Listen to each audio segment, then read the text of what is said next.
Our adventure began with a strange light falling over my home island of Zinkenstill. I chased it to the impact site, where I found a blue-haired girl named Lyria and a knight, Katalina. The girl was shaken, and pretty soon I learned the reason why. She was on the run from Erste Empire soldiers.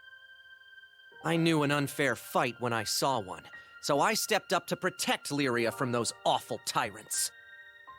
Katalina and I fended them off well enough, but when their backs were in the corner, they released a fire-breathing hydra. It charged me, sending me flying into the tree line. Moments away from death, all I could think about was Dad. He'd been the one who trained me, and he'd done a great job, but... well, who expects their son to get attacked by a 5-headed horror? He was going to be devastated. So, it's all over. Just as I began to sink into darkness, a gentle light enveloped my body. Lyria, wreathed by a mystical halo, was floating above me with her hand outstretched. She explained that she was going to merge our life forces. Fortunately, it worked. From that moment forward, Lyria and I would be inextricably linked. Looking into her blue eyes, I knew I had nothing to fear, not even death itself. 2 people, 1 life, a greater whole. Lyria had taken a huge risk to save me. Now, if one of us got hit with a fatal blow, it was curtains for both. And that thought awakened in me a desperate hunger for survival, for life. The next moment, Lyria and I felt this reverberation of power. The torrent of emotion rushing from me had awakened something. Darkness and flame swirled around us, coalescing into a massive dragon, Bahamut. With him on our side, we made short work of the Imperial Hydra. Now that their trump card had been blasted into oblivion, the Imperial Army had no choice but to run. Sometimes I wonder what would have happened if I hadn't chased that light. No Lyria, no lifelink, no adventure. Man, I probably wouldn't even have set foot off of Zinkenstill. Fate's a funny thing, isn't it? Since meeting Lyria, we've seen our fair share of joy and happiness, and pain and suffering. But the Grand Cypher crew doesn't buckle under pressure. We'll take on anything the journey throws at us. No regrets.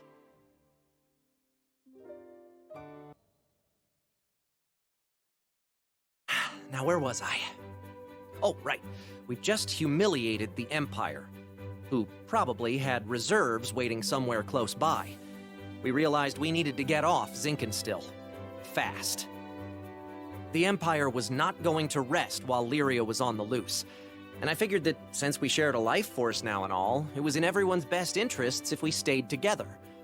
Plus, I'd always wanted to explore the far reaches of the skies, though doing it on the run, not what I had in mind. There was so much to think about, so much to decide.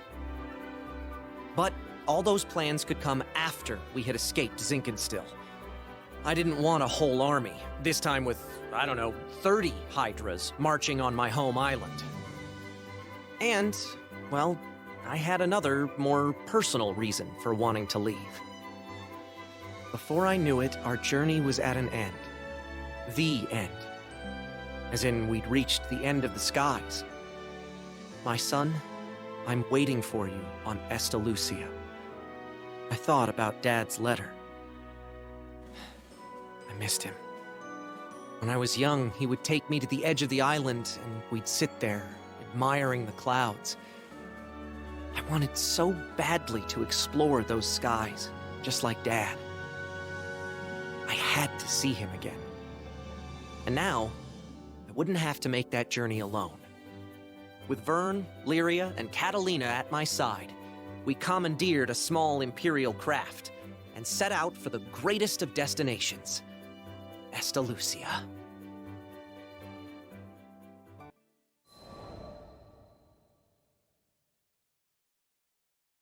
From the moment we left Zinkenstill, our adventures were hectic, to say the least. Katalina, who claimed to be an experienced pilot, crashed our small vessel onto the gusty fields of Port Breeze. But we quickly pulled ourselves together and found a new ally, and helmsman, in the form of Rackam. Since then, we gained more and more allies, and no matter what obstacle we faced, the crew always worked in tandem to find a solution. It's all thanks to their support that I've made it this far. And what a wild ride it's been. To think I had never even set foot off of Zinkenstill. But now, I can't even count the number of islands we've saved, let alone visited. Sure, being a roving band of heroes is difficult, but it's got its perks.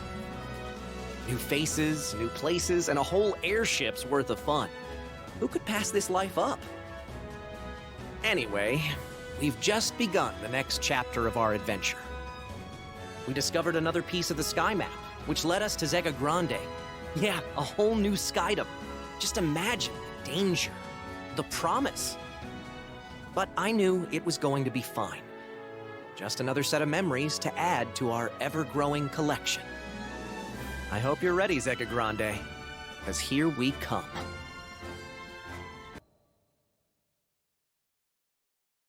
Skyfarers, we need your aid! Goblins! Goblins in Tempeel!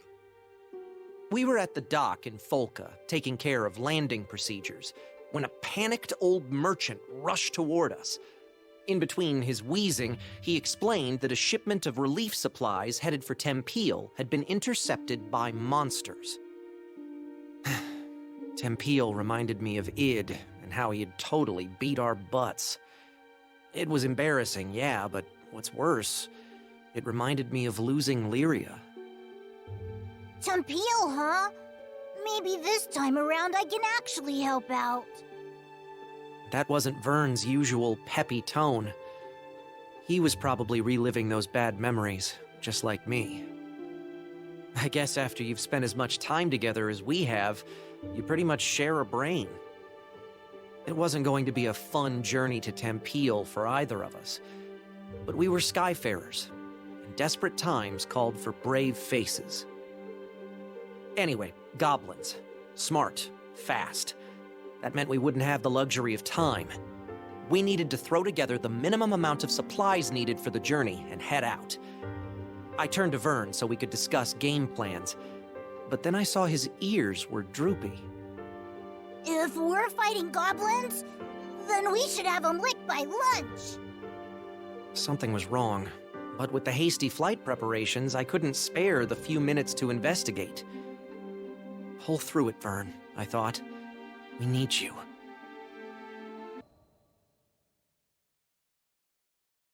A little less than an hour later, it was time to depart, but Vern was nowhere to be found. Hurry, Skyfarers! We can't waste another second! The later we got there, the more supplies would be stolen or destroyed.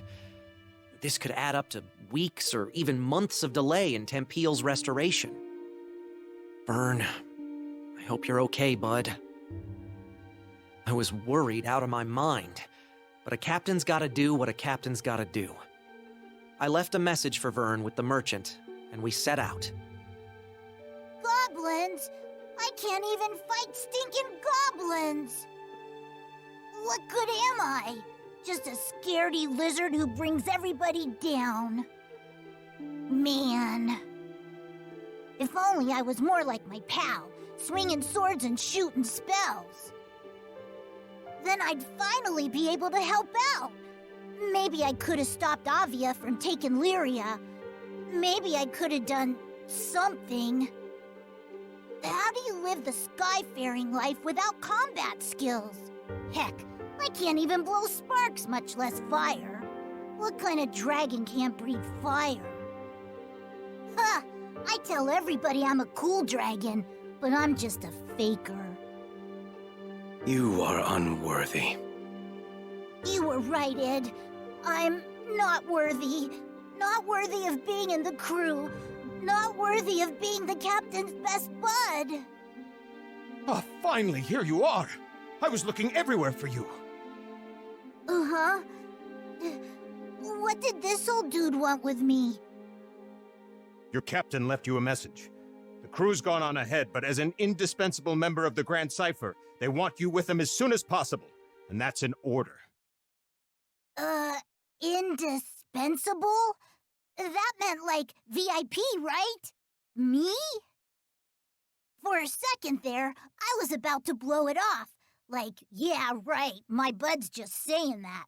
But then I remembered, this crew had always kept it real. No lies, no flattery. Yeah, we kicked butt because we believed in one another. These guys were my best friends. And maybe we weren't perfect.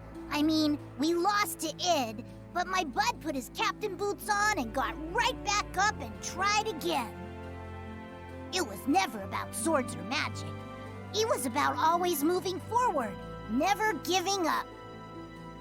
And more than anything, it was about being there for each other. What was I worrying about?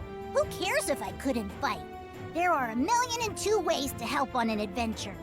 I mean, you try questing without a cook or a healer. Hello? Merchant of Ern, do you read me? If you're done daydreaming now, I've got a ship ready to go. It was time to get a move on, or I wasn't worth my scales. Sorry, everybody. Your pal Vern is on his way.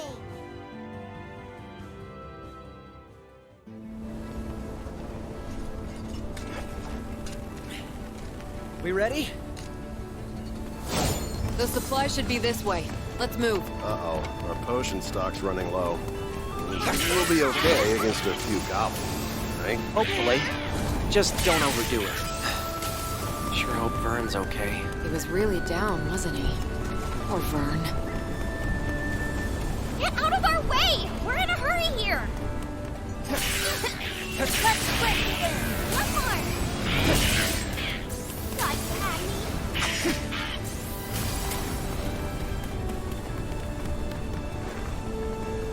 Damn, back for more.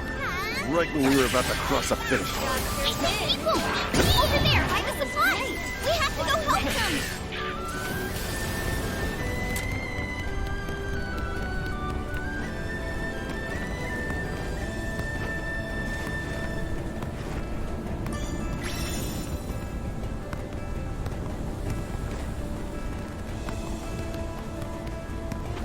Folks doing okay? Skyfarers! We're doing better now. We need these supplies to repair Tempeal. Please. I think that was the last of them. Thank you. You saved Tempeal's future. Heads up, goblin reinforcements. Just don't quit. Yeah! Did you miss me? Took me forever to catch up. Vern, was that an explosive? When did you get bombs? Here come more of those stinking gobbles. Can you take them? Sure can. Let's roll. Distraction!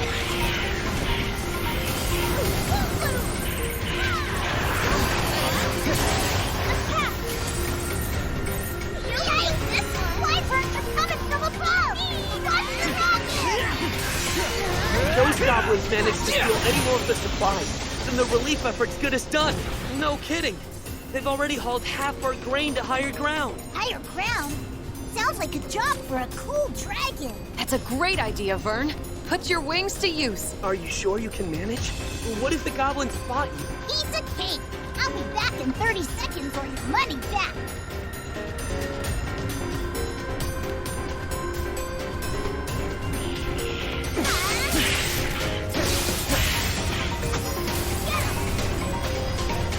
I found some of the stolen supplies! They're safe and sound!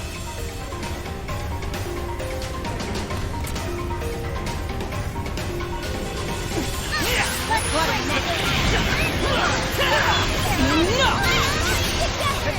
You're not feeling their second one!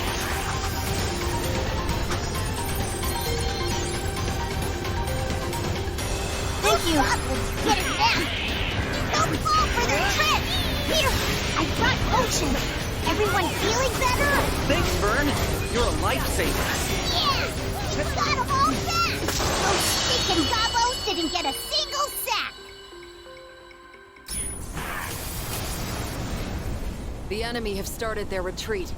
I think the worst has passed. Thanks to you Skyfarers, Tempeal's finally gonna be rebuilt. We owe you everything. Vern was the real MVP. Aw, shucks. I bet you say that to all your lifelong pals. Good work. Now let's get back out there.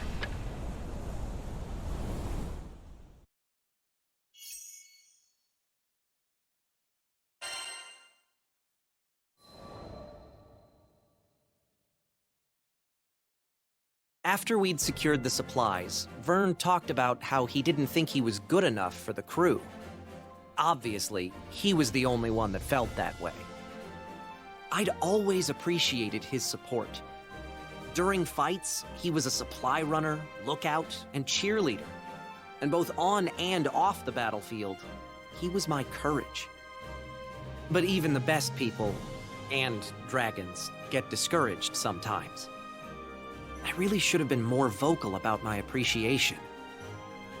I made sure he knows now. We won the day because he came flying to the rescue.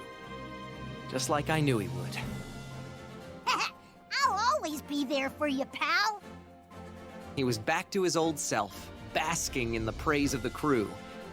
Which caused his ego to swell like a balloon, but hey, who doesn't need a little confidence boost after a dip?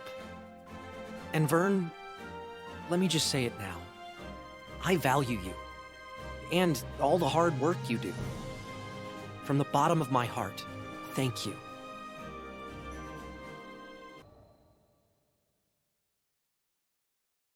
Sometime after our mission in Tempeal, we bumped into the old merchant in Folca. Well, look who the cat dragged in.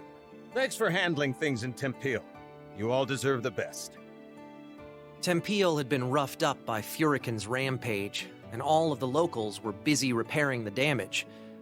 The work we did that day had been crucial to those recovery efforts. Out of curiosity, my young lizard friend, were you much help to your crew? Uh-oh. He said the L word. I turned to Vern, ready for his usual furious tagline. Thanks, Pops. You really helped me see the light. Huh. This was new. The old man threw an apple to Vern, and they exchanged a nod. Then, without explaining this bizarre bond between them that just came out of the blue, he left. Does anyone else feel like the space-time continuum just broke? Io was staring, dumbfounded at the small dragon, who was already happily munching away on a tart Granny Smith. Had he matured? Enough to ignore his most hated of hated insults? Seriously, this is just too much to believe! He called you a lizard and everything!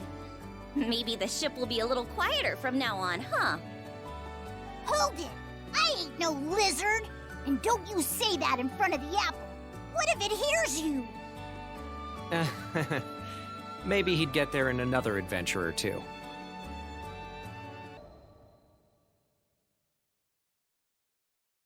I'm gonna go get this report turned in. Much thanks, Captain. Paperwork is... Since the crew started helping Id with his job as the new Mr. Fix-It, we'd been really busy. The shop was completely flooded with requests. Those sad days when the Islanders didn't trust Id, they seemed like a lie now. Lyria, how are you feeling today? Id asked me that every time we met. We're all worried about you. How's the lifelink holding up? Right, our lifelink. Everyone thought it might have weakened when I was absorbed by Angra Mainyu. Honestly, I had been really scared back then. But now, with the weight of the sky off our shoulders, I felt better than ever. I flashed Vern and Id a smile to let them know I was okay. Talking about the lifelink brought back memories, and I realized Id still knew almost nothing about our adventures. I began by explaining Katalina's daring rescue of me and our escape from the Erste Empire. Then I described the big trees of Zinkenstill and the Imperial Hydra, and the sad reason I needed to make the lifelink with the captain. Eventually, we met Rackam and Io, Rosetta and Eugen. And before we knew it, our ship was full. It's really amazing how much our family has grown. The whole time I'd sat there, in silence, yes, but I could tell he was giving me 110% of his attention. Since getting to Zega Grande, we've had a heck of a wild ride. But now that things have calmed down, we can get to making some good memories. Sure.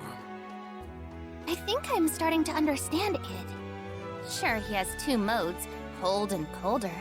But if you really pay attention, you can see he has a warm enough heart. Id, the captain, the crew, you're the best friends I could ever ask for. Here's to hoping we'll be together forever. After some exciting paperwork, I returned to find Lyria and Vern taking Id on a walk down memory lane. You guys have seen some amazing things. This was coming from someone who survived Lilith's schemes and won a mind battle with a god dragon. We'd all been through a lot. It's all because the captain looked out for us. Yep, my butt is epic. You saw him save Lyria and this whole freaking skydom? I turned to look at Vern, open-mouthed. Where was all this coming from? I'm just trying to be vocal about my appreciation, remember? So yeah, take care of Lyria and keep up the good work. I could certainly manage that. Just remembered, Sierra got us a whole bag of sweets, as thanks for all our hard work. Lyria and Vern exchanged a glance so charged, I thought the air between them was going to burst into flame. You should have told us that first. Early dragon gets the grub.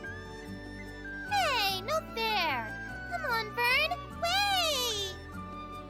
And just like that, they were off. Foodies, right? Captain, you got a moment? I turned around, about to ask, "You want some too?"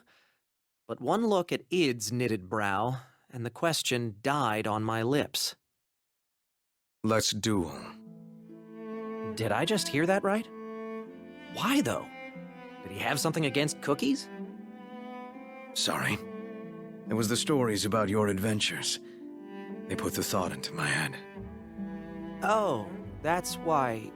No, I still got nothing. I want to protect Lyria just as much as you do. He stalked away then, and left me staring after him. I was still having trouble piecing together his train of thought, but one thing was clear. He was doing it for Lyria's sake.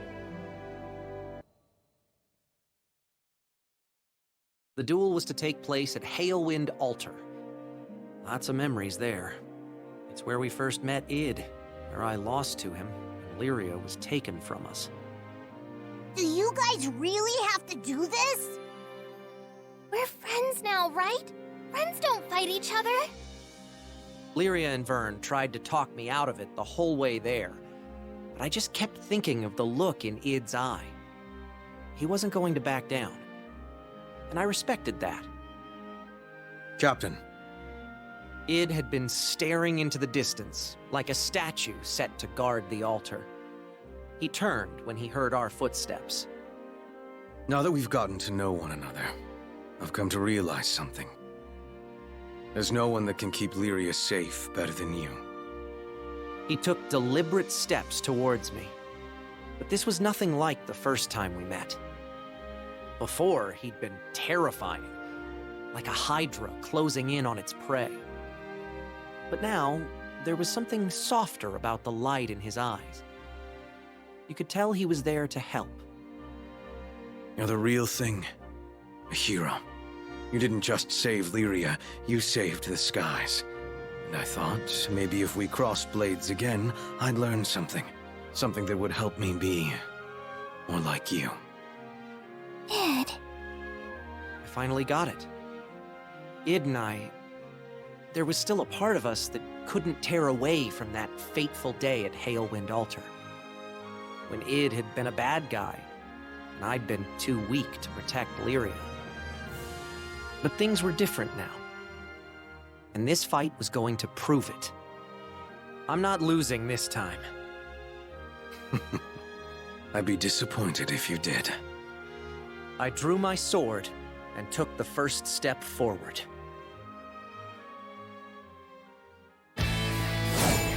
Let's do this.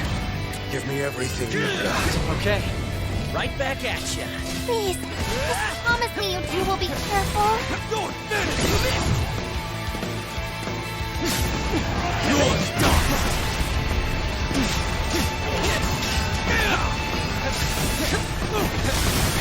Eat this!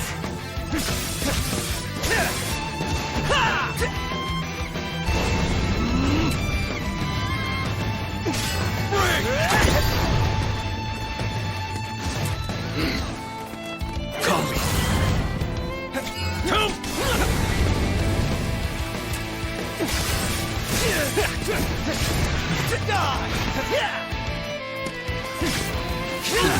We already knew this, but it's pretty much unstoppable. We'll see about that. I believe in the bud.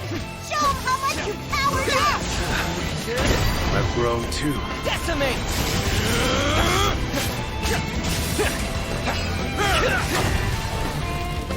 Not today! Let's up the ante. Gonna take more than that to beat me. She's thinning.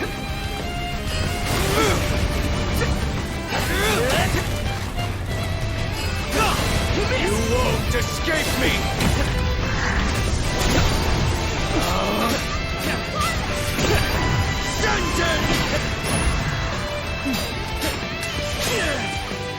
Looking Reagan was it?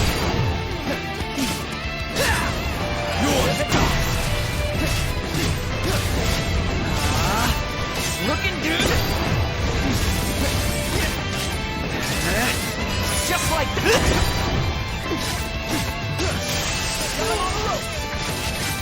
This should try to dodge this. There. So, wanna give up? You wish. Just getting started. Oh, I can't look anymore. You're finished!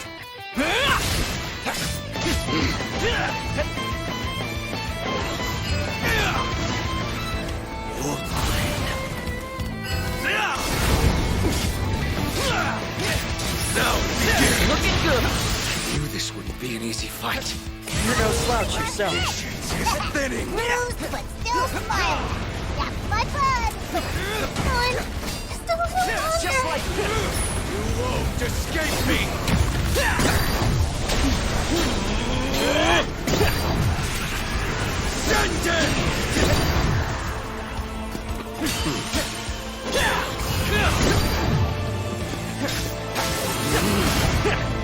Take this!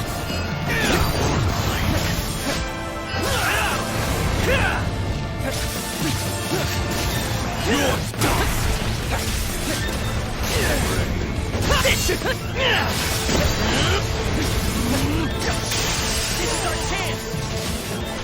Don't move. Looking. Just like that. Not today. Mercy for the weak.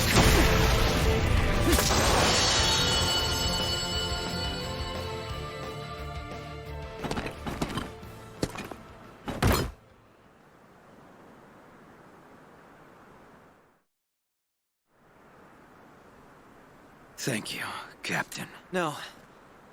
Thank you.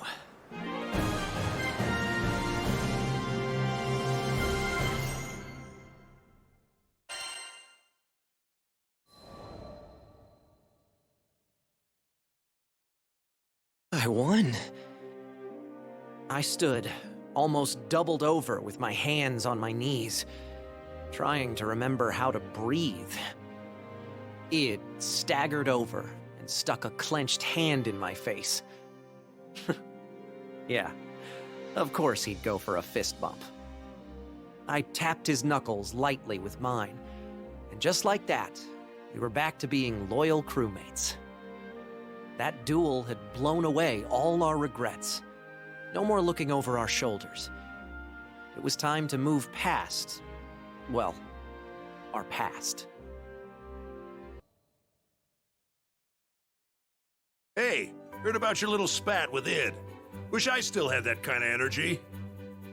Eugen gave me a hearty slap between the shoulder blades. The chills I got when watching them. Man, they were going all out. Of course, Vern had told everybody. I could appreciate honesty and openness throughout the crew, but I clearly needed to have a talk with that dragon about minding his own business. So you're jealous Lyria's making new friends? What, do you have a crush or something? Yo, don't be silly. That's not what this was about at all. As Lyria tried to explain the situation, I just kind of sniffed and shuffled my feet. It had been a wild ride, but things were finally back to normal. I couldn't get the duel with Id out of my mind. He had been a perfect storm, placing his whole heart behind every blow. I had to remember what I was fighting for to even stand a chance. To be honest, I still don't think I'm stronger than him. I won this battle, yeah, but both of us are still changing, still growing. Who knows how it'll turn out if there's a next time. But I doubt we'll ever need to fight like that again. Id trusts me now. I can feel that just as much as I felt the shock of his sword clashing against mine. Trust is nice, but it always comes with responsibility. Still, that's the weight I signed up to carry when I became captain of the Grand Cipher, and took Lyria's hand all that time ago.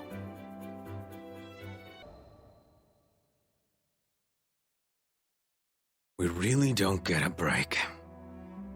For sure. It felt like everybody in Zega Grande had a job for Mr. Fix-It.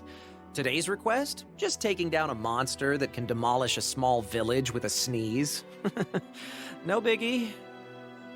Vern, could you get us some potions? You betcha! Liquid health coming right up! Lyria, we're about to head out. Mind letting the rest of the crew know? Sure, no problem. I took a deep breath, letting it settle in my chest before releasing. We had a game plan, of course, but you never know how these things will go. Timing, coordination, everything had to be perfect. You'll be fine. I trust you, and so does everyone else. Id put a hand on my shoulder, and somehow that weight steadied me. We'd figure things out. We always did. I exchanged a nod with him, and we headed for the docks. The rest of the crew was already there, waving their arms in the air. From the smiles on their faces, you'd think we were going for a tropical vacation in Auguste. Well, either way, I was sure we'd all come out of it in one piece. We had a bright future ahead of us. I opened my eyes and found the most entrancing face staring back at me. Clear skin, dewy eyes, and mischievous smile, all framed by soft golden locks. Involuntarily, my hand crept toward her cheek for a caress. But when flesh met mirror, I finally woke up and realized. Yes. Good morning, me. Must still be hazy from exchanging bodies yesterday. Lacing my fingers together, I reached my arms up for a test stretch. Stiff. Not one to be bested by a vessel of my own design, I brought my palms together and began twisting. Take that, you stupid spine, I thought. You will rue the day you defied me. Just how many backbones and digits and faces had I conjured? I'd lived long enough to know it was foolish to try and keep track. Cagliostro, did you hear? We're going to visit a new skydom! Lyria's voice echoed from behind the door, snapping me back to the present. Sounds fun! I'll be out in a jiffy! My voice was a weaponized rainbow, strategically pitched to invoke thoughts of hugs and sunshine.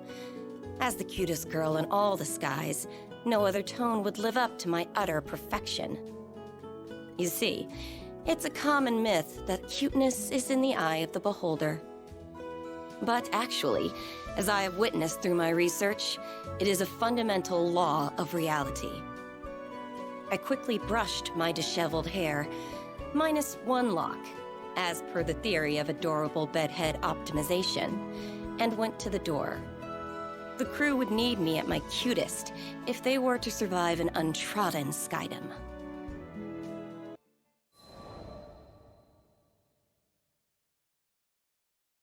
About 2,000 years ago, before the war, I was a wretched, sickly little thing.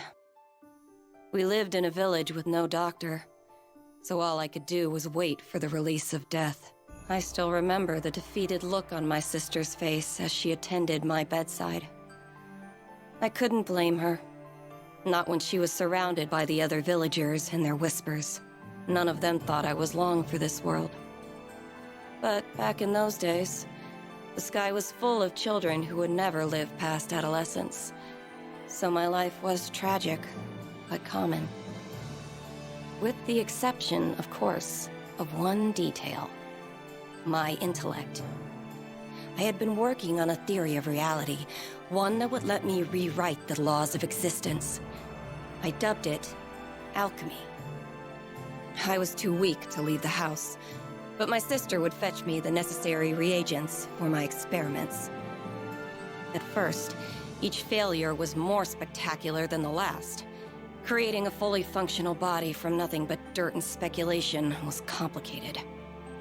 Instead, I focused on creating an ageless vessel capable of housing a soul. Hypothesis, test, fail. Hypothesis, test, fail. My pile of discarded monstrosities grew with each unsuccessful trial. But finally, I succeeded in producing a small life form, no bigger than your average roach. Sure, a misplaced footstep would have killed the damn thing, but it was life nonetheless. And it was proof that I could achieve mastery over my own mortality.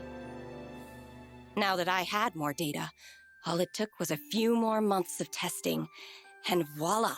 I had synthesized a flesh bag for myself. My soul was finally free to occupy a worthy form. Now, repeat this process a few thousand times, and my reputation spread throughout the skies, garnering love and admiration from the masses. Alchemy was at its apex, and death had been conquered for all. Yeah, right. More followers meant more opportunity for betrayal. Eventually, a faction of alchemists turned my own bloodline against me, and they managed to seal me away for centuries. Assholes.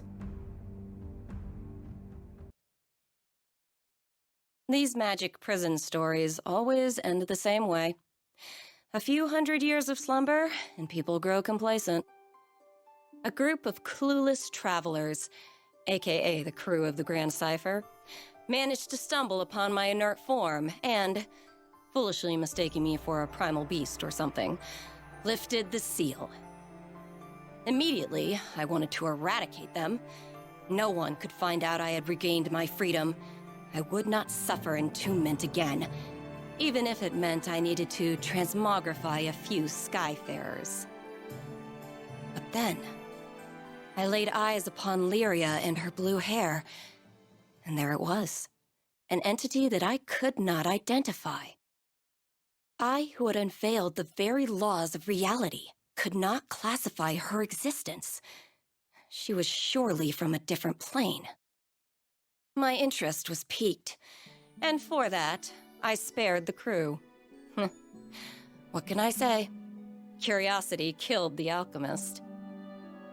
With no particular agenda for my newfound liberty, I offered my services to these Skyfarers. They would give me unfettered access to the girl, and I would give them unrestricted access to my findings. And as a bonus, I might save their asses a few times along the way. Of course, the captain readily accepted. Though I admit, there was something about the gleam in the captain's eye that caught my attention. What was so special, you ask? That's for Cagliostro to know and for you to find out.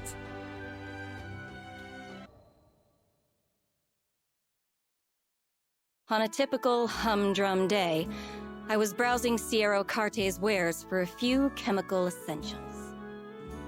Impressive how the world had become a network of convenience. What were previously rare and unobtainable items were now collecting dust on a tradewoman's shelves. My eyes traced the rows of flasks and potions before they settled on a vial clutched by the man standing next to me. Oh, toxin. An excellent choice.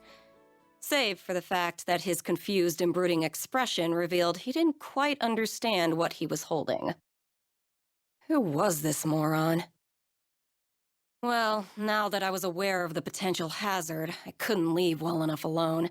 Traveling with the crew had certainly rubbed off on me. Excuse me, mister? That looks scary. What you gonna do with it? He looked stunned. An appropriate reaction, given my stunning countenance. What? This? It's pigment. Needed for painting supplies. Oh, I didn't take you for a painter, mister. Pigments were frequently composed of toxic earth metals. Perhaps I worried over nothing. It's not for me. My little sister's the artistic one. Huh? His entire mood shifted, tense shoulders relaxing and lips curving into a soft grin. It was nothing like a few seconds ago, when he seemed to be studying the pigment like his life depended on it.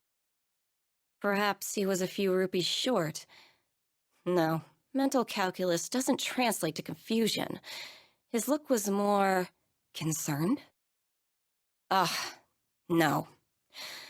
I'd seen that exact expression before. So what color picture will she paint? Cagliostro sure wants to see the final product. Aw, pretty please. This is coming out of nowhere. What the hell? Did I not give him the world's cutest plea? How dare he refuse me? He will suffer for... But I guess it's okay. I actually have some free time now, if you're eager. There. That was more like it. Lyria, the captain, and I followed the man to his studio, listening to him jabber about his life along the way. His name was Heimel, and he had been living alone with his sister, Shanae, ever since their parents died when they were younger. Their life was simple, he explained, but a simple life was a luxury for some. Wait till you see! Shanae's paintings are breathtaking, and I'm not just saying that. The world needs her talent. He was alight with passion. A stupid smile plastered across his face. True pride in his sister's craft. As for me, art was too abstract. How would one tame the subjective, bring order to chaos? There was too much I couldn't comprehend. But was it not aesthetics that led me to understand and codify the deep mysteries of cuteness? Yes. Perhaps there was something I could learn from a craft as humble as painting. And thus, with the future of alchemy on my dainty shoulders, I pushed open the door to the studio.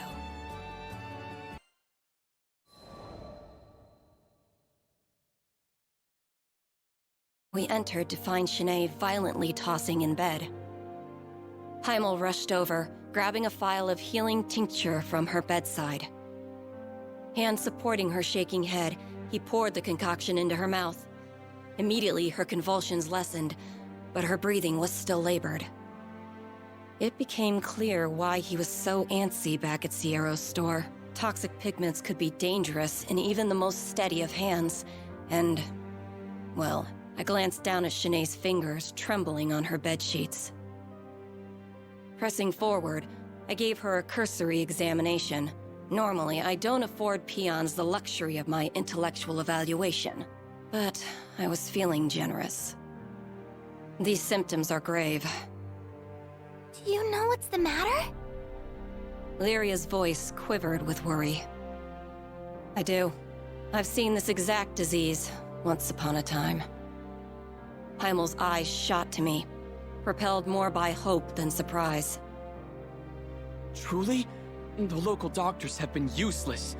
They just give her pain relievers and leave. Can you do something?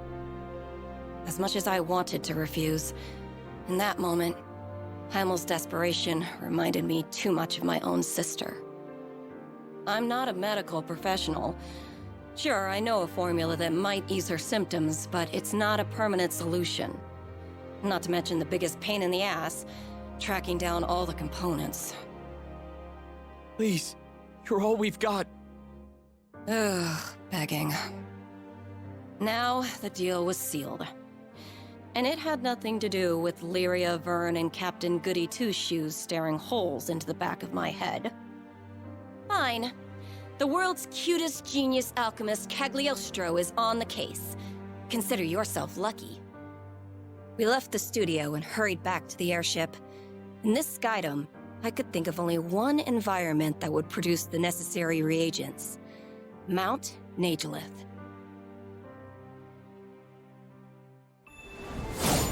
Perfect. The component should be somewhere around here. We need reagents attuned to water. Let's sweep the area. Roger that! My eyes are wide open! Take this! What's this? Great work! Thanks. That was nothing. And that wasn't even our final form!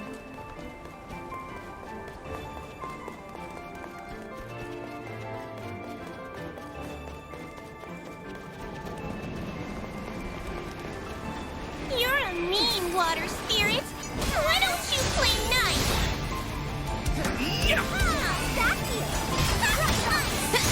Adios. All we have to do is collect this stuff, right? Yes, but we'll need more than that.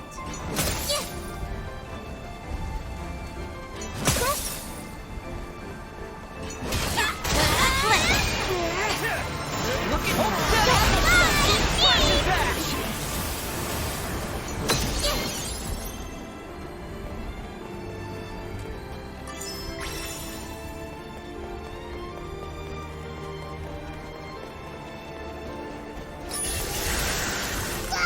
An ambush!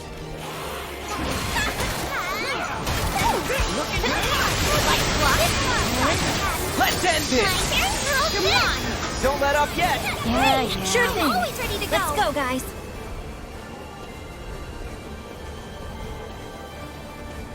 Are those spirits protecting it? Either way, looks like we'll have to go through them.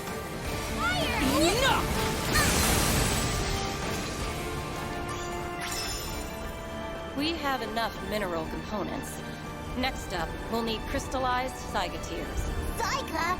Those flapping eyeball creatures? I think I saw some further up ahead. Sorry, Cagliostro's in a hurry. That's it! And fan. That's right. Leave it to me. How satisfying.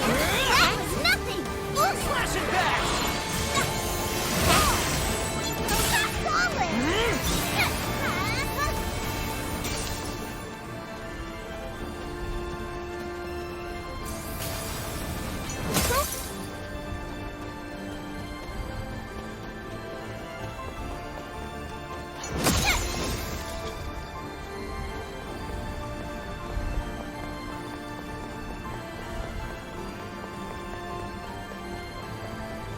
Bingo!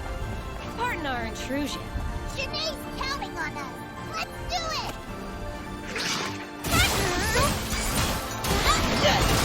This'll Let's roll! Catch this! Hold steady! Right! Let's go! You! Now! Keep up the good work! Let's go, crew! Understood! Great! I want to get left behind! Yes! And let's go! Fine. Awesome! Oh no! Poor eye monster! Oh, yes. Bring your tears to us. Scared of needles? It's on! We'll never back down. Right. Ready!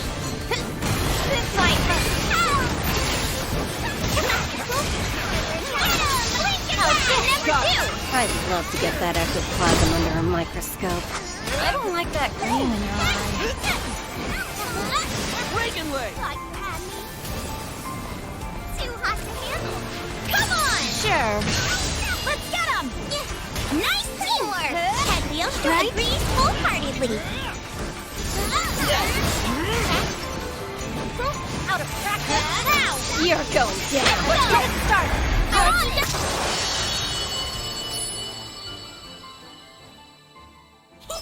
Cagliostro wins again!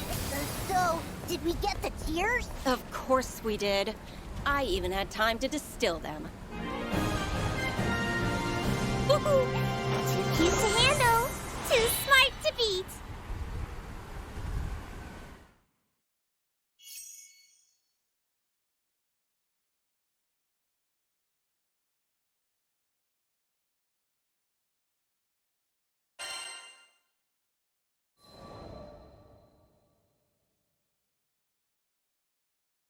We'll repay you someday. The moment the potion reached Shanae's stomach, wariness melted from her frame. That medicine will only temporarily stop your symptoms. They'll be back if you don't treat the root of the problem. Still, peace is priceless, no matter how brief. Shanae was not the only one feeling more relaxed.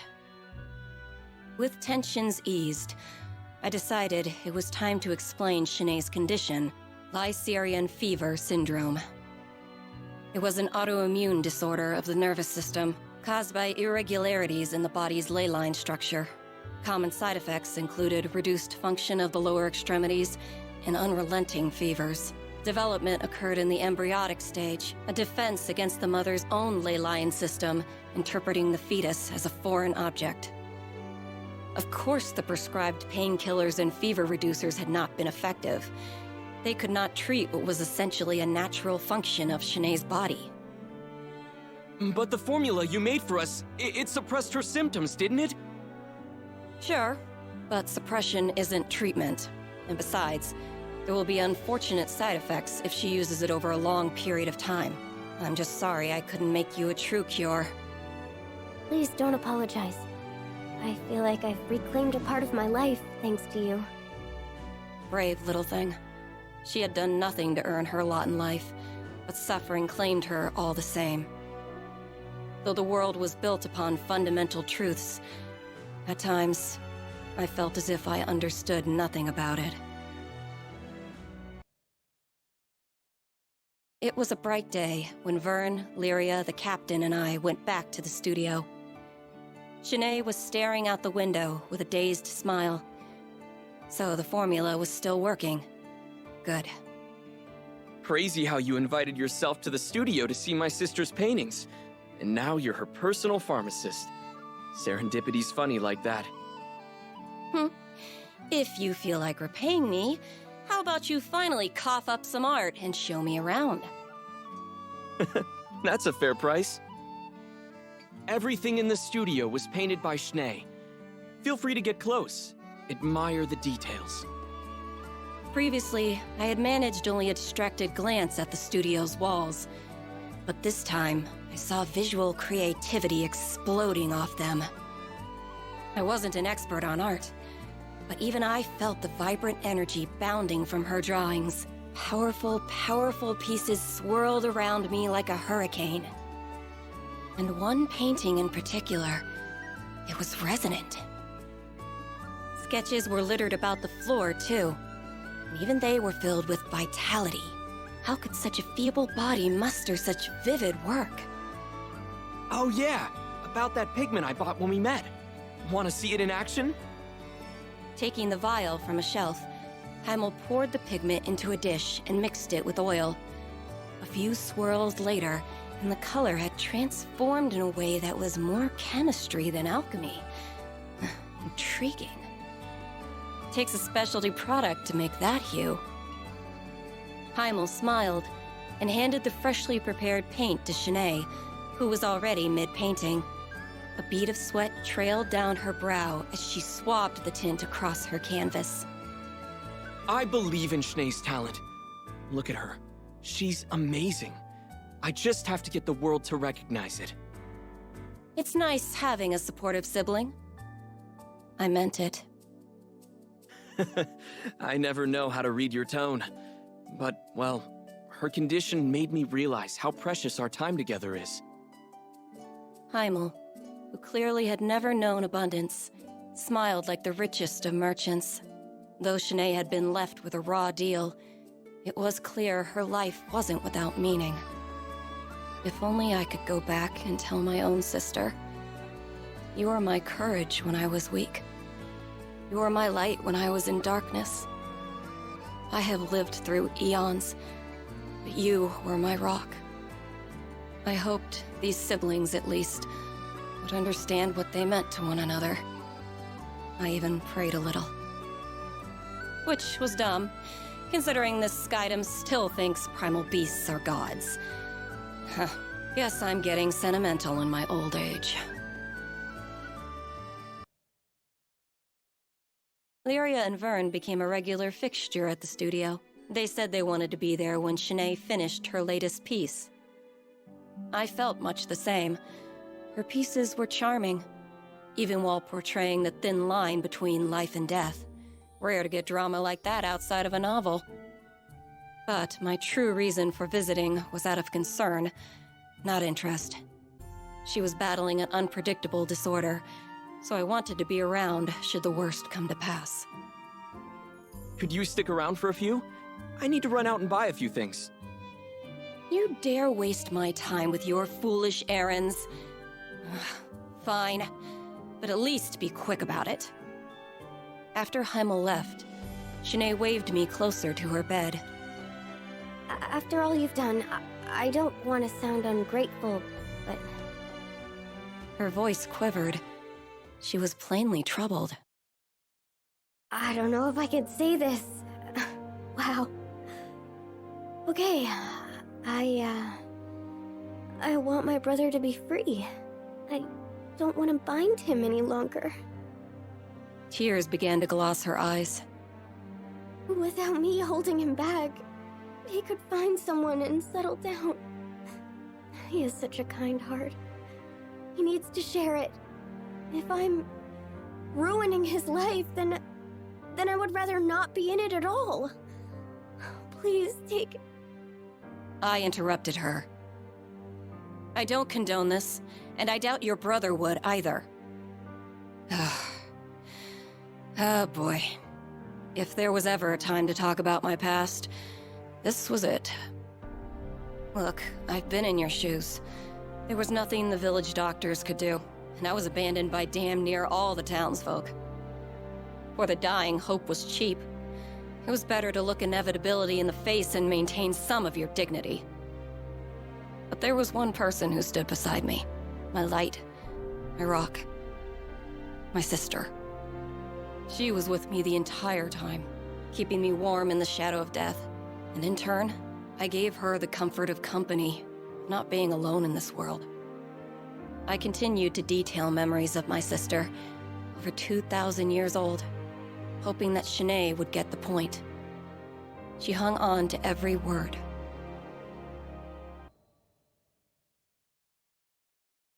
When I concluded my story, to my disappointment, Shanae seemed to pick up the wrong message. How did you get better? Simple. The curse of genius. I developed an entire school of magic and abandoned my wretched body. I couldn't suppress a proud grin. She nodded along, not quite understanding. I couldn't blame her. Few people had the opportunity to learn the glory of alchemy, especially in these far-flung Skydoms. Imagine your body is a jar and your soul is water. I created a fresher, cuter jar and poured my soul into it. You can do that sort of thing? Shanae cupped her mouth in surprise. Don't insult me. There's nothing I can't do. She grew silent as gears began to whir in her head. A few moments later, she stared at me with pleading eyes and spoke. Could you do it for me? Well, that was predictable. But I could relate to her predicament, and that alone made me want to help. If you really want to go through with this, I can make you a jug too.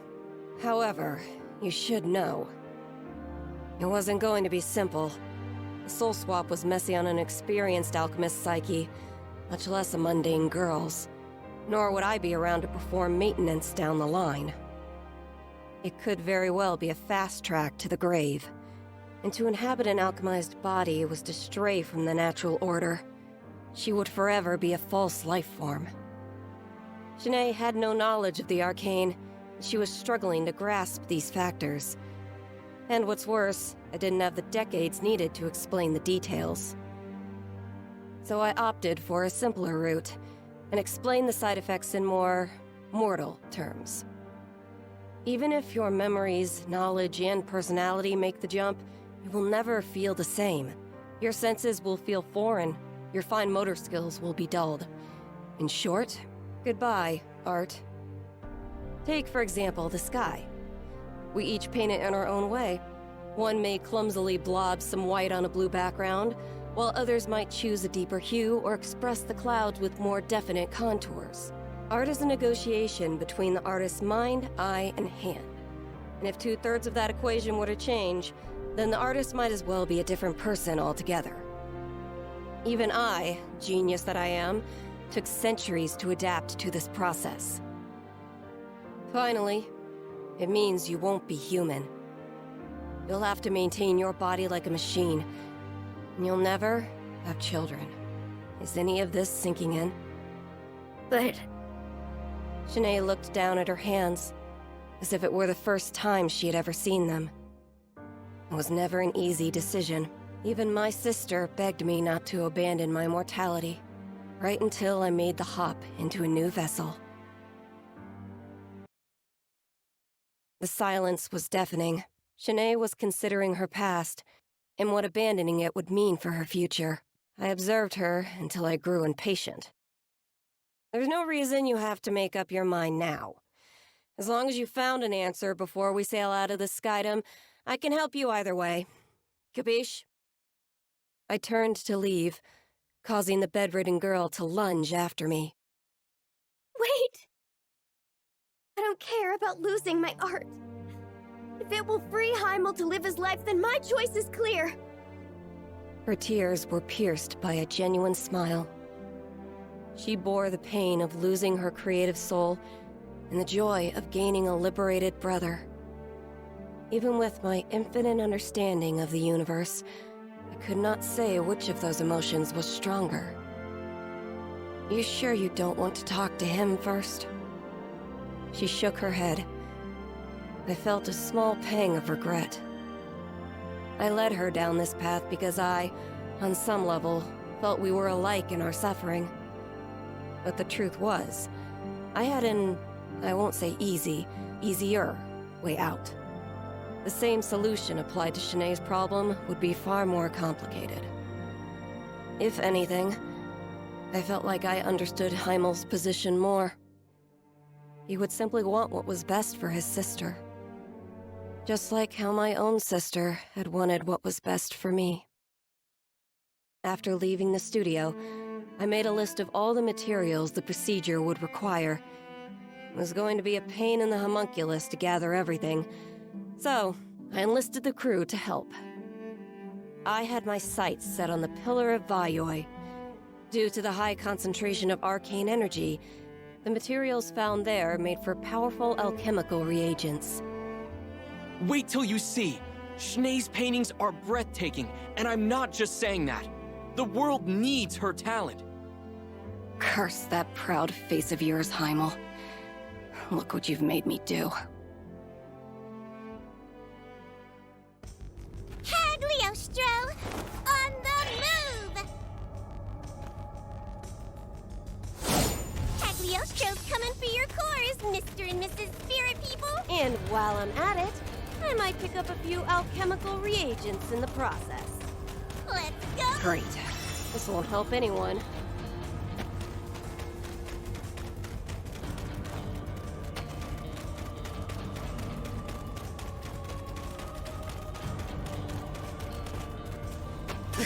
Useless trash.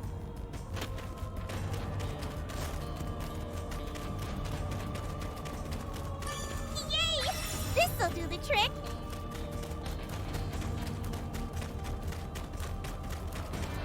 Look at all those spirits! What do you call a group of them anyway? A herd? A flock? I'd call them target practice. Now come on. We need dark and light cores. It's go time! You're going down. It's on! Nice follow through. Let's keep it up! You got that right! Hooray!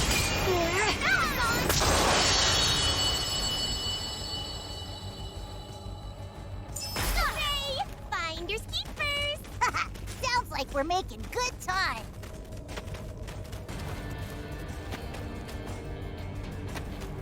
Great. This won't help anyone.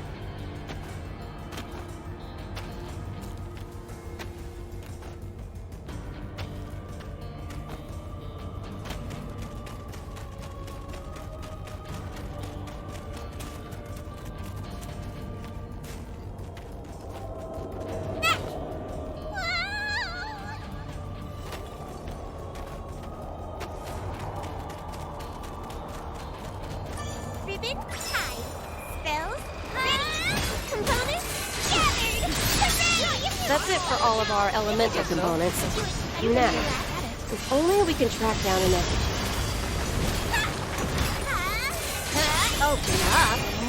Get him! We're down. Nothing to it. This is why we're the best! Hear that, Fuji? Now maybe you'll Shut up! Don't think so.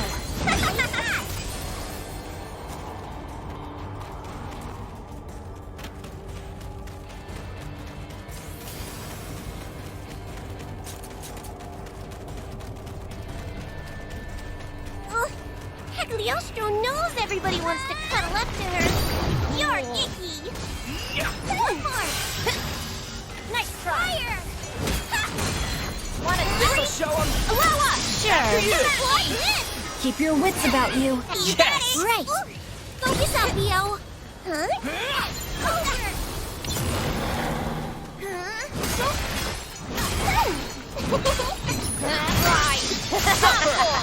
Look at you. It was a pleasure.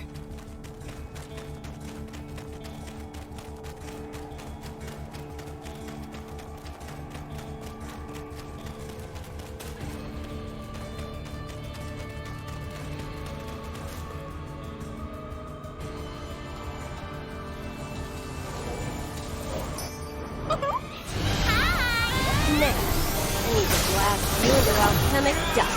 I think I'm starting to feel sorry for the spirit. Right behind You're you! not getting away. This crew rocks. That's right! Right? We did well. Just like that! On my mark! I need to get low. You call? Move it, Beyond. Get on in. Did you see me? Try to Did I do great or what?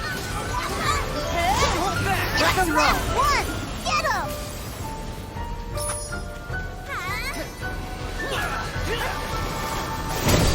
Disruption.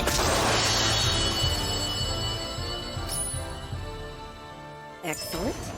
Throw a few spirit guts in the old extractor, and we'll have prime crystals on our hands. What now? Don't worry about it, Mr. Lizard. Wanna head back to town?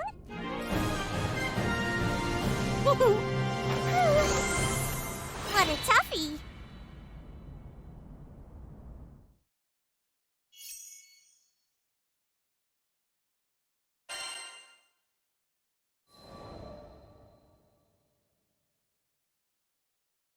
When we returned to the studio, Hamel was a flustered whirlwind. Schnee told me everything. Please, we refuse to let you change her body. We were shocked to hear his refusal. Well, Vern and Lyria were. I had been expecting it.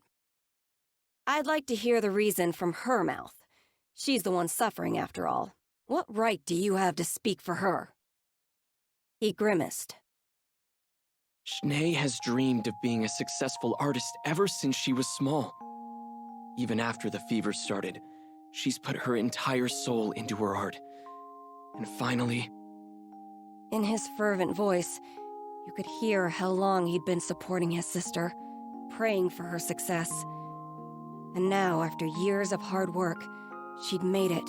She had recently been invited to participate in an exclusive exhibit, a privilege apparently afforded to very few. Finally, Schnee will be recognized for her talent. If we throw away her chance now, what will that mean for her future? Or her legacy? I wasn't sure whether he was gritting his teeth or his fists tighter. Schnee's been waiting so long for this! Why add this darkness to her life now?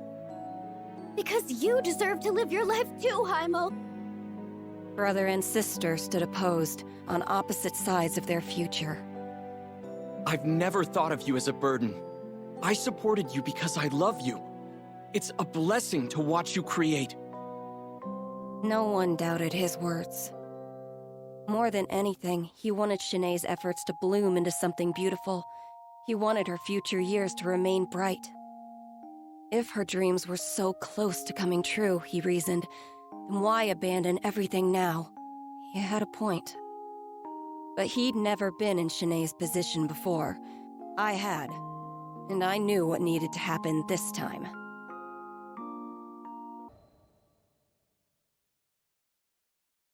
Shanae's attitude changed after hearing her brother's plea. Cagliostro, forgive me. I was selfish, looking for a quick fix.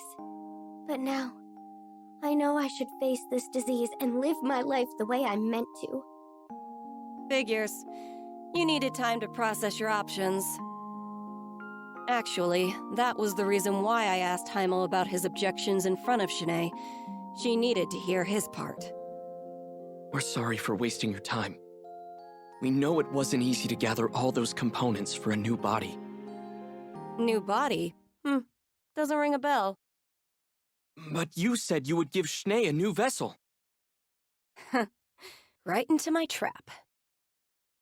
I reached into my pocket and pulled out a bottle of pills and a note, handing them to Shanae. I present to you my genius medicine for slowing the progress of Lycerian fever syndrome. I calculate it's 3 times more effective than the previous tonic. Not hard to manufacture either. I'll give you the recipe. Stop by Sierra's sometime, and she'll help you fill it within 2 to 3 business days. Wait, Cagliostro? So why did we go all the way to the Pillar of Vayoi? It wasn't obvious? I needed some stronger base reagents to help synthesize the first batch. My crewmates looked at me with irritation. But when you've lived as long as I have, sometimes you need to spice things up with a few pranks. While we're on the topic, I did a little more research. Experts say that ley lines rebalance themselves after a number of years. Problem is, most people die before it can happen. But with my new prescription, you should be able to make it long enough. No sweat. Cagliostro, how can we ever repay you? You are everything to this family. Shanae was so overcome with emotion, she couldn't express her own thanks. I didn't mind her silence, though. Excess sentimentality always spoiled the mood. We had more important topics to discuss anyway. Right, so about payment. The founder of Alchemy developed a new medication specifically for your family. That's gonna cost ya. Heimel swallowed, readying himself for the worst. I'm a fool. You're absolutely right. We don't have much in the way of money or valuables, but we'll do whatever it takes to... I think there's been a misunderstanding. You don't get to decide my reward. Are we clear? Shanae and Heimel both nodded in fearful silence. Seeing harmony restored to the studio was a wonderful feeling. I even allowed myself to bask in memories of my sister as a treat.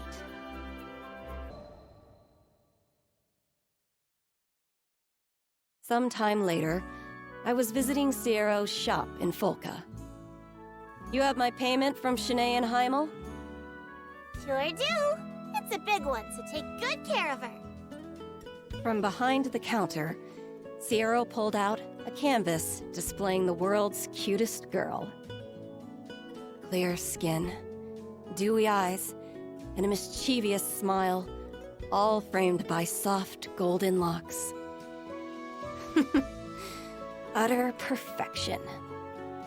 Not that I have to explain it to you. Lots of folks have said they'd like to buy this pretty picture. We had to fight off all the amateur art collectors. Of course. Who wouldn't want a portrait of me? Though I was the only one worthy of owning such a masterpiece. I was surprised to hear you knew Lady Shanae. Must be a fancy lady, being a master and all. Wait, master? Indeedy! Youngest artist declared a master in a good long while. She's really made a name for herself in the market. Here, just got this piece in today. I had seen it before.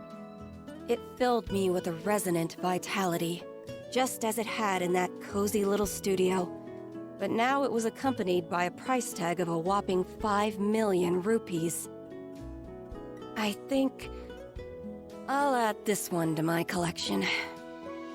In all my years of filling vessels with spirits, I had never procured an object with as much soul as Shanae's painting. I had to have it. Are you sure? That's my biggest budget breaker. I laughed. A few million rupees for a miracle? Chump change. Unbeknownst to Ciro Carte, I got away with the steal.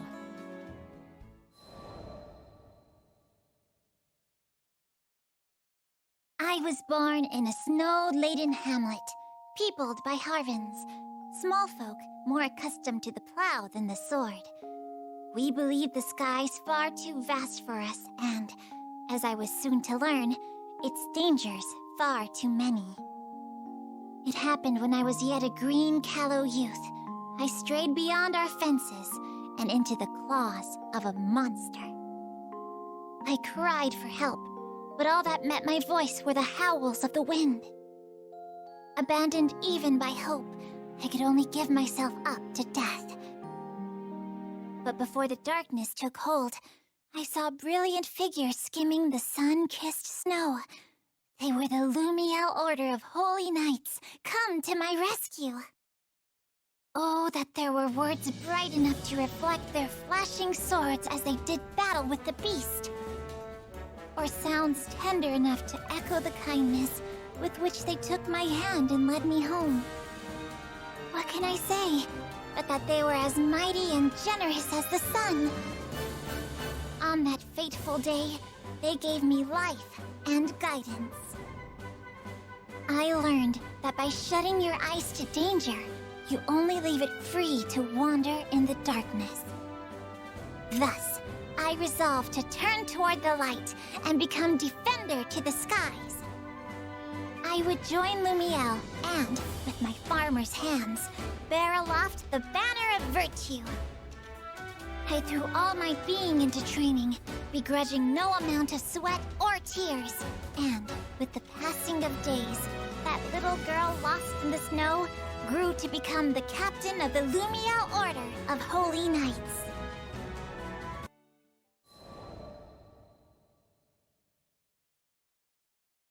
As captain of an order of knights, I was faced with a colossal problem. And that was my small stature. No one had ever heard of a Harvin leading a charge, what with our stout legs and poor reach. Now that I lived among drafts and humans, I would have to develop a style of combat that would turn my size, if I may so phrase it, into a matter of little importance. Seeing that I worked twice as hard, despite being half as large, my compatriots grew to respect me, and I was appointed captain. Their very heartstrings thrummed with joy. But even the brightest diamond has its flaws. Within Lumiel's proud walls, there were some that scoffed to behold a Harvin captain of their knights. For my part, I cared not what was said of me. However, I would not stand to have the good names of my comrades dragged through the mud.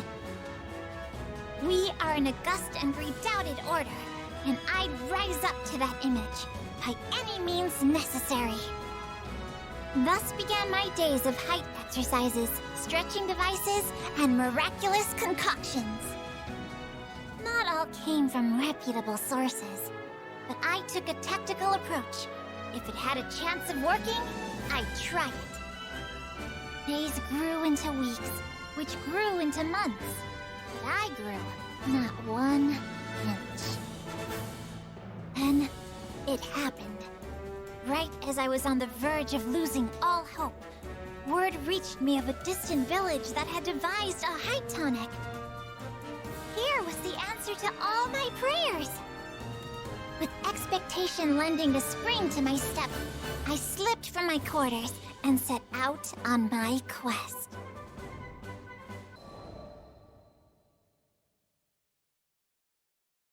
I had to take a mountain pass to the village, which was, in a word, perilous. Of course, I refer not to the countless monsters and bandits, whom I took down with ease.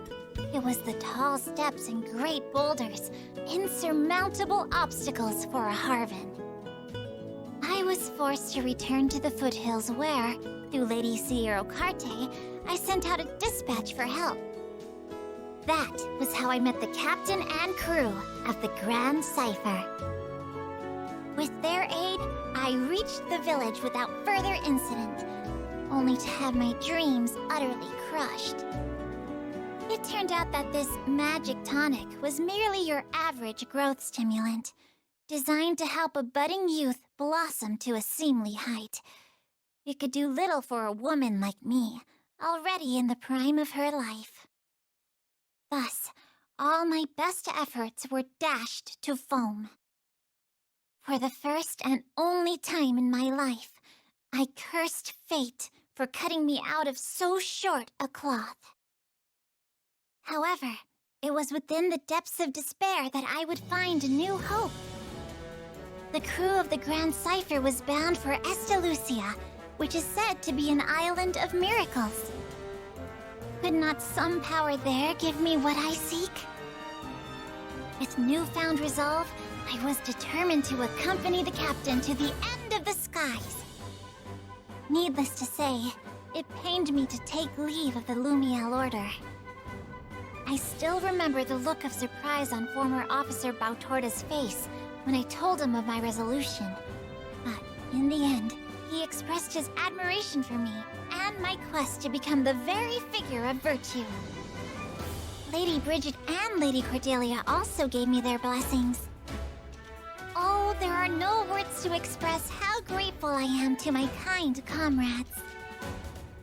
I dream of the day I can return to them with my head held high, and its crown measuring many feet taller, being, at long last, in both body and spirit, the captain they deserve. Such are my thoughts as I peer out over the railings of the Grand Cipher onto boundless, majestic skies.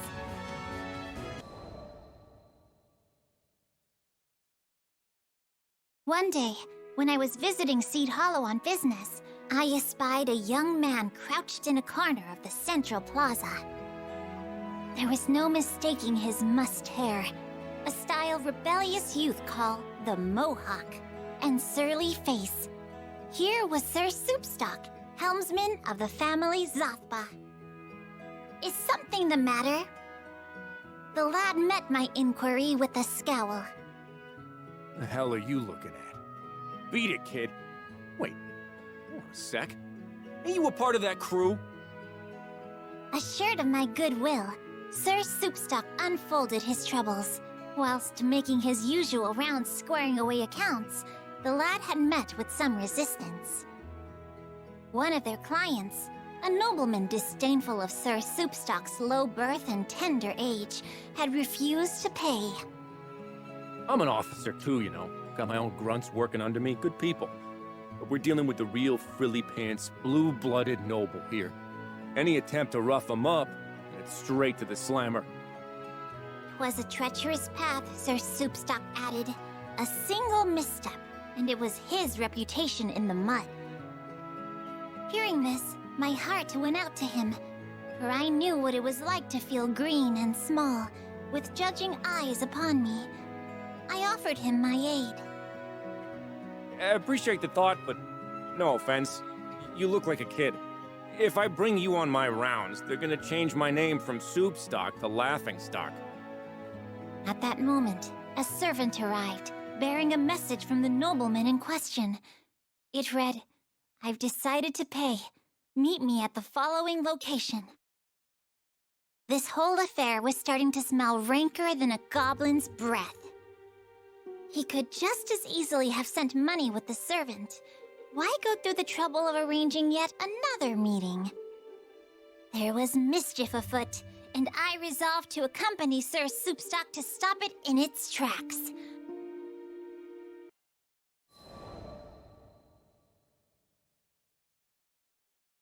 We arrived at the appointed location, a corner of Castle Seed Hollow, to find the nobleman gazing down at us from a parapet. Ah, just the face I've been waiting to see. My hair stood on end. The crooked smile on his face spoke louder than words. Though I knew his intentions to be wicked, still, I tried to help the man see reason. You gave your word to pay the family Zothba what they are due. Surely you would not break your troth and besmirch your honor.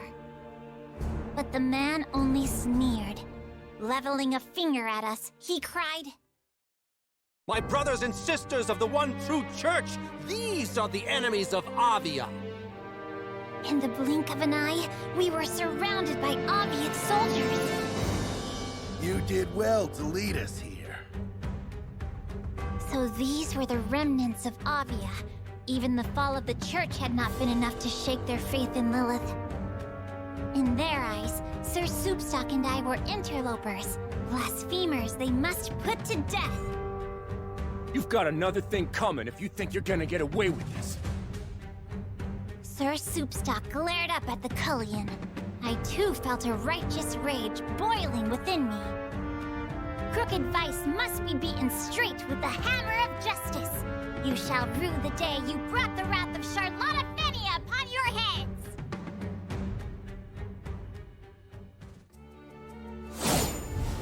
If you will not listen to our demands, I shall be forced to compel you to. Does anyone else hear a buzzing little flea? Go forth, my Tayuatar, and decimate them!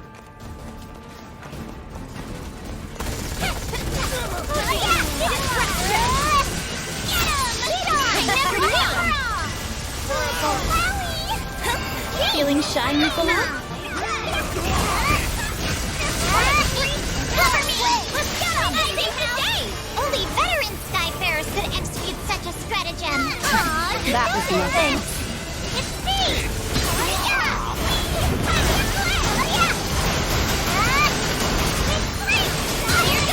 Oh, most impressive!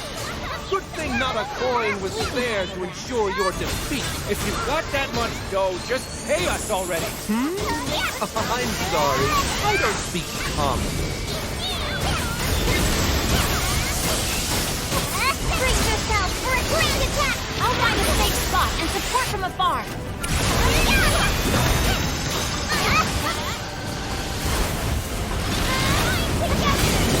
Now that was great!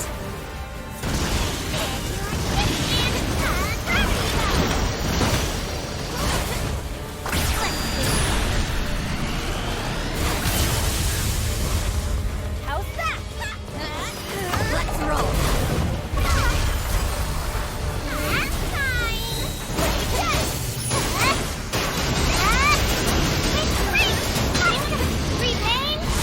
You've got more fine than I thought.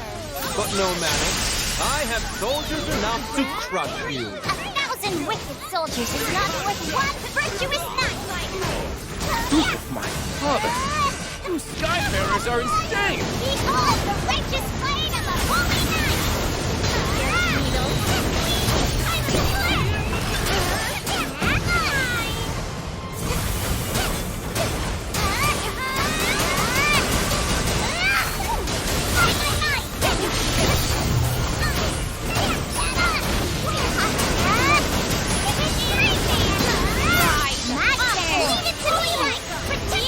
You must be joking! Do any of you claws actually know how to fight? torches.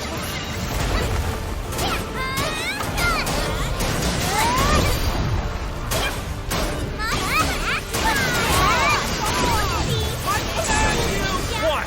Don't want us to break your expensive toy? Silence! Yes! Here! Rip the horn! Equalize! Carlotta, behold! First true virtue! Yeah! Stay is on! Lady Eo! Nothing to it. Time has won! The astrophism! This has gone on long enough! How is this possible? Is this all your mighty strength has to offer? No escape! Oh,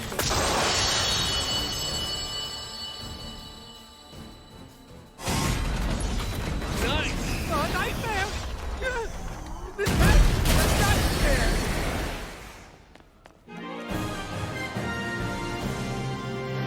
fortune favors the righteous!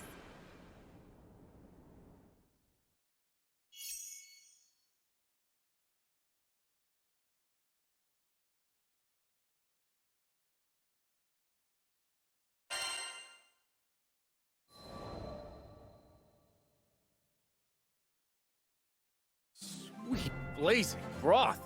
That crew of yours really is full of beasts.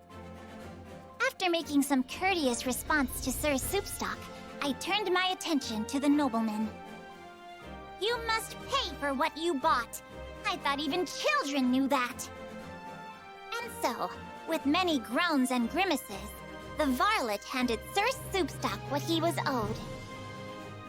You sure got me out of a tight spot. Thanks. And sorry about all that crap I said about you looking like a kid. I assured him there were no hard feelings. Comforted, he continued.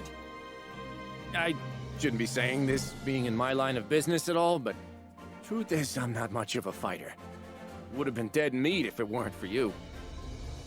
He confided in me that, when the Tayuitar appeared, he felt the blood of courage draining from his body. I too am not immune to fear, but as a pure and righteous knight of Lumiel, I have duty, honor, and purpose as my guiding lights. Hearing that, Sir Soupstock graced me, for the first time that day, with a shy smile.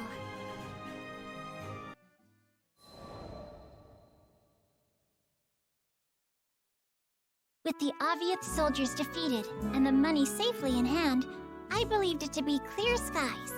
And yet, some clouds still darken Sir Soupstock's brow. Man, I can't even do my job without somebody holding my hand. Maybe I just ain't cut out for this, yeah? Apparently, even his own officers afforded him little respect. However, I saw in his earnest eyes and noble bearing that he had the makings of a great leader. Alas, we cannot view ourselves but by outward reflection, which often dims our inner value. You were given high office, Sir Soupstock. Does that not mean someone sees in you true worthiness, though you yourself may be blind to it? You must polish yourself until the quality of your character shines forth for all the world to behold. If you remain forever pure and forever righteous, then surely those around you will be attracted by your light. The lad lent me an attentive ear. But my words were not enough to blow the clouds of doubt from his face. I mean, just take a look at how our city's split.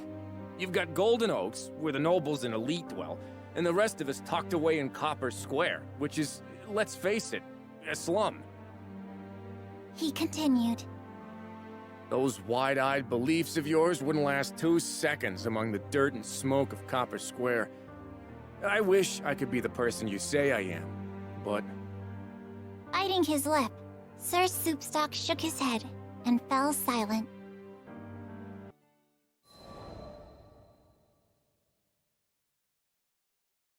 A few days later, Sir Soupstock asked me to meet with him again. In a cozy Seed Hollow tavern, he told me he'd investigated our erstwhile friend, the nobleman. It seemed the scoundrel was now prancing about the city, spreading lies and slander about the family Zothba. Sir Soupstock hoped to make his own rounds and mend what damage he could. But, fearing yet another ambush from Avia, he hoped I would accompany him as his guard. His own staff, infuriated by the nobleman's dastardly doings, were foaming at the mouth and mad for a fight. However, the level-minded Sir Soupstock knew that stooping to bloody violence would only further stain their image. I've gone through his dirty linen, and believe me, there's a lot of filth. I'd leak it now, but with these rumors floating around, I don't know if anybody'd believe me. Never one to stand for such injustice, I began cudgeling my brain for a solution.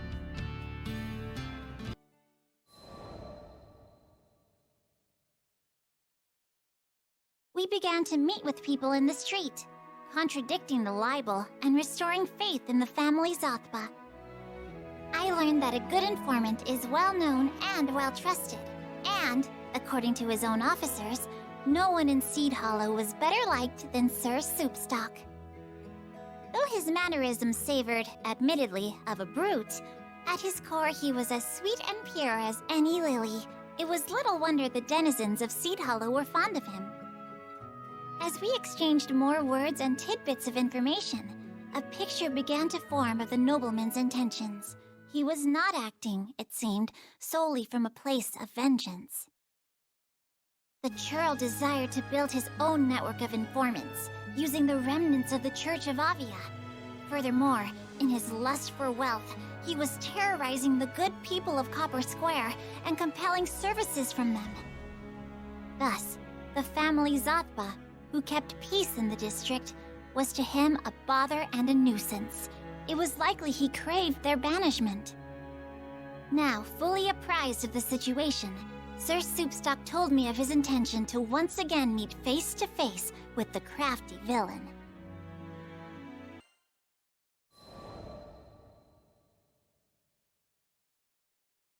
We called upon the nobleman, who, as before, had found himself a lofty place to stand, no doubt to compensate for his lowness of character. Sir Soupstock stepped bravely forth and spoke thus. Listen, punk. We know you've been kidnapping people and using them for forced labor, which is, FYI, illegal. I've also got proof that all the money from that phony charity of yours is being used to hire Aviath soldiers. And? The nobleman showed no sign of discomposure. Not one hair on his well-groomed head stirred. And yet, Sir Soupstock, bless his valiant soul, refused to back down. Once this information gets out, you can kiss your fancy-ass titles goodbye. Oh, but it's not going to get out. You see, that's why I've threaded together my lovely little network. Those rumors I circulated? Merely the opening act. I've got the soldiers now, and come next week, it's curtains for the family Zothba. The nobleman showed his teeth in a glacial grin. So you want all-out war? But why? Sir Soupstock stared back, fuming. Well, I suppose there's no harm in revealing my master plan here. Dead men tell no tales and all that. In the nobleman's eyes, coins from his charity were trickling toward a worthy cause, the subjugation of Copper Square. Putting the people there to work, he said, would do wonders for Seed Hollow's economy. Can't you see? I'm taking rubbish and forming it into something useful. You and all you Zothba toadies are standing in the way of progress! With that, the nobleman pointed an accusing finger at us. These interlopers mean to hinder the mission of the church. Destroy them. At the sound of his voice, Aviath soldiers sprung from the shadows and hemmed us in. Stand down, Sir Soupstock! I shall teach them a lesson they won't soon forget! Here was a knave that would exploit the weak for his own profit. If I failed to make him repent his crimes, it would be a stain on the name of the Lumiel Order! Fall, so that our church may rise again! I shall never fall to wickedness! evil? It's all relative. It's the winners who write history, after all. Then let us see who fights for the stronger cause.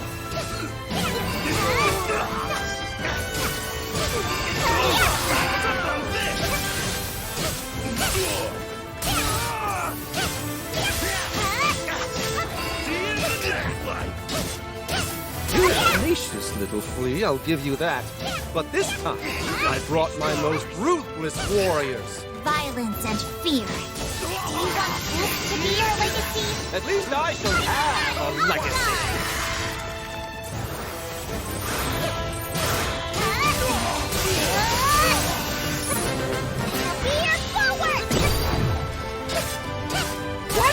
You can't even kill a little girl? Fools! Worthless pigs! How dare you speak to your comrades like that? You're the only pig here.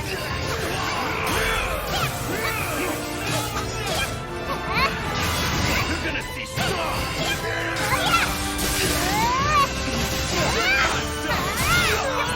Here we go!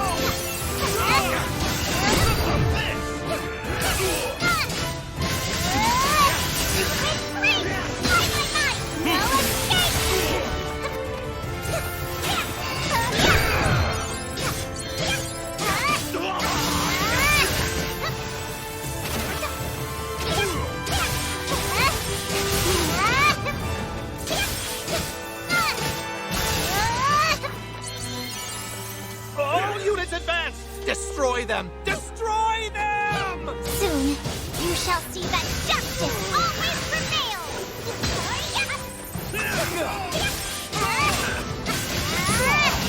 It's me! On guard!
Impossible!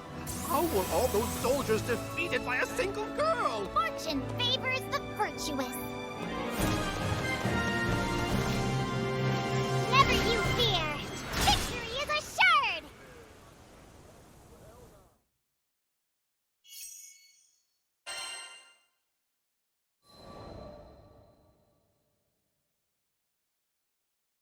A leader must earn the good graces of their followers through pure and righteous conduct.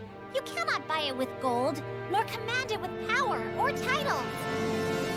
But instead of lending an ear to my advice, the nobleman began running his mouth, stabbing his own soldiers in the back with sharp words. I thought you Avia bunch were stronger. Pity. The whole damned lot of you aren't even worth a rupee. But don't think you've won, interlopers. I am still a member of the noblesse. Those copper square dogs would lick my shoes in return for a crumb of favor. You may celebrate for a day, but the ultimate triumph shall be mine! You sure about that? Sir Soupstock pulled a transceiver from his pocket. Everything you've said to us, you've said to those copper square dogs. Face it, jackass. You're finished. Voices of censure and indignation began to spill from the transceiver.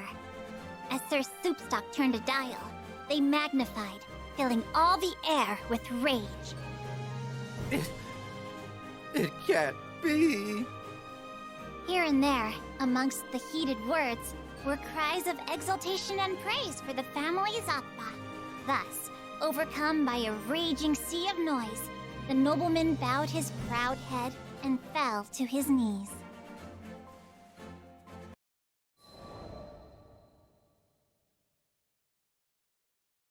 Sir Soupstock and his staff expressed great admiration for my swordplay.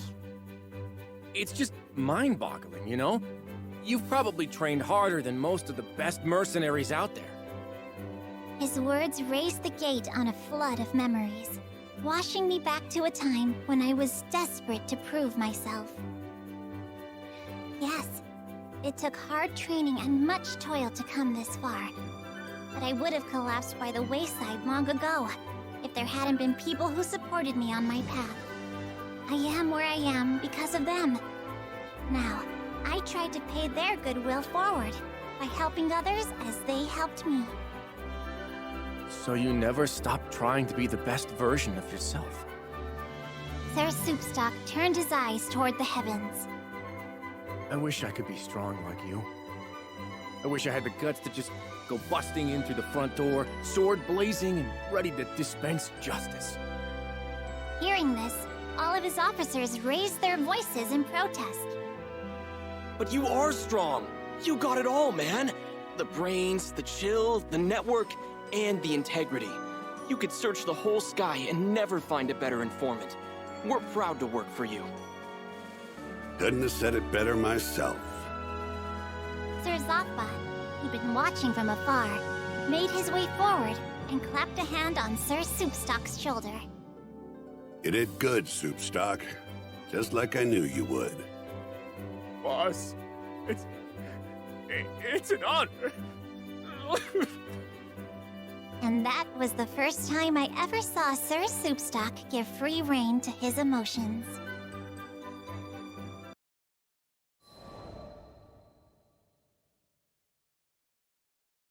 When I visited Seed Hollow sometime later, I heard at the Knick-Knack Shack a certain rumor. Apparently, one of the officers of the family Zotba had taken up forever pure, forever righteous as his creed. Even his staff could be heard reciting the words. The Justice Soup Gang, led by Mr. Mohawk, has been getting a lot of missions lately, and the family Zotba stocks are on the rise. Their soup stock, that is. I glanced about me and saw only faces as bright as the sun. And I knew in my heart that the warmth of those smiles did not derive from Lady Sierra Carte's rather pitiable jest. I once gave up being a skyfarer. Also, I could take up arms to protect my home island, Auguste. Man, she was special. You see, there aren't too many places in Fana Grande with oceans, much less ones as gorgeous and pristine as Auguste's. And I'd be damned if I stood by as the Erste Empire sullied its waters with the byproducts of their weapons research. It goes without saying that I enlisted. Good thing, too, because it was in the midst of the ensuing war that I met the Grand Cipher crew. They helped us, the local mercenaries, I mean, take a stand against those Imperial punks. It wasn't a picnic, but we weren't gonna go down without a fight. In the end, the war wasn't decided by either side, but by the patron deity of the land, Leviathan, who damn near drowned Auguste in a fit of rage. Anybody's troubles would have seemed small compared to a battle like that, huh? Well, not long after, as if irony was waiting to bite me on the ass, my estranged daughter showed up out of the blue. I know what you're thinking. What kind of parent wouldn't rejoice at seeing their child again? But it's complicated, and it's all my fault. Man, the way Apollonia looked at me, like a wolf staring down her bunny-eared breakfast. I couldn't face her. But this crew, there was something about their vitality, you know? Here were these young'uns standing against impossible odds and coming out stronger for it. Maybe if this old man took good notes, he could eventually have an honest conversation with his own baby girl. So, I asked to join the crew and took up a life of skyfaring once again. The next time my daughter and I met, I wouldn't let fear and regret keep me from moving forward. How'd me and my daughter end up estranged? Well, the first thing you need to know is that my wife was stricken by a terminal illness. I refused to listen to the doctors. Terminal my foot.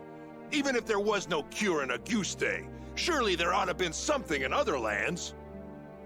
And so, I left my family at home, crisscrossing the skies looking for a cure.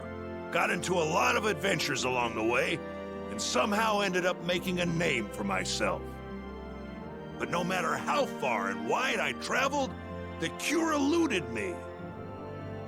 And while I was away, my wife, she breathed her last. I wasn't there for her when she needed me most. I never even got the chance to say goodbye. Regret and self-loathing crashed over me in never-ending waves, threatening to pull me under. You can't even begin to imagine the pain. And there was nothing I could do about it. It was all my fault. My daughter spent countless days looking after her sick mother, fighting off fear and dread. It's not hard to imagine why she hates me. She must have asked herself time and again, why was her father gallivanting across the skies while his family suffered? By the time I finally came home, she was long gone. There were no other relatives to turn to. The only family she'd known was no more. All I could do was stand dazed and helpless in the cold, empty shell of the home we'd made.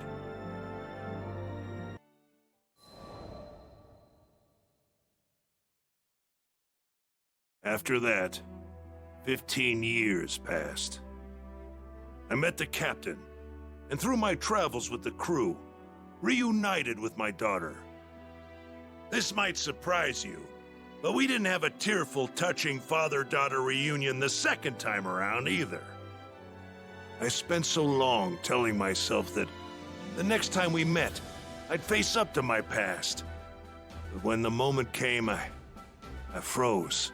What could I possibly say or do for her as a father, after all this time? Any courage I'd mustered withered in the face of her scorn, and I was left standing there, feeling like an old bastard. Sometime after this heartwarming reunion, I bonded with Leviathan, and through our link, saw glimpses of what lay in my daughter's heart. I thought I had escaped all those painful memories, but here they were. In that world created by the pact with Leviathan, my wife was still alive. I saw how things might have been if I had done things differently. Of course, I knew none of this was real. I would rather stay in a world of memory than live in a cold, lonely reality without her. But she wasn't having any of that. She said I couldn't sacrifice my future to dwell in the past. She made me promise to fix things between myself and our daughter. Said she'd boot me out of the ocean if I came back without completing my task. Her words finally gave me the push I needed to face my past and start on the path to a brighter future. They gave me the strength to fight for my daughter in her hour of need. And I'd like to think that I finally did something fatherly, if only just the once. Of course, I don't expect our relationship to be mended with one conversation or act of bravery. But little by little, I think we're getting there.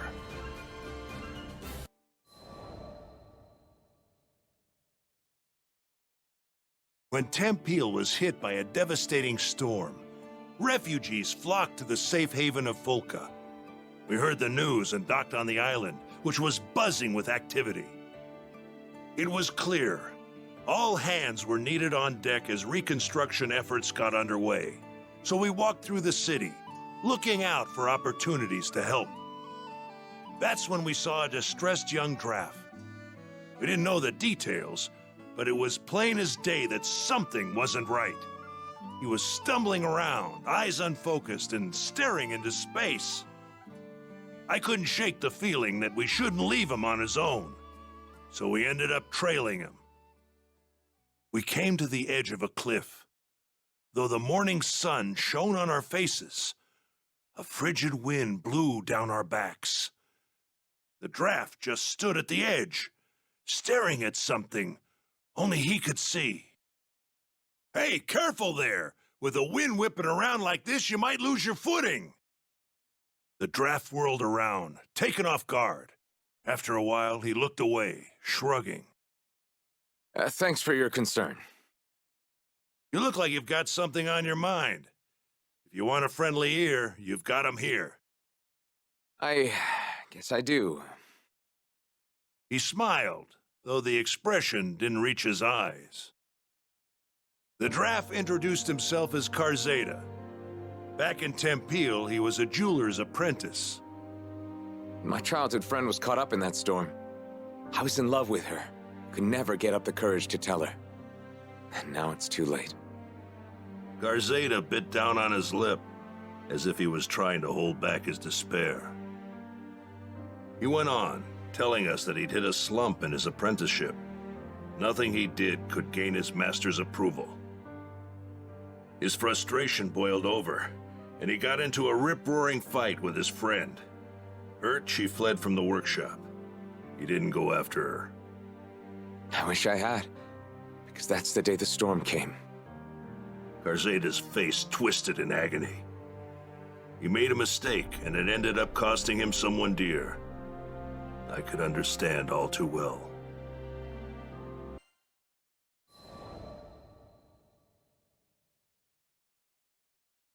Zeta stared at the sunbeams as they illuminated the cliffside. His eyes were watering, and not just from the sun's rays. When we were kids, we made a promise. Once I became a proper jeweler, I'd share my most treasured secret with her. Cowardly, yes, but that was the only way I could tell her how I felt. It all made sense now. His deepest, darkest regret was putting off telling her what was in his heart for so long. We made that promise ages ago. I wouldn't have been surprised if she forgot all about it. Zeta paused, as if remembering something. He lifted his gaze to the sky, then continued. Oh, right. I have to go back to the mines in Tempeal. There are keepsakes of hers there. I don't think she can move on without them. I could tell how important this was to him. But when the people fled Tempeal, a horde of monsters moved right on in. Actually, forget the fiends. Zeta wasn't in shape to go anywhere right now. What do these keepsakes look like? I can head to the mines and track them down for you. Considering his condition, I wasn't about to give him room to argue. Besides, I know all about not being able to share the important stuff with a loved one while there's still time. There's so much I didn't get to tell my family. Even now, thinking of our old house makes my heart ache something fierce. That day, there was no one to greet me when I opened the door. Seeing the cold remains of my home tore open a void in my heart. But you know what? I managed to keep going because my friends were there for me. This time it was my turn to support someone who needed it. The keepsake should be somewhere around here. Might as well inspect the mine shafts as we go through. Whoa! The place is crawling with goblins! Can't just let them run amok. Time to get to work. There. That was too easy.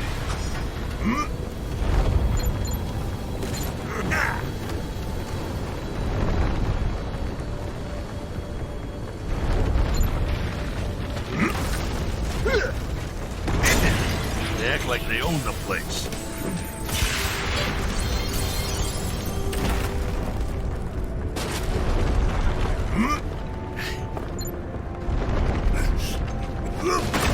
Well, who invited you to the party? Here goes! That's all of them!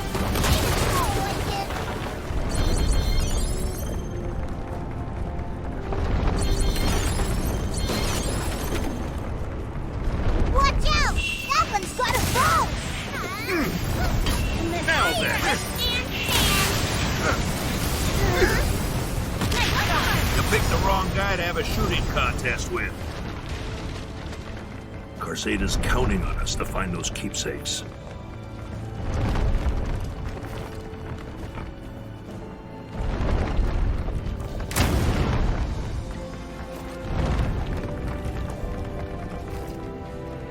Watering can, a shovel?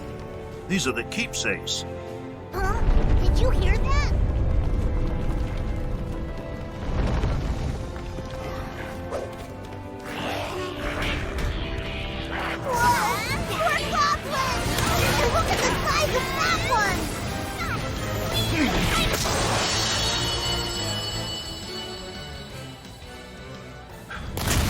We got the big one. I think we can rest easy. Great! Let's head back to town. Sheesh, the place was crawling with goblins. Good thing we came instead of Zeta.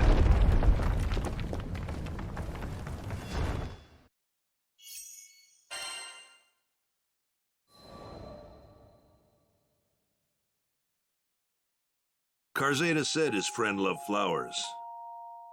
Tempeal's soil was harsh and didn't lend itself to flora, but her dream was to grow a variety of flowers and let them bloom all over the land. Knowing how much her dream meant to her, Zeta wanted to bring her gardening tools back and place them in front of her grave. His hands were trembling when I passed them over. Thank you. Thank you so much. He was so choked with emotion that each word sounded pained, like thorns sticking in his throat. I kept my eyes on him. It felt like if I looked away for even a second, he'd fade into the great blue beyond. He was still grappling with his hurt. You wanted to say goodbye to her properly, right? Come on, I'll go with you. I slapped him on the shoulder, silently willing him to pull himself together. I appreciate that. Thank you. Zeta hugged the tools tightly against his chest, his teeth biting down hard on his lip. It broke my heart, seeing someone so young deal with such overwhelming tragedy. The least I could do was help him see this through. Just as we arrived at the cemetery, the clouds opened up, unleashing a torrent of rain. The blue sky was gone, painted over by a steely, unforgiving gray. Looking around, I saw that there were others paying their respects at different plots. Like Zeta, they probably lost loved ones to the storm. As soon as he laid eyes on the mound of earth in front of him, the dam broke. Zeta's shoulders heaved with his sobs. Why did I say those awful things? There were so many more important things I wanted to tell you, but He sank to his knees, crippled with grief. His fist beat at the earth, sending drops of muddy water splashing onto his face. I didn't want that to be our last conversation. If I hadn't blown up, if we hadn't fought, I only wanted to see you smile, but I made you cry. All I could do was watch over Zeta as he poured out the feelings he'd held back for so long. Let it out, son. It's the only way to get through it.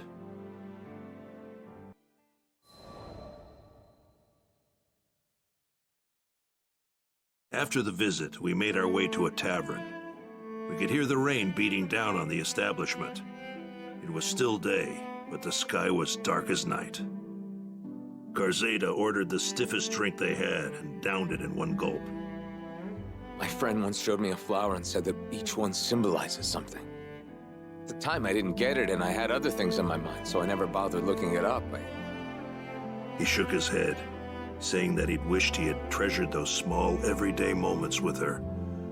Each word struck me like a blow, reminding me of my own failures. How am I supposed to live with this regret? It's like the storm outside, pounding on me until I give in and let it sweep me away. I mulled over his question for a while before opening my mouth. I'm not the right person to answer that. Only your friend knows. But how? She's... So I told Zeta about my wife, and about the agony of losing her. All the things I'd hoped for, things we could do as a family, were no longer possible. The chasm of remorse threatened to swallow me whole. I couldn't imagine things getting better. Not then, not ever. But I was still alive. Unlike my wife, I still had a future. Didn't that obligate me to move forward, to find meaning in being left behind, and try to fulfill what she wanted for me? Didn't that apply to Zeta? You want me to go with you? To find that flower, I mean? Maybe finding it would give him the answers he needed.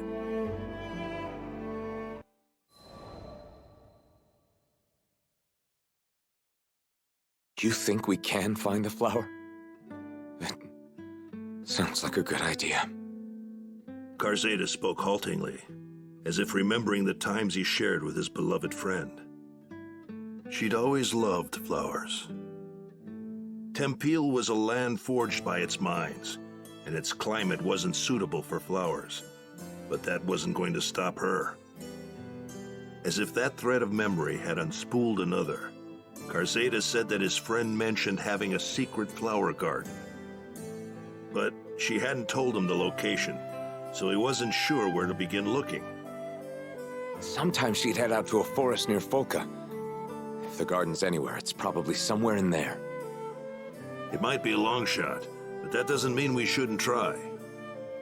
I drained the last of my glass. We stepped out of the tavern. The rain had stopped. The air was humid, but the sun was a welcome sight after the rain. I squinted up at the brilliant blue sky. There, arcing over the forest, was a large rainbow.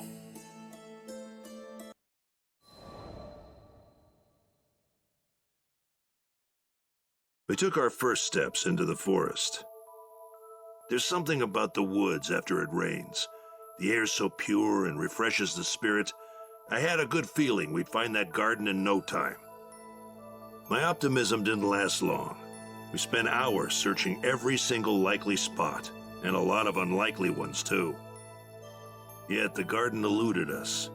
If it was here, it was tucked away somewhere really obscure. While we searched for those flowers, I made sure to keep tabs on Zeta as well.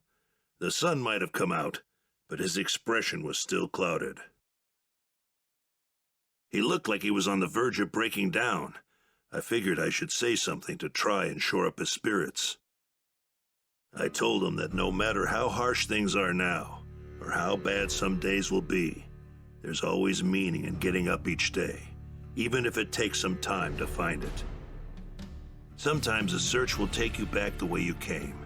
Sometimes it's a detour, but even that has meaning, because the answer could lie off the beaten path. The important thing is to take things 1 minute, 1 hour, 1 day at a time. Even regret, though it seems as tall and foreboding as a mountain, might become a gentle hill you could walk over, given enough time. I know what it sounds like, but I wasn't just telling him this to make myself feel better. It's just... sometimes, you have to run when the going gets tough, and that's fine. Just as a ship needs a port in a storm, a soul needs a safe harbor. Turning your back on your problems isn't the solution. No one knows that better than me. But we're allowed to make mistakes. That's part of the journey, and what it means to be alive. At some point, we have to settle up with the demons inside of us and learn to live with them.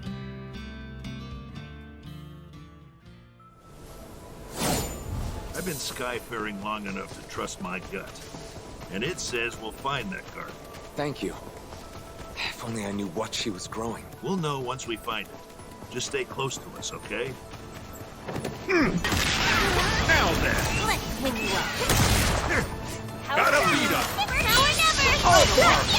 Keep it up, guys! Okay, got it! Can't be too careful! Let's look for that garden! Maybe we can find some clues around here.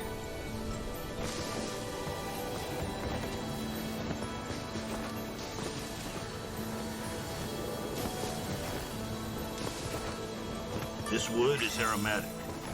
Should ward off the beast. Maybe it was put here to protect the flowers. There might be more nearby.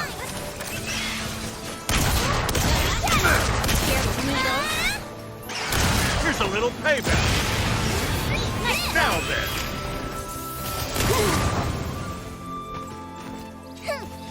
Here goes.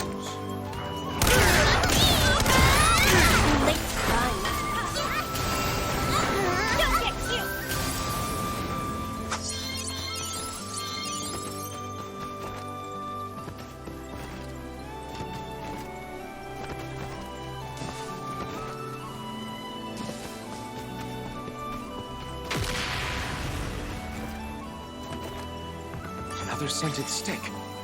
And more over there. There sure are a lot of sticks lying around. How'd they get like this? Keep your eyes peeled. The garden ought to be nearby.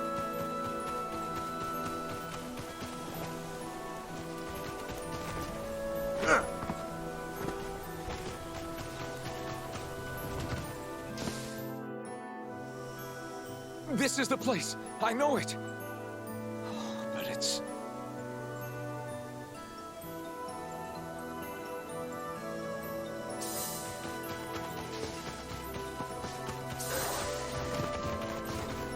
Damn it. The monsters are really going to town. First things first. Keep fighting. Get back, Zeta. How about no? Gotta beat you.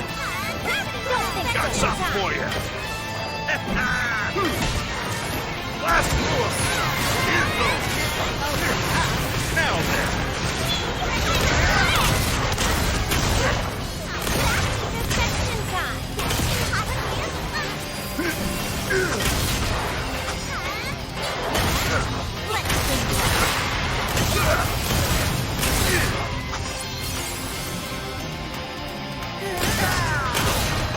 Slayer, huh? Nothing me and my gun can't handle. Gotta beat them. Now then. Got him in my crosshair. Great shot. Right? Not bad for an old bird. Gotta beat him.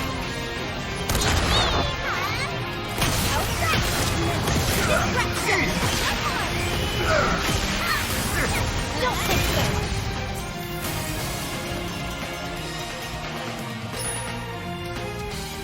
A wyvern too? Give me a break already. Now then. You got it. Right where we want. Yep. I trust you with my life. Got something for you. Let me out. Right.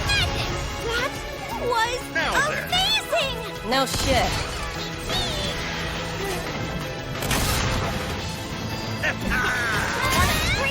Here goes.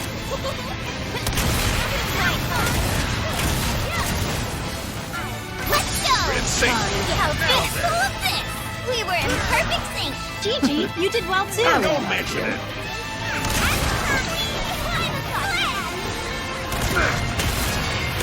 Here's a little payback. Now then. Treat you with hell. Right. Let me out. It's go time. We make the ultimate team. Beppo, you wonderful pup. I hear ya.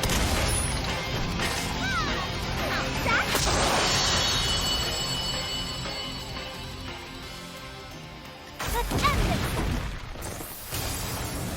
this. We handled the monsters, but the garden. You all right, Zeta? Come on, pull yourself together.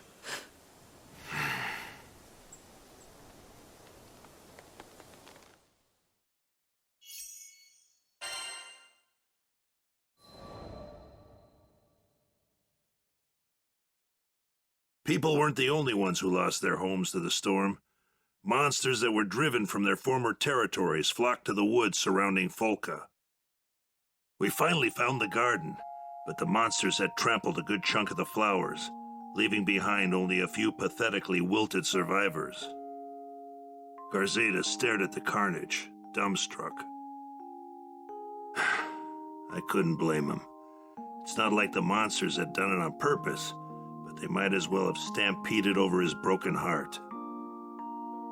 I'm no gardening expert, but even in their sorry state, I could tell that the flowers had been well cared for. Fertilizer, spades, watering cans, and other tools were laid out. Inside one of the equipment boxes, we found a notebook with detailed records of all the flowers she had planted. The notebook had instructions on how much fertilizer was needed to help the flowers take root in the mineral-loaded soil, the best time for planting, the names of the flowers, and what they symbolize. I passed the notebook to Zeta, who began reading it as if the secret to life was written in its pages. Maybe for him it was. The last page described another flower garden, separate from this one. With the notebook to guide us, we went in search of it. As we walked, I prayed for Zeta's sake that the other garden was intact.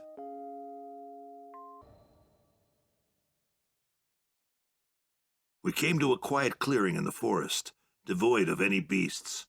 The only other presence besides us was a crisp breeze. Shafts of sunlight peeked through the trees that shaded the garden. I felt my breath catch in my throat as I took in the sight. Purple anemones bloomed, filling the entire clearing. Just looking at them, I could feel the tension drain from my body. That's it. These are the flowers she talked about. Zeta opened the notebook. Flipping through its pages, he came to the section on anemones. Tears spilled down his cheeks as he read her notes. I see. So that's what she was trying to tell me. After a while, he pulled himself together and turned to me. Thank you for everything. I saw it through his tears and heard it trembling on his voice, a fledgling seed of hope. If you hadn't come when you did, well, I never would have known what she wanted to tell me. He smiled, a pure expression devoid of the previous darkness. She dreamed of a Tempile blooming with flowers, and I'll carry the torch. I'll make sure her dreams come true. Glad to hear it. Just keep putting one foot in front of the other and you'll be fine. Zeta placed a hand over his heart and closed his eyes, as though speaking to his beloved. Or maybe he was burning the sight of this garden in his mind's eye. Our time together came to an end, but I felt as if the storm clouds were truly gone, and in its place was a clear blue sky. Maybe part of the reason I was drawn to Zeta is that I could sense that we shared something important. We both had regrets weighing us down. We made our share of mistakes. Still, there's no turning back time. All we can do is keep marching forward. Now that I think about it, just as I was there for Zeta, there were a lot of people propping me up on my journey. I owe all those people my thanks. It's because of them that I stand here today.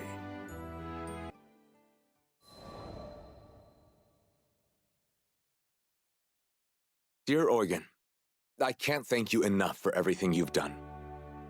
Every now and then I hear news about you and your crew. I'm glad to hear you're doing well. I was finally able to get licensed as a full-fledged jeweler in Folka.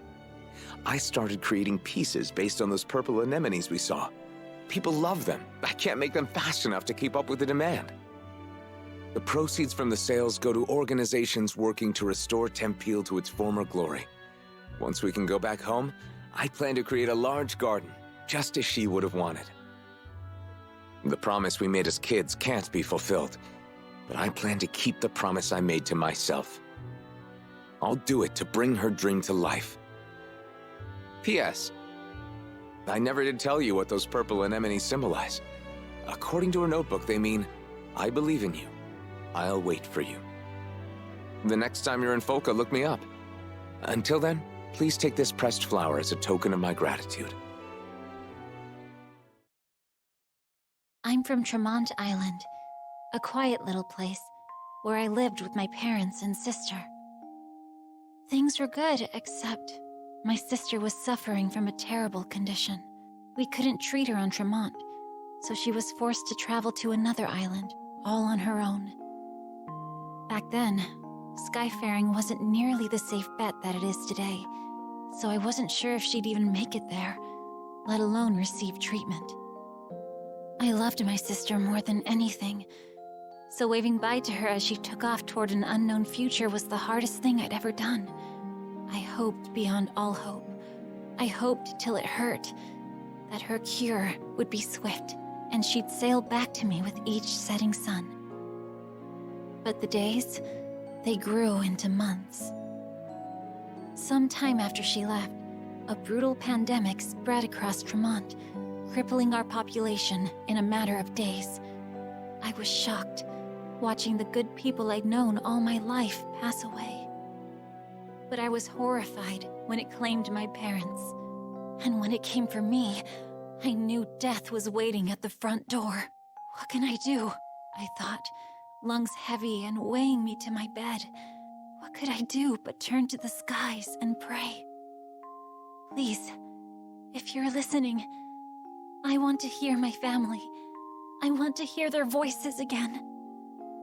My pleas were answered, but not by salvation.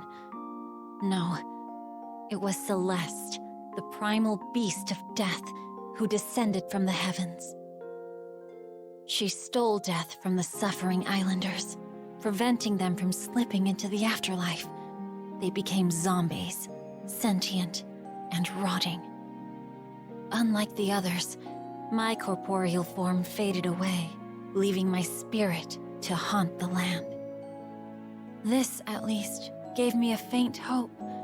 If I was given an unlife, then perhaps my mother and father would be given the same gift. But the months, they grew into years. And it became clear that though Celeste held dominion over death, life was a more complicated matter.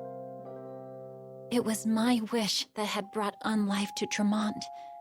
I was to blame for turning my hometown into a living cemetery. If the villagers knew what I had done, well, that's why I chose to haunt the manor on the outskirts of town. Alone in those halls, with no one to talk to, I counted the days until I lost track of time. Solitude was better than guilt. Isolation was better than hearing my name used as a curse.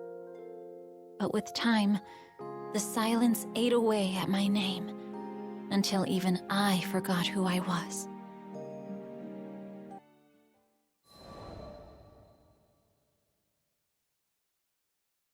It's true that there weren't people around the manor, but I did discover a few ghost animals floating about. They took a liking to me, probably because of our shared ghosthood, and I gave them cute names to show my affection. Beppo, Gigi, Fuji, and Nicola. Before I knew it, my lonesome days became a little less gray, if not less repetitive. I watched so many tomorrows and yesterdays pass me by. I felt as stale and constant as the mists that covered the island. That all changed when the crew came to my manor. They were a cheerful, lively group, but also straightforward and intimidating. It had been so long since I needed to interact with other people. I knew that if I made contact, I would have to acknowledge the real depth of my loneliness. So I ran, and they gave chase. So I ran again, and they followed once more. No matter where I fled, they found me, undeterred by my spectral form or my ghostly pets. Finally, I decided to ask them about their situation. Thanks to the mists, they explained, their airship was grounded on Tremont. Like me, like the other islanders. We were all prisoners of Celeste. So long as she still had a pact with the island, there would be no refuge from her fog. But, by the same token, her powers preserved the unlives of Tremont's people, myself included. If Celeste was brought down, we would fade with her. It troubled me, but I knew it was a necessary course of action. I had only one thing to accomplish before confronting the primal beast of death. I needed to come clean to the Islanders. It was time to make amends. Had it not been for the arrival of the captain and the crew, I would never have found the strength to make that decision. I marched straight to the village, took a deep breath, and explained to the people how I doomed everyone. But to my surprise, they looked upon me with sympathy and warmth.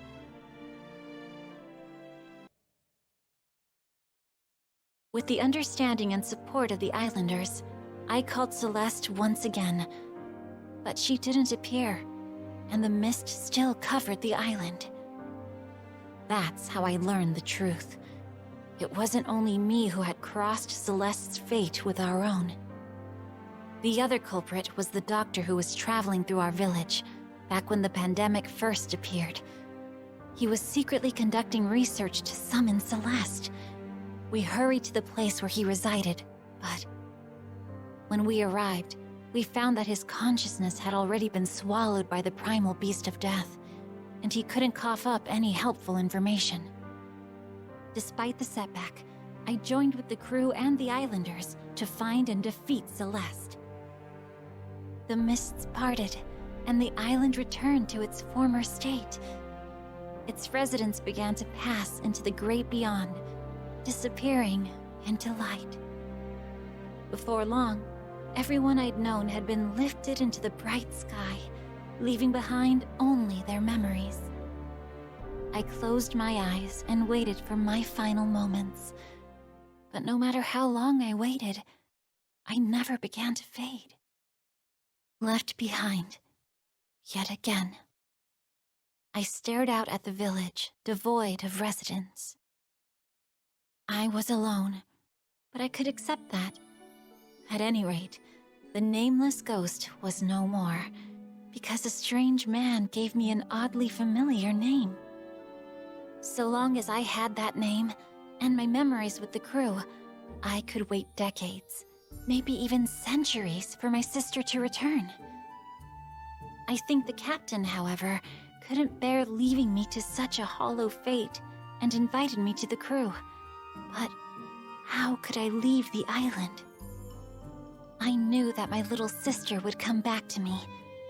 Even though we were no more than graves and warm thoughts, this is where her family was laid to rest. If she came back and no one was waiting, wouldn't she be sad? That's why I knew I had to stay. But the captain wouldn't hear of it. If I was worried about my sister, I should go look for her. It was a new chance. I had never been off my island. I had never even considered the option. But I knew I could. I just needed to find the courage. And that's how I set out on a journey with the crew. Somewhere, out there in that big blue sky, my sister is waiting for me.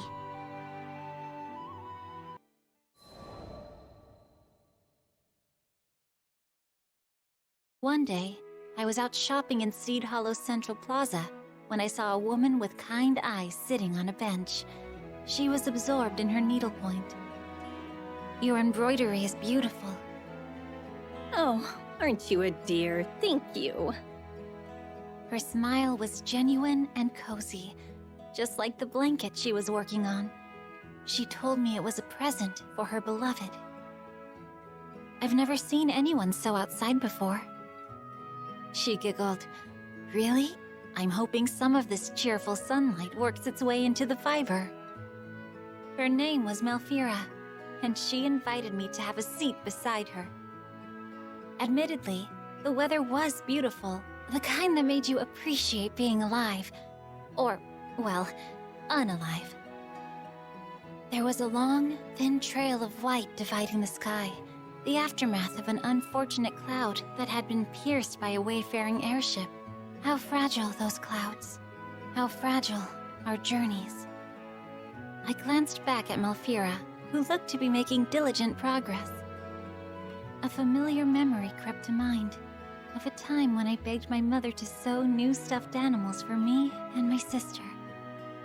The nostalgia was comfortable, welcomed even, but I was brought back to the present when I heard a troubled sigh from beside me.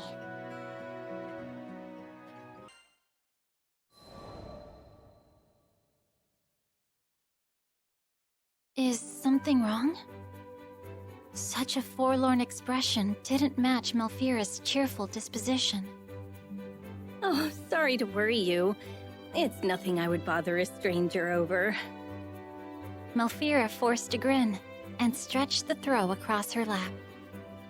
It's just, I had hoped to use warming thread on this little project.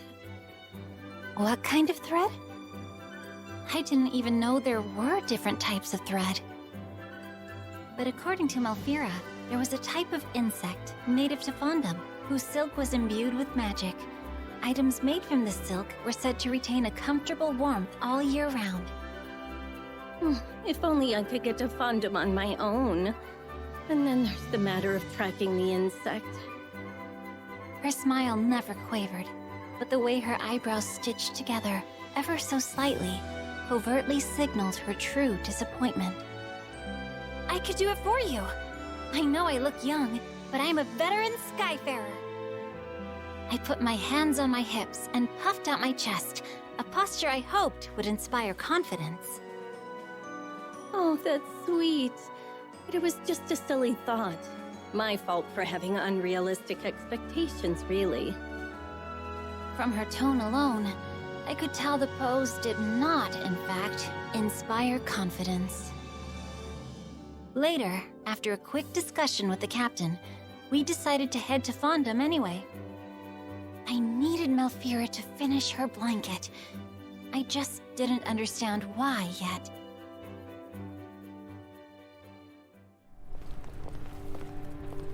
All pets on deck! According to Sierra, the insect in question nests atop the local wildlife, but there's a rumor a vicious monster also makes its home here. Stay on your toes. Those look like fire spirits. We better get them before they get us! Rain of arrows! Turn them against the sled!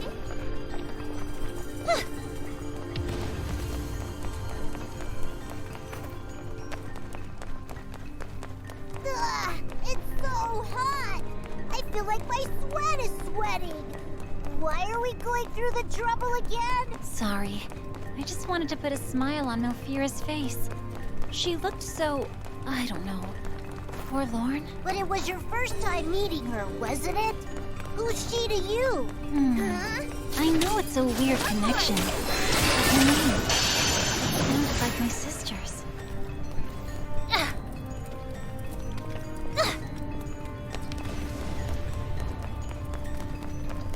Looks like someone wants to fight. Let's teach them not to butt in.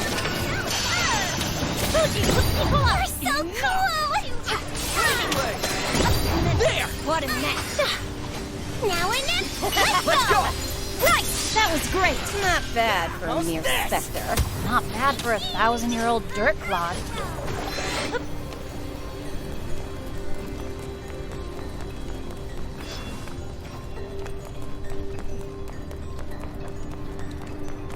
More wyverns. Momo, you bring up the rear.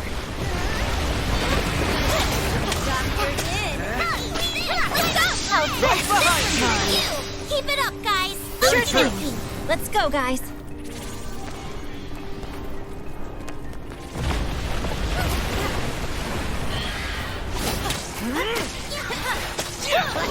them out. It's go time. Hey, that really worked. Let's keep it up! I'm not argue. You deserve the credit. It's all right, Nicola. I'll protect you from the mean monsters. Don't get cute. That's a me! Distraction. Just walk. Let's do it. Oh, lay it on him! Gigi, Beppo, down, boys. You can't place so close to the magma. What if you fall in?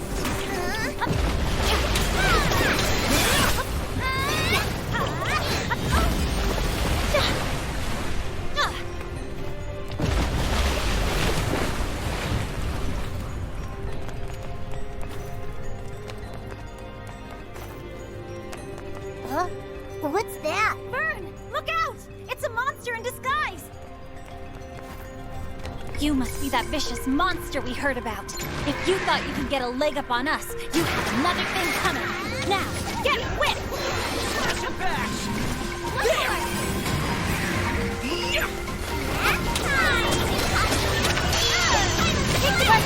Equal up! Fuji! Equal up! Get them! Take this! What is fine. We'll never back down. Let's go, Bring crew. it to run. Great! If they want to go all out, then so can I. Don't take your eyes off them!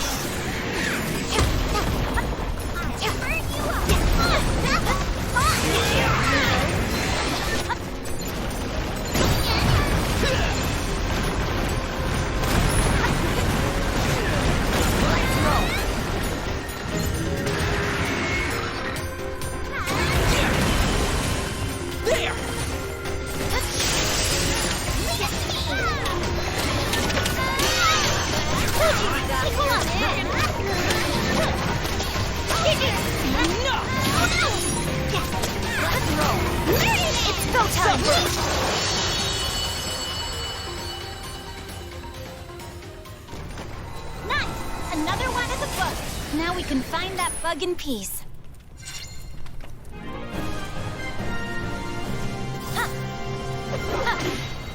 Spineless bunch, weren't they?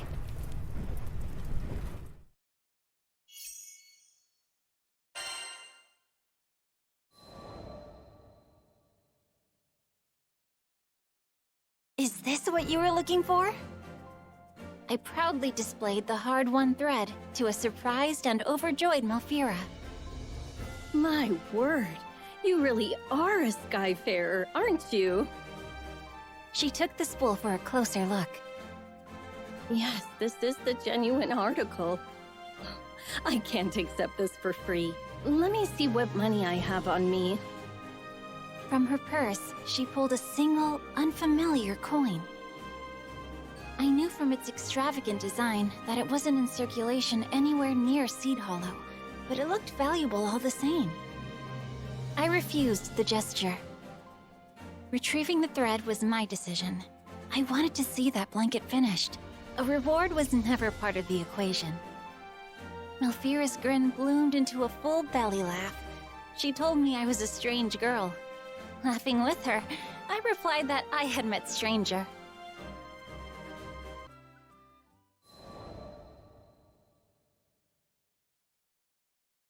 We made another pit stop in Seed Hollow, which gave me the chance to check up on Malfira and her progress with the blanket.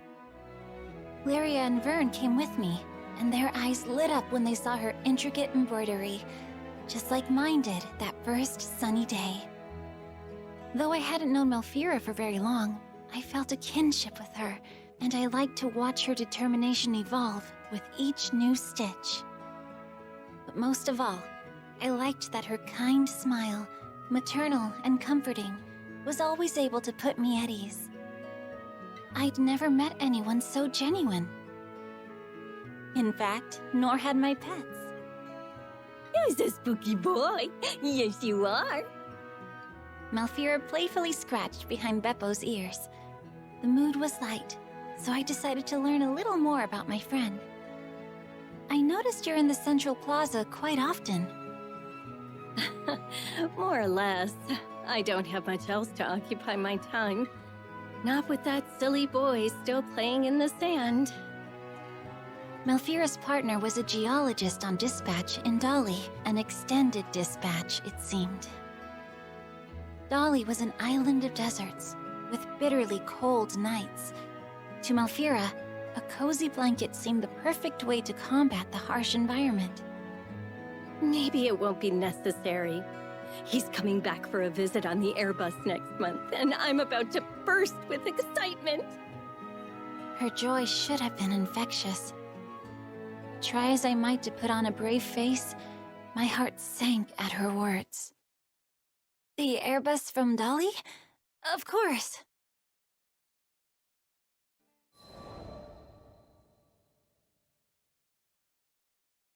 During the next month's visit, Malfira looked more downtrodden than I had ever seen. Vern expressed his distress before I could vocalize my own. Holy spools, lady! You look like you've been up all night. You feeling okay? Malfira meekly raised her head, barely affording him a grin. My love, he didn't come back to me. It took me a moment to find a response. I'm sure... I bet he'll find a way to return next month. She had already been waiting an eternity for him. What comfort were my words? And yet, she still found the strength to smile. I hope so. I'm so tired of moping around like this. It's getting harder to stay positive, but I'll find a way, for his sake. That man, you know, he's so absent-minded, he probably mixed up the date on his ticket. Malfira unrolled the blanket across her lap, checking the backing of her stitching. I've poured a lot of love into this design. I hope he likes it. As she vacillated from melancholy to forced cheer, and back again, I had to bite my lip for fear my thoughts would spill out.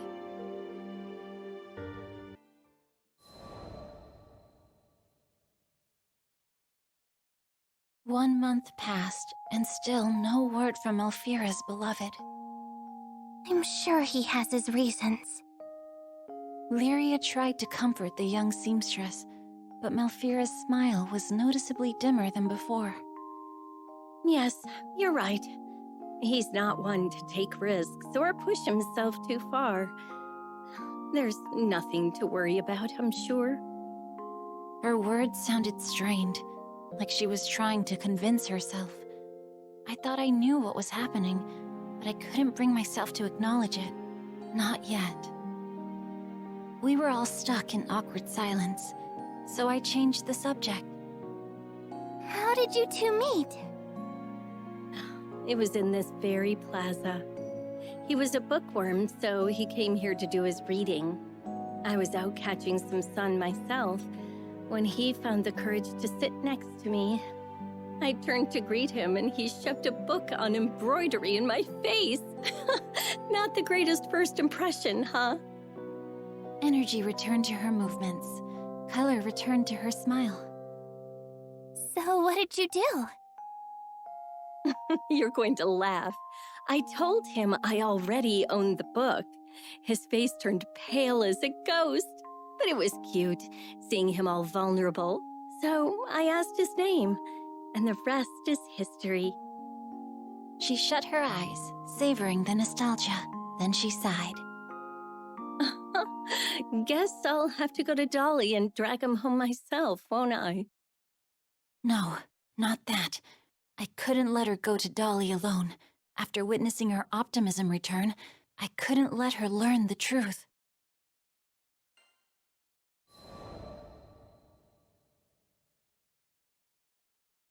No, you should stay here. We'll go for you. Dolly can be a dangerous place, and I'm sure your partner wouldn't want anything to happen to you. I hoped that logic would be enough. Dolly? Dangerous? But so many people live there.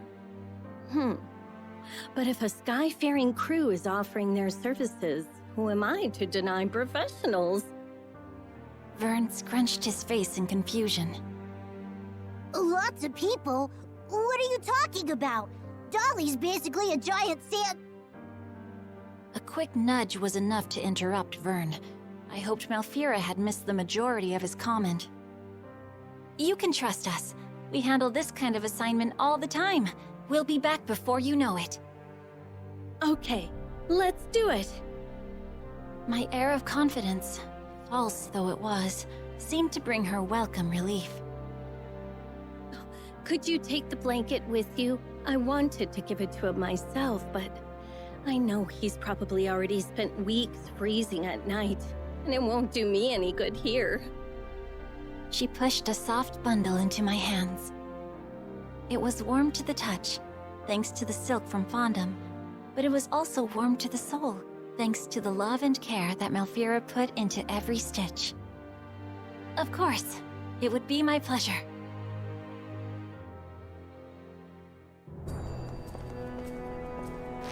everyone. To the fight.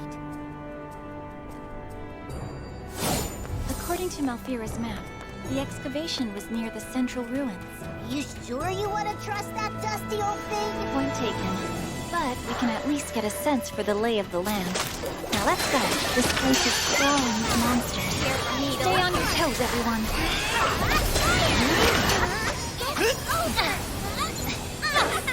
Direct hit! Disruption! One more! Making this difficult. Reagan leg!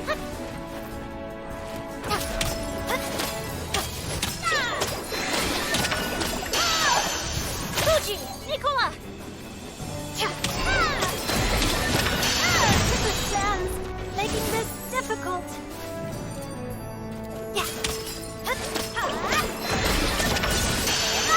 Gigi, help!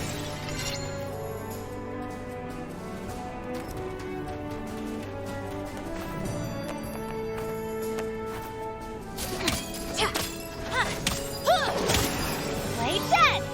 We're up!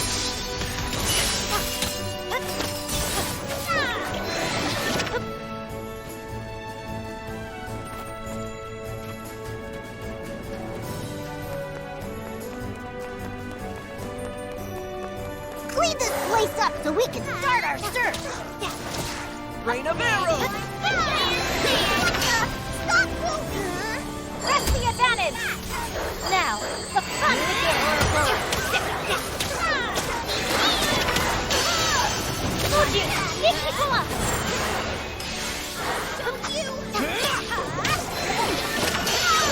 Gigi here!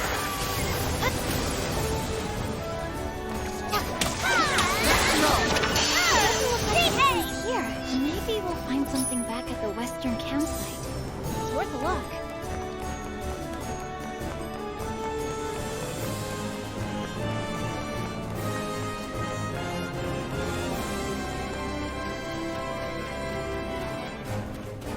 Do these guys get paid to fight us or what?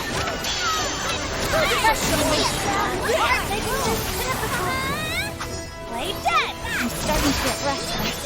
Come on, let's hurry. Just like that! Fire! That's it!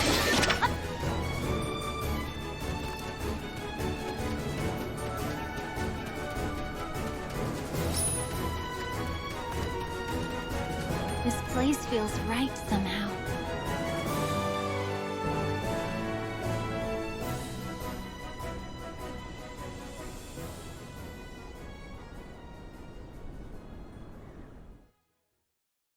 I think I saw someone over there! Let's go!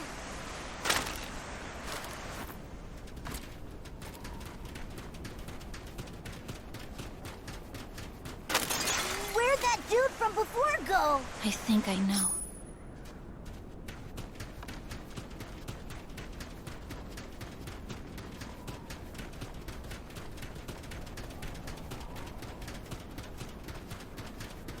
No, it can't be. I'm afraid so. He's no longer with us, but we've at least found his resting place. That's some comfort.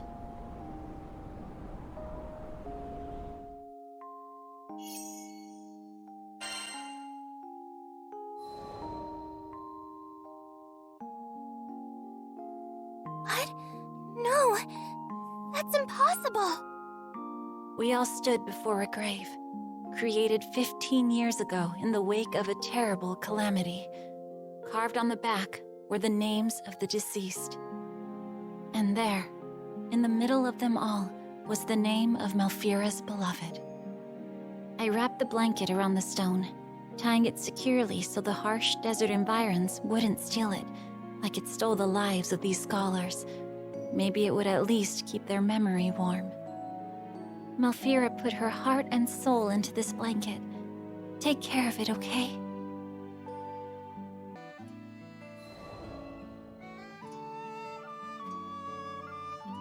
When I returned to Seed Hollow, Malfira's voice was shaky. Is he okay? I couldn't face her as I struggled out a response. He's Fine. He said the survey was taking longer than expected, that it's going to be a while before he can join you. Oh, thank goodness. I was starting to fear the worst. She was relieved. I was crushed. But how could I bring myself to tell her the truth? He said thanks for the blanket, that he'll never feel cold again. Of course he won't.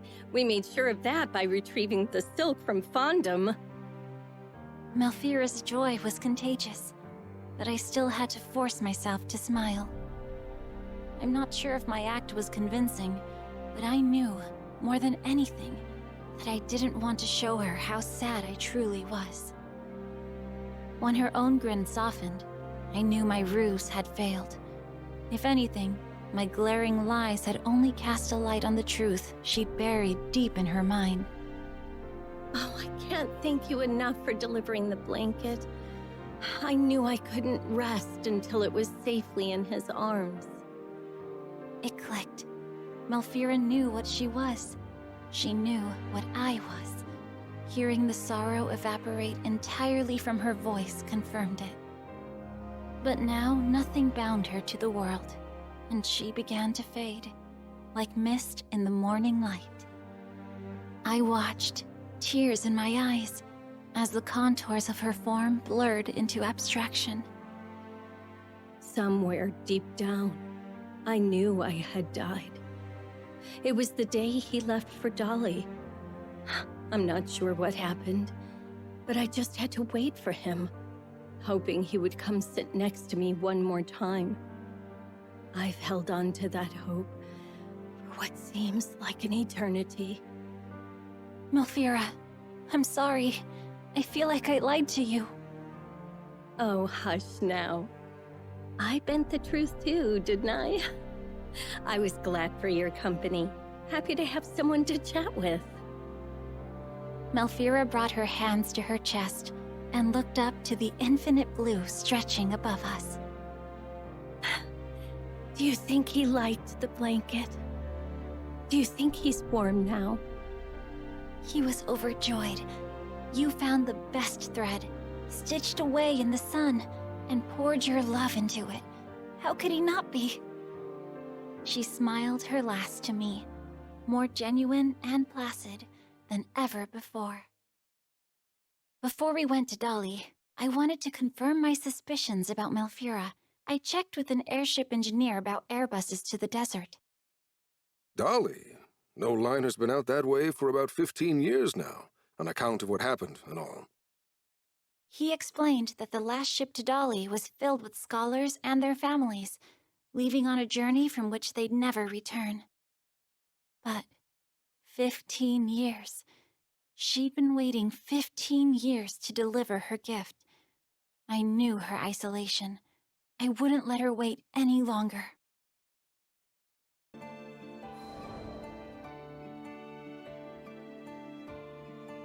Before I was ready to part ways with Malfira for good, I decided I needed to build a new grave for her and her beloved in Dolly.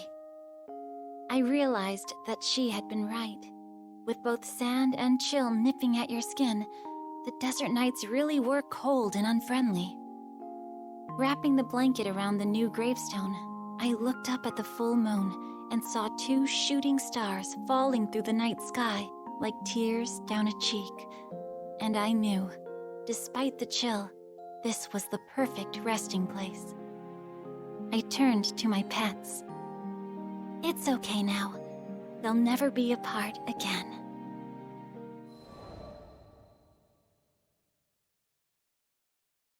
Mother said she would bring us salvation. It was a glorious message, and for that she gained a devoted following.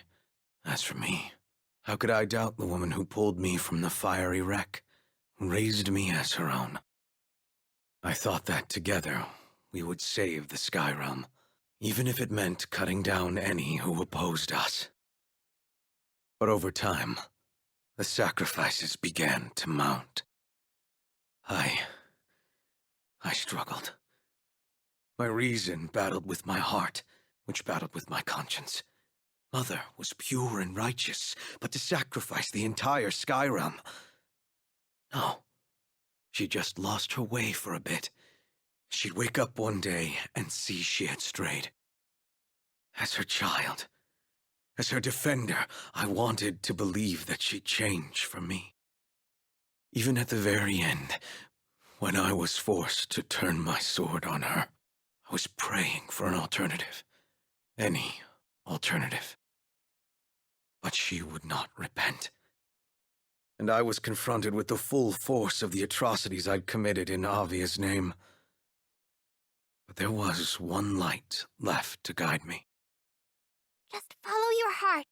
It might lead you to scary places, but at least you'll know you're being true to yourself. Thank you, Lyria.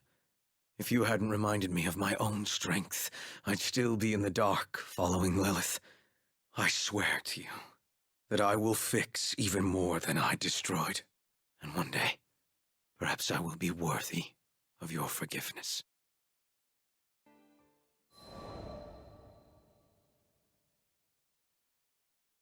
"15 years ago, Dolly fell prey to a violent catastrophe. One that still lives etched in my mind. There was an explosion. Immense and sudden. My home went up in flames, and with it the only life I had ever known. People were fleeing and dying in all directions. The air was filled with screams and the smell of burning. Then I heard it. The soul-piercing roar of a dragon. My short life should have come to an end that day. Except... It's okay. Let me be the one to save you. Salvation came in the form of a kind woman. Her name was Lilith, prophet of the pilgrims of Avia. From that day forth, she was both my mother and mentor. I worshipped her.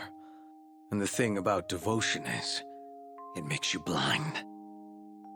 Mother had followers in the hundreds, thousands, and my simple child's mind thought, well, if this many people have faith in her, she has to be good, right? I wanted desperately to be of use to her. So I trained to be the perfect guardian. Young Id, one day you shall be as mighty as I. General Galanza taught me how to fight. You wouldn't want the other pilgrims saying you're riding your mother's coattails, would you? Then you must prove yourself. General Magliel taught me why we fight. Her training was harsh, but that's how I acquired the makings of a general. All effort, no nepotism. Finally, I had some value to Mother. Her sharpest sword. I never felt happier or more accomplished. I thought we were going to save the Sky Realm. The naivete of it all.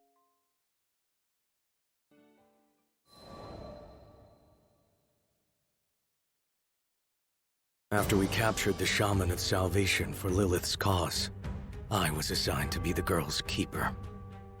That made me enemy number one to the Grand Cypher's crew. Every time I took Lyria to a primal beast altar, they'd be there, and we'd fight. I mean, there was a time or two we had to cooperate to prevent widespread calamity. That's beside the point. They were standing in the way of Lilith's mission, opening a path to the Promised Land to Estelucia, and bringing salvation to all Sky Dwellers. Salvation. It's a powerful word in a messed up world like ours. I wonder everyone got roped in by her lies.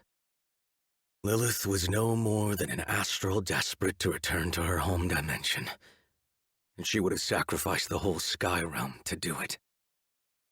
I tried to reason with her. Might as well have asked an avalanche to change course.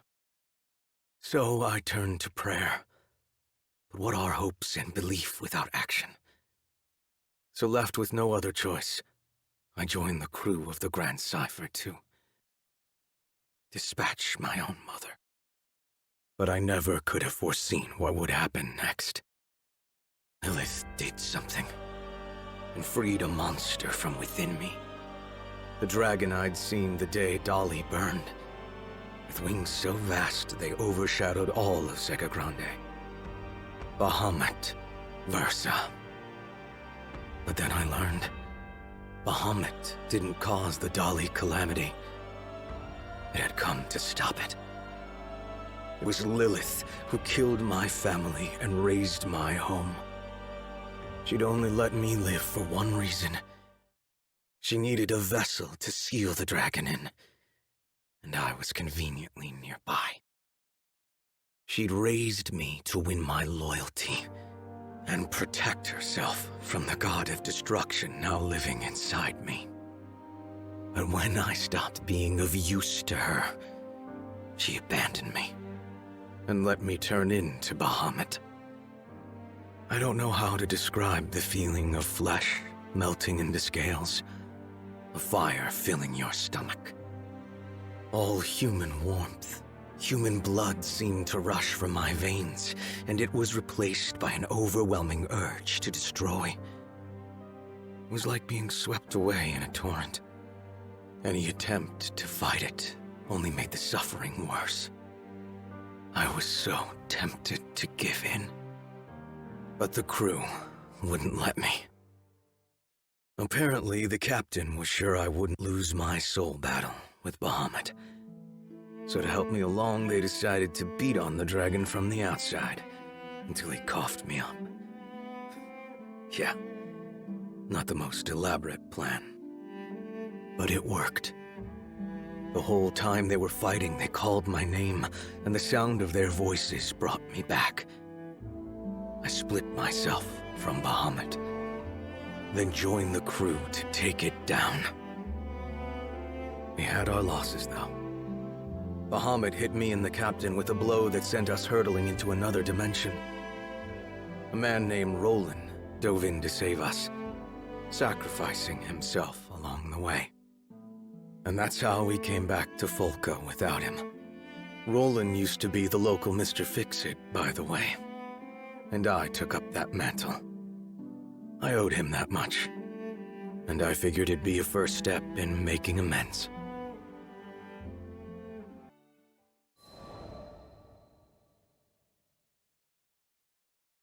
And that's where this new chapter in my life begins. Me, as the new Mr. Fix-It. After clearing up some requests, I thought I'd earn some, respect, honor, from the Crew Alliance Rafale. But it seems you can't buy forgiveness so easily. Ahem. So I believe we're all aware of Avia's assault on Seed Hollow? She looked straight at me as she spoke. The actions of the pilgrims, myself included, had left a number of locals without homes. There was a plan to resettle volunteers in Tempio. Give them a fresh start. They're going to be out in the open, moving, building. This includes children and the elderly. Your job would be to protect the settlers until their homes are up. Trustworthy Skyfarers only. Hey, don't push yourself. You can sit this one out, you know. Rackam lay a hand on my shoulder, but I shook my head at him. We take it. This is right. I couldn't stay stuck in the past forever. I needed to move on. I needed to help those I hurt move on. It wasn't an easy choice, though. Our patron, the family who was bankrolling this mission, didn't know I'd worked for Avia. And I didn't know if I had the guts to tell them. Yeah, I know. How am I supposed to atone for crimes I'm too scared to admit? Still, one step at a time. Too much of a coward to take responsibility? Fine. I could at least start by repairing some of the damage I'd done. I'd make sure the settlers built in peace. And if one of them happened to find out about my past, then that would be that. I'd accept whatever punishment they saw fit to give me. It didn't matter where I hid or how far I ran. Retribution would find me eventually.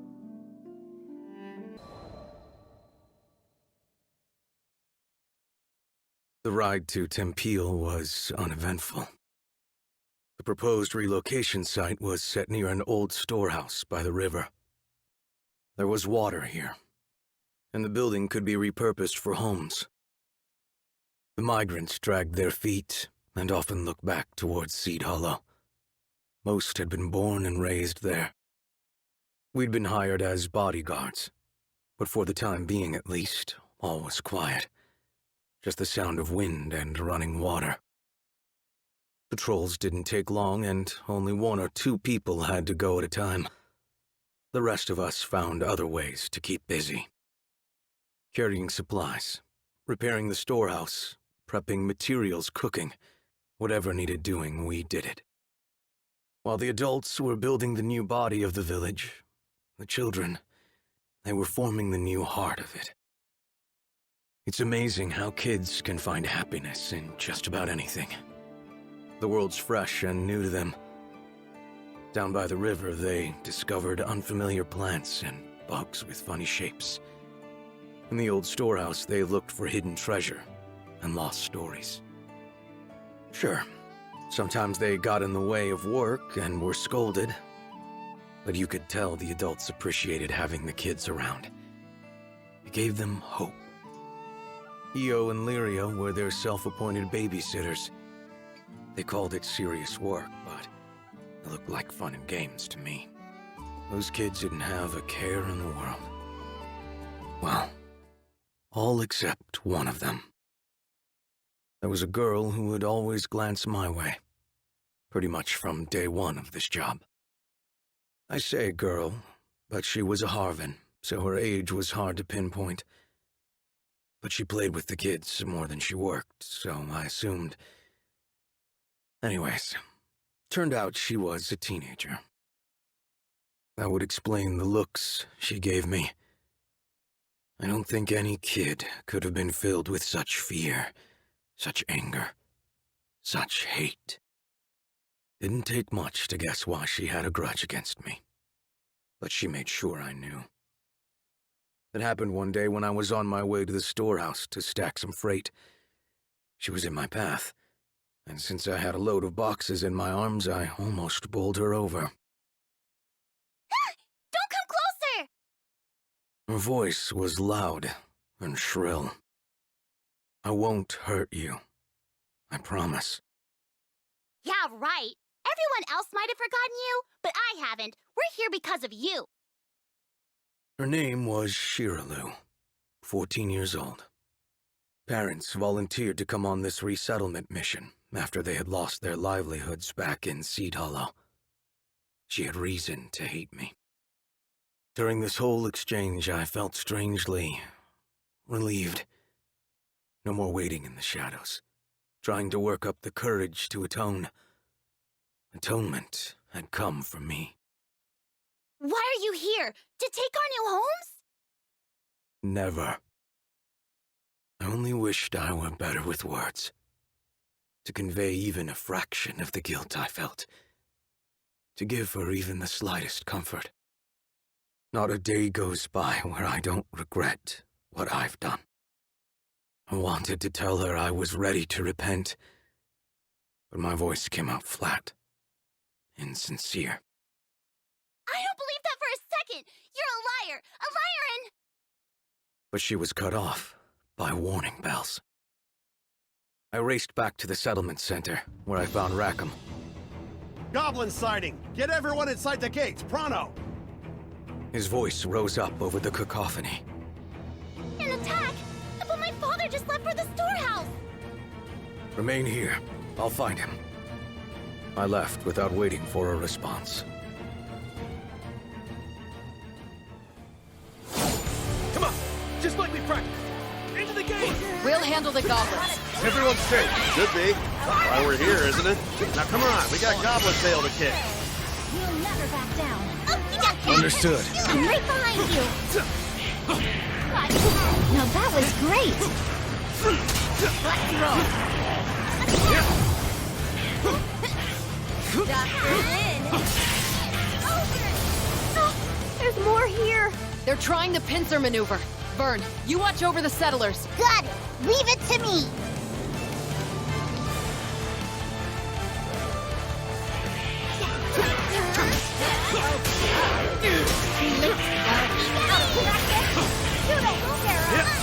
It's our turn! Right. I'll get him! That was great, everyone. Obviously. True enough. I've got even bigger spells!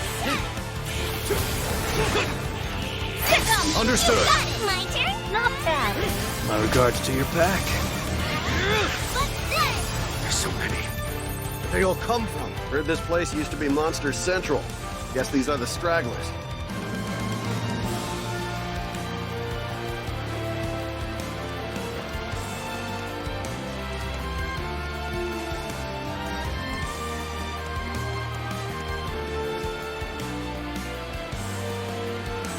Bad news, guys! Some girl named Shiraloo has gone missing! No! What is she? Don't assume anything, Maria. First, we secure the area, then we start a search.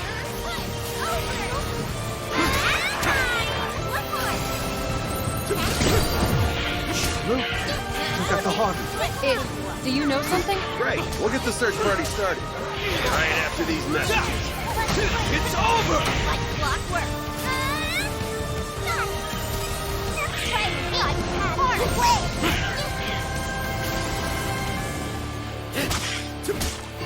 Stay down! Hey! I heard Shiraloo's near the windmill! Yeah, that sounds about right. She was worried about her dad. Then what are we waiting for? Let's go! Heads up! There's another goblin band over here! What? Shirolu, where did you go? Focus on the fight at hand. Here they come. Please be okay.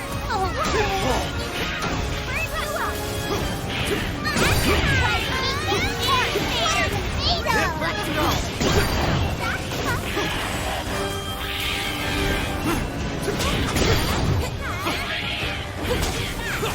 Want a treat? Section time!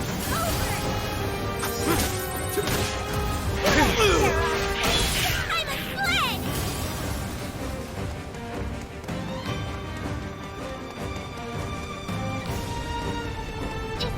Is someone there? Shiraloo! Don't worry, we're here to help. Do you think you can stay hidden for a bit?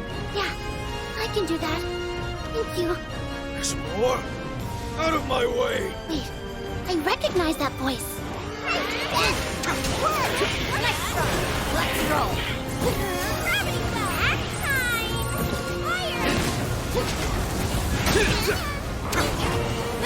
Adios! Try to beat more Paris! Let's bring you in! Never enough! It's over! Let's do it! It's go time! Yes! You handed them their butts on a platter! Have a good suit, Chef. Let's roll. He's dead! Ouroboros, sick of He's done. Yep. Yep.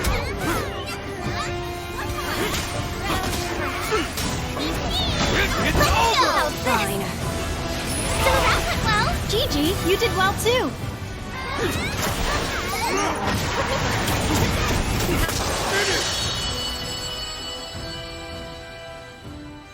Looks like we're all clear. You can come out now, Shiraloo.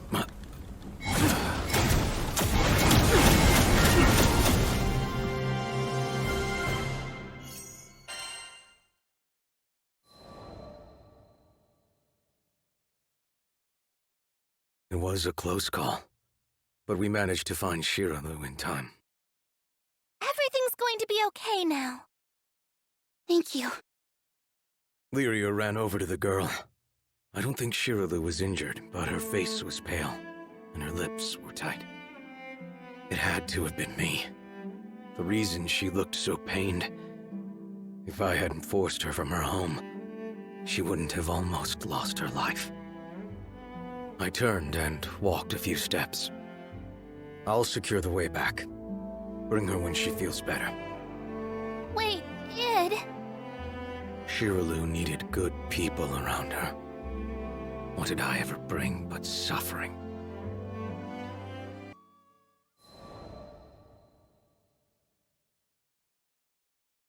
The day after the goblin attack, I had an unlikely visitor. Shiraloo.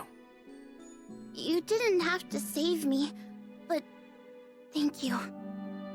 That took me completely off guard. I searched wildly in my mind for a response, but all that came out was... I was just trying to do the right thing. Look, Avia almost destroyed Seed Hollow, and I won't ever forgive you for that. Do you know how many people were hurt? I'm sorry. Like I said, words, not my strong point. Is there any way I can make amends? I will do anything. She looked at me for a moment, her lips working, searching for an answer. Her eyes slowly welled up with tears. Can you bring back the dead? I didn't think so. If I could trade my life for even one I'd taken, I'd have done it in a heartbeat. But she was right. Those people were gone, and never coming back. We can't talk about this now. Maybe I shouldn't have come. Have a good... goodbye. She turned and walked away. Her voice shook the entire time we were talking. With anger, I guessed. And grief. But she'd still forced herself to thank me. It hit me then how kind she was. If Avia had never existed, she might have never known the corrosive influence of hate. Our crimes went beyond the people we killed. Even those that survived, they now had to live with the trauma and sleepless nights. It was all so heavy. I was beginning to see that I'd never be able to atone. Not if I had 100,000 years and all the power in the skies.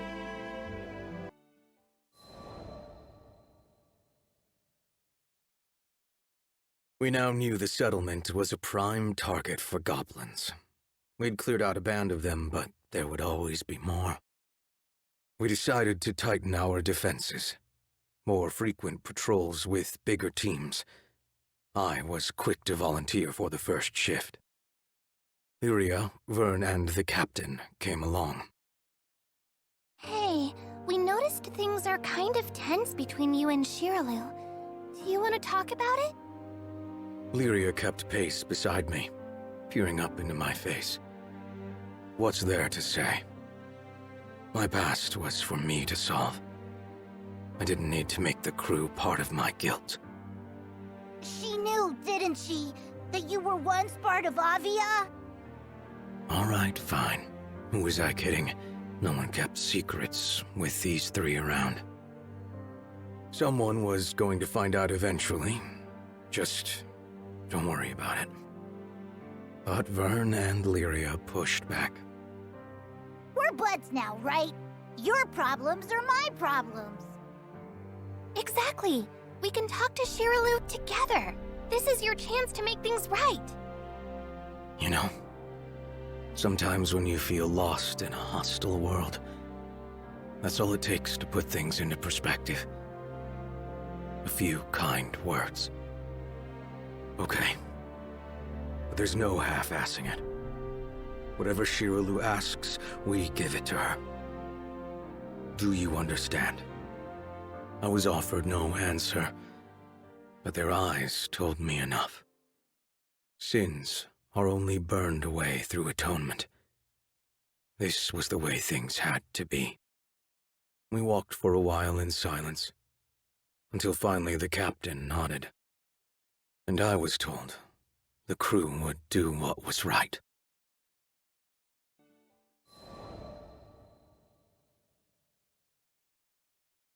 Days passed, and the demeanor of the settlers when they were around me began to change. bright eyes turned into cold stares. Open hands clenched into fists, smiles morphed into sneers. They had begun avoiding me, too. It was easy enough to guess why. On an afternoon, buried under gray clouds, the rest of the crew gathered around me in a show of solidarity. I'd recommend keeping your distance. I'm a known criminal now. I stared ahead of me into empty space. Maybe Shiraloo had told the others about me. Maybe she hadn't. What did it matter? The truth was bound to come out eventually. This was justice. But Id, you didn't hurt anyone because you wanted to. You were being controlled. The captain knelt beside me and pointed out excuses I'd rehearsed in my mind 1,000,000 times before. And as a child, I couldn't have known the difference between right and wrong. That as an adult, I was blinded by my love for Lilith. That in choosing to turn against my family for the sake of the skies, I had sacrificed the most. Yeah, I had misguided intentions. So what? If that were a real defense, we wouldn't have any villains, would we? I deserve to be judged for my actions, and my actions alone. They all fell silent after that.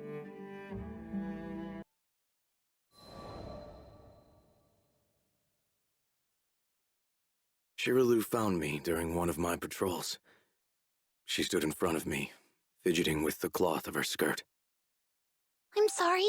I only told one person and then somehow everyone found out. With all due respect, save your apologies. Looking back, I realize I should have chosen my words more carefully. Something like, you don't have to apologize. All you told them was the truth. You know, something a person with a heart would have said. No, you don't get it! Yeah, she had a right to be upset. Only I could have sounded so accusing when what I really meant to say was, it wasn't your fault. Just tell me one thing. Did the church really brainwash you? And did you really have to fight your own mother? What? Where do you hear about that? Your friend told me. The captain. Of course. The captain promised me the crew would do what was right. Guess that meant giving my whole backstory to Shiraloo. Anyways, it doesn't matter where I heard it. What matters is whether it's true or not. So... why did she need to know? Would my good intentions bring back the dead? Shiraloo knew the answer to that as well as I did. My past is no excuse. So it is true. You're a victim. Just like us. No. I was the perpetrator. I had to be the perpetrator. How else could I explain the guilt that sat on my chest? It made it hard to breathe. But before I could say any of this, I was interrupted by the shrill ringing of warning bells. What's going on? Just as before, Rackam was making rounds to explain the situation. It looks bad. Our supply runners are under goblin attack. Supply routes were the lifeline of any settlement. They needed to be cleared immediately. I'll head out now. Shiraloo, find your family and get to safety. Okay, I won't leave the village this time. Good. I met up with the others, and we left for battle.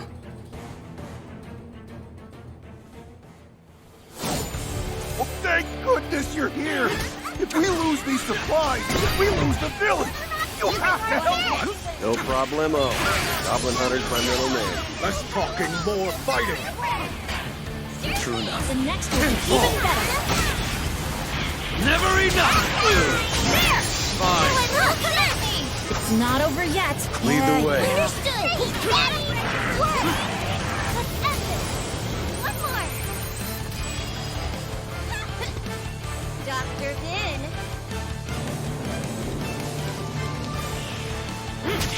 Nice try. Wow. reinforcements. To think they still had hordes in reserve.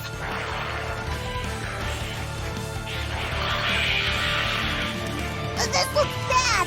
More goblins are headed for the village! What? Now? We can't abandon the supplies. I'll go back. Can you handle things here? Sure can. You just worry about getting to the village in time, hero boy. All right, Ed, let's roll!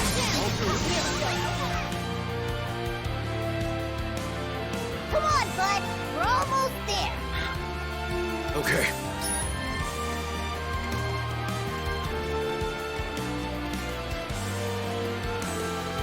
What the?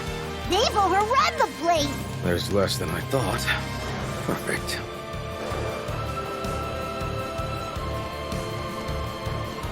Where are those Skyfarers? I'm so scared. Someone's here. It's Id. Stay inside. Don't come out until I say so. You're planning to fight them alone? But you can't win! You've never seen Id when he's serious. He'll be fine. What What's going to happen to us? What the?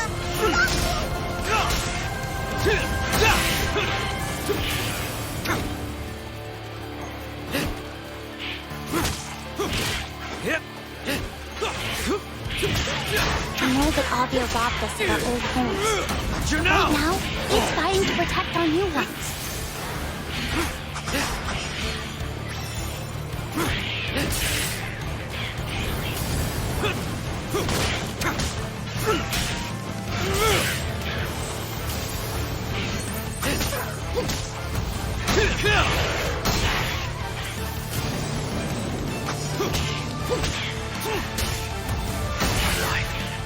All I wanted was to protect people. I know I've made mistakes in the past, but I have changed. And I'll prove it. He's facing all those monsters. You're mine! But But if it weren't for him, we wouldn't be in this situation.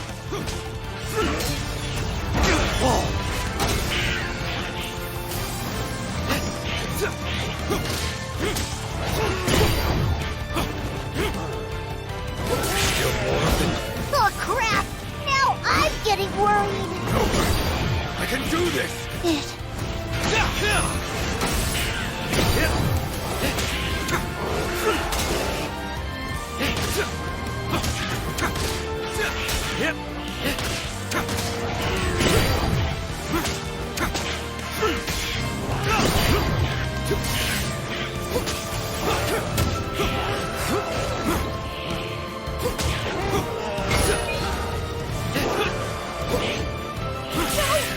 more goblins are coming! Don't give in, Ed! Why are you cheering him on? Listen to me. Ed might have done some terrible things in the past, but look at the person who's out there right now. He's risking everything to save us. Is that what a villain does?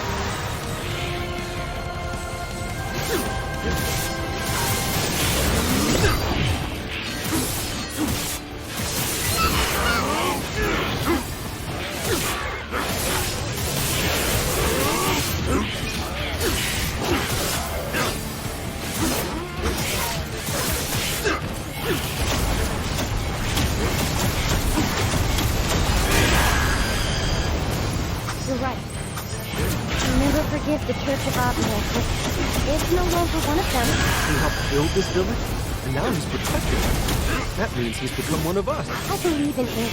He's our last hope. Please, Ed, pull through! We're counting on you! To protect them, I have to die!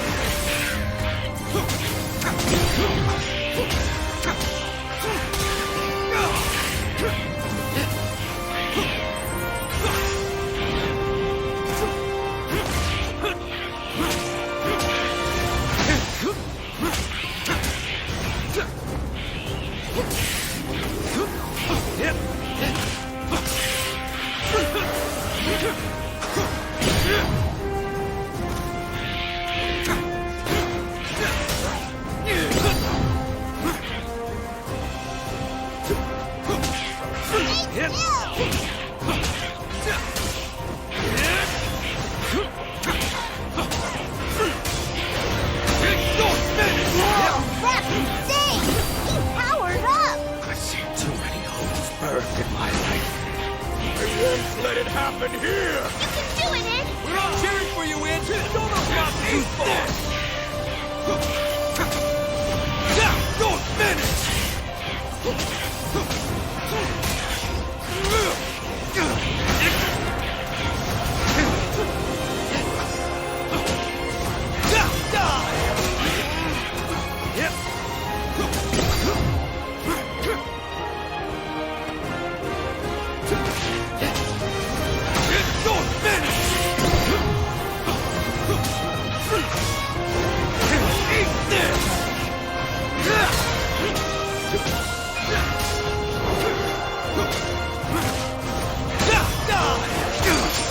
Take this!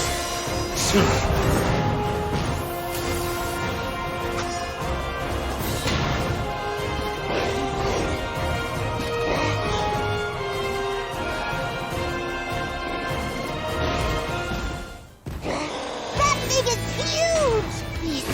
Please win this! Right. All I need is 90 seconds!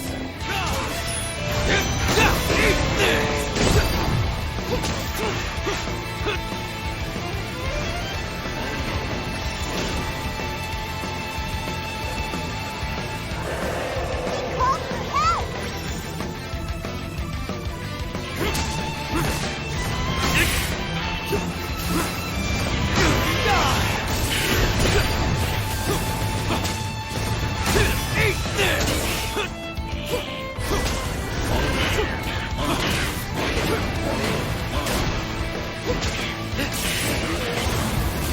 Don't finish!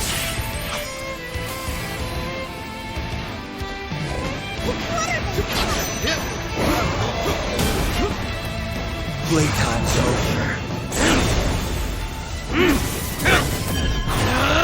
Dead weight. Stay vigilant.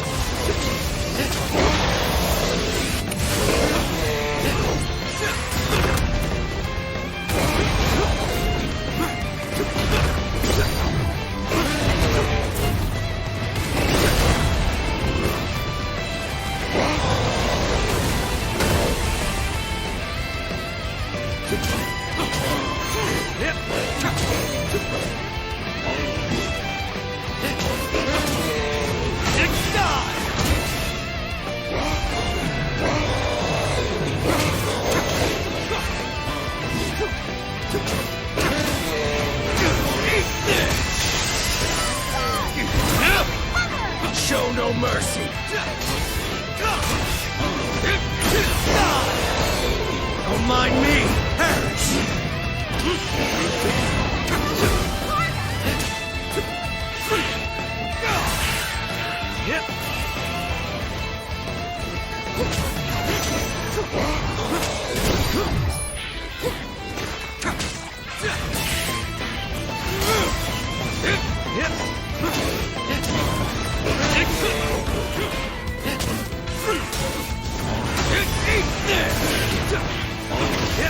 Miss me!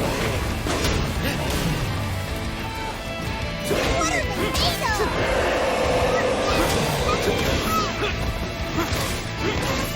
I still can't believe he's out there. All alone. Come on, Ed! You got this!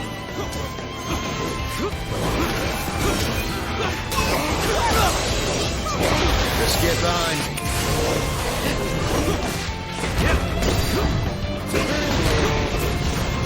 Eat this! More!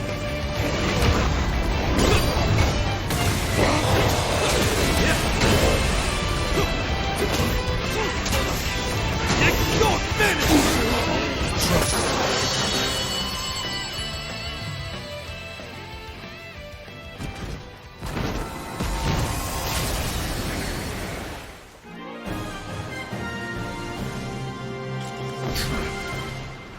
Well done.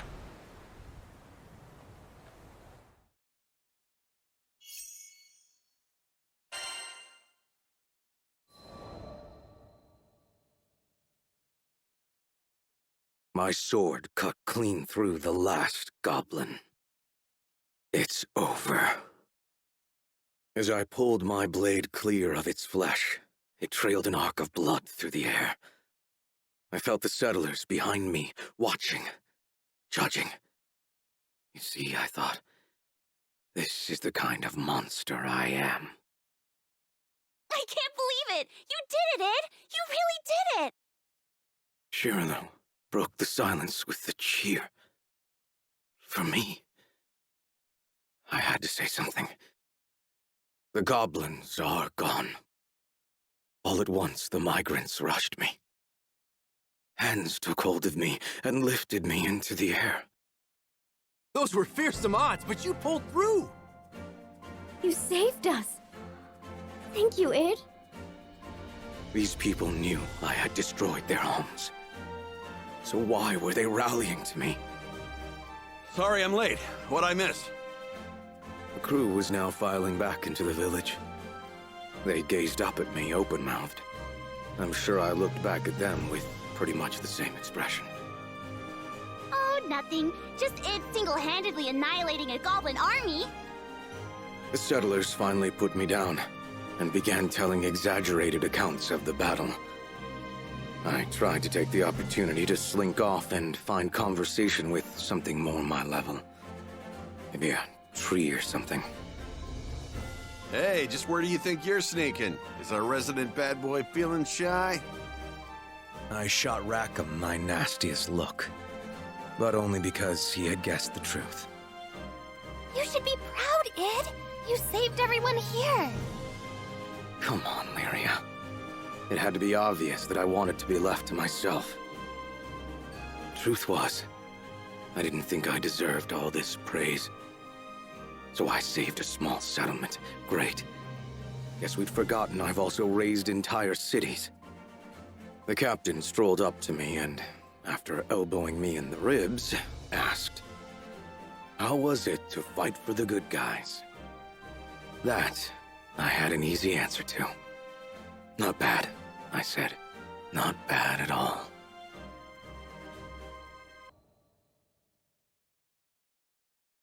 The morning after the second goblin strike, the sun rose on a quiet scene. The river glinted gold.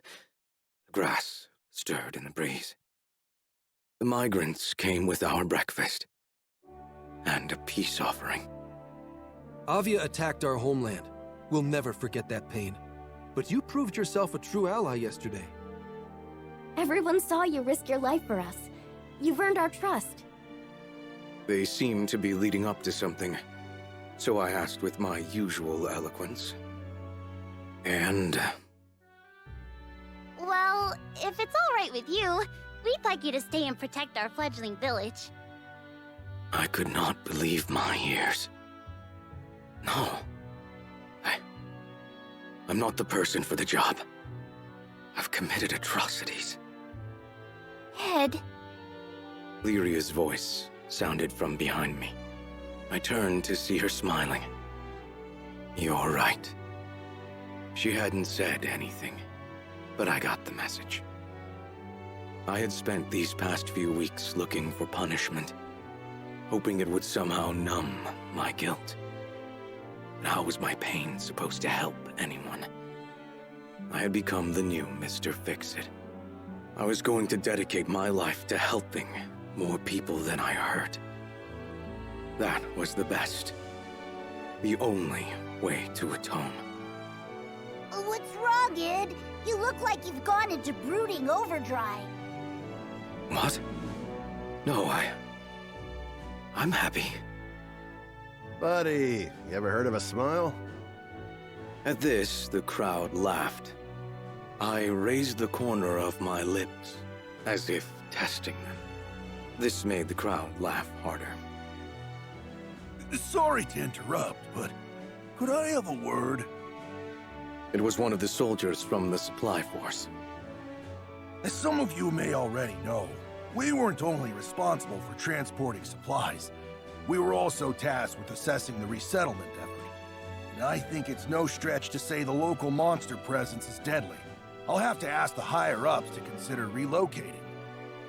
Shiraloo answered before I could. Not a problem. We've got a beast-slaying Mr. Fix-It on our side.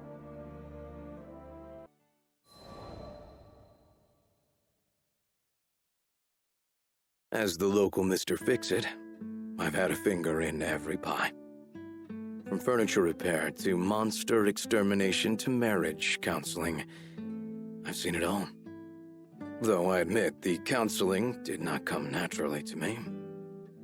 Still, I wanted to help in any way I could. I owed the skies that much. A new request came in today. From an old friend. Sid, was it my imagination or did I see you crack a smile? Lyria materialized at my shoulder and tried to read the forms in my hand. Yeah, work's been nice. I handed her the papers. And there, written in plain view, was the name of our latest patron. Shiralu. If I hadn't met Master Zaka on that fateful day, if he hadn't saved me, there's no way I'd be where I am now. I'm from the Vaults Duchy, where the weather's sweltering all year long, thanks to a river of lava that flows through the island. My hometown might not have been the most scenic place, but as long as I had Master Zaka with me, I was happy. After traveling for so long, I can finally say that with pride. Before I left on my journey, I was completely clueless. When my master went missing, I just ran around like a chicken with its head cut off. I was looking for something, anything that would help me find him, and that's when I met the crew. The reason behind his disappearance turned out to be even worse than I could have imagined. The Earth State Empire had driven him out of his mind. They had manipulated him into awakening the primal beast that had lain dormant beneath the ground, Colossus. Fortunately, I was able to break through to him, thwarting the Empire's attempt to exploit Colossus's powers for conquest.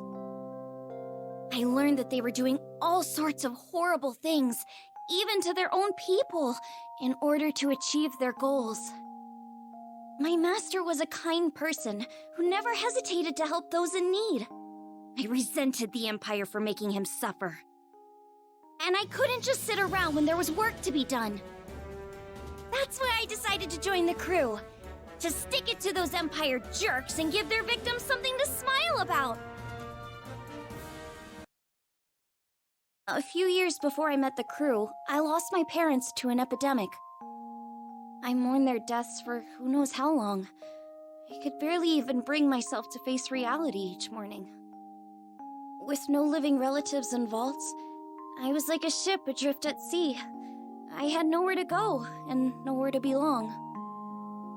Until one day, my master reached out his hand to me. I was so depressed I just kept staring at the ground. But that gentle smile never left his face as he asked me, "Why do you look so sad?" There was something in his voice that made me look up. When I did, a beautiful bouquet of flowers appeared in his hand, seemingly out of thin air. I had no idea how he'd done it, but I knew it must have been some kind of parlor trick. But he insisted it was magic. What a goofball, right? Saying that when he can use real magic. But it was just the magic I needed at that moment. Beautiful and kind. He went on to show me all kinds of incredible spells, the likes of which I'd never seen before. Watching him made me smile at a time when I thought I'd forgotten how. My master would always say that magic exists to make people happy. Something about that spoke to me. It made me want to become a mage just like him.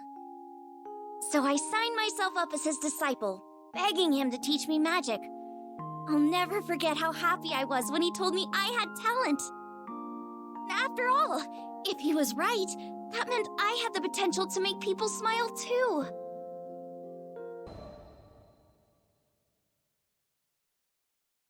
One day, shortly after I joined the crew, I suddenly lost the ability to use magic. No matter how many times I tried casting a spell, nothing happened. I had no clue what to do. The rest of the crew thought Master Zaka might have the answers I needed, so we set sail for vaults.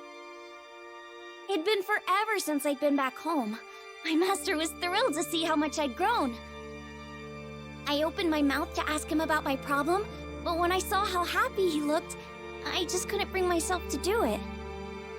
I'd promised him that I'd come back as a great mage, but there I was, unable to cast even a single spell. The last thing I wanted was for him to be disappointed in me. Around that time, an epidemic returned to Vaults, the same disease that had claimed the lives of my parents. Wanting to keep it from spreading any further, my master headed to the clinic to speak with the people who'd been infected. But he ended up getting sick too. The source of the epidemic turned out to be an evil spirit that revealed itself to us right there in the clinic. I immediately confronted it. That rotten creature had already taken my parents from me. I wasn't gonna let it take anyone else. Determined to make it pay, I raised my staff, but nothing happened. I'll never forget how it felt to watch, helplessly, as my parents' killer got away. The crew gave chase, but I continued to stand where I was. Without my magic, I didn't see the point. I'd just end up getting in the way. All I could do was watch as my master suffered, withering away. Nothing had changed since the last time. But you know, it wasn't all bad. In search of a solution to my magic loss at the local library, I happened to come across a beautiful golden staff, one left to me by my mother. That's when Master Zaka revealed that my mother had been a mage too. On the verge of tears, I clenched my staff tightly in frustration. My beloved home and master were being threatened by a disease-spreading spirit, and there was nothing I could do to stop it. Just as I began feeling completely hopeless, the staff began to glow. Somehow I could feel it encouraging me, empowering me. So what if I couldn't use magic? Surely there were other ways to help everyone. Unable to stand around doing nothing any longer, I ran off to find the crew. When I finally tracked them down, they'd already been rendered powerless by the disease. That left me as the only person who could fight. There wasn't a second to lose. It was that moment when I decided I was done running away. I'd promised myself a long time ago that I was going to use my magic to make people happy. Filled with newfound resolve, I heard a voice coming from the staff. Mom? Is that you? The voice told me to visualize the power flowing through me. As I did, I could feel magic welling up inside me, flooding out from deep within. With my mom's help, I was able to defeat the evil spirit. As soon as it was gone, I erupted from my staff. I turned to see the rest of the crew climbing to their feet, their symptoms gone. The power spread through the entire island of Vaults Duchy, eliminating the disease and bringing smiles back to the people. Things were a little touch and go there for a while, but in the end, everyone pulled through. And I've been able to use my magic without any issue ever since. I just know it's because my mom is watching over me through my staff. Thanks to her, I can keep traveling with the crew, using the staff she left me to bring out more smiles along the way.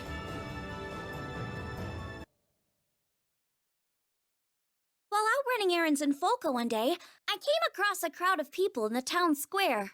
But from the sounds of things, it wasn't a friendly get-together. I hate you all! Mom, Dad, everybody in this stupid town! The boy shouted angrily at the adults and took off running, right into me. We both landed on our backsides. Sheesh, watch where you're going, kid. And that's when I noticed the tears streaming down his face. He was clearly upset about something. Hey, you okay? The boy hopped to his feet without a word, shooting me a glare before sprinting away. One of the adults started to follow after him, but... Please, Doctor, there's not much time. The crowd stopped him in his tracks. But I can't just... No, you're right. My patients need me. Forgive me, Lev. The man closed his eyes, muttered something to the townspeople, and ran off in the opposite direction. Wait, that kid was crying! You're not gonna go after him? I shouted after the man's back, but he either didn't hear me or pretended not to. Then I felt a gentle hand on my shoulder. I'm sure he wants to, sweetheart. You see, that boy is his son. The boy's name was Lev. His father was a doctor, with many patients needing urgent care, so he had no choice but to ask the townspeople to find his son for him. I knew I should mind my own business, but I couldn't get the poor kid's face out of my head. He was probably hiding somewhere all by himself, crying his eyes out. I understood all too well how painful it felt to be alone. When Master Sokka reached out to me, it changed my life forever. Maybe it was my turn to do the same for someone else. I turned to ask the crew if we could join the search, but they were already gearing up to head after him. It seemed we'd all had the same idea. Just you wait, Lev, I thought to myself. I was gonna find him and put a smile back on his face, even if it meant sticking my nose where it didn't belong.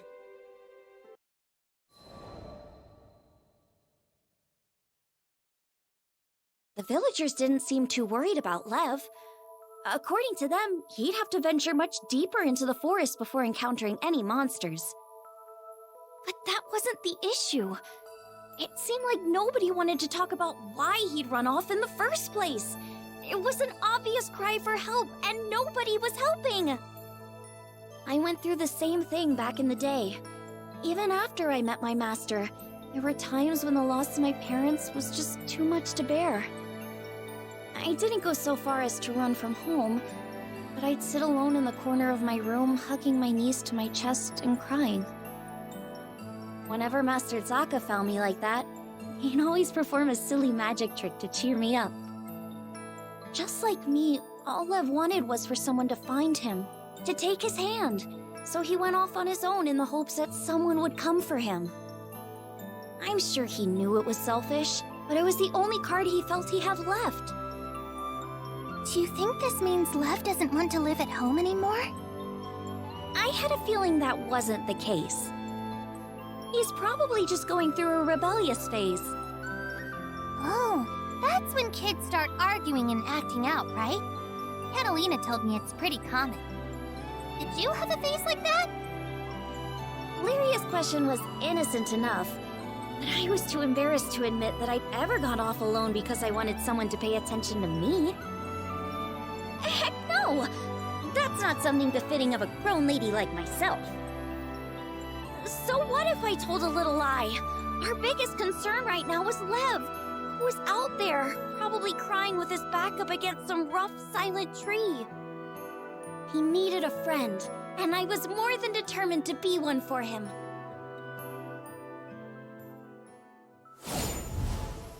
This forest is as huge as ever. I sure hope Lev's okay. Come on! We gotta find him, and fast!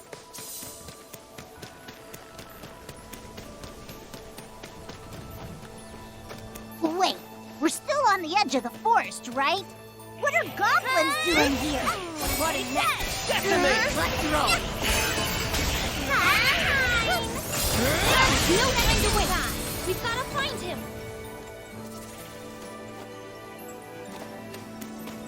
Watch out for the flyers! We're gonna need that magic of yours, yo! Let's roll! I don't see him anywhere!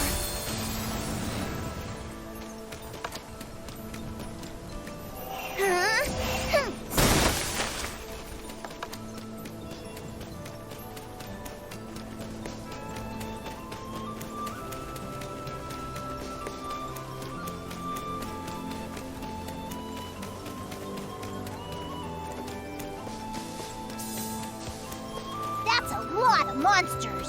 Guess we'll just have to take them all out. I'm on it! Ready for me! Incoming! Oh, come on! Just leave us alone already! Let's pick you up. Here it goes! Hey, get him!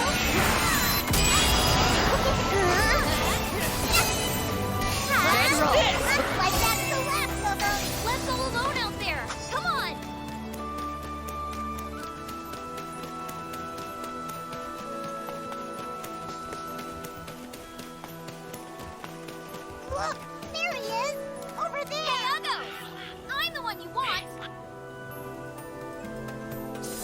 trying to hit me. Whoa! That doesn't work.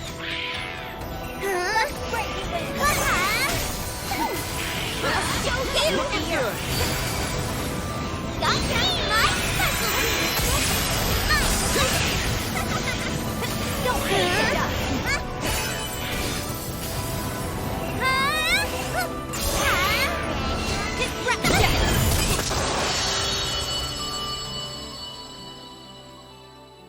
I'll burn. Don't worry, they're gone now.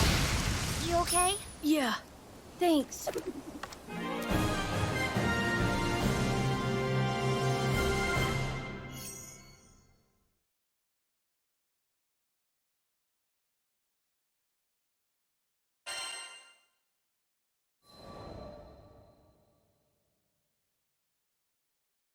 We were lucky we found Lev when we did, or he would have been Monster Chow. But before we could talk to him, the town watch came hurrying over. Lev, your parents are worried sick about you. Come on, let's go home. Lev looked away, ignoring the old man's outstretched hand. I could imagine how he was feeling, being treated like he was selfish and immature, when all he wanted was someone to sit down and talk to. The man sighed and scratched his head in frustration. Your mom and dad are fine people. Try being a little more considerate, okay? Lev immediately bristled at those words, breaking his silence. What do you know? This is all your fault! Knocking the man's hand out of the way, he turned and ran deeper into the forest. It was like watching a scene from my own past, but I wished he'd get a grip already. The deeper he went into the forest, the more likely he was to get attacked. We had to hurry. We all split up to search for Lev so we could cover more ground. I didn't see any trace of him at first, so I thought I must have gone the wrong way. But then I noticed footprints that looked like someone had slipped over a nearby ledge. And sure enough, when I peeked down, I saw a familiar figure sitting hunched over, knees to his chest. He looked a little scraped up, but didn't seem to be hurt badly. I was just glad I managed to find him still in one piece.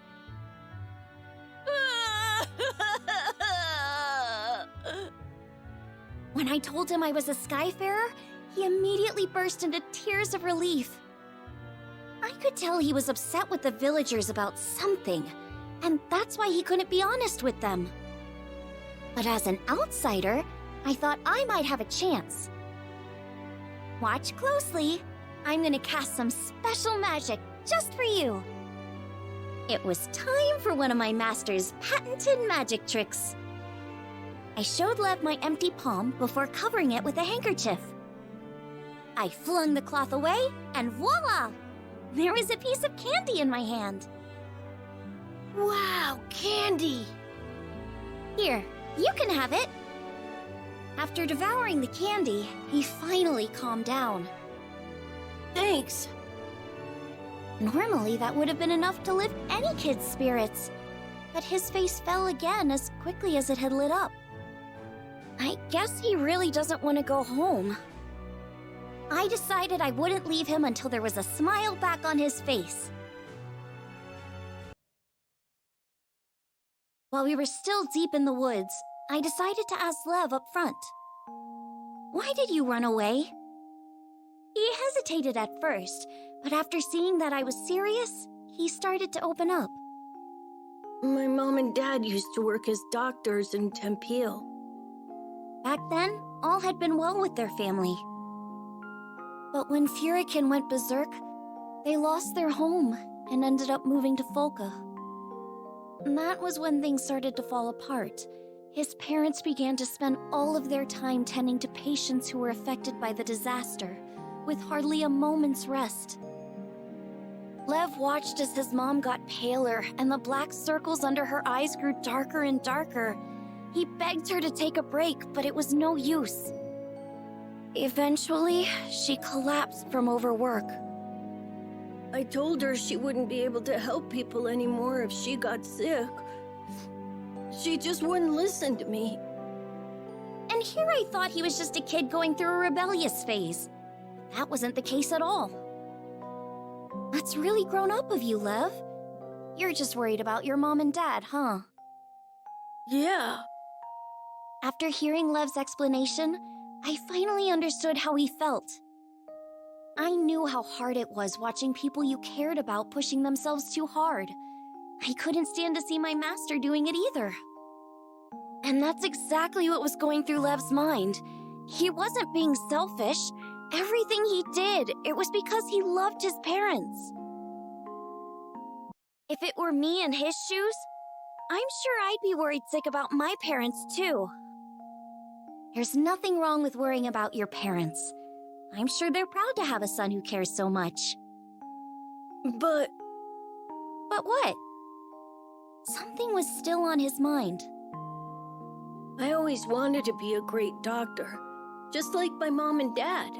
But after my mom collapsed, I started thinking maybe everybody else was just using them. Along the way, he'd stopped being able to trust the people of Folka, and he thought feeling that way meant he could never follow in his parents' footsteps. Lev stared at the ground as he spoke, finally confiding his troubles to me. After hearing his story, I began to open up about my own parents. He listened to my words in silence. My parents had also strained themselves too hard after getting sick, and eventually passed away. So Lev's circumstances were all too familiar. Just like him, I felt nothing but bitterness and despair. But there was one difference. I've got to admit, I envy you a little. After all, your mom and dad are still alive and well. While we were standing there talking, Lev's parents and the villagers were probably beside themselves with worry, braving the dangers of the forest to search for him. When I told him that, Lev finally seemed to grasp the situation. I really messed up, didn't I? I'm sorry. Are you sure I'm the person you should be saying that to? I stood up and smiled at Lev. He and his family all seemed like really good people. The only thing they needed to patch their home back together was a long heart-to-heart. As we made our way back to town, Lev still seemed anxious. Don't start freaking out yet. First you need to apologize to your parents. Then you can tell them everything you told me. Well, how am I supposed to say it, though? Talk about helpless. Lucky for him, he had a grown-up lady around to nudge him in the right direction. How about I teach you that special magic I showed you earlier? But that wasn't real magic, right? It was just some cheap trick. Rude. It was good enough to make you stop blubbering, wasn't it? Come on, let me see your hand. The trick I showed him could be used without any special training. It was the magic designed to bring smiles that my master had taught me. Lev watched me closely, then tried his best to copy what I did. He practiced over and over and over.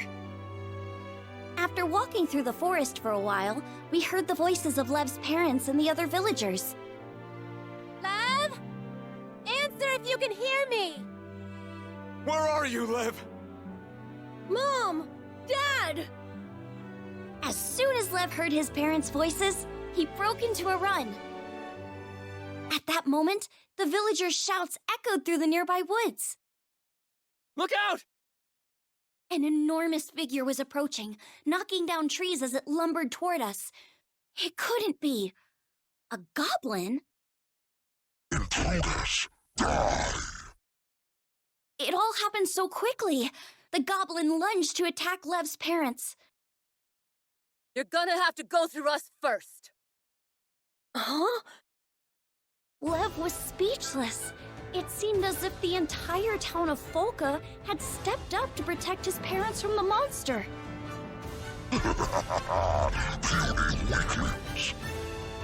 What I did next was purely out of instinct. Freeze!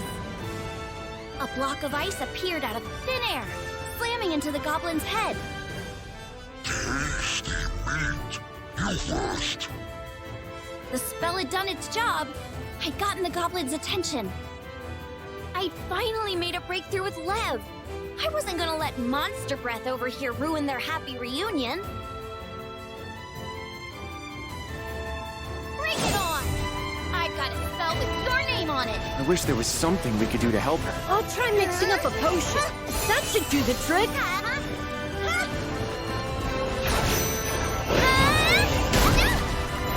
Too hot to handle.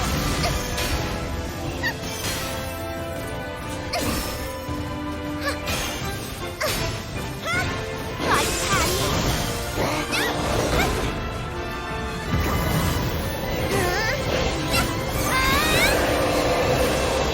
Do this. Look at forward. There's more. What do we do now? Stand back, everyone! I can handle this by myself!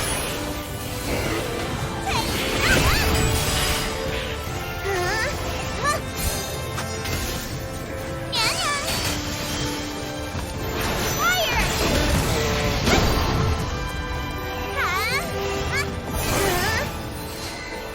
Ready for pain? Just what you'll feel!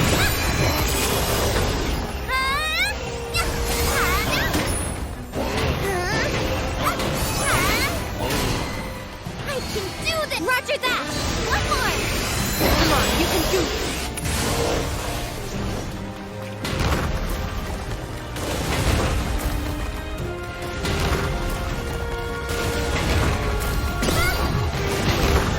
I'll burn you up!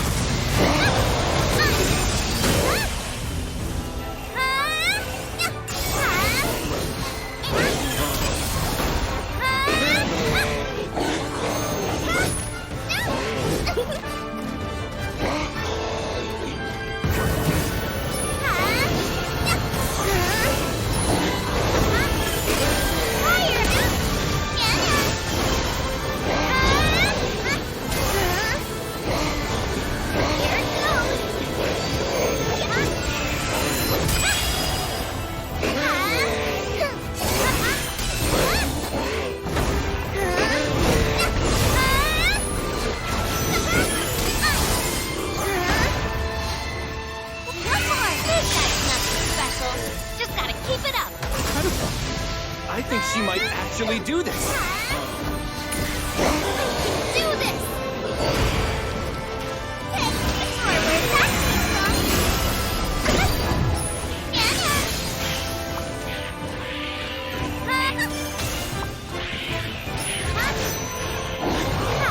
That's too hot to handle.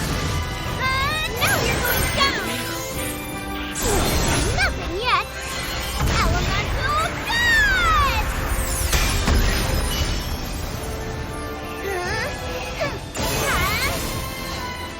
Ready for pain? Gotcha. You'll feel this one. My parents put their lives on the line for the sake of vaults, so I can't back down either. I'll use the magic Master Zeta taught me to make everyone smile. Here, crackling?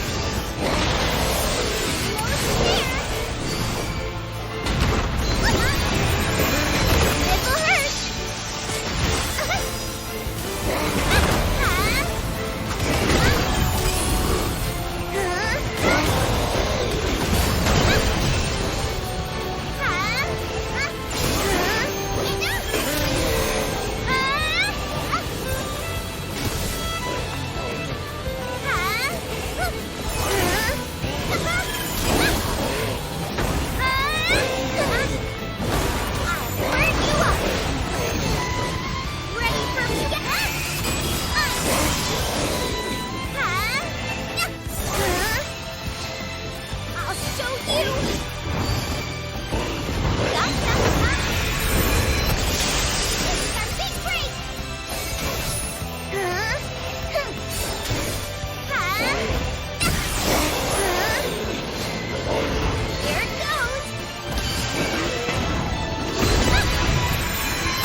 I don't believe it. She took it down all by herself.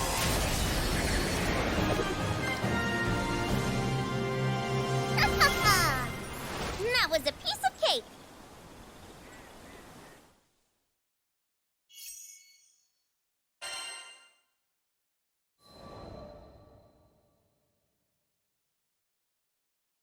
First you saved Tempeal, and now us. Thank you, Skyfarer. The people of Folka were all safe, including Lev's parents. After thanking me, Lev turned to the villagers, shuffling his feet nervously. I'm really sorry, everybody. Thanks for protecting my mom and dad. Come now, there's no need for that. We're the ones who ought to be thanking your folks. They've done so much for us. Sorry for everything we've put your family through. Lev and I shared a glance before he turned to his parents, finally telling them everything he'd been bottling up inside. His parents and the people of Folka listened intently, nodding every so often at his words. You only ever had everyone's best intentions at heart, didn't you? We're so sorry for making you worry. I chalked it all up to selfishness and immaturity, but I should have heard you out. I hope you can forgive your old man. I was just glad everything had turned out all right in the end. Ew! We're here to help! Sorry, we were clear on the other side of the woods. What happened to that giant monster? What the heck? You're the one who said heroes always arrive just in the nick of time. But what kind of hero arrives after the fight's already over? What does that matter right now? Here, let me take a look at you. You're not hurt or anything, are you? You have no idea how much I wanted to tease Rackam for losing his cool. But I held it in. It's really nice knowing you have people who care. The day had arrived for Lev to show his parents the magic trick he learned from me. Was he going to be able to pull it off? I had to see for myself, so I followed them to a restaurant in town and sat at a nearby table. Somehow just watching was enough to make me nervous too. I want to show you something. Come on, you can do this. It's all about sleight of hand, remember? Lev showed his parents the palm of his empty hand and covered it with a handkerchief. Then he removed the cloth just like I taught him. But when he opened his hand, there was nothing there. I thought he must have made a mistake, but it turned out I was wrong. I learned this trick so I could make others smile. You're actually supposed to have a present in your hand when you open it, but I couldn't think of what to give you. Unable to hold in the tears any longer, Lev started to cry. You both have done so much for me. I just couldn't find anything good enough. He wiped away his tears with the back of his hand, his voice quavering slightly as he fought to get the words out. I'm really sorry for running off and scaring you guys. But I was worried because you're always so busy. It hurt when you wouldn't listen to me, and I've been so lonely. Tried not to let it get to me, but it just ended up being too much. We're sorry too, Lev. But don't worry. Soon we won't be as swamped anymore. There's supposed to be a big group moving to Folka from Seed Hollow soon. I hear at least one of them's a doctor. Once things have settled down, we'll all spend some quality time together. I'd love to go shopping in Seed Hollow as a family. That sort of thing. You'd like that too, right, dear? Of course. As long as we decide on a budget beforehand. Way to go, Lev! Seeing them all smiling together like that reminded me of Master Sokka for some reason. Once we're back in Fanta Grande, I think I'll pay a visit to Vaults and tell him all about this little adventure.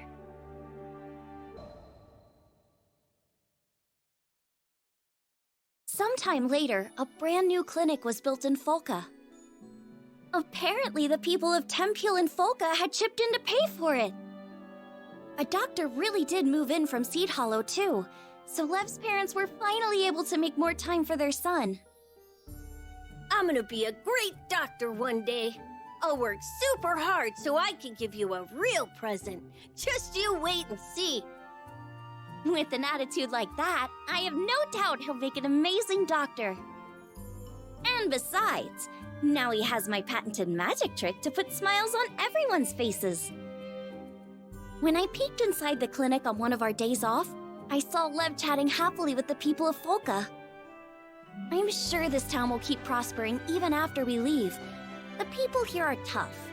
They'll overcome any hardship that comes their way. And that's what I believe anyway. After seeing the smile on Lev's face, how could I think otherwise? You think you know the sky and wind, but then you come to a foreign land, where unfamiliar songs on the air beckon you toward the unknown. Katalina, where do you think this breeze is coming from? The wind rustled Lyria's hair affectionately as she spoke. From somewhere far, far away.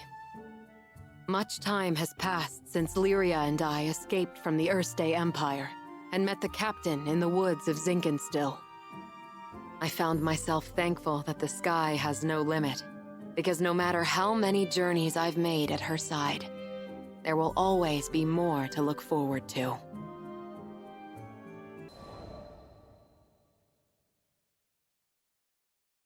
Lyria and I first crossed paths when I was still a knight of Erste, and she a tool in the Empire's mad experiments on dark essence. So you're Lyria. I was appointed to stay by her side as both captor and guardian.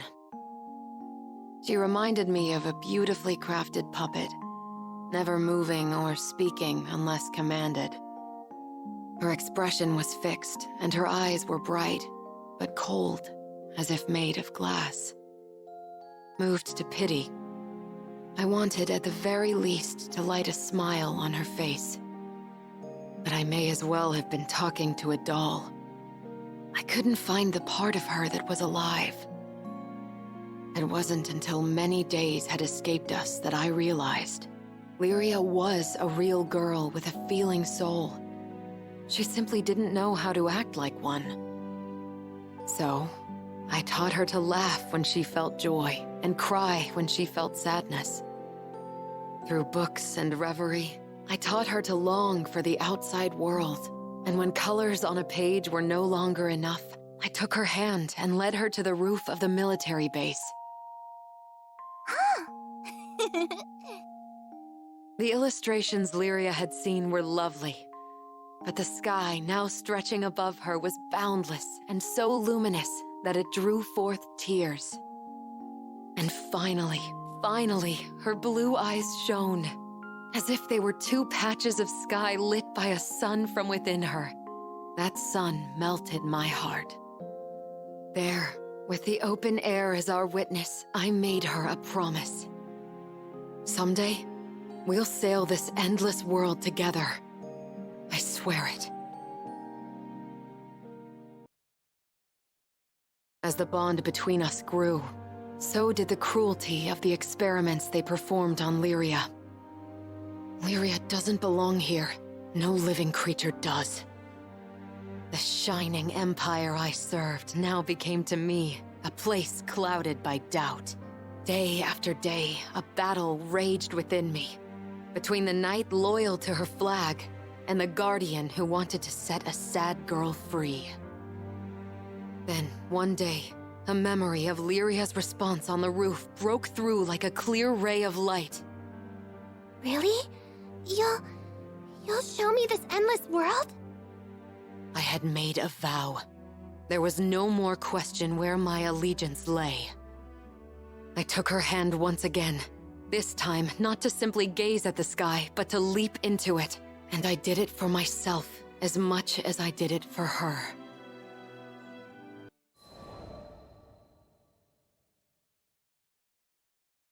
Sometime after the commotion at Tempeal, life in Folca began to struggle towards normalcy.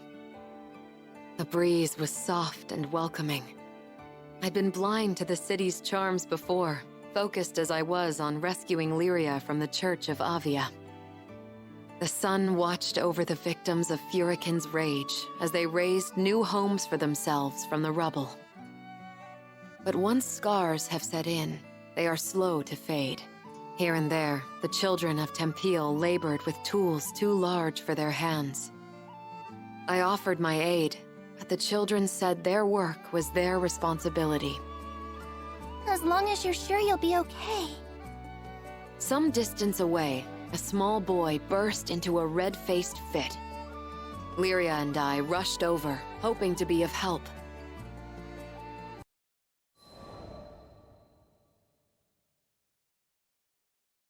Don't try and stop me! I have to do this! He hurled his words like stones as he whipped into a run. Concerned, I asked a nearby man about the boy.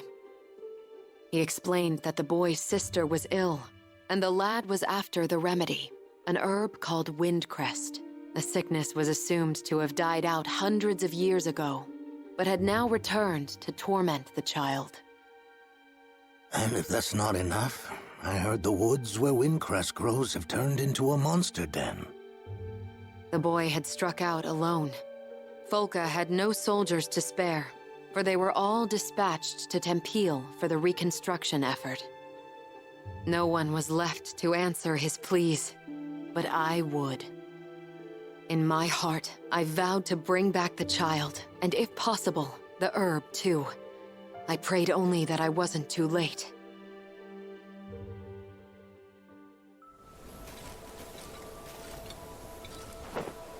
I'll take point. Well, according to that old villager, this is the place we want to be. Perfect. Keep your eyes peeled for Windcrest.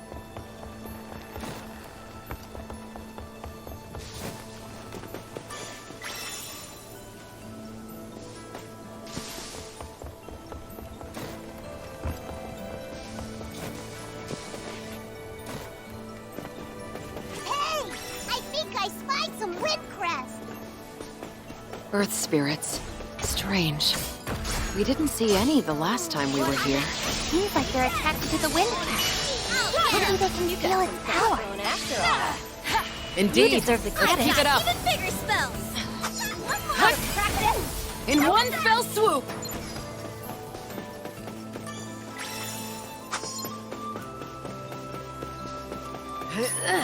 Might have... Right in the kisser!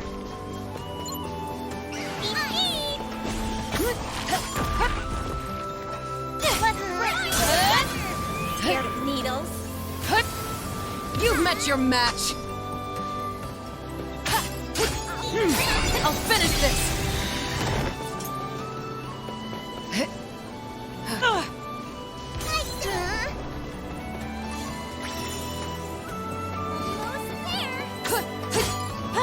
Prepare yourself!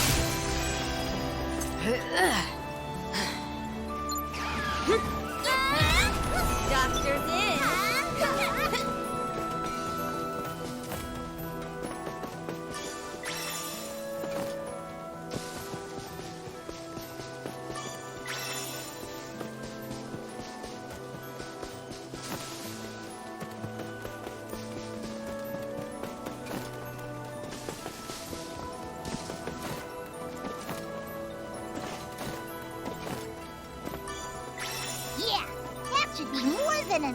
We still haven't located the boy. What? Where is that coming from? I don't know, but it can't be a good sign. We better hurry.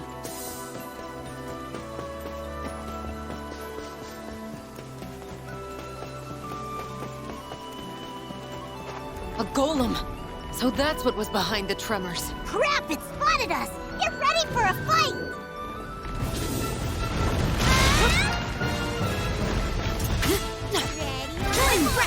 On guard!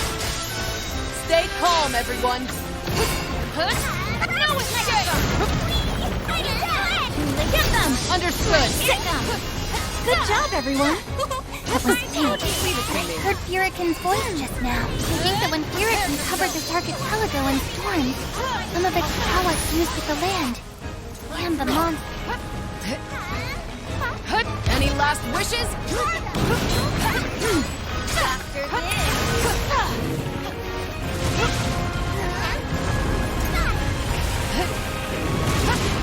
Let's roll!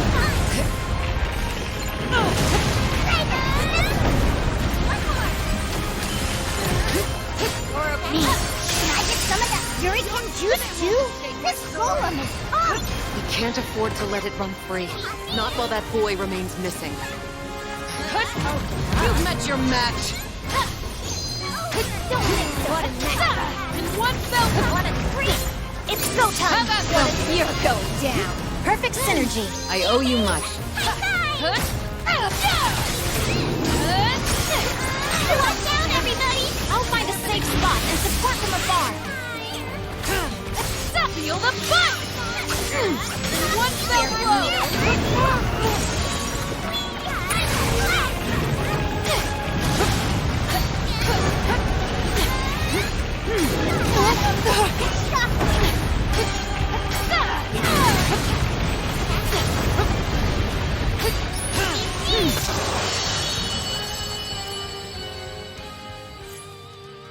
In one fell blow!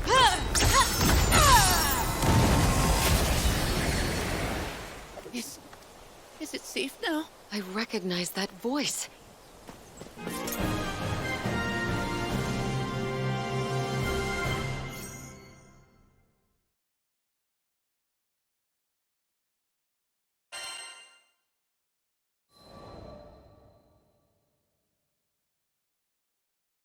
With a final death knell, the golem stilled. The boy crawled out from the tall grass, and I pressed the wind crest into his trembling hand. Wow! Now I can save my sister! You're the best, lady! He smiled at me, and with a great burden lifted from his shoulders, skipped the whole way back to Folka. As I watched his happy shuffle, I wished more joy and color into his life of toil, which had been covered by the dust of destruction.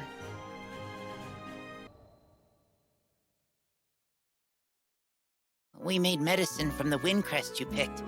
The doctor said Hazel looks better every day. This morning, she was able to get out of bed and do some drawing. She loves drawing pictures. Thanks again, Katalina. From Al. And Hazel. P.S. Please visit Folka when you have a chance.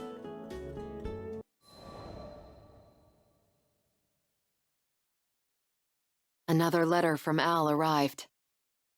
Hazel had fully recovered and was bouncing about with unbridled energy. Al had returned to work on the reconstruction site and was working twice as hard to make up for lost time. Is it just me, or is his writing messier? It wasn't just Vern. Not only were there more missing words and misspellings than usual, the lines of Al's letters were harsh and tangled. Evidently, he'd scrawled them in a great hurry between jobs. I got a bad feeling that next up, it's gonna be Al himself stuck in bed. I shared Vern's sentiment. This was a boy willing to pick herbs from death's very garden for his sister. There was not an ounce of self-restraint in his character. I could only hope that he would emerge from this trial unscathed. Reading Al's third letter made my head buzz and my hands go numb. Help! Hazel got sick again. Doctor says you don't know what's happened. The medicine we made don't work no more. What do we do? It struck me that I, a Skyfarer they had only met once, was all the help these children had left to turn to. Katalina, I'm worried about Hazel. Lyria, who had been reading over my shoulder, looked as pale as death, and I thought I heard the fierce thudding of her heart. Let's head back to Folka, quickly. We learned not long afterwards that the captain, who at times seemed to command a sixth sense, had already asked Rackam to set course for the city. Al, Hazel, don't lose hope. Help is on the way.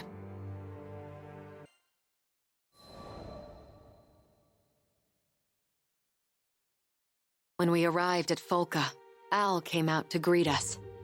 I noticed he wouldn't meet any of our eyes and ducked his head like he was hiding from the world. The doctor had examined Hazel from head to toe, but as far as his eyes could tell, there was nothing wrong with her. Hazel says all she needs to get better is some wraith ring eggs, but I just don't know. Al's voice was so small, I could hear the distance between us. Not physical, but emotional. He explained reluctantly. that the Wraithwing was a bird which lives among the ancient ruins of Dali Island. Actually, forget it. We've made you guys do too much already. We'll figure something out. His smile didn't quite reach his eyes, which were enclosed in dark circles.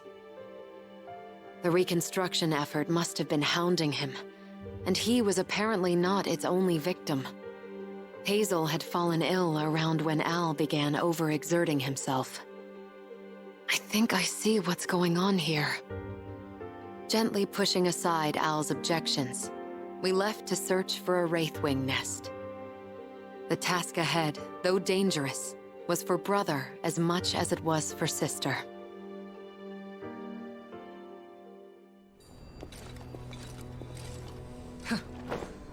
Leave the front line to me. This area seems promising. Be on the lookout for tracks.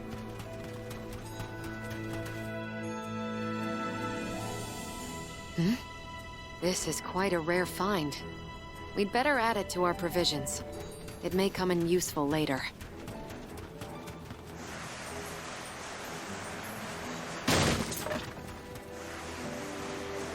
What's this? This cargo's sure been roughed up. Large talon marks and scattered feathers. The culprit is probably a Wraithwing. Let's see if it's left any other tracks.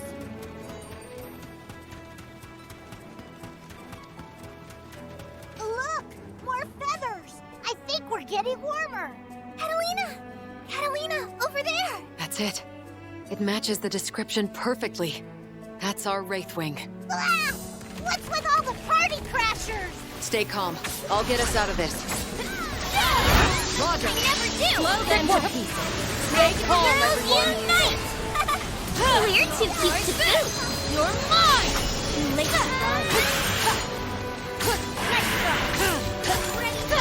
Prepare yourself! Let's do this. Let's roll.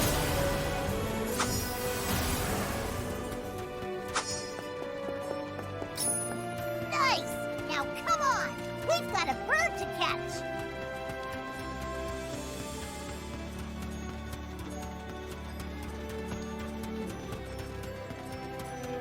These stupid monsters don't quit!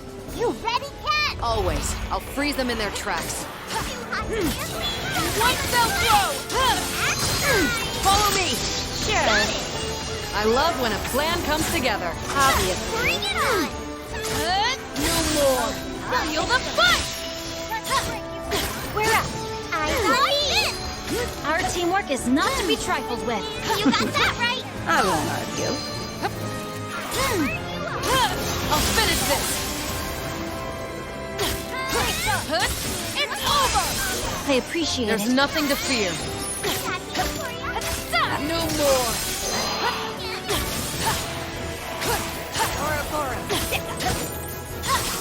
You're finished! Too hot to In one fell blow!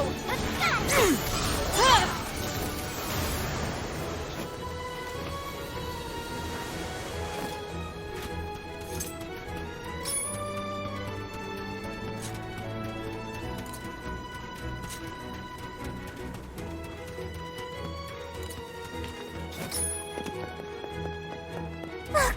The bird! It's watching us really closely. Whoa! Looks like it's got giant talons and a nasty temper. Be careful, Katalina! It's all right, Fern. I won't let that overgrown turkey hurt us. Let's go. Light wall! Prepare yourself! Into the fray! Never get him! Thanks for the support, Cagliostro. Shove it in a jar or pin it up. The time is right. Decisions. You're mine!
Final moment! Blaze of frost!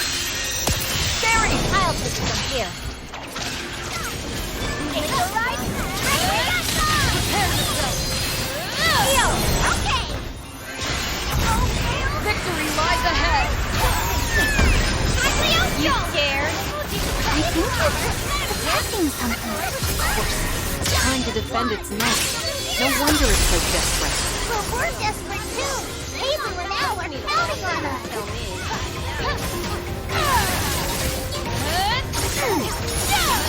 On guard!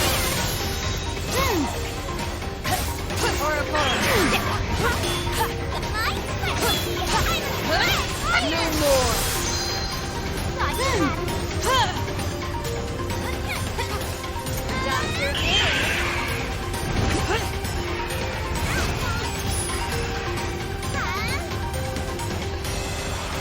Let's roll!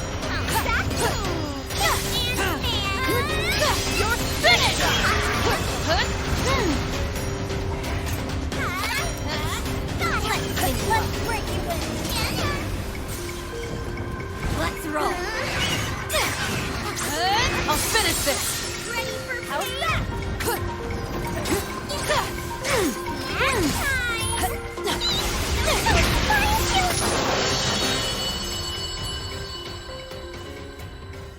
All right! Take that, you big chicken! Now we just need to search the nest and collect the eggs. I can't help feeling guilty, though. We're so sorry, Miss Wraithwing. We promise we won't take more than we need.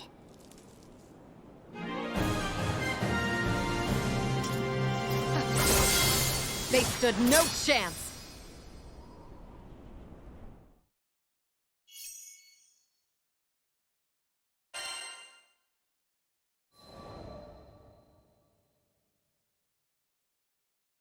I took our prize to the dining hall.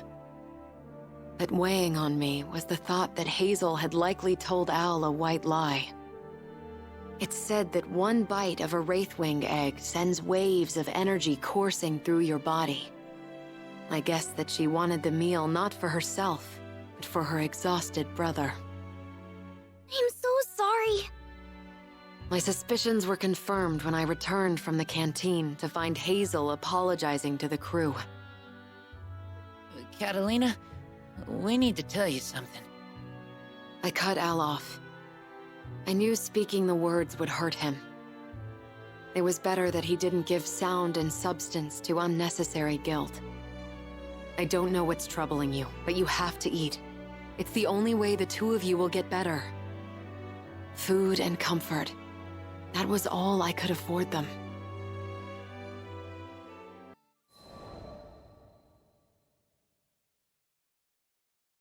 Back at the dining hall, plates of Wraithwing egg omelet were lined up on a table, wafting forth irresistible aroma. Is that really for us? At my nod, Al dug in. Ow! Oh, burnt my tongue. But, so good. I love it! Muffled voices caught my attention, and I looked out the window to see a gathering crowd.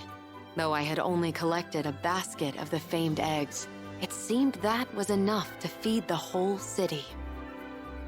Hey, Al. Heard from your sister. Sorry, I should have noticed you were working yourself to the bone. A man who seemed to be in charge of reconstruction efforts came to our table. Gently, he explained that he had only now been made aware of Al's failing health. He vowed to encourage the workers to rest, so no one would overexert themselves ever again. Al, you okay, bud? You don't look so good. Vern, who had been flitting carefree through the air, came to a sudden stop. I smiled at his concern, which was well-meaning but misplaced. Al was going to be fine now. It was time for a celebration, and I had the perfect surprise planned. Their reactions are going to be priceless.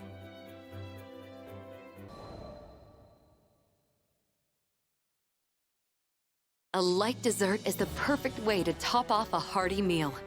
Stealing my way into the kitchen, I cooked up an original dish using spare ingredients and imagination. When I unveiled my creation, the crew gulped in what I assume was anticipation. The people of Folka, however, were more vocal with their excitement. You're saying that the very hand that defeated the Wraithwing made this dessert? Is there anything she can't do? It was enough to make me blush. But, if I may be so bold, I don't think their praise was unearned. My dish was wholly unique in its shape, color, and smell. Katalina, this is amazing! I've never tasted anything like it before. Encouraged by Lyria, every last diner snatched up their spoons. Hungrily, they lifted a bite to their lips. And the moment right after, as if someone had captured the scene in a painting, they all froze. There are times when people are so filled to the brim with emotion, not even the smallest physical movement is possible. For the diners, this was apparently one of those times. It seems I'm not such a bad chef after all. Take that, naysayers.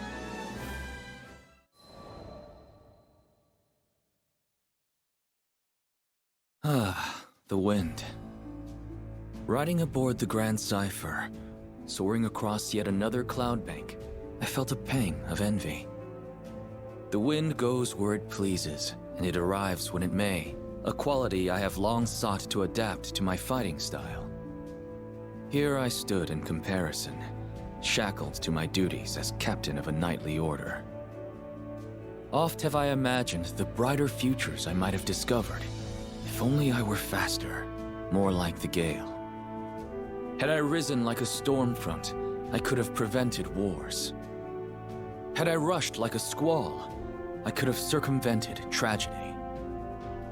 But as the wind continues flowing forward, so too does the passage of time. Idle ponderings would change nothing. I had exchanged my freedom for the greater good. Quietly, I repeated a promise I made long ago. Henceforth, I shall endeavor to combat adversity, so much as I can, for as long as I live. Happily, this hasn't been a hard course to follow, for it runs parallel to the path of the crew, gracious hosts and, on occasion, lively companions. I want you to broaden your horizons for the betterment of our kingdom.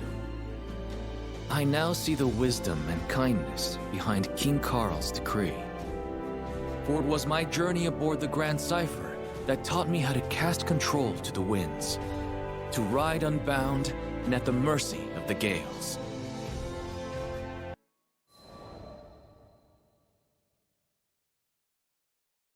When I was a boy, my best friend's parents were killed by wyverns.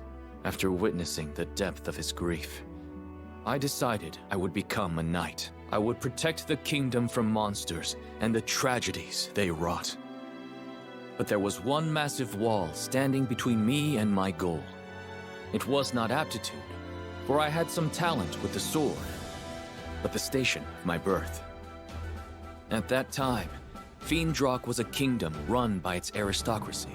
Commoners were restricted to a life of labor, and the knightly orders were composed entirely of noble houses. Immediately I was rejected, told that I could offer my sweat to the crown, but not my blood, for it lacked the proper lineage. I was not deterred. Who was to say that our stone-walled villages could not breed warriors as well as our gold-gilded courts? I studied, I trained, and I worked harder than any man had ever worked to become a knight. In the end, my efforts bore fruit. Siegfried, who at the time was still in the service of the king, understood my plight and changed the course of history. He allowed me into the order of Black Dragon Knights. But uneasy rests the commoner with new acquired titles. The nobility would only be too eager to dismiss me over the slightest misstep and prevent the chivalrous orders from being contaminated by peasant filth. I could not fail. The weight of my people and the future of the kingdom spurred me. I had to become the perfect knight. My ascension was not easy. If given a choice, I might have chosen a different path. But when I had at last emerged from the crucible of trial and tragedy, I was a changed man. I was the captain of the White Dragon Knights.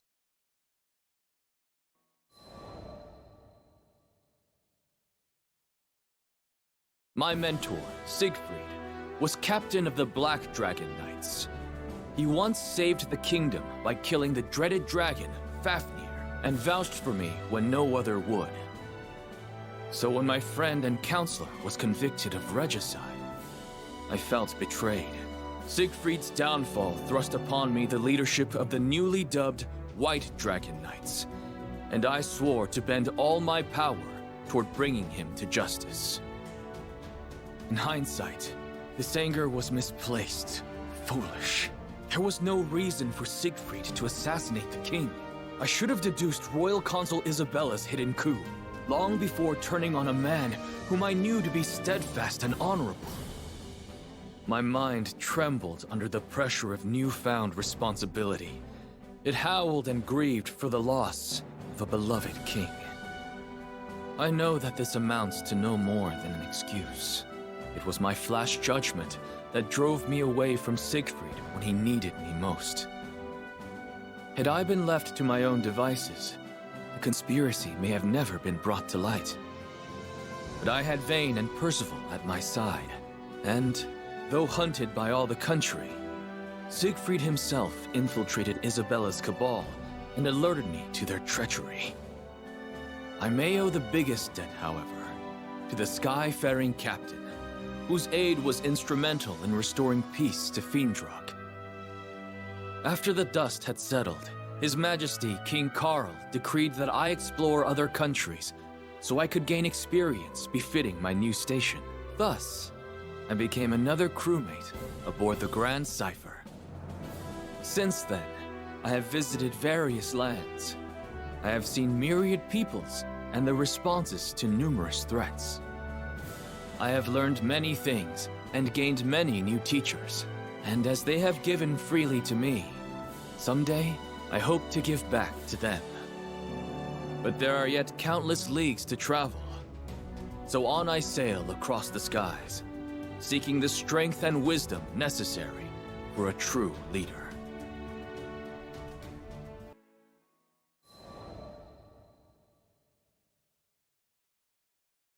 Zega Grande Skydom. How much time had passed since our arrival here? With our battles against the Church of Avia and the pacification of many primals, it certainly felt like a lifetime. But now that things were a little quieter, we were content to return to our usual bread and butter, satisfying requests from locals. Though the crew was accustomed to quests of all sorts, one day, there came a demand that left us puzzled. Sorry for the confusion, folks. This request isn't for the whole crew. It's an escort mission for Lancelot, specifically. Me? But why? There were few in this Skydom who had even heard of my name. Curious, I asked about Hans, the man who had posted the quest. Oh, you don't know him? Seems like he was real familiar with you. Anyways, he's a butler for the Lord of Crossguard. I hesitated. There was nothing I could do that another crewmate couldn't accomplish just as well. Acknowledging a specific request for me felt discourteous in a way. You're not at your fancy-ass court anymore, okay? On our ship, you don't have to worry about rubbing anyone's ego the wrong way.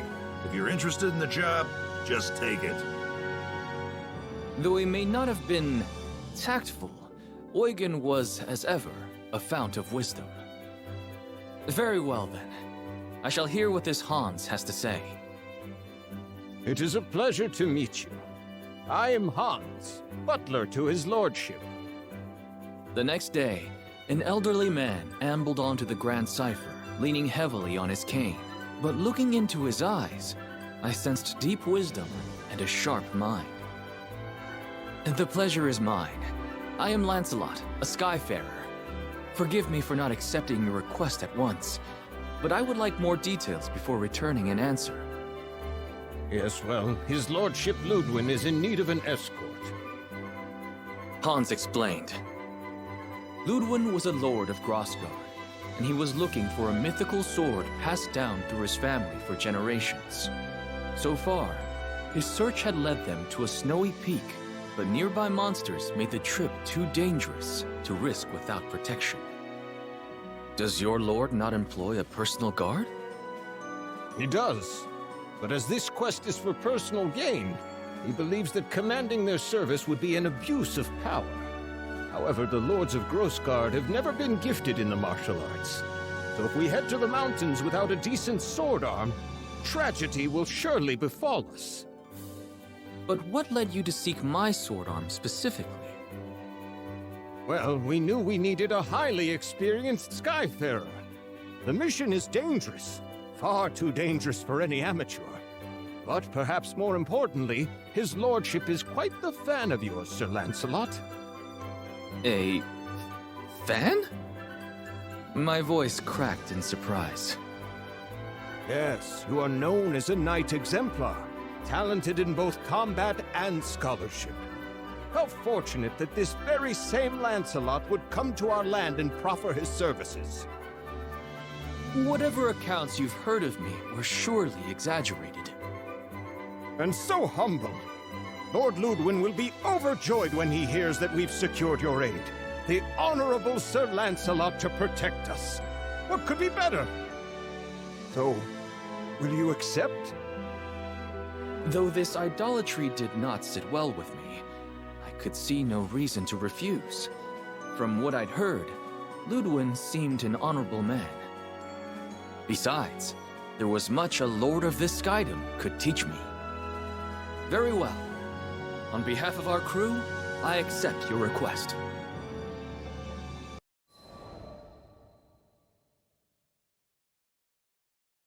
Hans and Ludwin were waiting for me at the foot of Mount Nagelith. It is an honor and a privilege to meet you, Sir Lancelot of Fiendrock. Hans has probably already told you who I am, but allow me to formally introduce myself. I am Ludwin, Lord Protector of Grossgard. Though his aura was imposing and befitting of a lord, he also felt courteous and down-to-earth. The honor is mine. Though I am now no more than a Skyfarer, I swear to protect you and yours with my life, should it come to it. Well, whatever your title, I am glad to have your aid. Ludwin was beaming. Hans had told me of his excessive devotion, but it was another thing seeing it in person. I suddenly felt I wasn't quite sure how to conduct myself. Right. So you believe a family heirloom is hidden among these peaks? Not the sword itself, but the first of a series of trials that shall reveal the blade in due time. I see. And what is the first trial? There's a record somewhere around here which should detail the whereabouts of the sword. A little game of my family's, if you will. But on second thought, perhaps a great knight such as yourself has nobler things to do than this frivolous treasure hunt in the snow. Yes, perhaps we had better call it... My lord. Hans was stern, more mentor than butler. The ancestral trials are not frivolous. Each one holds an important meaning. Those same challenges taught your father how to reign. Skies rest his soul. Yes, you're quite right. Forgive me, Hans. So, with that settled, I shall count on you, Sir Lancelot, to provide the muscle. For as you may know, I am sadly little more than a statesman. I am yours to command. With that, I unsheathed my twin blades and started our quest.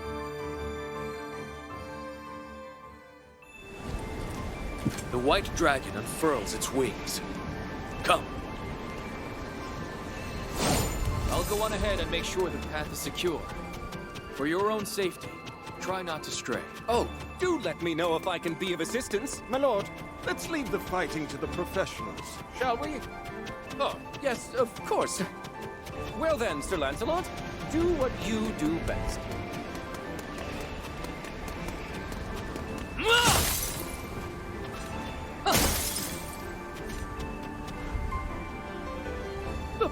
is down!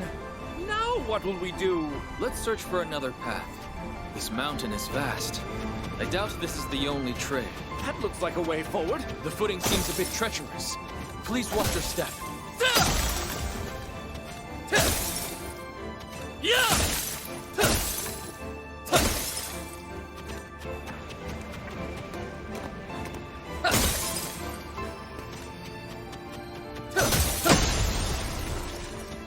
God!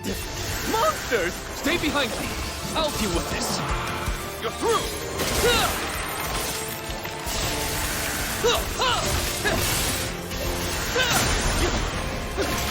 Away with you! Stay focused! I think that was the last of the monsters. What glorious form, Sir Lancelot! It is a pleasure to watch you work. If you're unhurt, my lord, we had better proceed.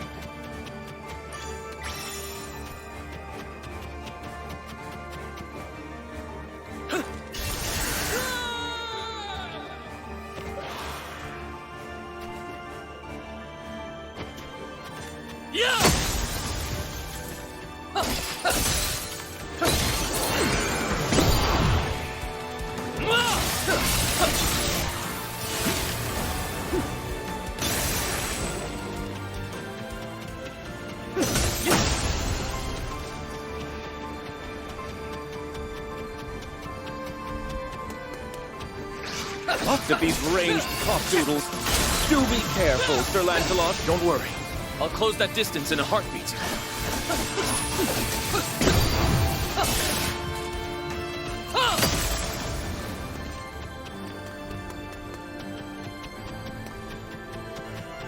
Is this a dead end? No. Look! A chest! Wait. This monster. Get behind me! A giant eyeball! I think I've read about this monster! Nazarbanju! Correct. Our crew has faced it once before. Ah, such daring do, brave Lancelot!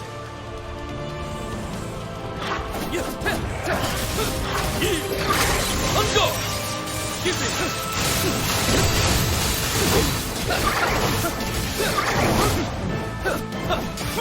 Stay vigilant! Terrifying beast! A single glance and I feel frozen solid! We'll see which is colder. Its gaze or my frost.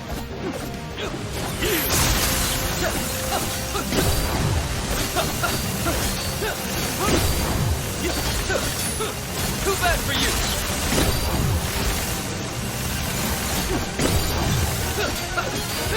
You're finished! Finally! Spare them nothing!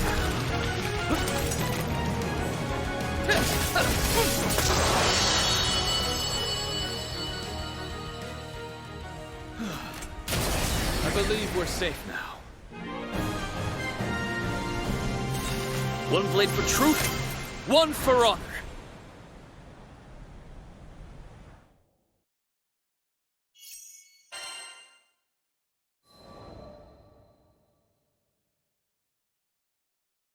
Impressive! The Twin Fang prodigy does not disappoint. Thank you, my lord. I hadn't done much during our climb, so the praise caught me unawares. Shall we check this chest? It could contain the record you seek. Yes? Let's see what she's holding. The young lord opened the box. A rather dry affair, as we already knew what to expect. And here it is! In his hands, he held a flaking tome, its pages warped and yellowed by age. This takes me back. Once upon a winter, I sought out that very book with Ludwin's father. And now it's been passed to me. But this... As Ludwin flitted through the pages, his face twisted into expressions of greater and greater perplexity. I can't read this at all! Is this some sort of code? I suppressed the urge to take a glance myself. My duty was to protect, not translate. In the end, it was Hans who broke the silence. If it pleases his lordship, shall I offer a hint? Ludwin shook his head. No, this is a trial that I must conquer myself. And on that note, I believe you are dismissed, Sir Lancelot. I thank you for your services today, and payment will be made forthwith. Understood. If ever you need my help again, do not hesitate to call. Thus, my private escort mission ended without much fanfare. And yet, I had a feeling that our paths would cross once again. At least, I hoped that they would. There was something about Ludwin. His earnestness, perhaps, and his love for his comrades that resonated with me.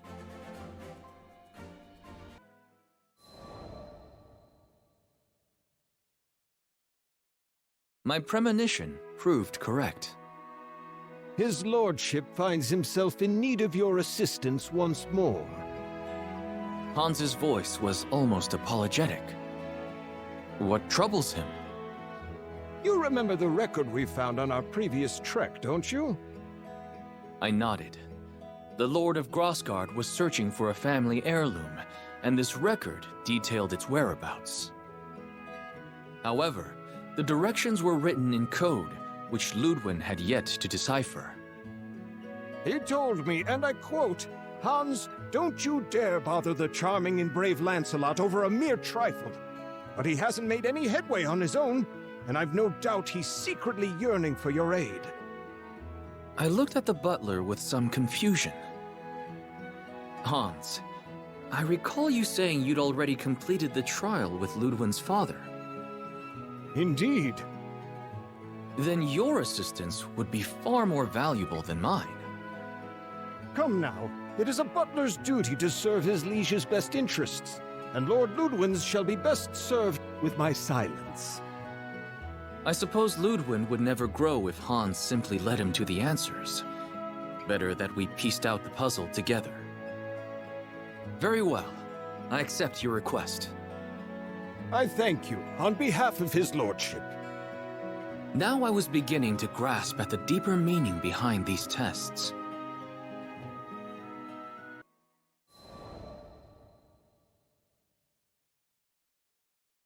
Hans took me to Grossgard. As an artist's soul is mirrored in their brushstrokes, so too is a lord's character reflected in the state of their dominion. Everywhere, you could see Ludwin's gentle touch. From the full fields, to the content faces of the farmers, to the laughter of children and adult alike that filled the air. What do you think of our humble land? I tore my eyes away from the bright orchards and turned to Hans. It's beautiful. It may not be large or bustling, but I've never been to such a peaceful dukedom. I'm sure his lordship will be pleased to hear that assessment. Suddenly, I found myself curious. Earlier, you said that the ancestral trials would teach Ludwin how to rule. But judging from what I've seen here, he is already a capable lord. What more would you like him to learn? Hans smiled tenderly, as a grandfather might when speaking of a beloved grandchild. I should have known an avid scholar like yourself would read between the lines. Make no mistake, Ludwin is not a perfect leader yet, but it is not my place to discuss his flaws. Then tell me this. Are his flaws related to his family's inability to fight? Let us call it a starting thread, but the full tapestry is so much more. I decided not to pry. I already had the information I needed to guide Ludwin through his trial. Sir Lancelot? I don't remember sending for you. Of course, the Lord was surprised to see me. Although friendly, I was a rogue element in a world where this man had control of nearly everything. I have come at the request of Hans. He would like me to assist you in deciphering the tome. I see. Hans does have a knack for meddling in his lord's affairs, but I welcome you all the same because, to tell the truth, I'm getting absolutely nowhere. I smiled, despite myself. It was nice to meet a noble who wasn't spilling over with pride. Hans beckoned me to his desk and I leaned over the old tome. What do you make of it? This must be child's play for a famed warrior scholar. He looked at me with expectant eyes. I'm sorry, but I can't decipher this. We will need to enlist the help of an expert. Expectation turned to astonishment. Lancelot, though you fight like a storm, your mind is as clear as the stillest of ponds. I can't believe you'd need to ask for assistance. Can't you? Every second I spend on the battlefield is a second away from the library. Ludwin hesitated a while longer, but when I strode to the door and held it open for him, he sighed and relented. No one in either of our circles was well versed in ciphers, but that was a matter of small concern. I knew an information broker. Zothba put me in touch with a language scholar who delivered a key to us within a fortnight. Well, I'll be. The clue was in the names of my ancestors. Ludwin stood up behind his desk and stretched, and the lines of care and worry melted from his face. He must have had many sleepless nights poring over the withered pages of the tome alone. Thank you, Sir Lancelot. I can finally read the damn thing. It's only a matter of time now until I find the sword. It was my pleasure. I look forward to news of your success. But I already knew. Before the unearthing of the blade, Hans would come to visit me one last time.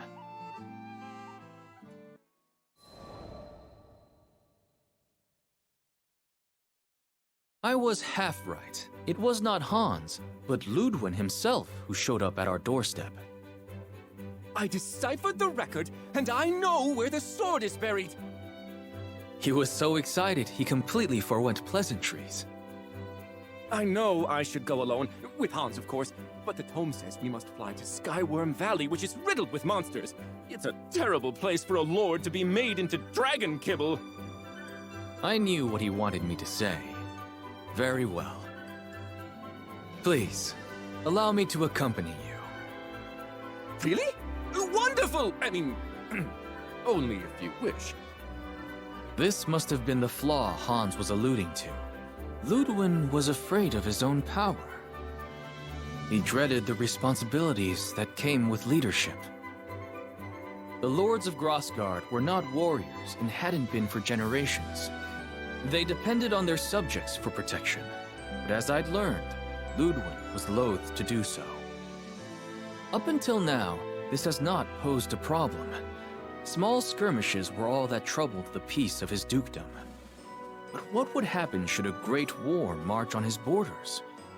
Would his honor eventually spur him to the front lines? To death?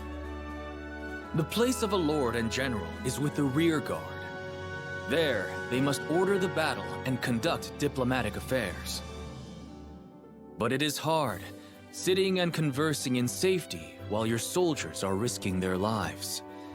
As captain of the White Dragons, I knew this better than anyone.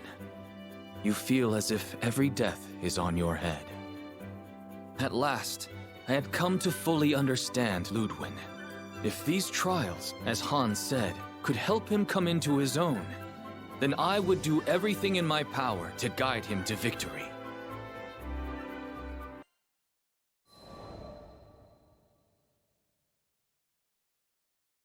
The day arrived.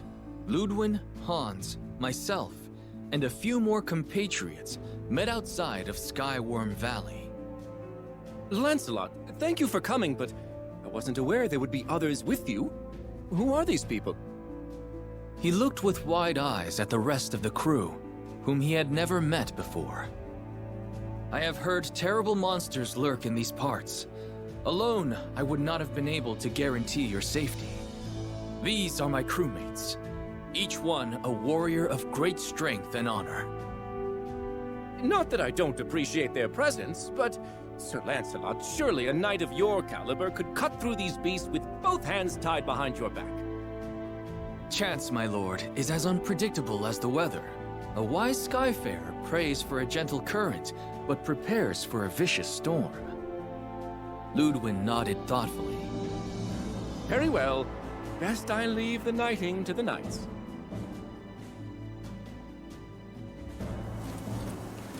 We go into the Viper's Nest. Take care.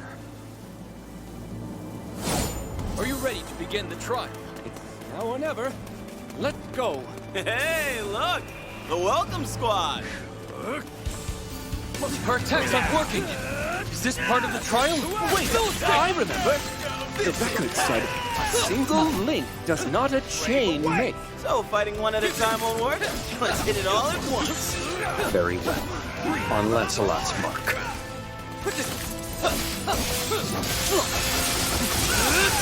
Push forward! Destroy them! Let me at him! It's working. Very clever, Vane. Siegfried called me clever. Silence. If not for Lord Ludwig's counsel, you would have been lost. Right. You did it! You really did it! Let's keep it up. I only wish I'd have keep been of more use. Don't worry about it. We've all got stuff we're good and bad at. There is no shame in seeking help from others. It builds trust. Yes, trust. That is all we ask from you, Lord Ludwig.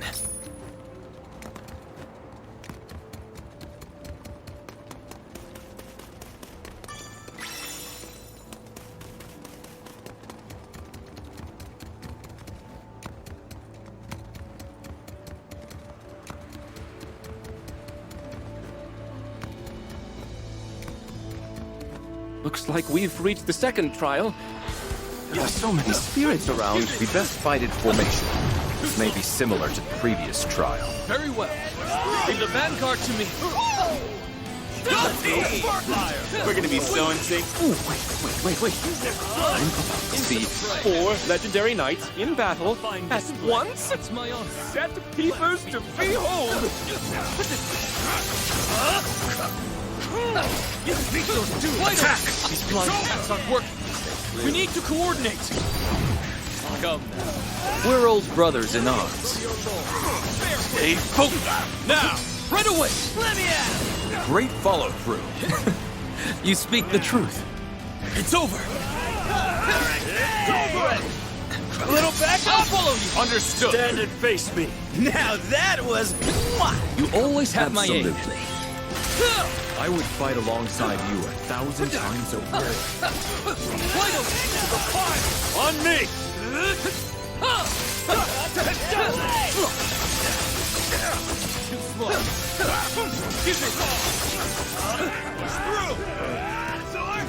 I need backup! I'll handle this. Of course! Let's keep it moving! Of course. Well, bold of you to order me. Move out. Stay focused! You're mine! Excited for the second trial. love your work. Too easy, Lancelot? Not at all. Do you We've feel only we made could smooth improve our progress synergy? thanks to the team. We fought alongside each other for years. This was nothing.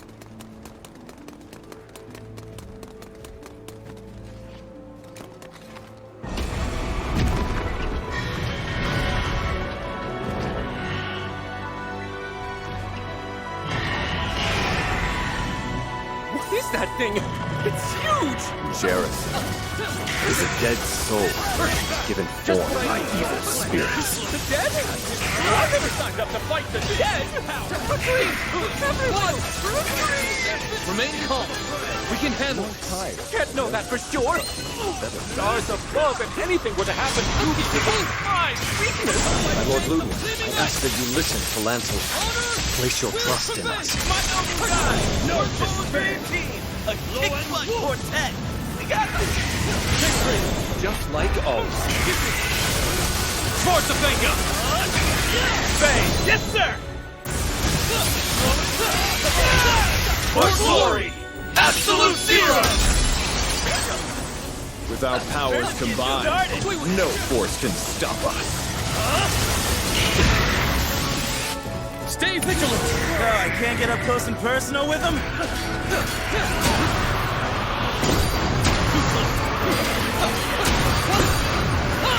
Very well. Lancelot believes in this team. So shall I.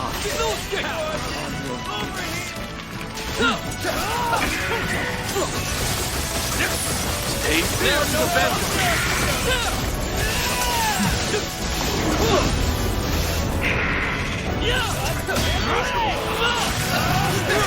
Cover me! I'm here! Let's do this! Understood!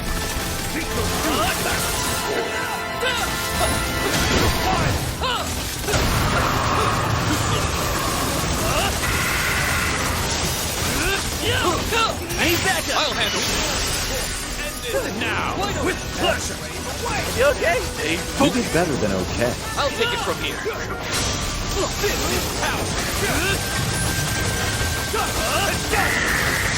I'm going! Give it!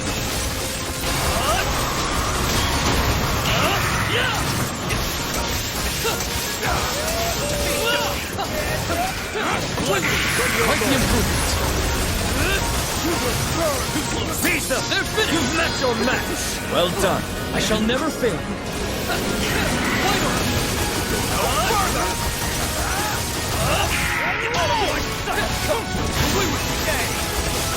Stay focused! You're through!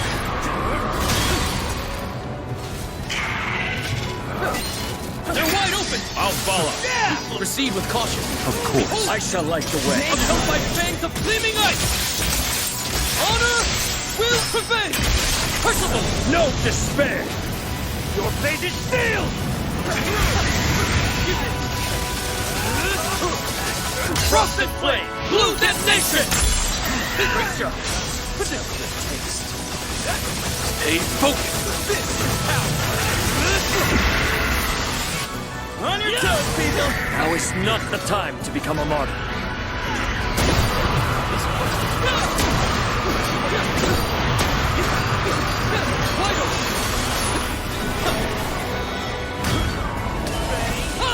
I will be guiding your life.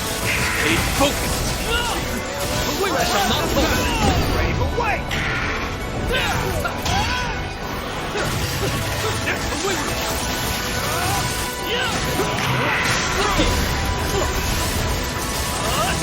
You're opening! Destroy and That went as expected.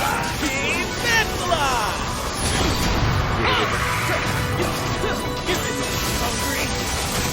Help yourself to some justice!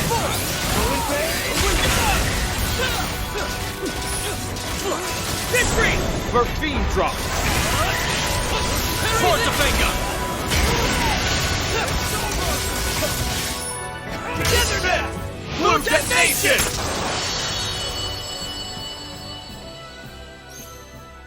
You took down all those monsters. It was crime. Well, the chest awaits you, my lord. Open it and claim your prize. Ah, yes. Of course. One blade for truth, one for honor.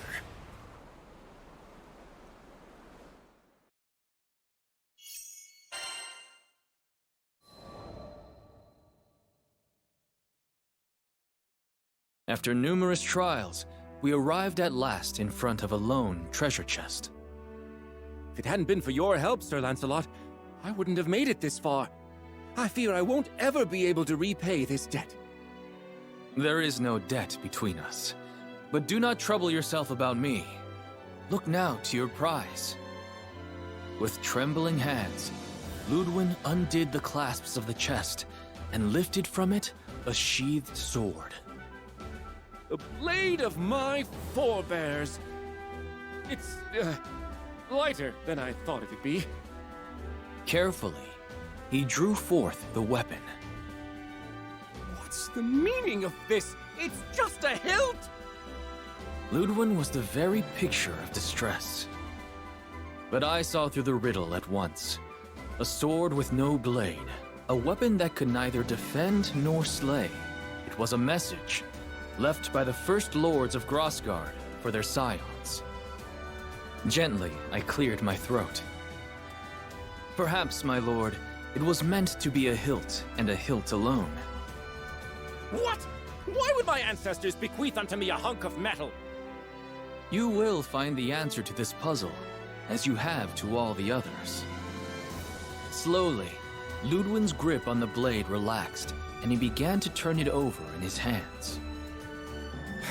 Fine. I'll give it a bit more thought. Sir Lancelot, You really think his lordship will be able to figure it out? On our way back, Hans fell in beside me to take whispered counsel. What does your heart tell you? You have been at his side all these years. Hans made no reply, but I saw the shadow pass from his face and a soft light come into his eyes.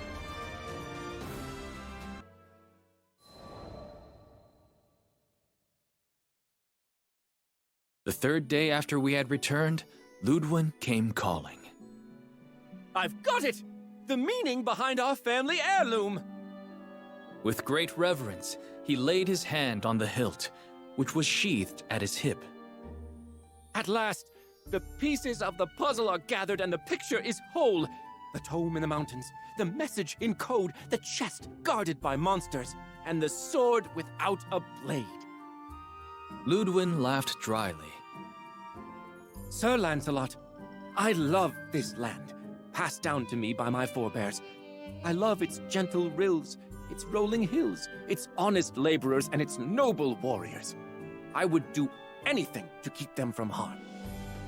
But he could not fight his own battles. He spoke of one such conflict that occurred within his dukedom. He was forced to flee to safer grounds, while the blood of his people mingled with the dirt. The guilt ever gnawed at him, robbing him of his happiness and repose. In the midst of his troubles, Hans told him of a legendary blade. The young lord grew convinced that this sword would bestow upon him the strength he needed to protect his own. I wanted to be everything for my people. A great warrior like you, and also a wise general, and a benevolent lord. But now I see that one person does not make a country. I am the hilt which guides the sword. And the people are the blade, which are its strength, leader and follower. One is lost without the other. Emotion stirred within me, and I drew a trembling breath. My lord, we are more alike than you think. There was a time when I blamed myself every time I lost a knight. I tried to shoulder the burdens of my kingdom alone, thinking I was protecting everyone. But I was wrong, for my fall would have meant the ruin of all. Ludwin nodded. You're right. I'm done tearing myself into pieces, trying to play 100 roles at once. My people are counting on me to guide them, and so I shall, with this sword. He drew the hilt from its sheath. Look to your own duties, and trust your comrades to fulfill theirs. That is all we can do. I won't ever forget this lesson, Sir Lancelot. I swear upon my ancestors that from this hour henceforth I shall dedicate myself to becoming the fair and wise lord that Grossgard deserves. The clouds of doubt were gone from Ludwin's eyes. He had found his path at last. And I had been reminded of something important. It was true that leadership and responsibility acted as shackles, but they were also anchors, providing safety and stability on a sea of uncertainty.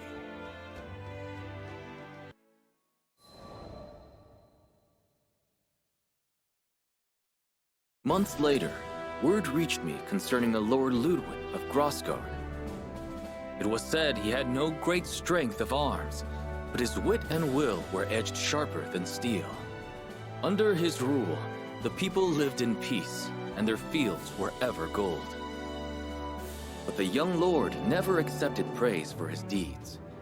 He always spoke of the loyalty of his subjects and the wisdom of a foreign knight.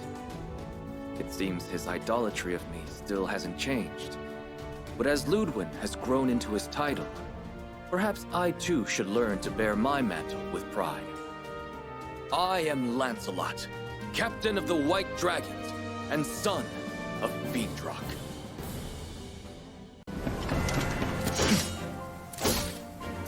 Did you wait long, Captain?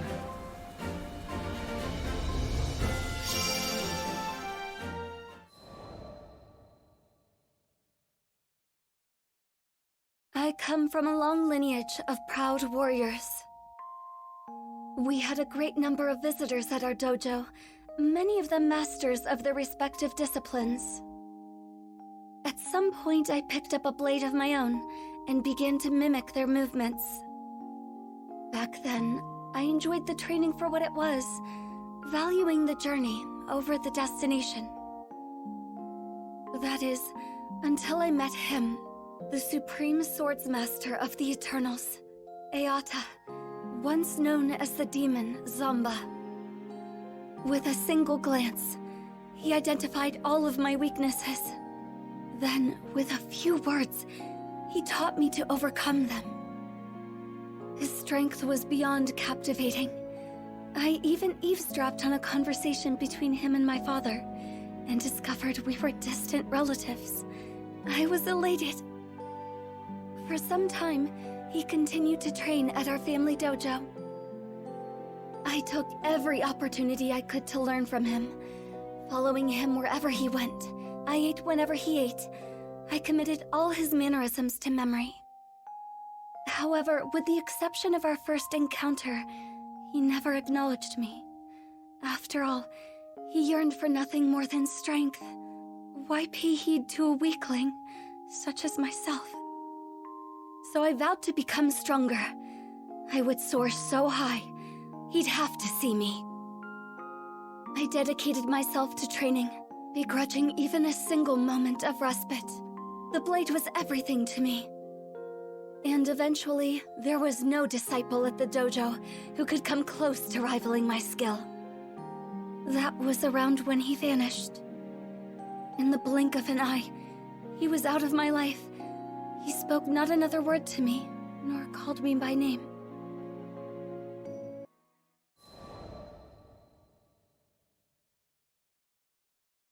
I was meditating in the forest one day when a group of travelers approached me. I didn't know them, but they were the captain and the crew of the Grand Cipher, and my future. Initially, I thought they were lost and had come to ask for directions. I was only half correct. They were seeking guidance, but not out of the woods. They wanted to learn martial arts from me. I shook my head. I was no master, only a chrysalis struggling to break free of my own shell. I believed the captain was mocking me, but that wasn't the case. I looked into the captain's eyes and found truth, alongside a burning desire for strength. It felt as if I was in his presence again. I found myself drawn to the captain. That's why I decided to join the crew of the Grand Cipher on their journey across the skies. I was convinced that this was the only path that could reunite me with Zomba.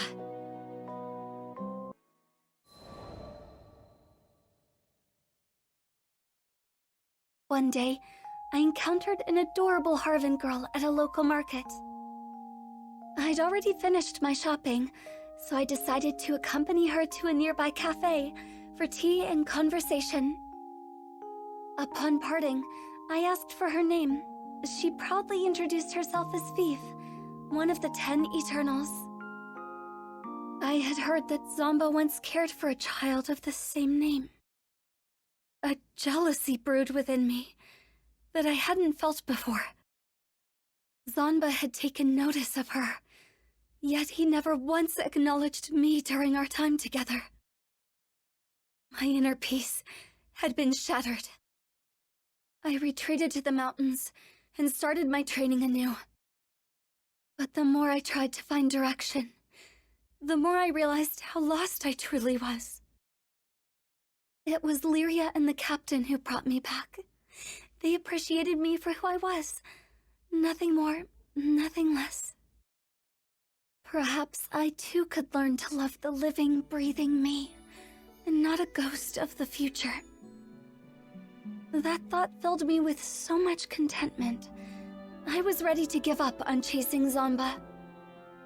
But the universe works in strange ways. As soon as I was about to let go, Fief helped bring me and Zomba together again.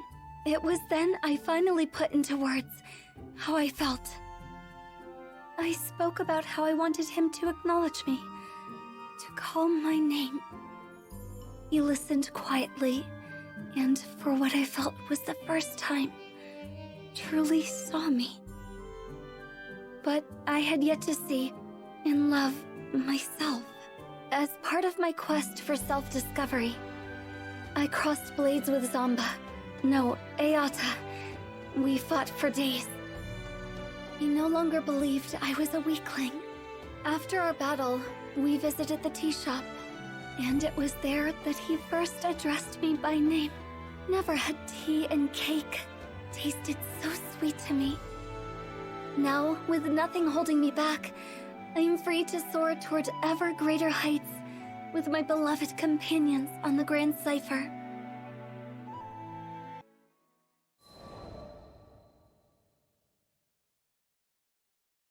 We know I had failed that day at the Hail Wind Altar. I had spent years training and sharpening my skills, devoted my entire life to the pursuit of strength. But in that moment, it all amounted to nothing. Our experiences in Zega Grande had planted a seed of doubt in my mind. Over time, it grew, dense and wild as a jungle, choking me with a sense of helplessness like I'd never felt before. I wasn't able to protect Lyria or the captain. I had found my identity as a big sister, as a guardian, but now that I'd failed, who was I? I thought about resuming my training, but I couldn't afford to isolate myself like that. What if something were to happen while I was away? Then, the solution came to me. Whenever the captain was about to take on a dangerous mission, I would complete it first. That way, I could train myself and protect the crew in one fell swoop. I was too blind to see that despair had clipped my wings and chained me once again to the past.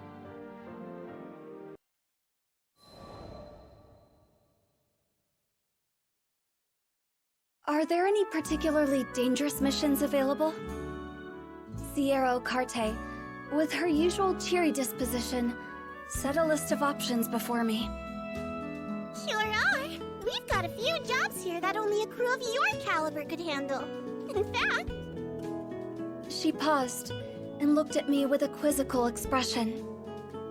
You know, I can't even remember the last time I saw you here by your lonesome. Don't you usually do things as a crew? I told her I intended to undertake these missions alone, as part of my training. I gotcha. The grind never ends for you, huh? Just don't push yourself too hard, you hear? I nodded, only half acknowledging Sierra's words. After deciding upon a venture, I chartered a small carrier vessel which would take me to a nearby island. As the ship was tossed about the turbulent winds, I closed my eyes and looked for peace within. This is for their sake, as well as mine.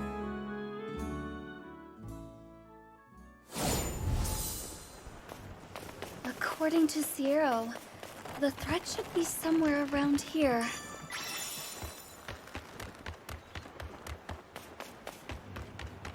I sense great evil. Just a little farther.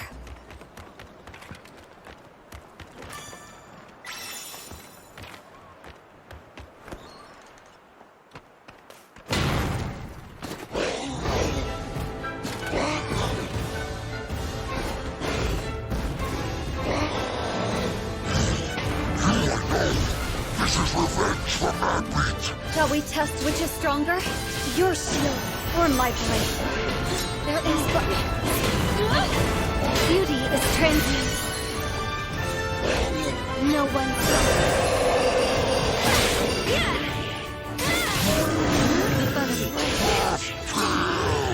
Such malice.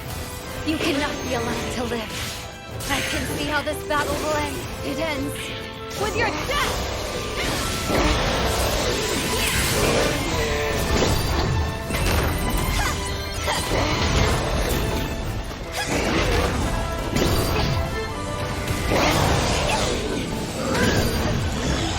You bring nothing to the skies but suffer.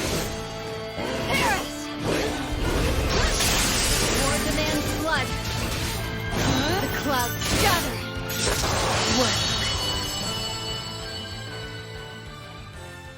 But it's not over yet. I will not rest while evil runs free.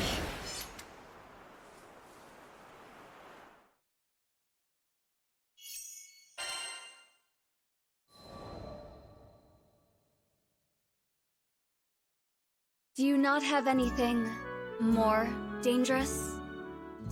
I made quick work of the mission and returned at once to Sierra. She seemed taken aback when I demanded more work, but I was determined. If someone had to risk their life, better me than the captain. The crew didn't have to know. They would be kept free from worry and danger, while I grew stronger. I was so absorbed in my thoughts, I'd failed to notice how Sierra's eyes grew ever more clouded with worry.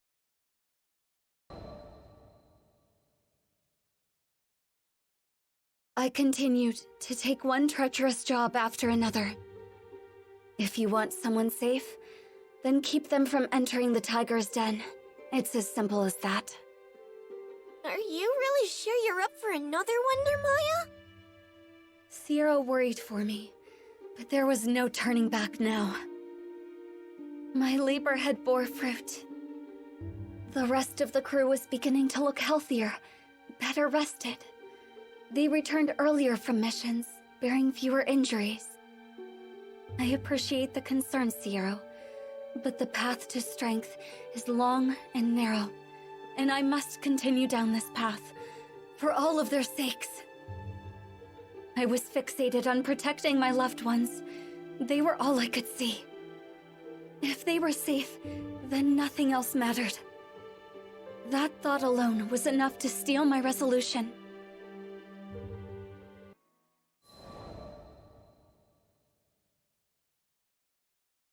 On days without work, I would meditate on the deck of the Gran Cipher. One day, the voice of Vern broke through my meditations.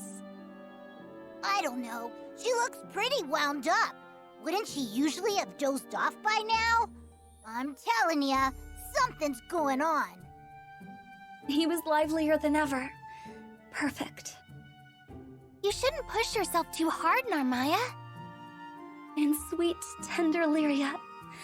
Yes, this was how things should be. I cracked open my eyes and stole a hopeful glance at the captain. But on that kind face, I could read only worry and distress. I wanted nothing more than to comfort my darling. No, I was acting for their sakes. I had already come so far. If I could just hold to my path a little longer, make the skies a little safer, then I could go back to being their big sister. I needed more strength. I needed to be worthy of this family.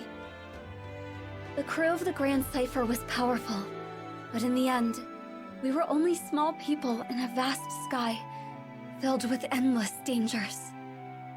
If I didn't get stronger, one day that sky would engulf us. I had to protect them. I could protect them. All I was lacking was time.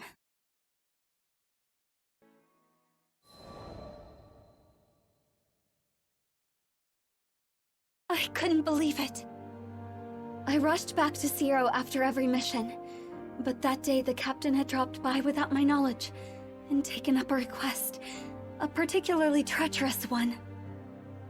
It was careless to think that Zero would reserve every single dangerous job for me. The Gran Cipher crew's more than capable of handling it. Couldn't she see? The universe worked in dark and mysterious ways. Their lives were always in danger.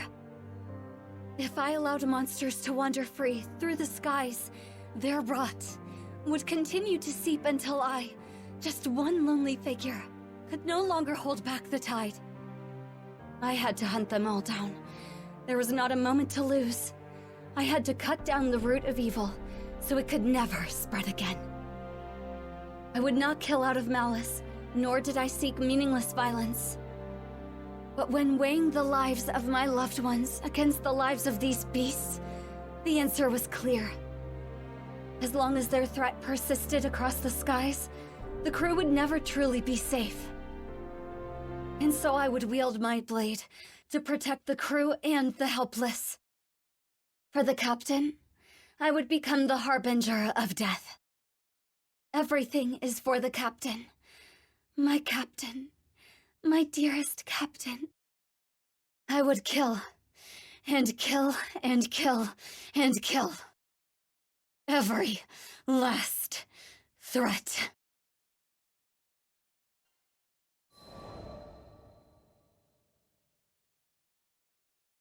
I found the largest known monster's den in this skydom, and began my hunt. Die, for the sake of the skies, and my captain. My blade cut through flesh and bone. Again, again, again and again. And soon, time lost all meaning. How long was I there? Perhaps 3, or even 4 days.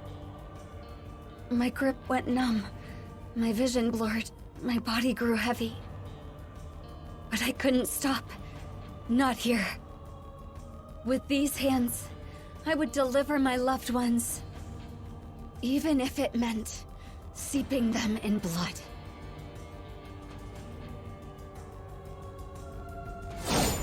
Next is 979. I must stay strong. For the captain.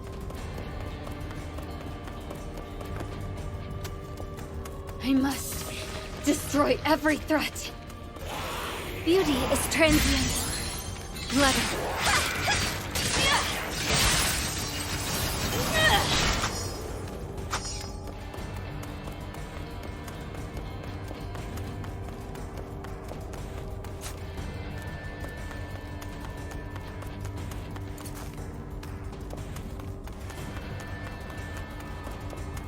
Dawnfly stands.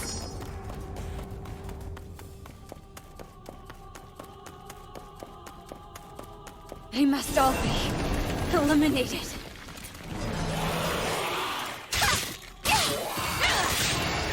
The paw, spread your wings.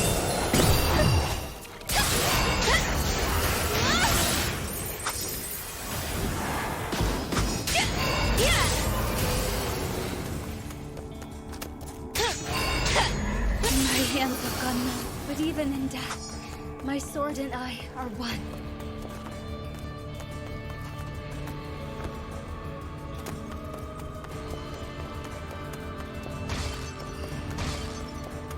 Out of my sight. Every last one.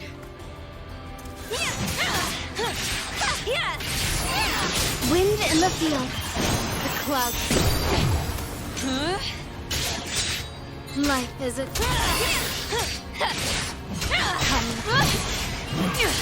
Have a message!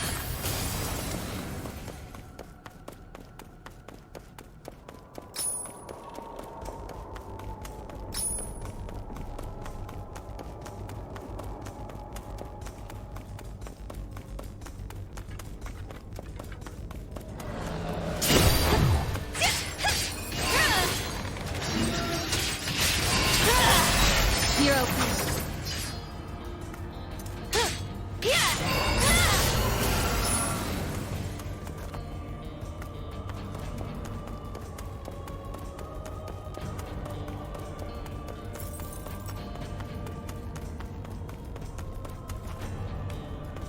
To see me is to see death. The pawn break. Float. No one stone. Dance of the blue petals.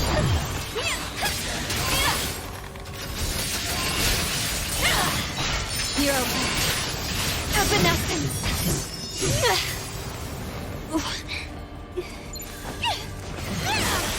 999. There's more above me.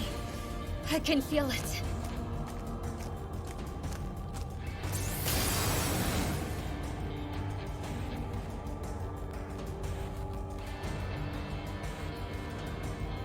Here.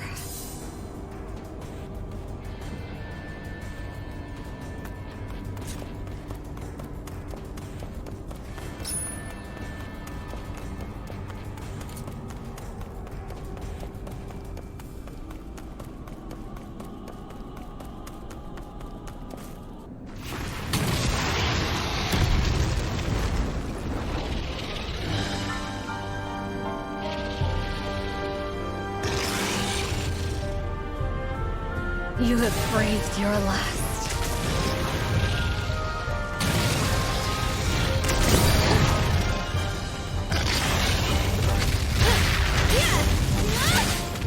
The clouds gather.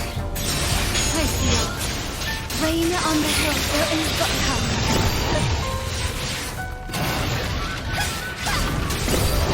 Blood. The butterfly. Eugen. With the thought, shadow. Dawnfly stands. The cloud. Stay vigilant.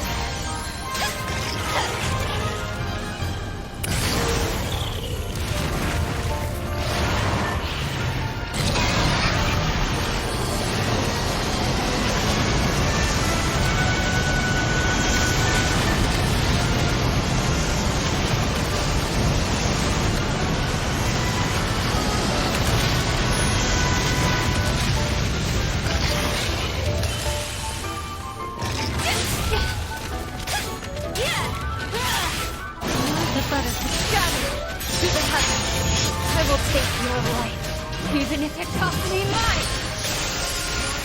Blood! Fly! The cloud waits. Come, my friend. You must protect the captain. You're finished!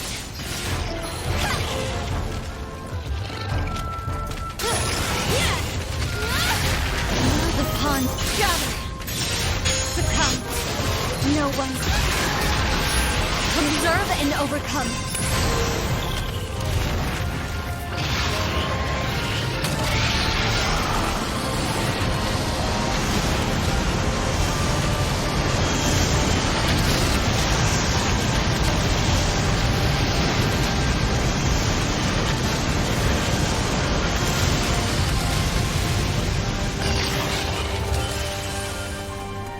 Like the dawn. Cloud wake. I feel foam on the sea. One stroke, 1,000 deaths. Butterfly effect.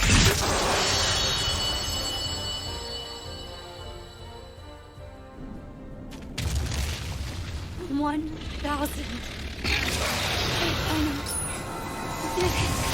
Wait. There's more of them. Impossible.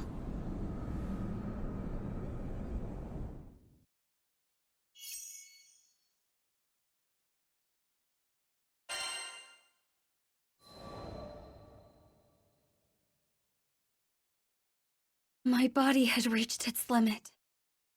I had managed to fend off countless hordes of monsters, but more kept creeping from the shadows.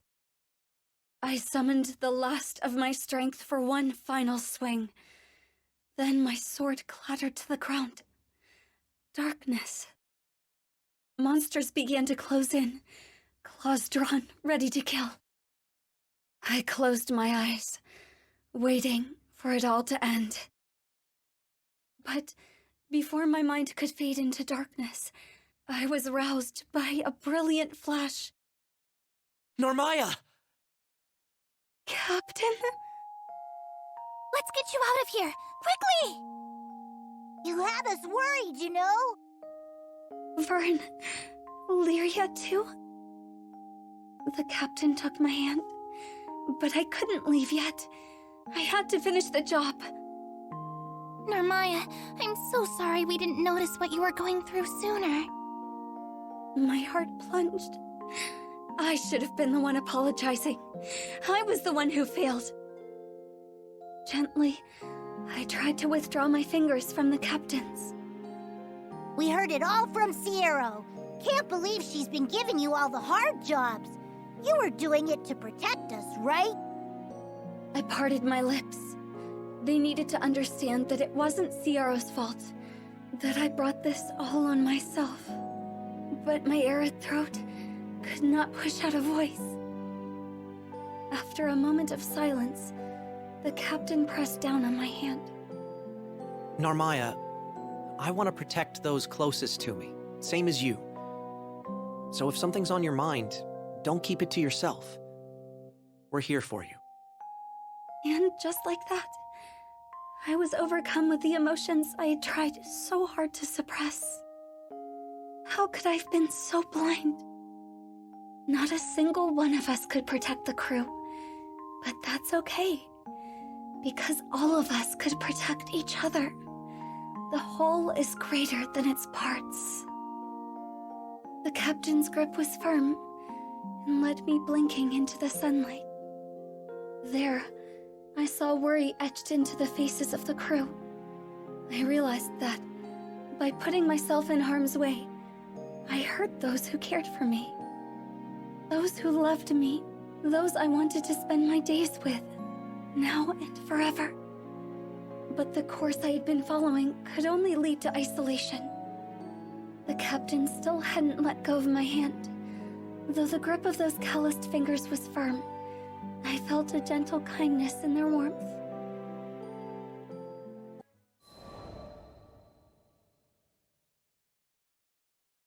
Captain, are you hungry? I'd be more than happy to feed you, or maybe you'd like a nap.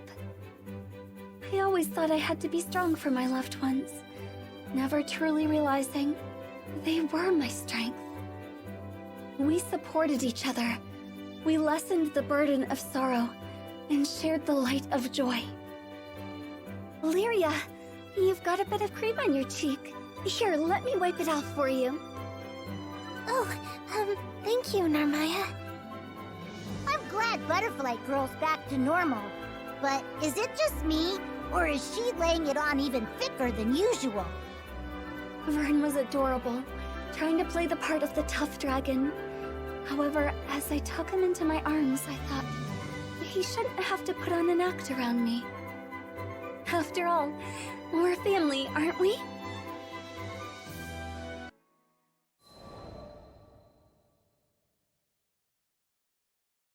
On a bright, quiet day, I had a sparring match with the captain. I once locked myself away from the world in the pursuit of strength, training in solitude. But I've since found that I train best with those I love around me, to lend me a guiding hand or an encouraging voice. The captain held nothing back during our session. It seems I'm not the only one who has grown stronger.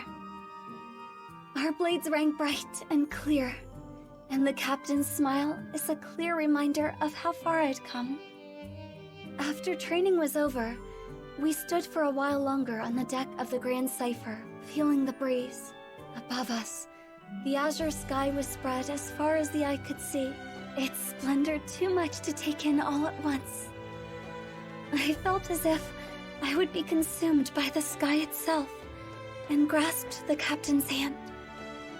In that moment of peace, I swore that I would keep learning and growing. Not alone, but together with those I love. Piloting an airship ain't easy work, but whether it's plotting a windward course or conducting some routine maintenance, you can always count on experience and intuition. Ha! Just a little further! Finally, the Grand Cipher broke through the nebulous shadows and turbulent winds of the Grim Basin, and to greet us on the other end was our reward, the brilliant clear blue. It was a panoramic azure, dappled by silver-white clouds and gleaming from the light of a new day. Always an exhilarating sight to behold. Judging by the cries of celebration starting to spread across the deck, I took it my crewmates would agree. Damn, who'd have ever thought a young dreamer from Port Breeze would make it all the way out to these skies? The Grand Cipher and I, we'd gone through thick and thin together. It's a long story, but it all started on that fateful day I met the captain. I haven't looked back since. Right then, landing maintenance. Fuel stores, full. Engine, all clear. We were ready to disembark into the unknown. What awaited us in the Zeta Grande Skydom? As uneasy as I was, I couldn't help but feel a teensy bit giddy with excitement.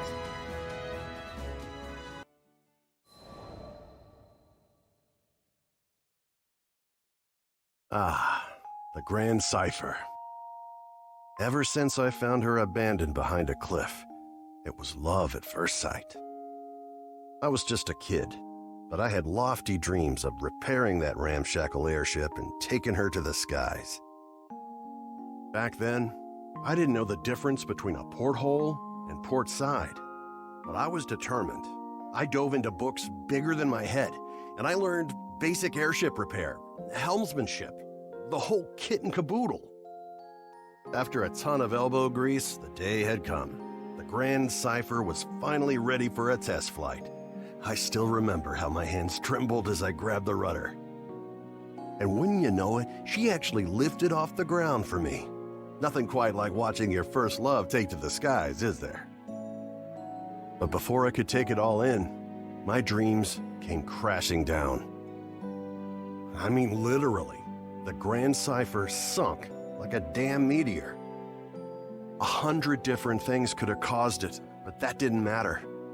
Years of work went kaput in the blink of an eye. Betrayed by the very skies I longed for, I was crushed. Looking back now, it sounds stupid, I know, but it really felt like I had nothing to live for. I put all my hopes into that hunk of scrap. Laugh if you want, but some pits are too deep to crawl out of, especially when you look up for freedom and all you see is the expansive crystal blue of your tormentor. Don't worry, my pity party wouldn't last for too much longer. You see, my dreams had crashed like a meteor. But ironically enough, it was the meteoric rise of the Erste Empire that would bring the captain into my life. Salvation was on the horizon.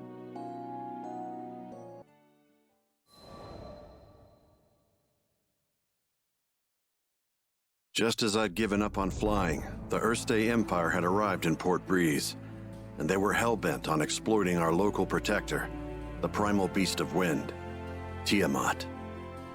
Their twisted machinations caused her to go on a rampage. Port Breeze was in peril. Fortunately, we had an ace up our sleeve, Lyria. Thing is, Lyria needed to get close to Tiamat, which meant we had to go up, and to go up, we needed to fly. Thought I'd already closed that chapter of my life when the skies betrayed me, but lives were on the line. Quick, get on the Grand Cipher! I don't know what got into me. She fell once before. Hell, I knew she might fall again. Nothing like a healthy fear of death to keep you grounded, eh? But the people of Port Breeze and my new crewmates had entrusted their fates to my piloting skills. My own fear was insignificant. All I needed to do was trust myself too. It's a damn shame it took me this long.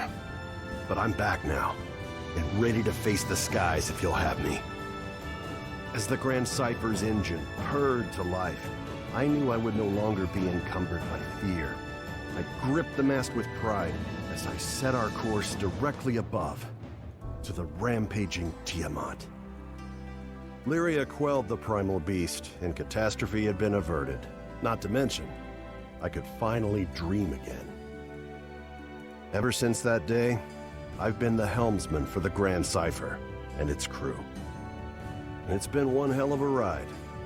I've since formed a pact with good old Tiamat and made amends with the shipwright Primal who built the Grand Cipher, Noah.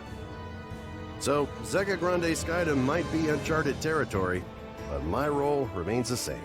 See our crew arrive safely, no matter the destination. And that includes Estalucia.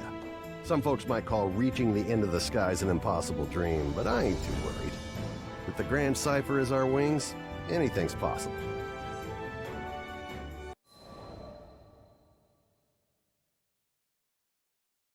Call it a side effect of being a helmsman, but my ears tend to laser in on any talk of airships. Then again, damn near anybody could have heard this guy shouting. No! No! You can't do this! She's still skyworthy! She can still fly! The distraught man was making a scene outside. 3 seemingly unfazed onlookers surrounded him. Between all the belly aching, I pieced together the man's story. He was an engineer, was upset that an airship called the Nautilus was set to be decommissioned. His 3 friends, meanwhile, were telling him to see reason that an old ship like that would be more useful as scrap. Reminded me of the Port Breeze days, back when my own dreams seemed like unscalable walls. The 3 onlookers were a young helmsman, a young mechanic, and an older merchant. They presented a unified front against the engineer, countering each of his arguments threefold whenever he opened his mouth to protest. As much as I wanted to help the guy, the trio were speaking the truth. Repairing the damn thing would cost buckets of rupees, and you can't fix an airship on gumption alone. Trust me, I've tried. Them's the breaks, kid. I turned to leave. None of my business, right? But dumb old me, I had to pause as my ears caught what he said next. We made a pact, didn't we? Don't you remember? The Nautilus. You promised that we would take her to the skies. He could barely hold it together. You could hear it in his voice, the desperation as he clung to a quickly fading dream. It was a feeling all too familiar to me.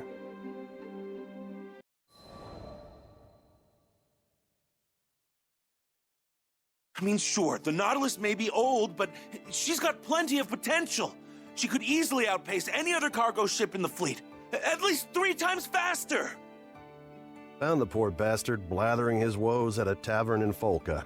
The seat next to his happened to be conveniently open, so I took it.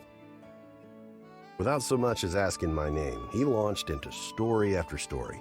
It was clear he still needed to vent. Apparently, he just recently started his career as an engineer. Planned on restoring the Nautilus. It would revitalize the local economy, help Folka this, assist Timpil that. He went on and on. But I knew he wasn't going to feel better until he confronted the actual issue at hand. Don't get me wrong, I think it's great you want to help your home like this, but that's not the real reason you're upset, is it? That obvious, huh? I made a promise to my friends. One day we'd fly our beloved Nautilus across the skies together. But the ship in question was long past its heyday and had deteriorated beyond the point of conventional repair. Time is a cruel but patient mistress, and among the original Nautilites, only Kent had yet to accept reality. After he finished his explanation, silence fell between us. Well, until another man frantically stumbled into the tavern. I'd seen him somewhere before. Oh yeah, one of the naysayers from earlier, the merchant. Somebody help! Anybody! Monsters are ransacking my precious cargo! I was torn. Do my civil duty as a skyfarer and save the cargo, or help this ass determined to crush the dreams of my newfound friend? So, I asked Kent. What? Of course you should help him! Not a moment's hesitation from the kid. I liked that. This would have been the perfect moment to ensure the continued survival of the Nautilus, at least in the short term. But despite that, Kent didn't think twice about helping his fellow man. Hell yeah, Kent. I'll see what I can do. Oh boy. Duty calls. According to the merchant, our destination should be around here. I just hope there's anything left to save. Let's get moving. Goblins? What the hell are they doing here?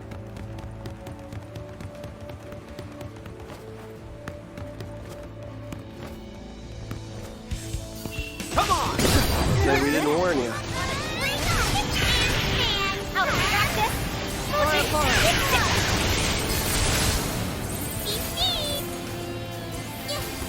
Not bad, if I say so myself. Now then, where were we?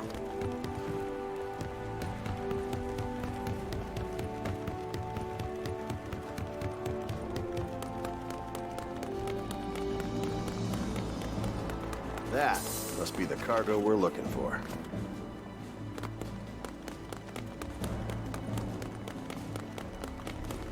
Cargo's safe and sound. Maybe. Looks like it's been rummaged through.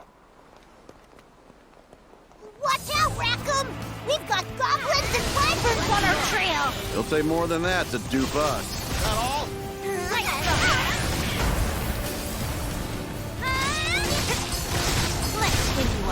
Things are about to get dicey. Just don't let him get close to the cargo. Bring it! Take that! There's still more of them! Stay sharp, everybody! Got a bullet for ya! Take that!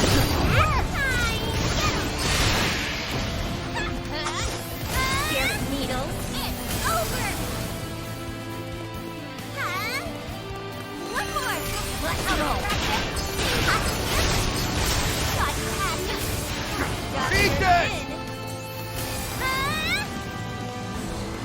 Bring it! Go time! So the big shot finally decided to show up, huh? Well, you're going down like the rest of them.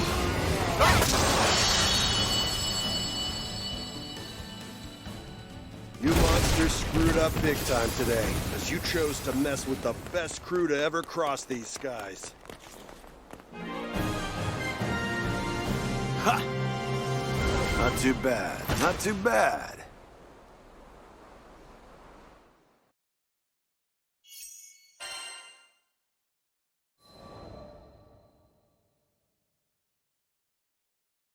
Oh, you're a lifesaver. How could I ever thank you? You want to thank someone? Thank him. I gestured toward Kent. The man's face filled with shame as the irony dawned on him. So it was you, huh? Hey, listen. I'm sorry about earlier. I could have heard you out. After the merchant left, I wanted to focus on the next goal at hand. Putting some wind back in the Nautilus's sails. So I proceeded to do some intelligent and, dare I say, brilliant thinking on the topic when Kent asked what I was talking about. Whoops, must have been thinking out loud again. You just wait and see.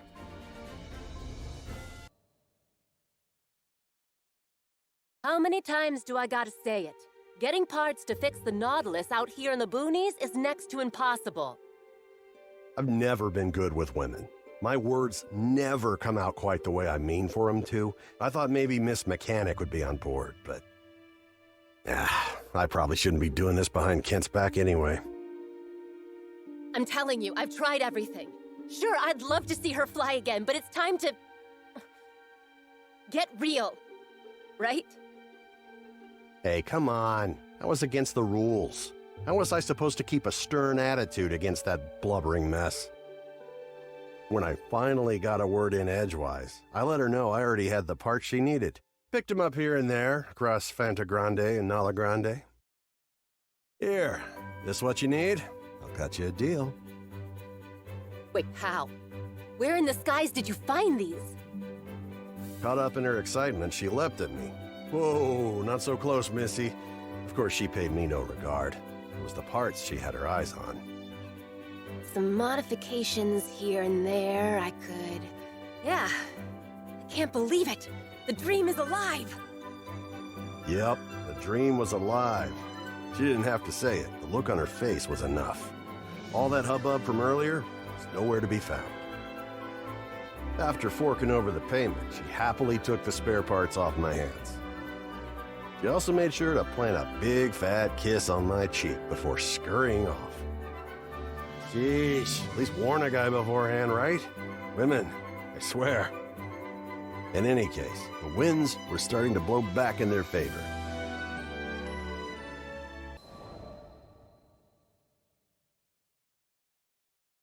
Rackam, there you are. I've got huge news. Listen to this. It was clear from Kent's smile that the repairs on the Nautilus were going smoothly, thanks to a mechanic friend of his. Well, ain't that something? I'd be lying if I said I wasn't impressed. Those parts weren't the easiest to work with. Not bad, Miss Mechanic. Rackam, sir? My friend told me she got the parts from a traveling skyfarer. Had 3-day-old scruff and a little swagger to him. You wouldn't know anything about that, would you? Huh. Well, I keep my scruff in an elegant chin strap. Thank you very much. Not sure I sounded very convincing trying to play off his answer, but I'm a helmsman, not an actor. Ha, but just another performance or two, and the Nautilus would be skybound once more.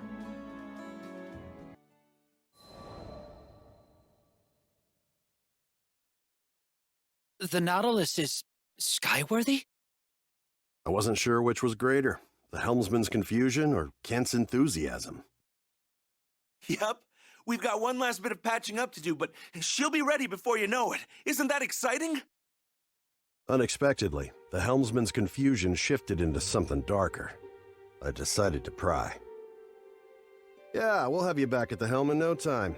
Unless you're getting cold feet or something. Yep, hit the nail on the head. The look in his eyes was unmistakable. He feared the skies. Despite his attempts to hide it, his fists were balled up and trembling. I knew the signs well enough. It wasn't my place to snoop further. From his perspective, I was just a busybody trying to dredge up a dream he'd long laid to rest. What could I do anyway? This was something he had to deal with himself. But hey, if I got through it, anyone could. So I did what I could. I put my hand on his shoulder and gave him a sympathetic nod.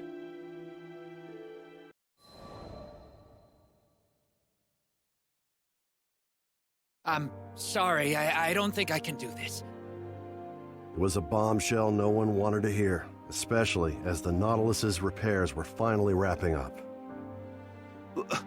What are you talking about? This was our dream, wasn't it? What did you... I'm afraid, okay? A heavy silence permeated the room.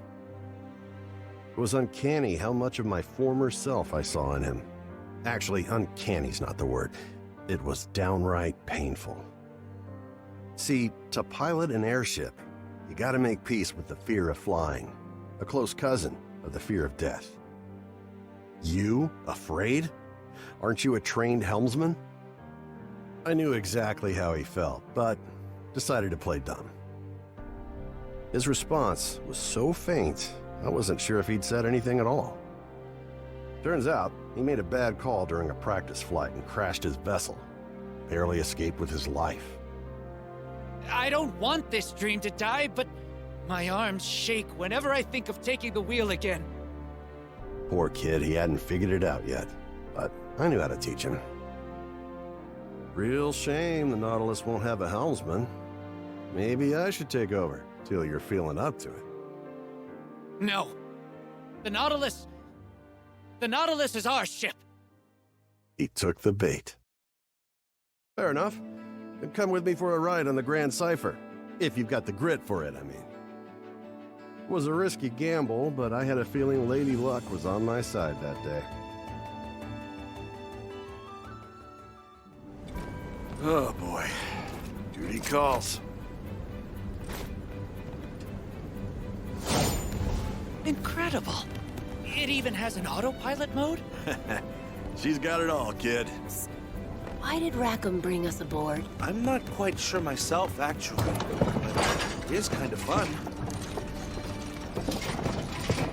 Rackham! We've got company! No, I'm too young to die! Everybody take cover. I'll handle this. Go time! They're in my sight! Well, you've surpassed my low expectations. About time somebody did.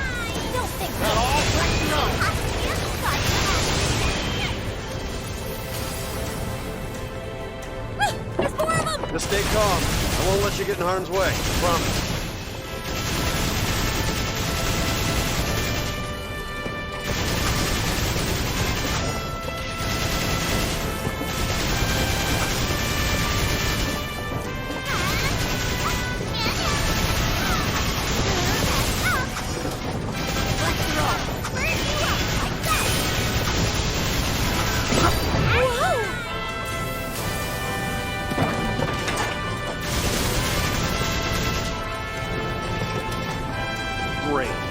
Deal with these pests too. Always expect the unexpected, because in the sky, life and death fly cheek by jowl.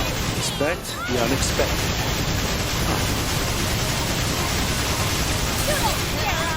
Doctor's in. Let's roll! Don't let up! Fire in the hole! Come on! Is that all?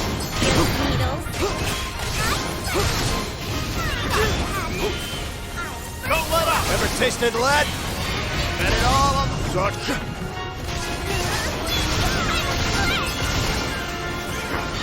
Take him! You're done! Keep it moving! You're lucky I'm in a good mood. Go time! Oh, you're in for it!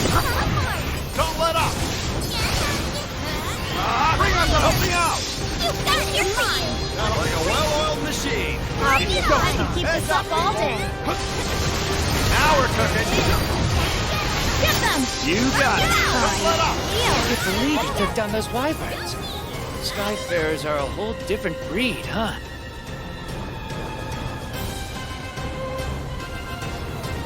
Stay sharp! We've got more wyverns coming our way! So the first horde was just recon, huh? Bring it! They'll go down all the same. I think I'm starting to get it, Rackam. Why it is that you fight. I mean, you want to take to the skies? You've got to be ready for the storms, right? Yeah. You truly believe in a dream. Risk of danger, small price to pay. A dream, huh? I let fear get the best of me, and I guess I lost sight of what's important.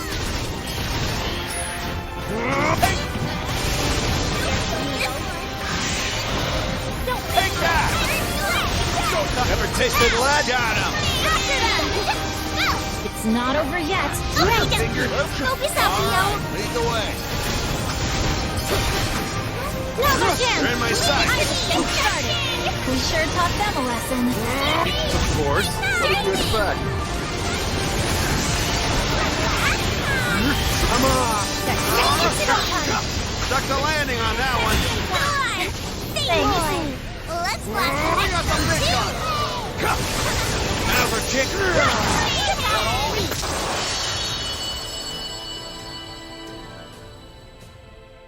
All right, that's the last of them. Now then, take a good look around you. Tell me that ain't a sky worth putting your life on the line for. Yeah, it's really something, huh? I never knew it could be this beautiful. Ha! How you guys feeling?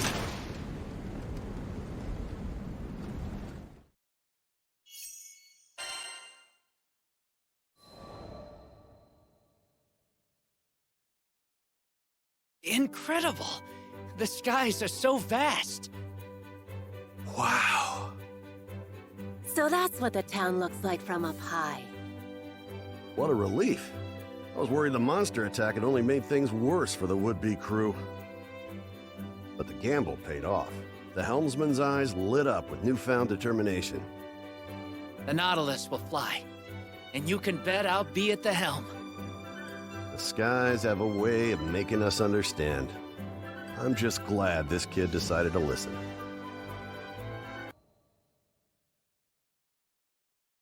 Clear blue skies, gentle breeze. It was perfect conditions for the Nautilus's maiden voyage. As the helmsman gripped the wheel, I knew he was no longer shackled by fear. Kent, Mechanic, the merchant, even Lyria, Fern, and some of our other crewmates. Actually, damn near the whole town showed up to witness the rebirth of an old friend. As the propellers began to churn, a metallic sputter sounded from somewhere below deck. It was a symphony of gears I'd heard time and time again. That mechanic, she'd done it. After a brief checkup, they started the countdown. Tension was palpable. Come on, Nautilus. All eyes were on the airship. No one dared to breathe. A wind whipped up around the Nautilus, and there it was. Liftoff. And once again, she sailed into those skies so blue.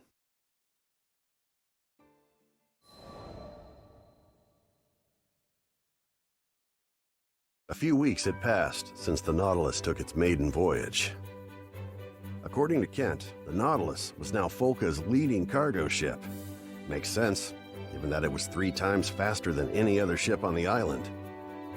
And not only that, but it seemed Kent had found himself a new dream already. Okay, picture this, Rackam. 3 ships conjoined into one massive cruise liner. See? All we need to do is reconstruct these columns here and... I wonder if I sounded that crazy to the others whenever I got my big ideas. Anyway, such a massive ship would require at least 3 helmsmen. So in his effort to make the cruise liner a reality, Kent started studying how to be a helmsman himself. But if Kent were to be the second pilot, who would be the third? About that, actually, we'd be honored to have you as the lead helmsman of our ship. Of course.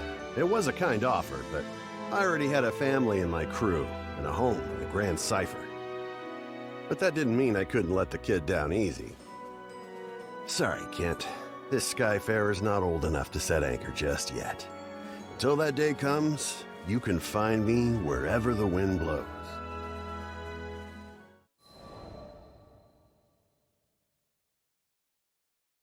I can no longer recall when I first met the captain. All I can say is our paths crossed in dark times, when nights were sleepless, and the wind whispered with insidious intent. Feendrock, my homeland, was crumbling from within, consumed by the weakness of her own people. I ventured abroad to seek help from our neighbors, but this rendered me blind to schemes hatched in the heart of our court.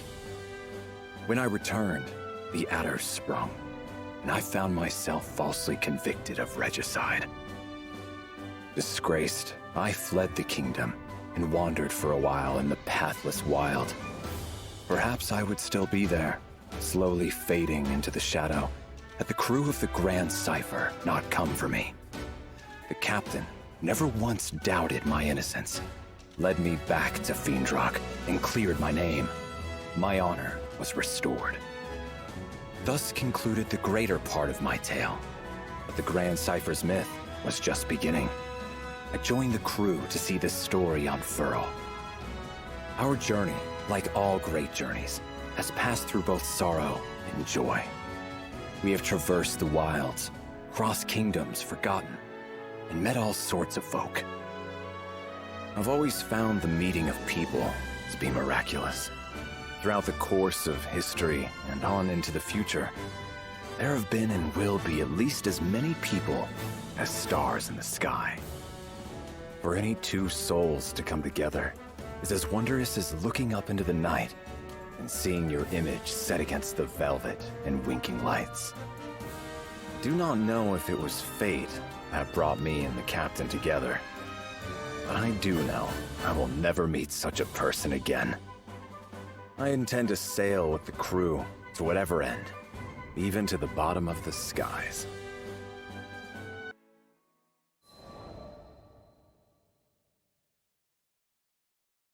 In my youth, I was vain and headstrong. I shunned the company of others, hurting all who came near me. If I had continued on that path, it's likely I would have died alone, with no one to mourn my loss. But that was not to be. I was discovered by Yosef, the former king of Feendrock, found, quite literally, by the side of the road. Though at that time, I slew monsters solely out of malice. His Majesty looked at my blade and saw what took life could also save it.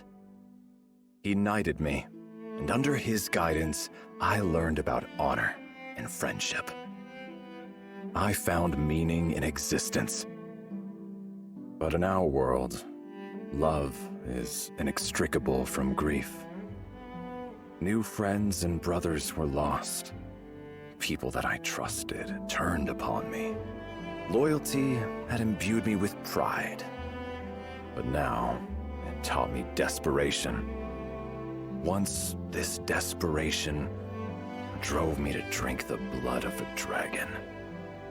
This isn't to say that I regret becoming a knight.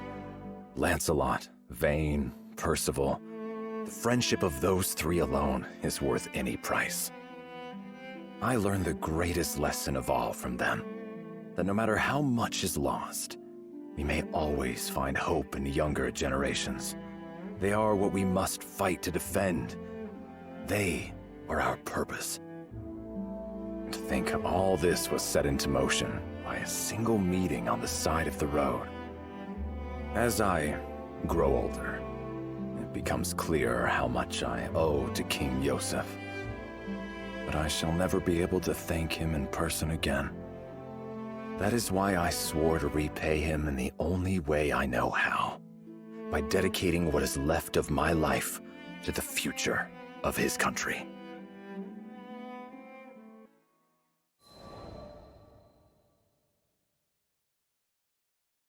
I know King Yosef would not want me to grieve overly much for him, but he turned me from a vagabond into the captain of the Black Dragon Knights. Under his rule, the base were ennobled, tall towers were raised, and withered fields burst forth into color. He might have done much more, had traitorous hands not cut his life short. The royal consort Isabella, covetous of his power, killed the king, and smeared the guilt of it on me. Unable to prove my innocence, I was forced to flee the capital. For weeks, I was hunted by soldiers I had trained by my own hand, Lancelot foremost among them. My name was now reviled, scrubbed like a stain from the halls of honor. But this caused me little pain, for I never hungered after fame or titles. I served the crown because I loved my country, the same reason for which King Yosef wore it. Even as his body was broken and he lay on the threshold of death, he called only for the mending of Fiendrock. I would not let our home waste away under the shadow of Isabella's ambition. I returned to the marches, where I dwelled in secret, gathering information. I worked alone, and even Lancelot was kept from my counsels. I did not tell him of my innocence, nor why I sought to cut out the now festering heart of our court. My silence was not due to a lack of trust. It would have been impossible for me to reach Lancelot unseen. Any attempt at communication would likely have ended with my arrest. But even had there been a clear path to Lancelot, I would have kept to myself.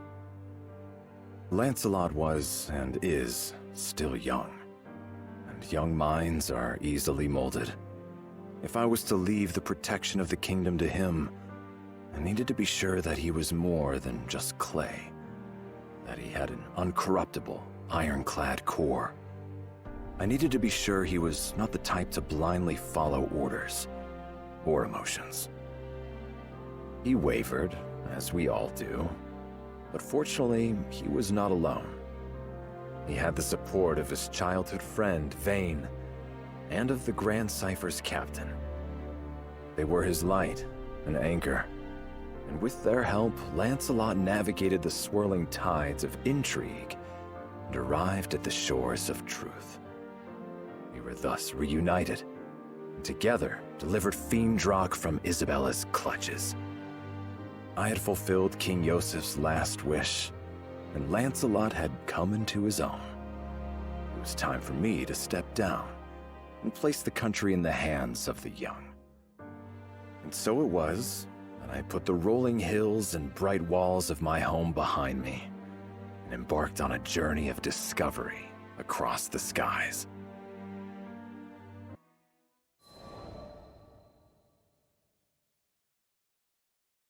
Zega Grande, another new skydom where the clouds hid unfamiliar tales. My travels aboard the Grand Cypher have taken me to many far-flung places, where I have found that there is yet enchantment in this world. I've sought after magical seashells with the power to heal kingdoms. I've crossed blades with legendary warriors, and I've heard strains of alien music, which, though strange to my ears, still spoke to my heart. But no matter how far I roam, My thoughts are constantly with the country King Yosef left in my keeping. When we alight in a foreign land, I find myself drawn not to gardens or taverns, but to places of law and order. I am ever seeking new allies for Fiendrock and rooting out her enemies. It must seem like I have a mind of cold iron and steel, driven by thoughts of politics and war. And I have no excuse except to say, once a knight, always a knight. Zega Grande had almost fallen under the sway of Avia. Now, as its people rebuilt, I desired to learn whether their fortresses were stronger, and whether any dark shadows still haunted their streets.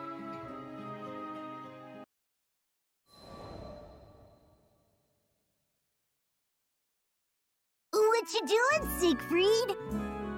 Vern appeared at my shoulder one day as I was walking through Seed Hollow. I'm gathering intelligence. The dragon wrinkled his snout. Man, you're a workaholic. He wasn't incorrect. I did want to lay aside responsibility and stroll unburdened in the sun, but I couldn't rest easily when duty called. Hey, what if I help? 2 weeks are better than none.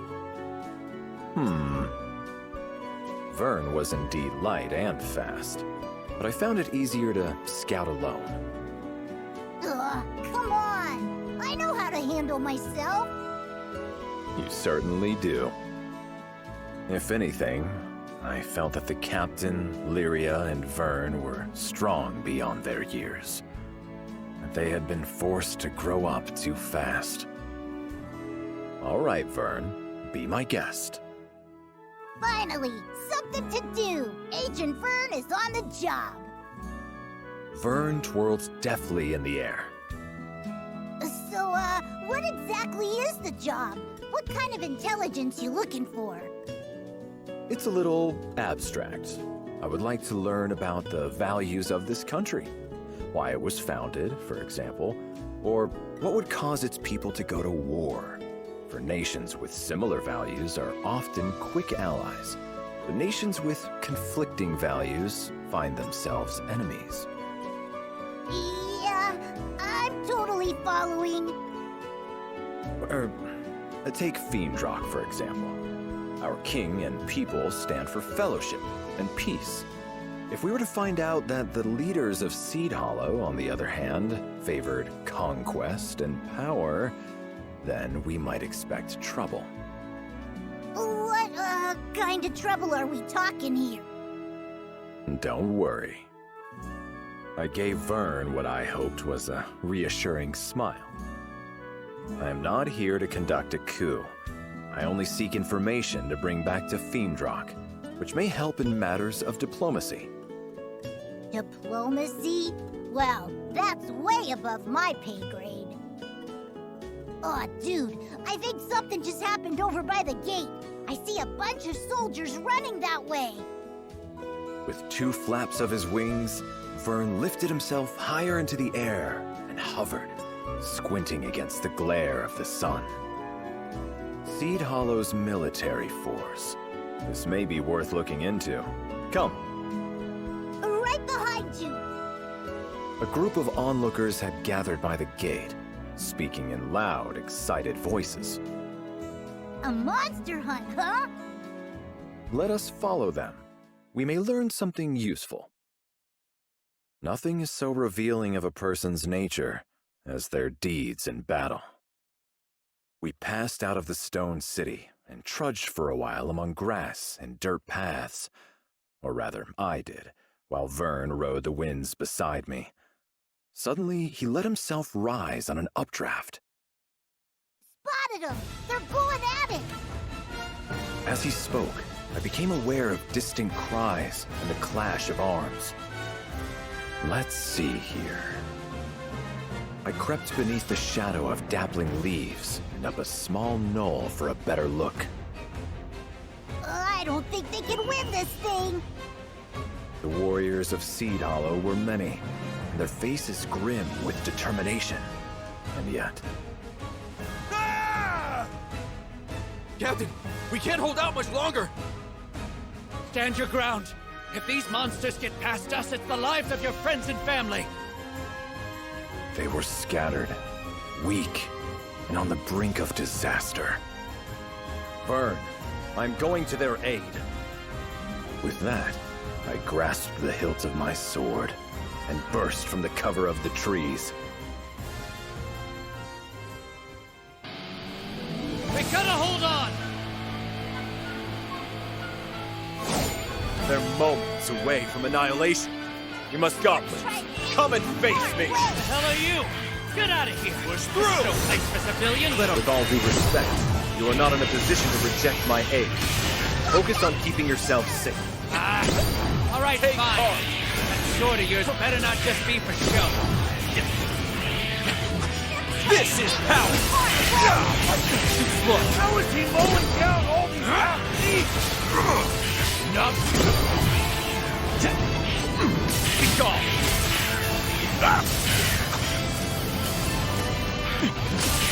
Push through! Captain, he's dancing circles around the half-beasts. Yeah, I can see that. Stop gawking and tend to the wounded. We're gonna make it. Heads up! Got monsters coming in from above!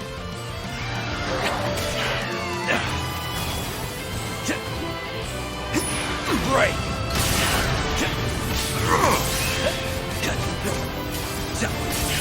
This is power! Enough!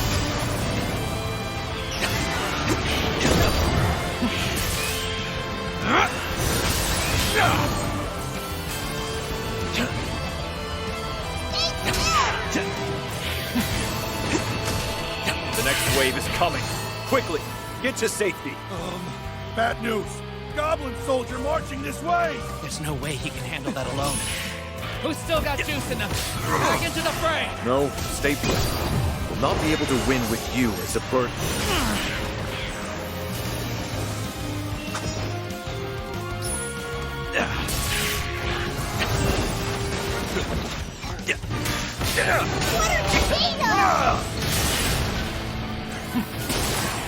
Push through! Bear witness!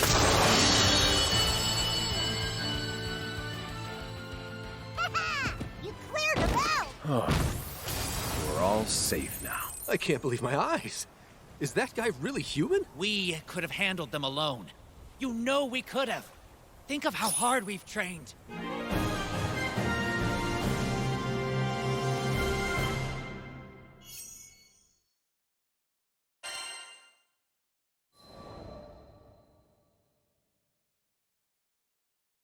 The cry of the last monster faded to nothingness, and I sheathed my sword.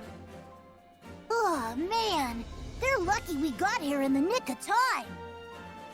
Danger averted, Vern drifted to my side.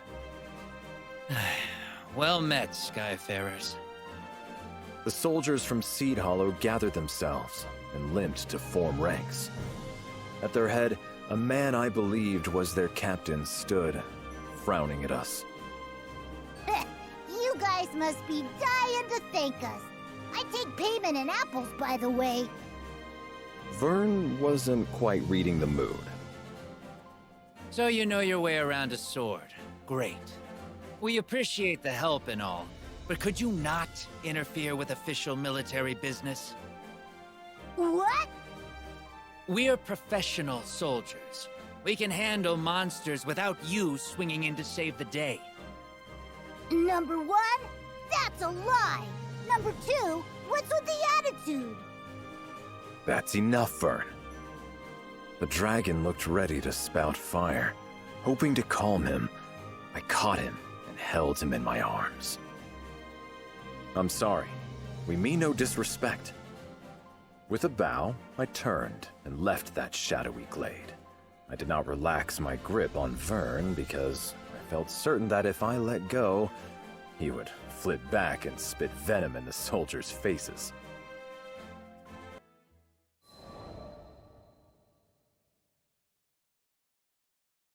What was wrong with them? They would have been toast without you. Vern flew beside me, seething. We are strangers to this land. Those soldiers have a reputation to uphold.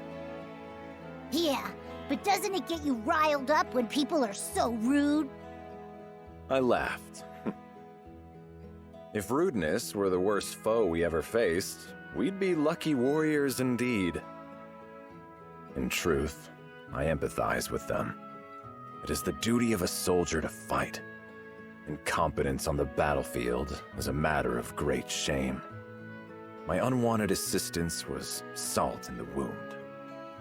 I guess I could see that, but still. Listen, no one was badly hurt. That is all that matters. I had trained many knights in my day. They had gone through their growing pains, and tasting defeat and humiliation. Yes, failure is bitter, but it is nourishment. And thus the knights learned and grew, each and every one of them, into powerful warriors.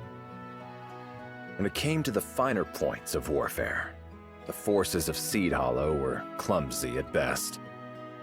But their sense of duty was unparalleled. Upon hearing rumors of danger, they had acted swiftly, marching without fear to the monster's den. And though they had been forced to the very cusp of annihilation, not a soldier had wavered or fled. Now, they too had drunk deeply of the medicine of defeat. I believe it would course through them like fire and bring them newfound strength. The forces of Seed Hollow were capable of much, much more.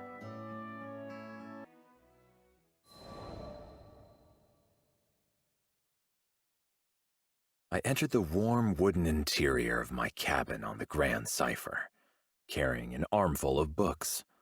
I laid them on the desk, drew out a chair, and took a short trip through Seed Hollow's history. Unbroken peace.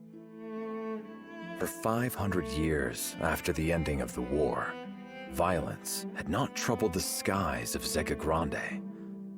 There were your usual skirmishes, of course, power-hungry rebels, etc., but nothing so big it had not been quickly sorted out and buried in the sands of time. However, 15 years ago, tragedy on Dolly Island acted as a catalyst to the rise of Avia. Hitherto peaceful primals went on rampage, and hordes of monsters were drawn to the carnage. So that's why. I thought back to the disordered ranks of the forces of Seed Hollow. Peace had dulled their senses. They had forgotten how to handle swords and spears, forgotten how to manage monsters, each one vastly different in shape and movement. They need guidance. The people of Seed Hollow seem to be gardeners, fond of orchards and good rich earth. They had no love of war, nor possessed the means for a great campaign. Unless a revolution were to completely reshape this country, I did not believe it would ever pose a threat to Fiendrock. Its forces existed not to invade, but solely to defend. But now, they had not even the power to do that. Seed Hollow soldiers were steadfast and honorable. I had seen that, but they no longer knew how to protect their land. I had come to admire the delicate flowers and many bowed trees that flourished in this clime, and did not wish to see them trampled under a monster's claw or an invader's boot. I could offer Seed Hollow's forces counsel, but I would have to tread carefully. After all, I was a foreigner, and a former captain of knights. One misstep, and I could forever sour the relations between Seed Hollow and Fiendrock. I will have to be discreet. I threw on my traveling cloak and arranged my pouch. Hearing no footfalls outside my room, I slipped through the door and padded softly down the corridor. Oh, hey, Siegfried! You heading out? Vern spotted me on the deck of the Grand Cipher. So much for stealing off unnoticed. I'm going for a walk. On your tiptoes? No way, man. I bet you're going on another one of your secret missions. Though small, Vern had inherited the legendary wisdom of the dragons. Guilty as charged. But the fewer people who know about it, the better. Can you keep this from the others? Come on, Siegfried. We all know you won't yak for truth and honor and justice and all that. If you're gonna disappear, you should at least tell your captain. My butt'll understand. I could find no objection. It seemed that all the adventures Vern had been on, all the grand and wondrous things he'd seen, had sharpened his insight. Yes, of course. You're right. I followed Vern to the captain's cabin. I've come to ask for permission to leave on a private mission. But I must warn you, if things go wrong, it could spell trouble for the crew. My throat was tight, light nerves, I supposed, and a touch of guilt. The captain did no more than smile and wish me a safe journey. What'd you expect? We trust you. Fortune truly had graced me with the best of companions.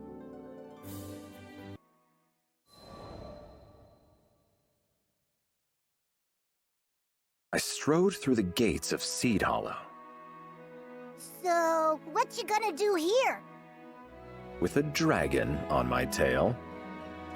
I would like to ask you the same question. Why did you follow me? Curiosity. What's a cool knight like you always doing when he leaves the Grand Cipher? Curiosity killed the lizard. But no matter. Vern and the captain had offered me their complete trust, so I could do the same in return. Besides, if anything were to happen, I'd be there to protect him. You're welcome to stay, but I am only visiting Seed Hollow's forces again to offer help if I may. Nothing of interest. Sounds like something my bud would do, but I thought you were gonna leave them alone to help them save face or whatever. I was, but I realized that, in the end, the safety of the people is too heavy a price to pay for pride. That's fair. No offense though, Siegfried. Your way with words is a little, special. So I'll just come along and do the talking. 20 minutes later, Vern and I were in the heart of Seed Hollow, watching its soldiers scurry about like mice. 500 years of peace has truly taken its toll. Seed Hollow's forces had become only an army in name. In truth, the military affairs of the country were run by Zothba, a civilian and information broker. Everyone took orders from him. Dispatch from Zothba. We got a lost child on our hands. Everyone, split up and search for the mother. Yes, sir! Man, you ever just get lost and have a whole army look for your mom? Vern hovered by the branches of a tall oak, surveying the commotion with shining eyes. It is important to serve your people in times of concord as in times of strife, but I fear they have lost sight of their true duty. There is a saying, it is better to be a warrior in a garden than a gardener in a war. Peace should never so lull a nation that its defenses are abandoned and its soldiers turned into clerks and errand boys. Captain, new orders just came in. We're being sent to clear a horde of goblins camped right outside the city. Now these errand boys faced hordes of monsters who had been roused by Avia's machinations. 500 years of stillness, nature, and peace gone. All at the whim of a madwoman. You hear that, troops? Prepare for battle! Drive those goblins away from our homes! Yes, sir! They sure got bark. Problem is, they ain't got bite. Are you worried about them? Aren't you? You saw them get their butts kicked into the next item just a few days ago. I did, but failure is the mother of success. I readjusted my gauntlet and shifted my sword on my back. This is a chance for them to grow. I'll make sure of it.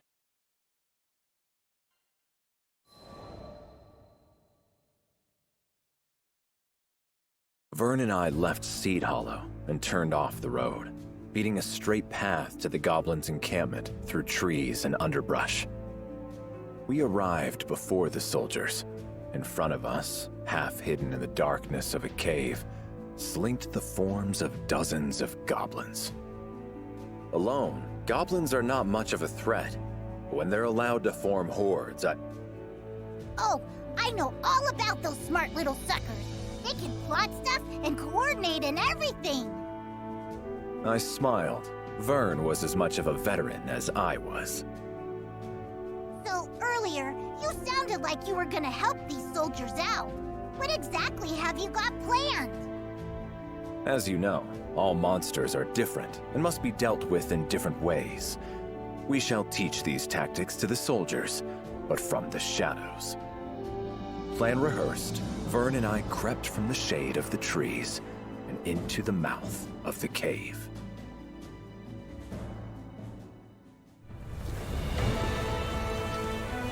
Ready? Our mission awaits.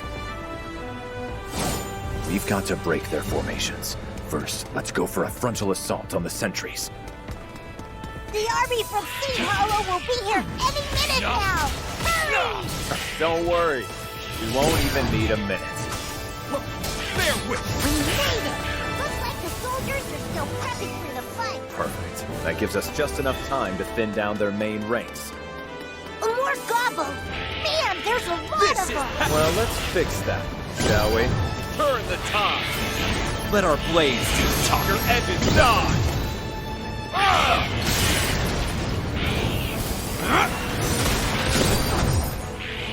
Push through! This is power! Be gone! I can't believe they had so large a force. It's a good thing we came. Taste defeat!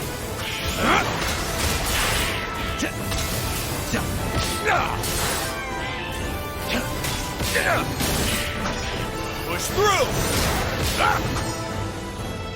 This is power!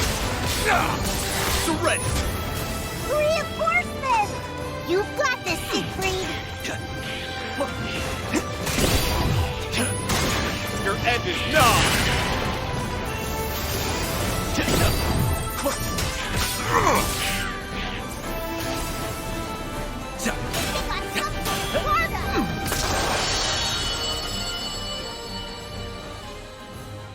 Nice work! I think the soldiers can pick off what's left. I think there are a few more goblins hidden, but likely not enough to reverse the tide. We had still better conduct a search, just to be safe. Let's go in deeper. Look! It's a goblin soldier! And what are those? Its little sidekicks? I don't think Seed Hollow's forces will be able to handle this. We should at least bring down the goblin soldier. So leave all the small fry alone?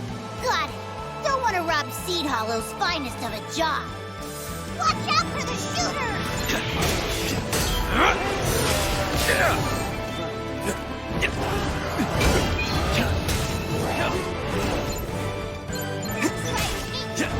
Meet your duty! Push through! Too slow. Take heart. Watch out for the Don't mistake mercy for right. Your end is nigh. They're trying to hit you from far away. This is power.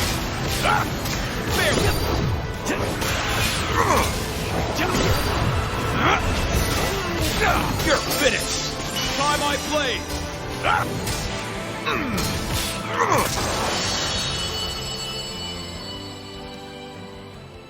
Well, I think we're done here. The army from Seed Hollow should be capable of handling the rest. All right, let's head deeper in. Stay together and stay focused. Aw, snap! Seems like they caught up. Let's hide!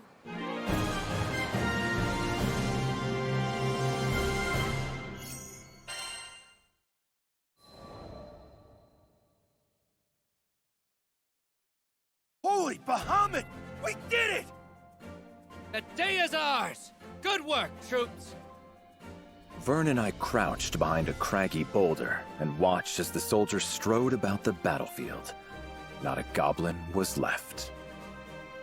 The voices of the triumphant rose up and resonated about the high, cool walls of the cavern. All went well. I guess, but those soldiers took a heck of a beating. Vern perched himself on top of the boulder, head cocked to one side. They will continue to grow. They have experience now, and what's more, confidence. They will learn to keep their wits about them in battle, to observe the enemy and strategize. If you're sure, there's something I've been wondering about, though, Siegfried. You didn't have to help these people. You're not even getting paid for this. So why go through the trouble? I laughed softly. I think you already know the answer to that riddle. Because everything good in this world is worth protecting.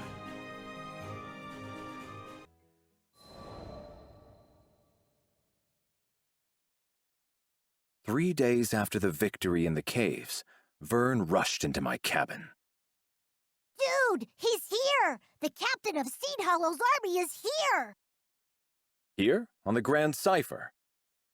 My eyebrows drew themselves together. I was quite certain we hadn't been seen. Do you think he figured us out? No, that shouldn't be possible. I had lived and worked in the shadows for many years. I knew how to remain invisible. Let us meet him in any case. It would be discourteous to turn him away. Agreed. We're lots of things, but rude ain't one of them. Vern led me to a spacious room on the Grand Cipher, where our guest sat perched on the edge of a comfortable chair, his hands upon his knees. He stood up quickly when we entered. It's, been a while. He wouldn't quite meet my eyes. As the young man swallowed rather loudly, I recalled his last words to me. We can handle monsters without you swinging in to save the day. It has. I still regret my actions in the forest. Is that what you've come to talk about? No. He shook his head vigorously. I'm here to thank you. You saved my life and the lives of my comrades. So, our presence had been noticed. I swept my cloak back in a deep bow. I apologize for interfering yet again. Oh, no. Please, stop with the apologies. You're just making me feel worse. Listen. He explained. 3 days ago, Seed Hollow's army had been called upon to drive back a horde of goblins. He had marched his company there with a heavy heart, expecting great losses. But to his surprise, when they emerged from the goblin den, they were not missing even a single soldier. Goblins are intelligent. They post sentinels and form ranks, just like we do. Sword fighters and shield bearers in front, mages in back. Any battle with them should have been tough and bloody. Yet these goblins had no set sentries, and their forces were meager and scattered. Even the large beasts the goblins kept in reserve had been terribly weakened by the time Seed Hollow's forces reached it. But what could have worn it out like that? A night of partying too hard? No. Someone had to have helped us, and luckily, I had an inkling who. Now he raised his round, earnest face and looked straight at me. There was this knight who'd saved my troops before. He wore jet black armor and carried a crimson sword. Yeah, no way you'd forget that getup after seeing it once. Vern peered down at my armor. It was matte black, so I could slip by in the night unseen. But I suppose outlined against the light of the sun, it cut quite a distinctive figure. The rest really wasn't that difficult.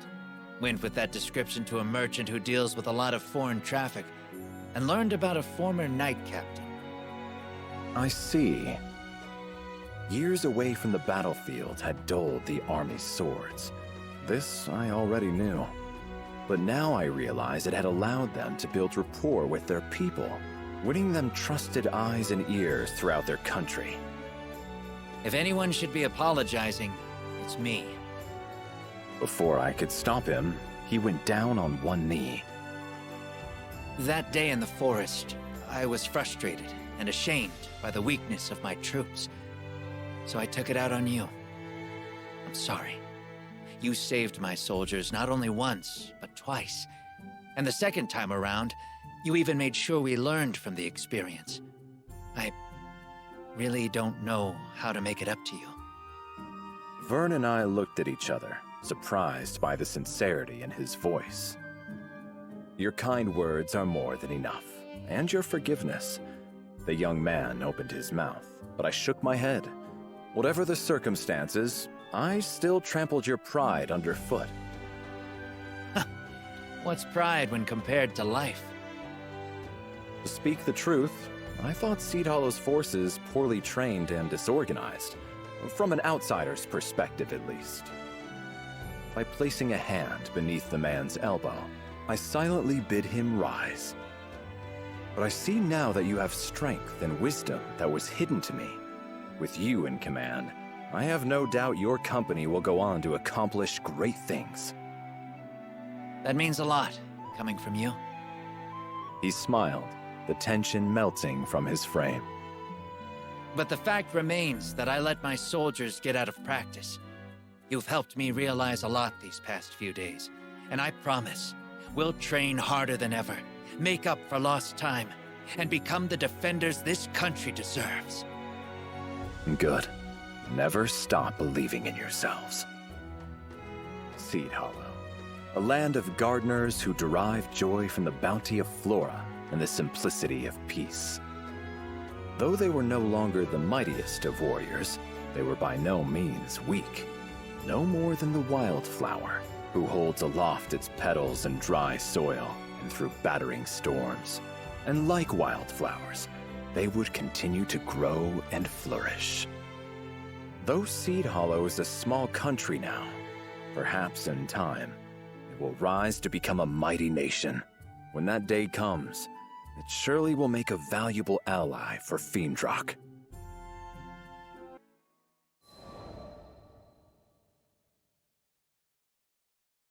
Hey, is it just me, or have we been getting less monster hunting missions recently? We, as all Skyfarers, were used to shouldering the quests of greatest peril, as we've seen more combat than most standing armies. However, though Zeta Grande was as plagued by monsters as ever, we'd had a quiet few days. I think I can explain. Lyria raised her hand, eager to impart valuable intelligence. Apparently, Seed Hollow's soldiers have been super on top of things lately. A monster appears, and before the Crew Alliance can even draft up a mission, they get in there and solve the problem. Good for them, but less work for us means less jingle in our pockets. Vern drifted to me from across the room, and positioning his snout by my ear, spoke in a whisper. Guess they really got their act together, huh? It would certainly seem so. I looked up at my small comrade in training. We exchanged a secret smile. Well done, troops. Well done.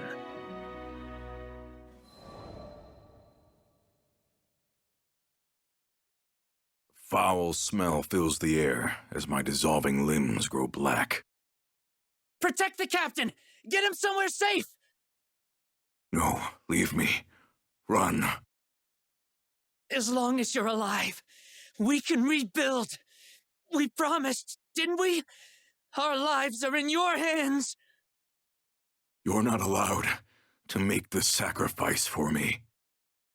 Please, save yourselves. I'll never forget the memory of that day. My conceit put us in that mess, but I was the only one who made it. After all the good times we shared, after all the pain, they would have to live on in my memory. Once I could pick myself back up again, I began to temper my body. I swore I'd never let the same tragedy repeat itself. It wasn't long before this husk became resilient, augmented and conditioned to withstand even lightning. I no longer felt physical pain, or much of anything at all. It was preferable that way. I could be a shield to protect others, to protect them from the same tragedy that befell my crew. Having lost my place in the world, I found a home in the society and quickly became contractor to the seal weapon, Great Scythe Grinoth. My missions were simple: hunt primal beasts or exterminate the foe. I did my job so that I could keep people safe, to aid them in their time of need. But despite my best efforts, I still failed. I was powerless when Vern was kidnapped right in front of me. Worst of all, I could do nothing but watch as our hopeful new recruit was cut down. What good was I when I couldn't even protect a single one of my comrades? Maybe the real mistake was believing I could do good in the first place.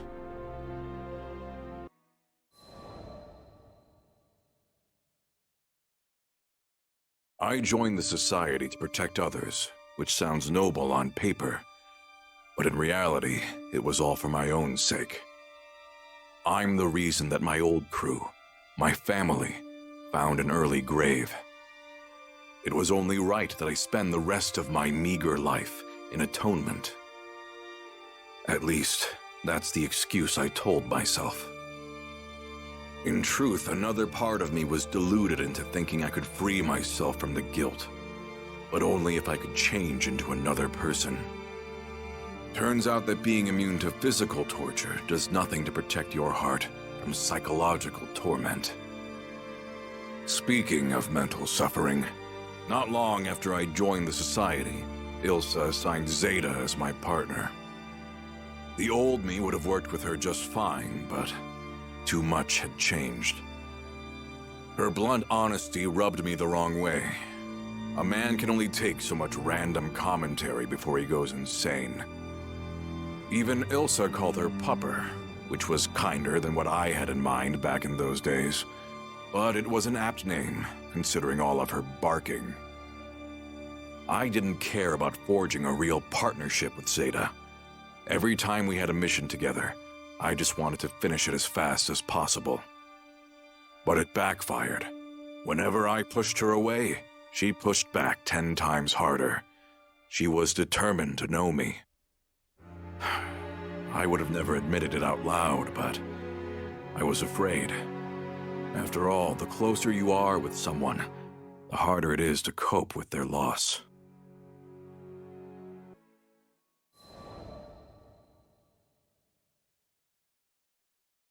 As for why I joined the captain's crew, well, I had my reasons. The captain's father was awaiting our crew in Estalucia, and that meant duking it out with primals and gathering sky map pieces along the way. The captain was strong and humble, had a knack for overcoming hardship. With leadership like that, I knew this crew could actually make it. That's not to say they were running a flawless operation. The way I saw it, they had 2 big problems. Vern and Lyria, the Red Dragon and the Girl in Blue. It's true they were core members of the crew, but they possessed powers which could represent grave consequences for the skies. Should one overflow with astral energy, or the other absorb enough primal power, they would be erased and herald the destruction of everything as we know it. It was possible the captain could reach Estalucia without any sacrifices, but I wasn't the type to bet on fate. These kids needed a shield. This body of mine would protect them all, no matter what came to pass. At least, that's what I intended. During the fight against the Moon Dwellers, I lost myself to the Atomagod Grinoth's power and raised my scythe against the crew. As pathetic as it was, I became the very threat I swore to protect them from. That was why I prepared a way to stop my own heart. I wouldn't hurt my comrades again. If I couldn't protect anyone, then the least I could do was make sure I could do no more harm. What are you playing at, Vaseraga? Is this your penance after what happened to Lester? I was fine with sacrificing myself, as long as I could save someone else. A part of me even believed I deserved such a fate. I hate when you act alone. You could have come to me for help first, you know? We're partners, damn it! I couldn't feel pain, but somewhere inside I felt like a wound had split me in two. It took me far too long to realize that it hurt my comrades to see me suffering. That I had chosen to run instead of face my fears. Did you hear me, you big lug? You're not gonna drop dead on us. Not on my watch. My partner's instincts were sharp enough to cut right through me. But it was her words, honest and blunt, which shattered the walls around my cowardly heart. The pain I should have dealt with a long time ago came spilling out, but this time it was accompanied by a burning desire. We're going to survive this, together. And that's the way it's been ever since.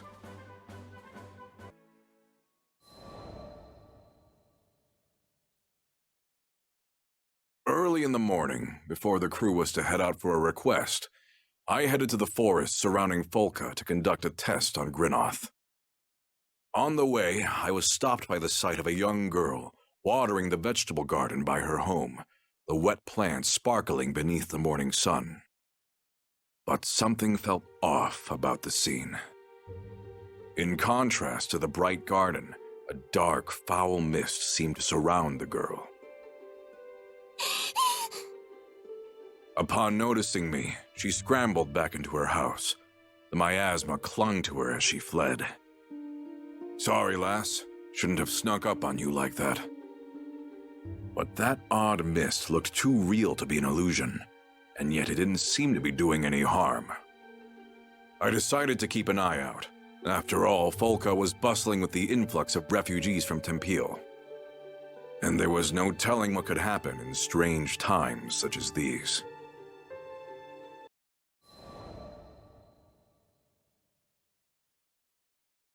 Grinoth ripped through the silence of the forest. As I lowered the scythe, the quiet returned. It was a perfect place for tuning the weapon. At least, it would have been had I not sensed the presence of someone watching.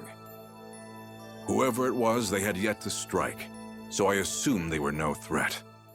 Perhaps they were one of Folka's residents. I know you're there. State your business. Turning around, I saw the familiar face of the mist-shrouded girl. That black armor. Your big scythe. Her expression was blank, completely devoid of the cheer she had while watering her garden. Eventually, she spoke as tears welled in her eyes. I'm tired, Mr. Reaper. You can take me away now. The floodgates broke, a steady stream cascading down her cheeks. Mr. Reaper? What are you talking about? I only wanted to grow those little ones, but everything I do hurts them. They all rot away. All I do is cause pain. The girl hung her head and grew silent. It was obvious she had given up on life. It was a feeling I was all too familiar with. Once you've steeled yourself for death, you start thinking there's no other way out. But before I could console her, a monster appeared from the brush and leapt at the girl. I felled it in a single blow, but she gasped at the grisly sight. Fear appeared in her eyes. Good. If she could still fear death, then she wasn't too far gone. Sorry to disappoint, but I'm no Reaper. Most I can manage is to bring you safely home. You'd rather not be monster kibble, right? Need to gather your thoughts? I get it. Life rarely gives us obvious choices. Okay. Keep close. Maybe it was just a trick of the light, but I saw a bit of life return to her gaze. I took a step back toward the village. ready to prove I was no reaper of the afterlife. Time to go home. Should be this way.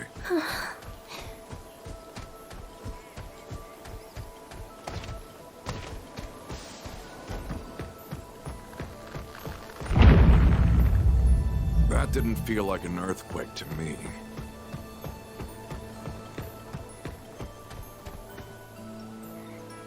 Path's blocked by a boulder. Weird. It wasn't here before.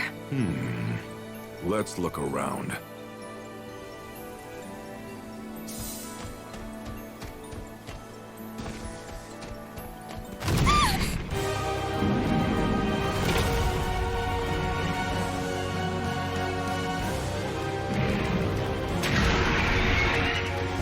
Someone's hungry. Stand back. I'll take care of it.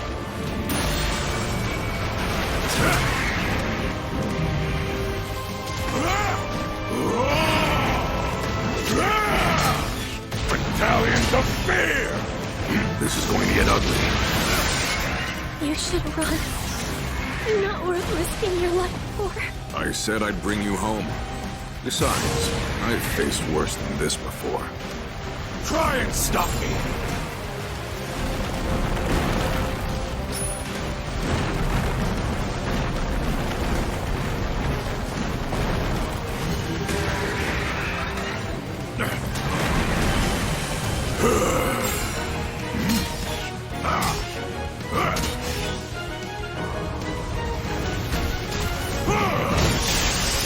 The Reaper awaits.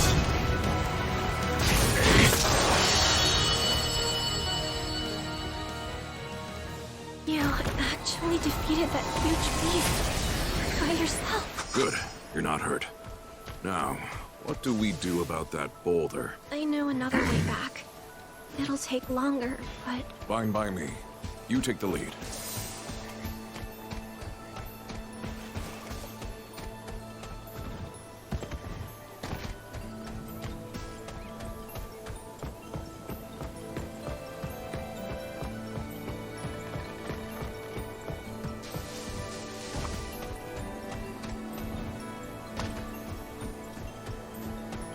Over here. I feel eyes on us.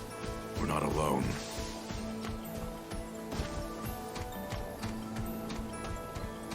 Zombies! I've got them. Try and stop me!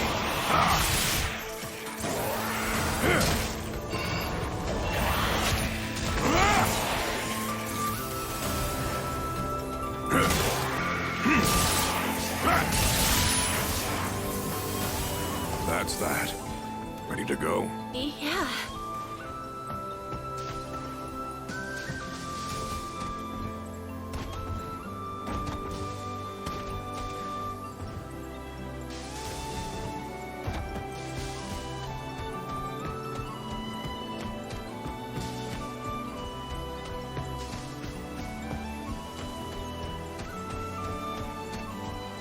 What is that?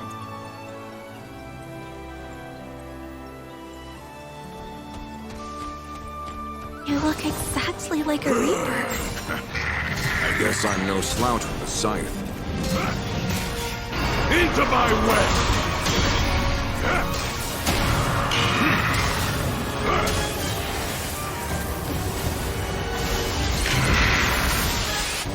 So, what's this whole obsession with death about? You don't have to answer, but just remember, once you die, that's it. Don't be so hasty to throw your life away.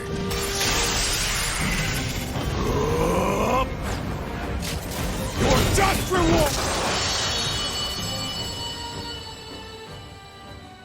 Are you sure you aren't a Reaper? Even if I was, it's not your time yet. Not today.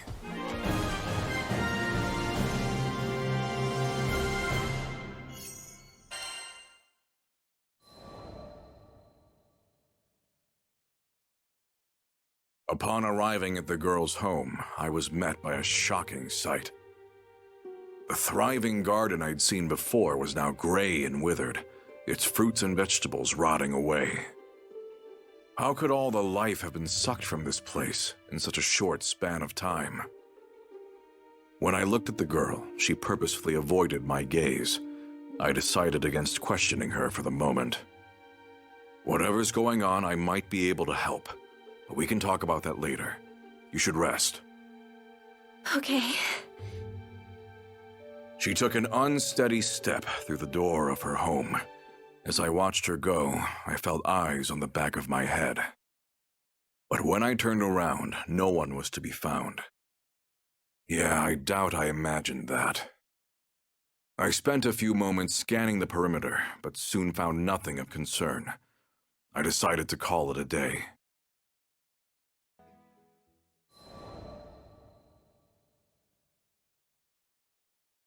Curious about the girl and her garden, I headed once more toward the forest on the outskirts of Folka.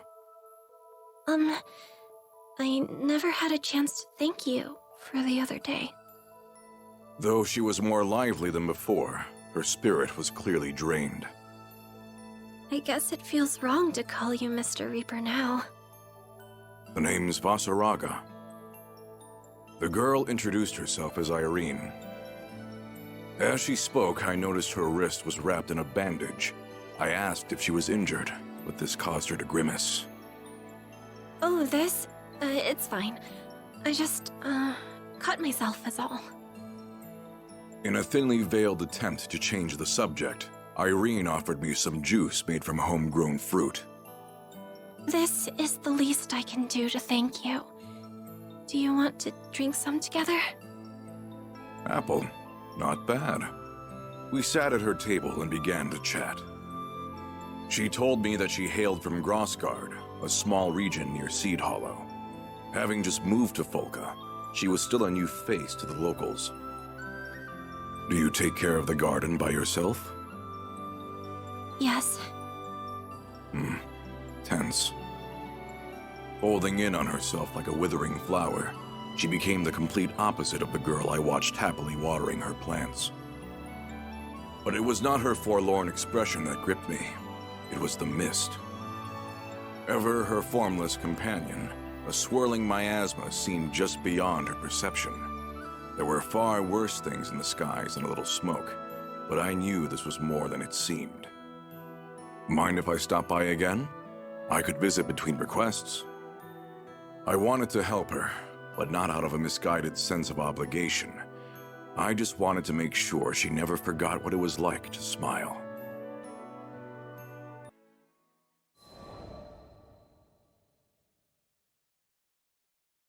Wow, these vegetables are very unique.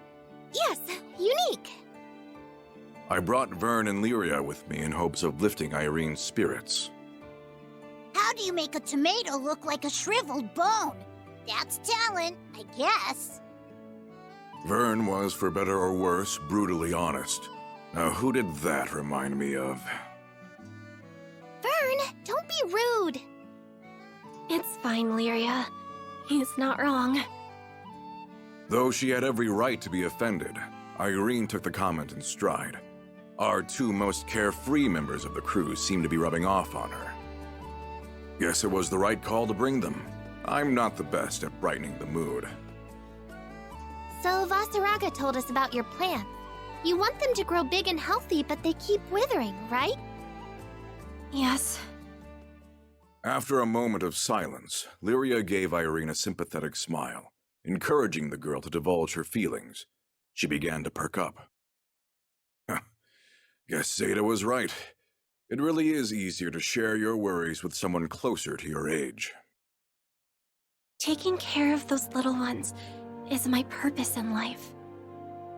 She went on to recount how she had always been a loner.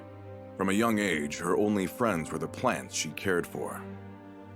Recently, she had discovered that she could hear her plants talk, though she had no idea how or why. But now, it's like my precious friends are fading away, one by one. I don't know how much more of this I can take. Not long after she had gained the ability to communicate with her cherished plants, they suddenly began to wither and die one after another. She could hear them wail in agony as they reached their end. It was no surprise that she soon reached her breaking point. A few are still alive, but I'm sure they'll join the others in no time. If this is all that's waiting for me in the future, then I would rather not live to see it. Watching the lives of your loved ones slip out of your fingers? I could relate to that. What was she supposed to do? Distance herself from her reason for living? Wasn't that as good as dying? I eyed the black mist. Look, there's gotta be a way to fix things. What? But I've tried everything. Squeezing her bandaged wrist, Irene looked up at me in confusion. I did my best to reassure her without betraying the worry gnawing at my mind.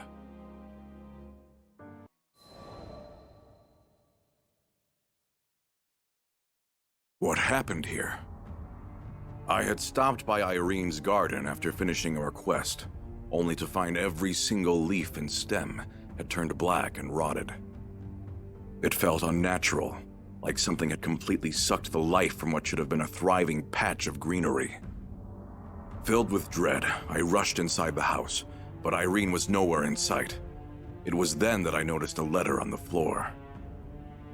To the blasphemer who betrayed Avia, you should know that Lady Lilith wished to bathe the skies in destruction. Have you not yet realized that clinging to life is folly? That living is a sacrilege to all we preach? You have two choices before you. Watch as that forbidden implement spreads darkness to all those innocent folk living around you, or return to Avia and repent. So Irene had ties to the Church of Avia, and they'd fitted her with some sort of cruel device. Reminded me of Lyria and the Mind Sealer. If they had hurt Irene like they hurt Lyria... Damn. Thought I'd finally dealt with this pain. But there I was, failing to protect yet another innocent life. Brooding on it for too long wasn't going to bring Irene back, so I left the house and scoured the town. Avia always had a flair for drama, but I detected no commotion in town. Which means, bastards snuck away in a ship. Knowing there were precious few minutes to trail them, I rushed to the port.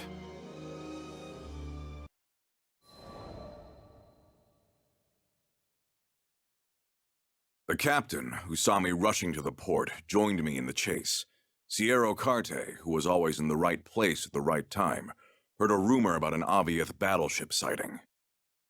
We took after them immediately, driving the Grand Cipher as hard as we could to close the distance. Found you. After we crested a cloud bank, their ship came into view. In a contest of speed, a mere battleship was no match for the Grand Cipher. We soon pulled alongside our quarry and boarded their vessel. I assume you're the draft that's been stalking our new shaman? Let Irene go. I'm afraid that's out of the question. The tension in the air grew palpable. That device she wears incinerates life. For now, the dark flame only affects plants. But with a little more time, the shaman will consume all life in Zega Grande. Lady Lilith will have her salvation, one way or another. You call that salvation? Maybe these fools didn't understand Lilith's true goals. Or maybe they were just bending the truth to satisfy their own cruel desires. Regardless, they were hazards that needed to be taken care of. She shows remarkable compatibility with the Dark Flame. We will use her to fulfill Lady Lilith's wishes once and for all. At the expense of Irene and this skydom? Not on my watch. It's time someone put your schemes to rest. Grinoth, did you hear that? We've got work to do. Lend me your strength.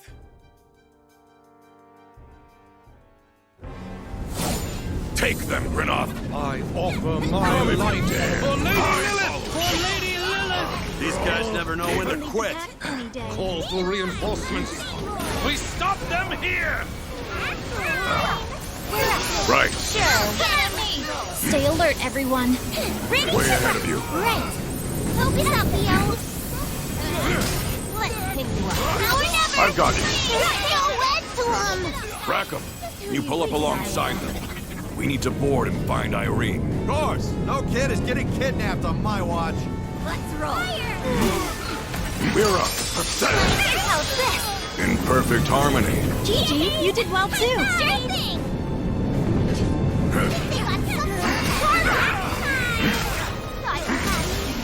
Let's roll. Don't think so.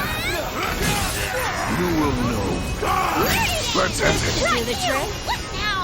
Look at you. Blasphemous. Rackam, do it! I'm on it already. Come on, Grand Cypher. Hang in there.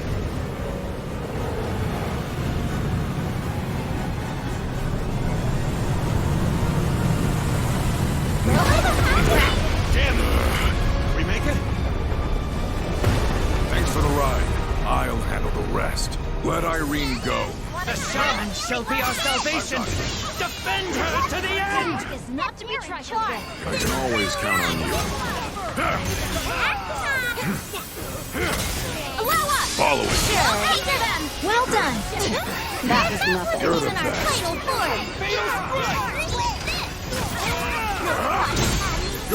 Let's dance. Fine. Don't let your guard down. I'm ready.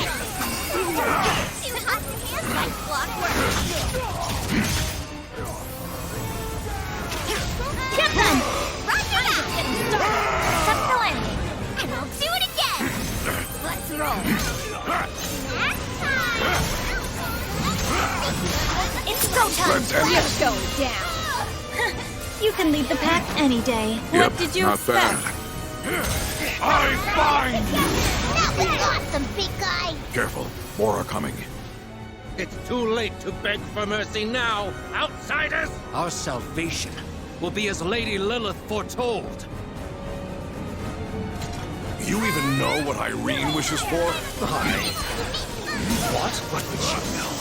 The shaman has a duty to embody Lady Lilith's teachings. Guess we gotta knock some sense into them the hard way. Let's roll. Step up. Getting on my nerves. Let's scream 'em. Now or never. Show no Let's mercy. go. You can't Vaseraga, that's so scary. Personally, I think you're far more terrifying. Let's roll.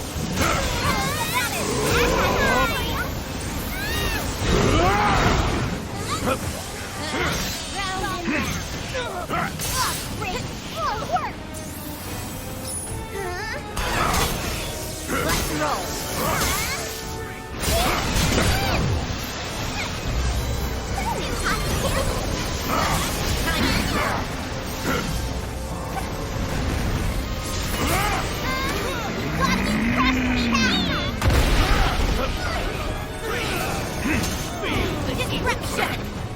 Attack already. Right. Let's go. Get him. Move it, Peon. Understood. Another gem. I've got it. Let's go. Sorry, Lady Lilith. Accursed outsiders! Vaseraga, did you come for me? You're safe now. Let's get you home.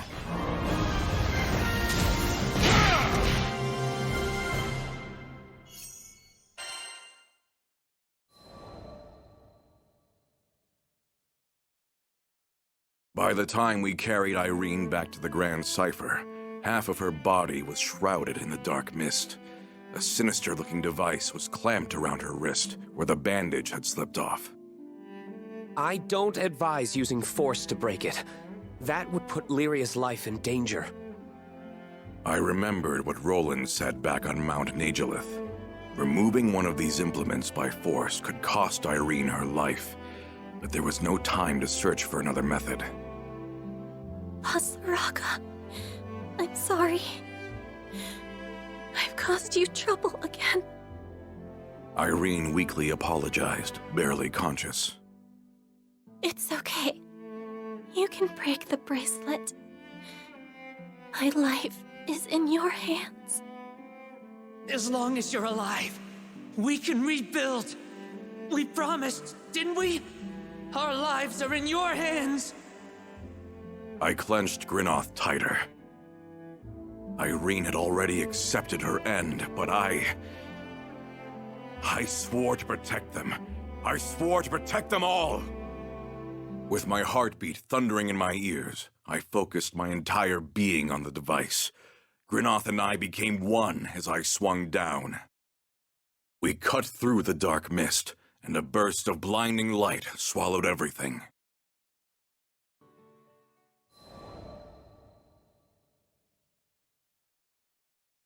After some time had passed, I stopped by Irene's home while out on a request. Well, well. A comforting and familiar sight greeted me.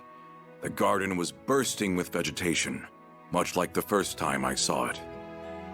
Vaseraga! Standing amidst the greenery, Irene waved at me with a smile. I should apologize. You can't hear your friends anymore because of what I did. She shook her head, her smile still present. No, I shouldn't have let the church tempt me like that. I'm sorry for dragging you and your crew into my mess. A hint of sorrow graced her features. I can't hear these little ones anymore, that's true. But I can still tell what they want to say. Is that right? Yeah. Sometimes your heart just knows these things. She turned to look up at the sky, a few tears sliding past her smile. Like how I knew to reach out to you, even if I thought you were the Reaper. Thank you for saving me, Vaseraga. Anyone would have done the same. With a careful shuffle, I turned away. A dainty garden was no place for an armor-clad warrior to stomp about. I'll see you around, Irene. I took one last look at the vibrant garden before heading back to the ship.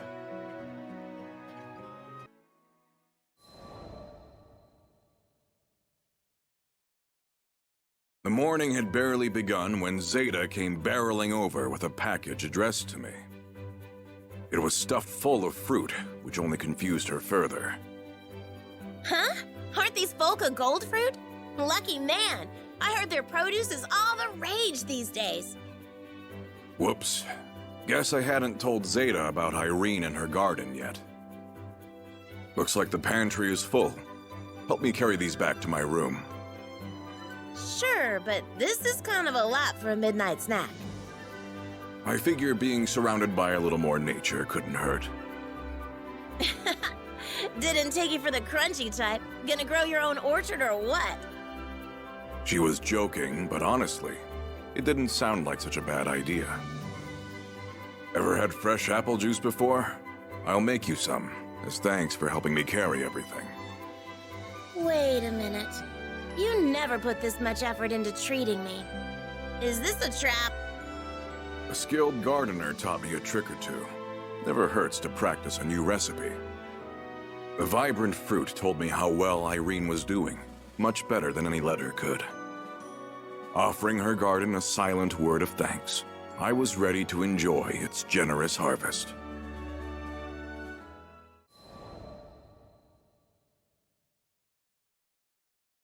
Once upon a time, in a land far away, there was a lone swordsman famed for his two-sword style. He became a legend after fighting over 10,000 battles, and the mere sound of his name struck fear into the hearts of his enemies. Whenever he appeared in town, ne'er-do-wells were said to scramble away like spiders fleeing the light. Prospective fighters began to seek out the swordsman, and thus he gained quite the following of disciples. Amongst them, some were so strong they could crush warships with a single strike. One could do worse when choosing students of the martial arts. So the master abandoned the battlefield for the mountains where he could train his beloved disciples in peace. There was one disciple who quickly stood leagues above the rest. It took her only a matter of days to master the most complicated techniques. She grew at an astonishing rate into one of the most powerful fighters the Master had ever seen. But more impressive than her wits or her aptitude was the strength of her conviction.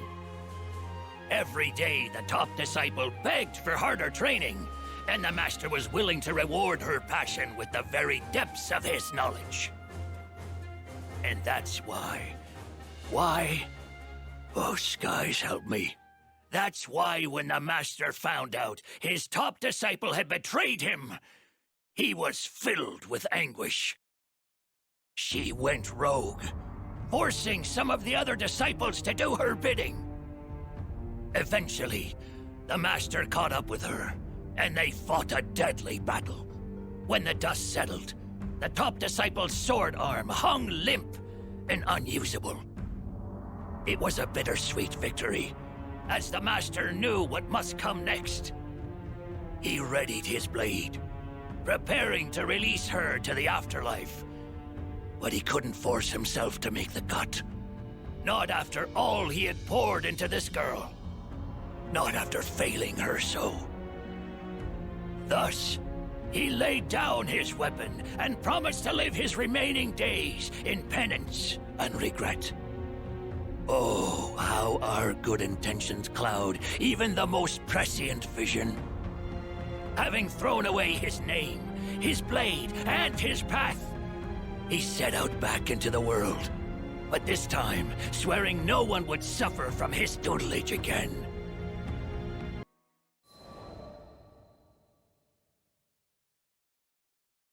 Time passed, and the swordsman found himself atop a different mountain, where he learned he had a knack for fishing.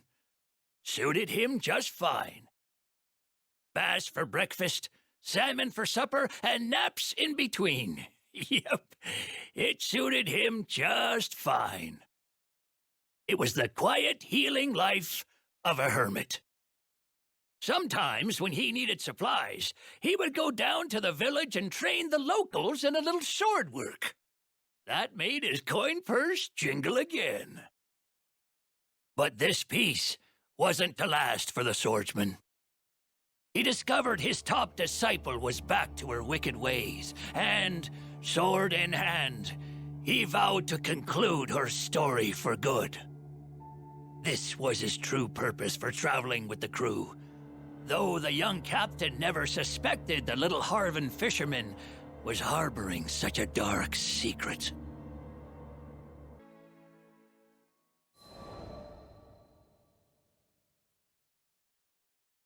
The former disciple's latest victim had been a simple man from a remote mountain area, cut down, somehow without the use of her sword. A real shame that.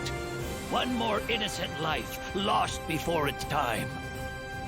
The swordsman asked the crew to make haste to the village. When he saw the murdered man's corpse, such was the carnage that he could barely keep from averting his eyes. It was his weakness, his cowardice, that cost this poor man's life. But this time, instead of wallowing in pity, he would don his white uniform of old and atone. He called it his burial garb, and it represented his fearlessness on the battlefield. If he were dressed to meet death face to face, what more could his foes do to intimidate him? Of course, his crewmates tried to reason with him, concerned he might throw his life away to make up for the wrongdoing of another. But the Swordmaster was determined. He had vowed to stop his former disciple, whatever risk that entailed. So, when finally the moment of reckoning had come, the Master gripped his blade, ready to strike down his favored pupil. Before he could do the deed, however, his resolve crumbled. His emotions were too strong, dulling his senses and causing him to lose the match. The Master's former youngest disciple, with his two newest pupils watching from the sidelines, rushed to aid him. Ironically, it was the youngest disciple who struck down the fiend in place of the master. The swordsman was lost in grief, but his newfound champion told him this was for the best. After all, such an old life deserved the rest of its days to be spent in peace.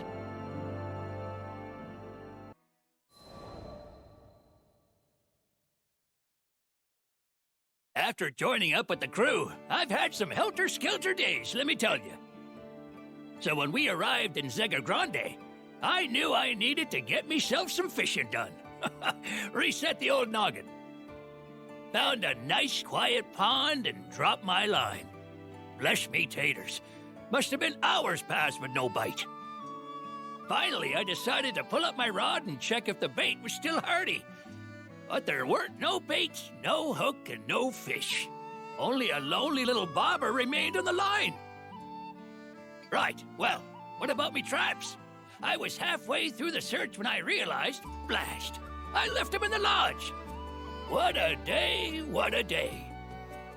But it was too late in the noon to go back for them, and I had other business to attend to, like getting back to the pond and staring out at the clear water. In that moment of stillness, the fishies swam out of their hiding spots. There were big ones and little ones, and the whole school of them reminded me of my teaching days. Each of my disciples was unique in their own right. Had me some slow learners and some fast ones, some goody two-shoes and some real punks. I learned me some good lessons from those kids. My top student, Grace, never wavered in her particular sense of justice, and her commitment to her training was ironclad. What a waste. Rains, my youngest pupil, lost his way for decades after leaving my tutelage, but he ended up killing Grace in my stead. He was selfless, thinking only of his master. They say the master extracts potential from the student, but I fear I've ruined more young lives than I've helped.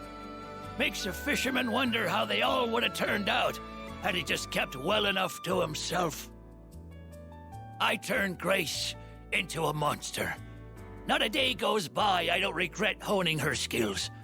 Unfortunately, she had the gift and the gumption to go far, and I exhausted all my knowledge on her.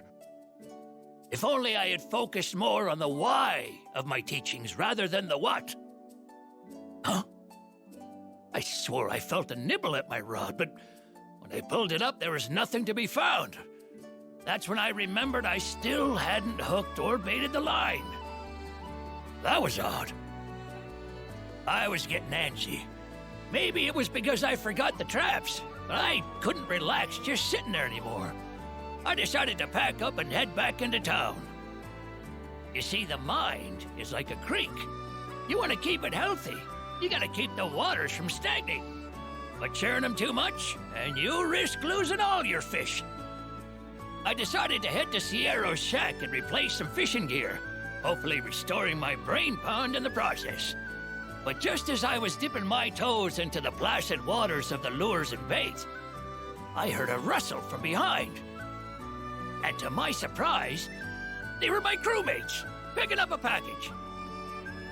Said they were bored at the inn and asked if they could come fishing with me. Youngsters so bored they wanted to go fishing? First time for everything, huh? While I was hammering out the finer points of fly casting with the captain, Sierra Carte piped up. Said she'd come across a pretty tasty rumor. Yep, apparently there's a legendary fisherman in this skydom that people have started calling the Fisher God. I'd heard rumors like this one before, and they always stank like fish guts.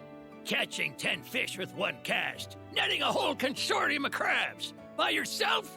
Gah! If I had a fin for every story like this, I'd be a pretty scary sea monster by now. Then again, I'd be lying if I said I wasn't intrigued. There's a scale of truth to every story, so there must be a reason they call this person the Fisher God. Guess you might say my interest was piqued. Because if this fella were half as good as me, he'd make a mighty fine rival. And maybe that's just what I needed.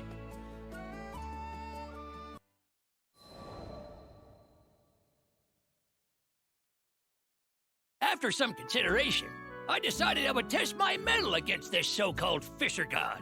The captain, Lyria, and Vern wanted to help out too. I asked around town where I might find such a rival, but he proved to be as mythical as his title suggested. Rumor had it that he appeared at ponds, peaks, and valleys. The others garnered about the same information, which only further piqued my interest. No matter who we asked, we could not catch the proverbial tail of the fisher god. All we learned was that he was skilled, able to catch 10 fish with one cast, yada yada, and any new species he caught would be named after him, meaning there were lots of little demigods swimming around now. With only tales of his escapades to feed us, and no concrete info, we grew weary. You can't sustain a healthy rivalry on rumor, after all. We needed to change our approach and re-examine the facts.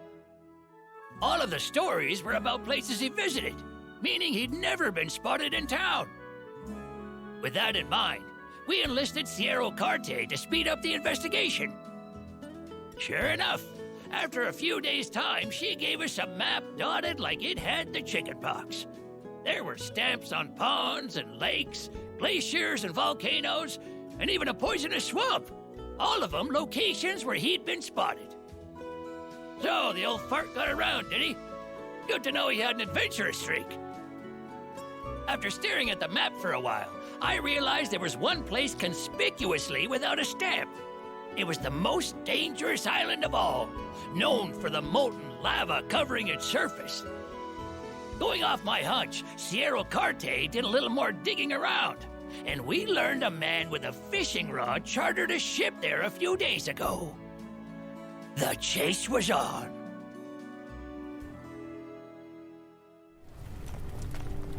So, who's ready to shove off?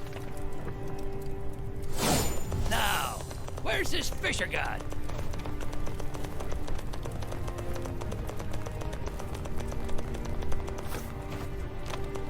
Ah! We're monsters! That's no good. Did we wake the spirits of this land? Don't let him escape. Okey-dokey. This? Not bad for a mere specter. Not bad for a 1,000-year-old dirt clod.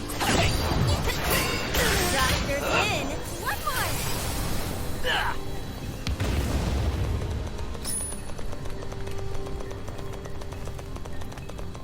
Are you really gonna fish in a dangerous place like this? Of course! We're not dealing with your average angler here. This is a fisher god we're after. Now, he should have left some flies or trash or something. Keep your eyes peeled for him. Okay, well, you better be Try to careful keep while up. we search. Smell you later.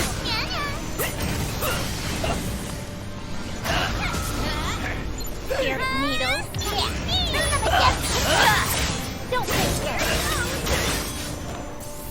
Oh, back here.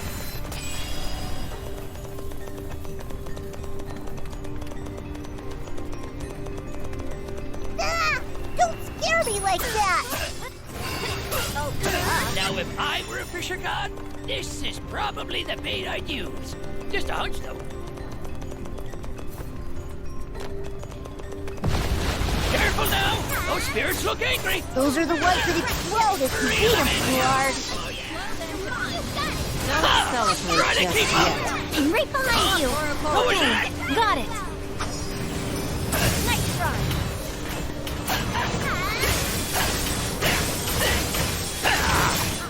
Smell you later.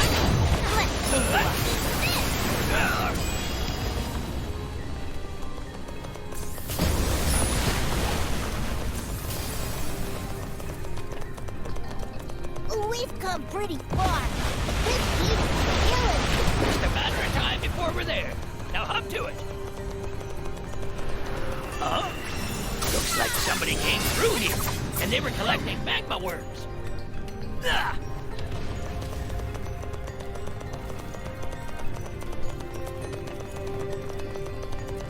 Whoa! I see somebody. Maybe it's the fisher god. Very well could be. Give him a hello and see what's up.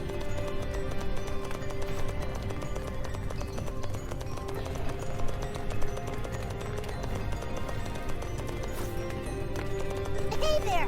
Can we talk a minute?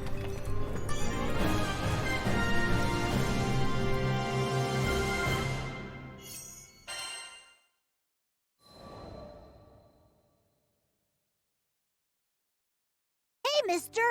What the heck are you doing out here? What's it look like? I'm fishing. What fish? You might catch a few rocks if anything at all. We fish, therefore they are.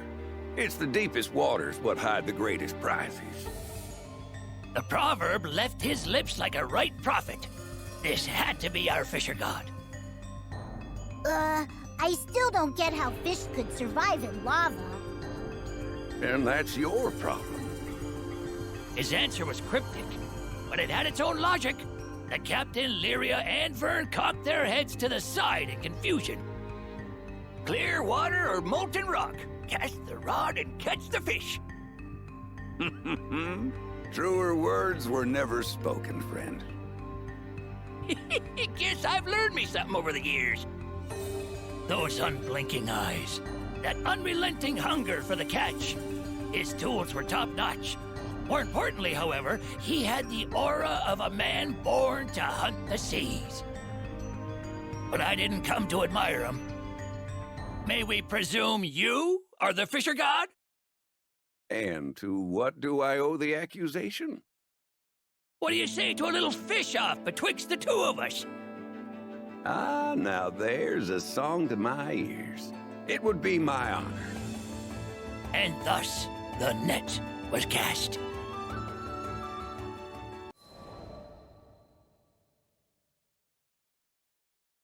We fish, therefore they are. It was a profound statement. Hang your line thinking you won't catch anything, and you won't notice even the heftiest bite. Determination was the most essential tool in the old tackle box. But then again, we were sat up next to a lava lake, and I would need more than simple chutzpah to pull a fish out of there. Luckily, I had me secret weapons. Someone came prepared. Beautiful, ain't they? I strung a special hook, carved from a flame worm's tooth, to a special line, spun from its mane. Been looking forward to the day I could bust out these bad boys. Whoa! You're really going to do this? The captain, Vern, and Lyria were stunned as I cast my rod into the lava. Just what the heck are you old-timers expecting to catch? Vern's voice was filled with confusion, but wasn't a moment longer when we made a believer out of him. Oh, a bite! Me too! The fisher god and I started pulling up catch after catch. It seemed like we both brought determination to spare. But the fish living inside the lava weren't no slouches neither.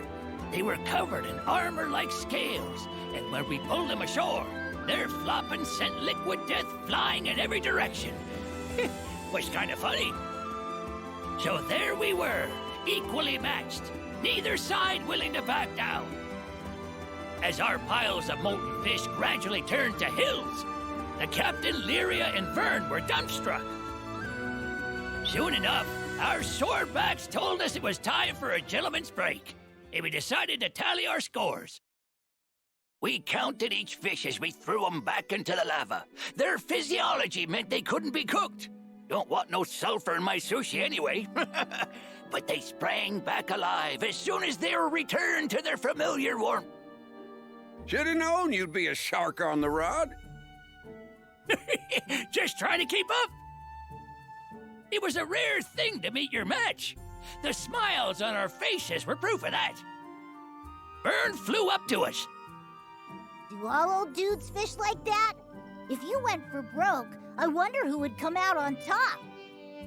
The fisher god and I locked eyes. We could feel the sparks flying. Sounds like the gauntlet's been thrown.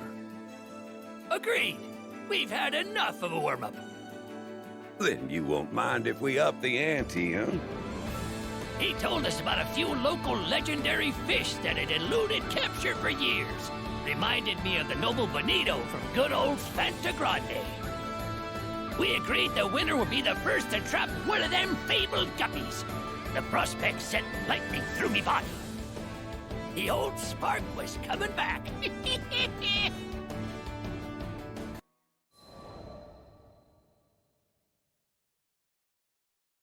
Now I just had to track me down a living, swimming myth. Couldn't be that many lakes harboring legends, right? Turns out there were few eyewitness accounts of such fish. Guess they didn't like flashing their scales as much as the fisher god. But I knew they had to exist.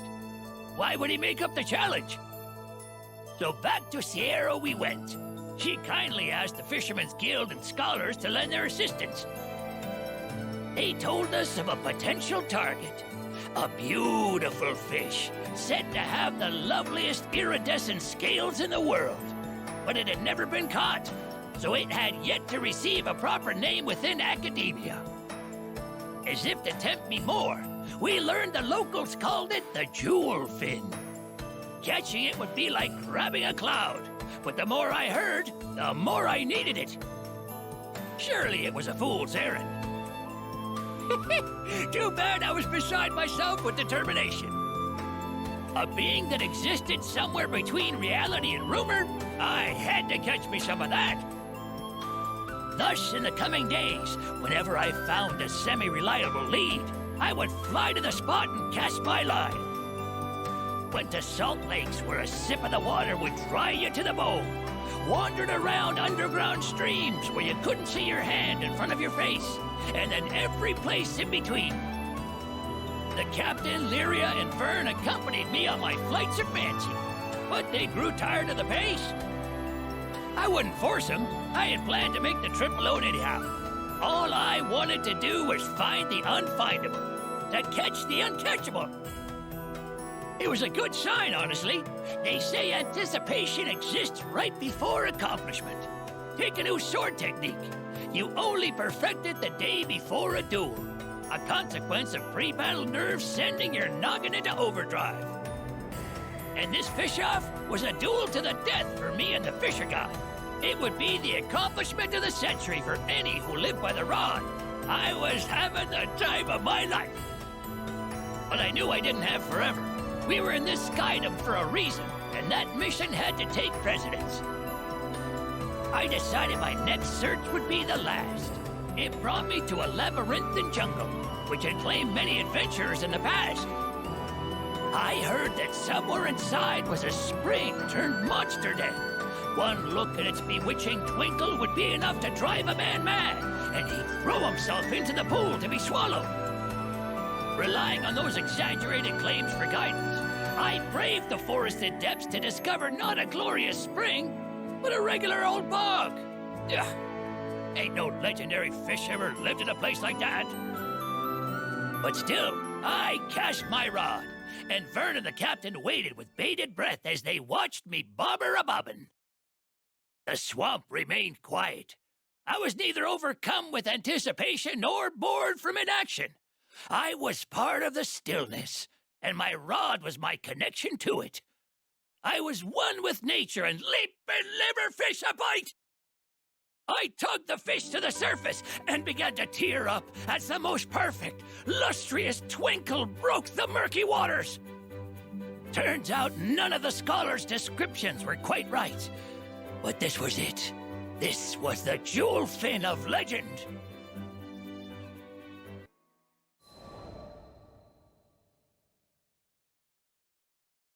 How's this for a catch? I proudly displayed the jewel fin before the fisher god. Its scales glistened in iridescent waves, unreal in their beauty. Its fins, ethereal and transparent, waved as if kissed by a breeze. That old coot was flabbergasted. Slap my behind! Where in the seven skies did you find this? That was a delicious reaction. But of course, the fisher god was a fisherman of taste, and he had a rebuttal prepared. It was a large fish, obsidian in color, whose scales seemed to drink the light like a void. Its dorsal was strong and stiff, as if to mark it as a sea king. Whoa! 2 legendary fish? Isn't that nuts? Both of our catches fit the criteria of the competition. It was gonna be too hard to call. Guess we couldn't complain, though. Not every day we got to see such rare specimens. Still, something had to be done. So we turned to Lyria, Vern, and the captain. I think both are amazing. I've never seen such pretty fish. Can't we just say you're both incredible and be done with it? Guess 2 legendary fish don't make a champion. Especially when we were both set on wearing the crown. Nope, it didn't sit right with me. Our rivalry pushed the craft of fishing forward, hadn't it? There was fire in our guts, and we deserved to name a proper victor.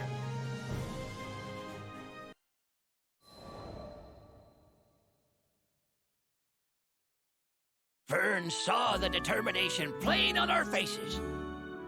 You guys aren't gonna let this go, are you? Game's back on, then. Lyria pondered for a moment and made a suggestion. How about whoever fishes up the most happiness? That could be interesting. A genius suggestion. This island was under Avia's control, terrifying the population. It would be a saintly move to give them cheer with a side of full bellies. It was settled. We would go with Lyria's suggestion. He who could bring the most happiness to the island would take it. After a nod to one another, the fisher god and I set out to do some real fishing.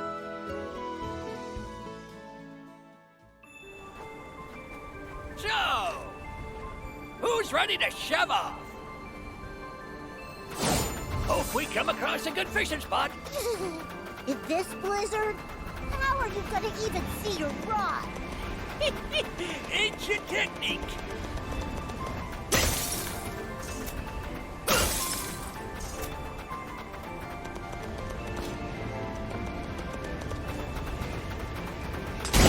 Whoa! I can hear running water.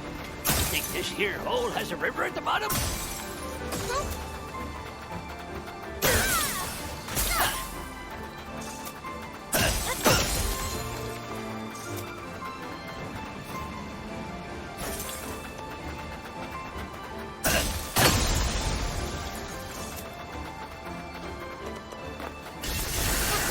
We're just looking to fish. What if you want to be a sushi platter? Step right up.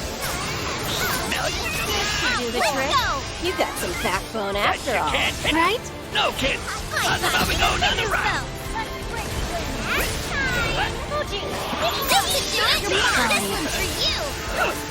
Speed ain't nothing without control.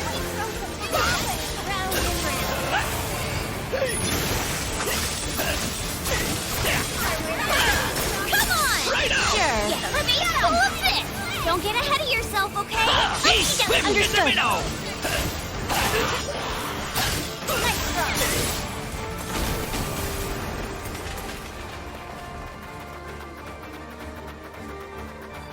Can fish even live in weather this cold? The colder the weather, the fatter the fish. Make some good barbecue. Oh, that's neat. You learn something cool every day. Strike! Sure. No running for me. That was a doozy. Obvious. The next will be even better. What's up? Fine. How's this? Got him. Green. Feeling shy, Nicola? Did you like that? Don't think so. Follow me. You and those pups got your own language. Does that mean I'm hard to work with? Needle. There! Fine. Smell you later. You okay? How's I'm too about intelligent to get hurt.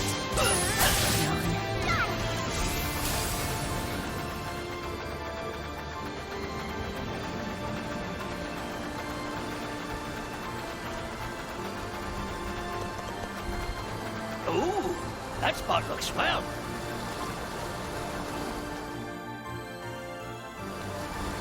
This place is perfect. Let's get started. Holy crap! Looks like the monsters caught our scent. Curse their timing. I'll clean them up right quick. It's curtain for ya! Let's go! Oh yeah! Let's roll.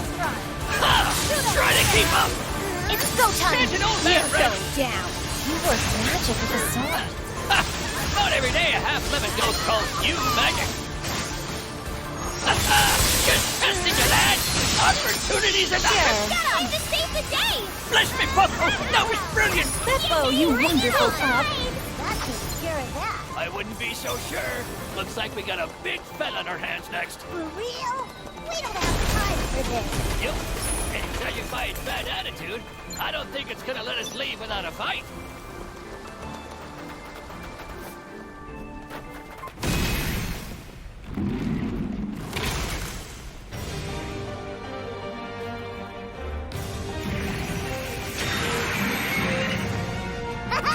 It's right there. Now, this here's a sight for sore eyes. Sorry, Bob, but you're between us and our fishing spot. That's your kid. I've had That's up to you, Eo. You will taste my blade. So long, ultimate flag. Oh, Butterfinger. I almost feel bad. Our Magna. That was fun. Eo. Oh, me. Try to keep up. Don't blink. Let's play together. Stay together. Shine as one. Damn first. What a little overboard.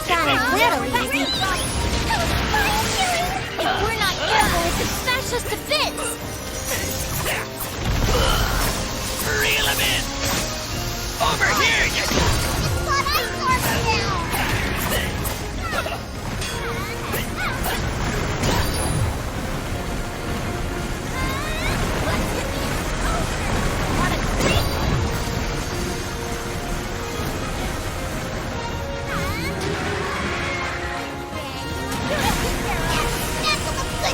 What a mess. That was great! Now you lay that around. It's taking all that damage. That has to slow it down a bit. Better try to finish it off before we get exhausted. It's curtains for you. MVP! No running for me. Smell you later. Where you looking?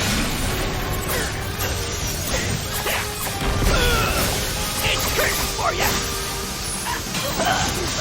Gotta get out of that ice Reel him in. Bet you can't hit me.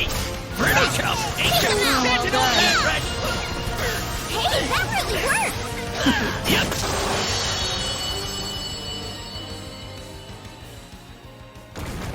That was a good. Got my cast and arm all warmed up. Oh, I hope we didn't scare off the fish. Oh boy. I'm ready to get down to the pond.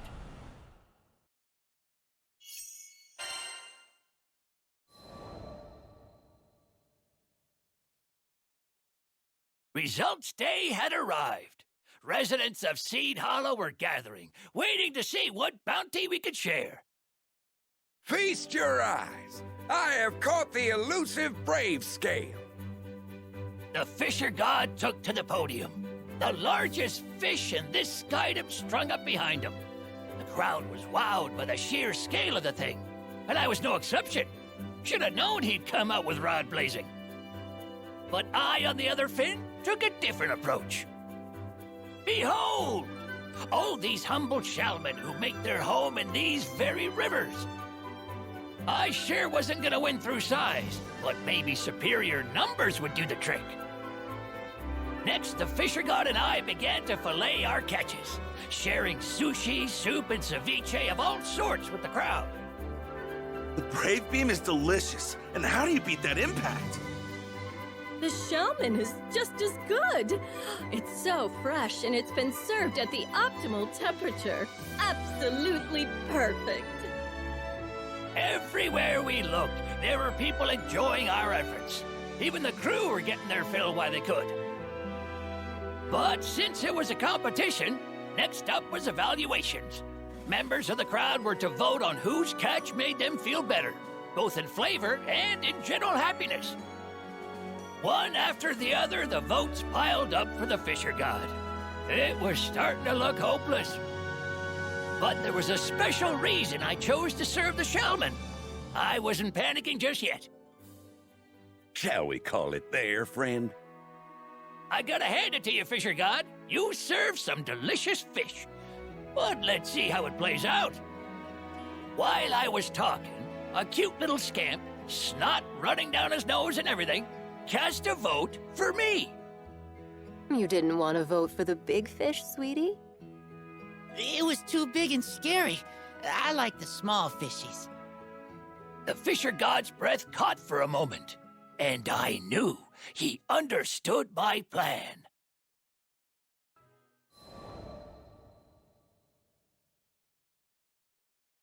The Fisher God bowed his head and admitted I was the winner. But before I could humbly accept his withdrawal, Vern voiced honest confusion. Looking at the votes, you're the clear winner, aren't you? Not at all. Without this master of the rod opposite me, these results wouldn't have been possible. He spoke from the heart. Moved me a bit to hear that he understood me through and through. It's ordinary fish, ones we consume daily, that bring us health and happiness. Delicacies shine because they're a rare treat, but well-being is built on something more than rarity. Hearing that youngster speak, I understood what Yodarha was trying to tell me. In fact, I couldn't surmise for myself his proof of my hubris. He continued. I guess what I'm trying to say is, a child's smile will do more for a village's well-being than all the legendary fish in the sea. That's what I should have been aiming for. A smirk sat on his lips as he turned to me. Congratulations, Yodarha. Even had I won this competition, I concede in our fish-off. You are the rightful victor. I've learned much from our duel. I thank you from the depths of my heart. Never in my days had I met a more worthy gentleman. And you, good sir, helped this old minnow rediscover his love of the sport. After the voting had concluded, the townsfolk were still savoring our dishes. Both Brave Bream and Shellman were a hit. The satisfied smiles of the people were evidence of this. But as all good things must come to an end, so too did the feast. Despite the mountain of fish we started with, not a single fillet was left. I turned to the Fisher God, a gleam in my eye. And though he just admitted defeat, his eye held the same twinkle. You want a race to see who can get this place spick and span quicker? We were no longer rivals. We were brothers of the rod. And this little competition would tide us over till our next real match.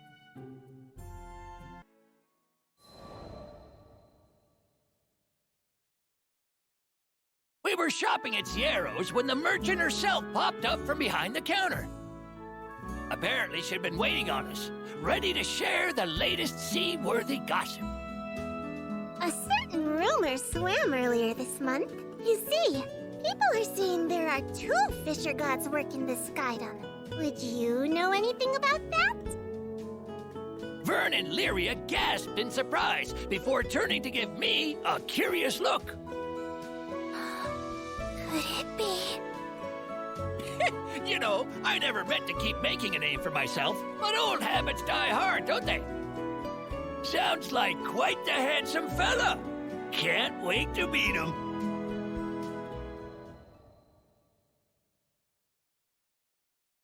When people ask me why I joined the society, I always give them the same answers. To get my hands on sick weapons, because the work was fun, and because I liked busting my butt and actually getting rewarded for it. Sure, the society talked a good game about spreading freedom and protecting the Sky Realm's peace, but it wasn't like I ever set out to be a hero. But hunting primal beasts with badass seal weapons? Sign me the hell up. Too bad there weren't enough weapons to go around.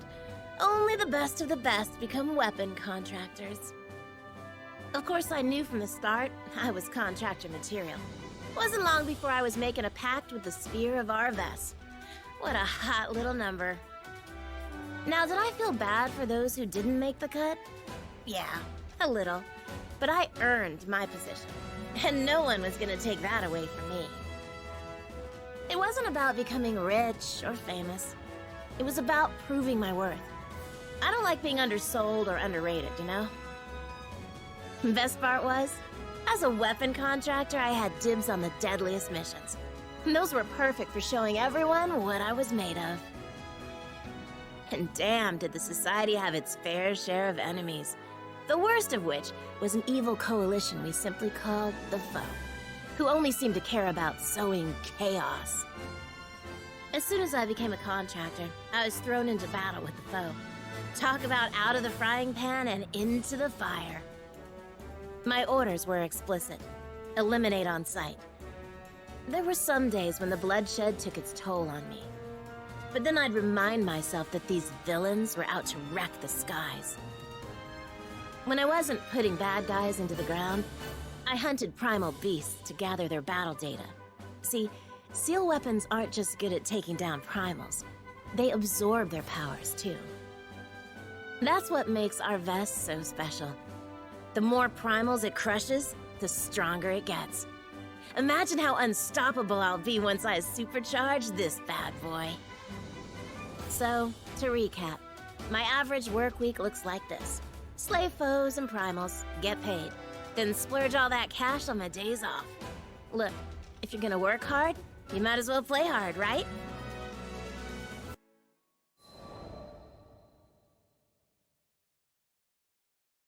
Before I joined the society, I used to lead a group of knights. It was all fun and games, until the local lord tried to adopt me as his daughter. I never cared for social status, and I sure as hell didn't want to be tied down by expectations. My life, my reins. So I said so long to my compatriots. Was nice knowing ya. But if playing by my own rules was so important to me, then why'd I throw in with the captain's crew? Well, I didn't do it just for funsies. My master plan was to have the crew members join the society too, which would have bought me a ton of brownie points with the higher-ups. But journeying with the crew changed me. I met people from all walks of life, and I grew as a person. I started thinking I'd be better off following the crew instead of the society. I'm a natural-born fighter. Maybe I could put myself to better use elsewhere. Because honestly, becoming a contractor wasn't my main reason for seeking out the society. In the end, I just figured they were the organization that offered me the most freedom.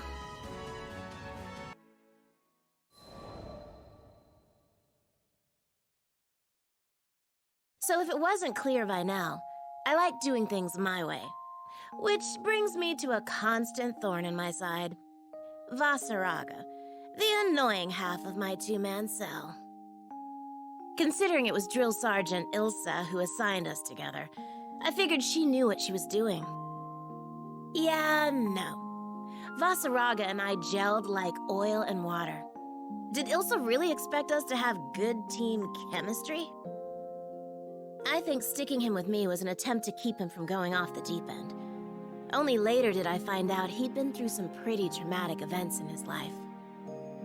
It scarred him, both physically and emotionally. Maybe that's why he can be borderline suicidal whenever someone else's life is at stake. Don't get me wrong, I'm all for helping people. I'm just saying it's 100% possible to play hero without throwing your life away. I remember this one time when we got trapped in a life-or-death situation because of his screw-up. You should have heard the rage I was spewing. Know what he did next? He apologized, which just felt out of character coming from him. Like, even though it was your fault we're in this mess, don't just throw in the towel, man. Ugh, it was so frustrating. Who knew that big lug could be so sensitive? On the flip side, I can't help but be honest. I like what I like, and I hate what I hate. I don't want anyone getting the wrong impressions about me. I might say things that ruffle a few feathers, but I stand by my words. I can't take back what I've already said. Anyway, I'd rather be true to myself than be something I'm not. That's just the kind of gal I am.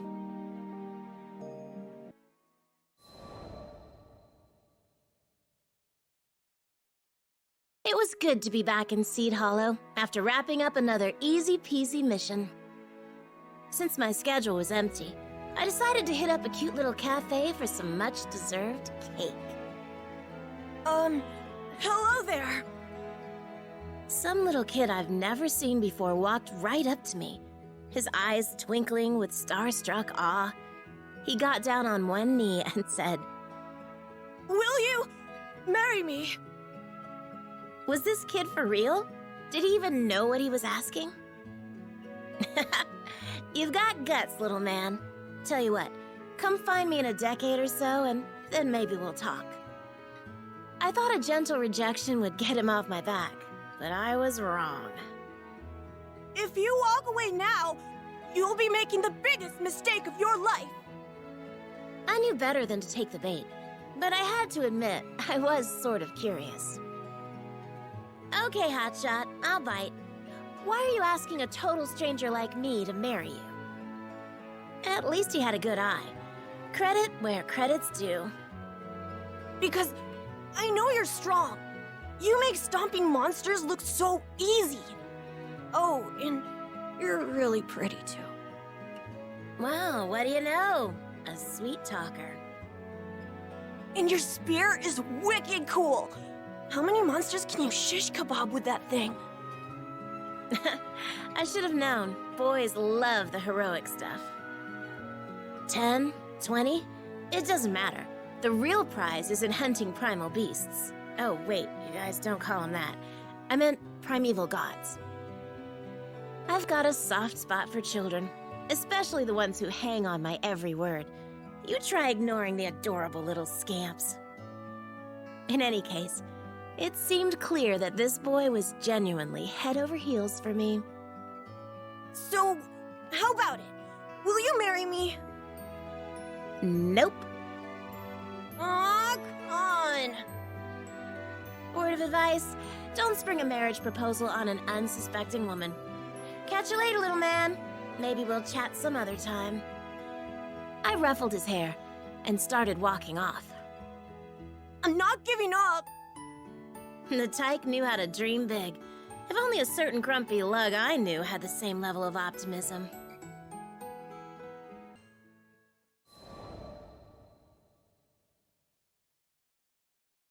Oh, hi, Zeta. Fancy running into you here. You're just as pretty as the first time we met. I had started to wonder if I'd ever see the little heartbreaker again. Guess I got my answer. We talked for a bit, and I learned his name was Vaughn. I knew which question he wanted to pop, but I didn't have time to humor him today. A hospital in Seed Hollow was in dire need of medicinal ingredients, so it was off to Fondant for me and the crew. Okay, gotcha.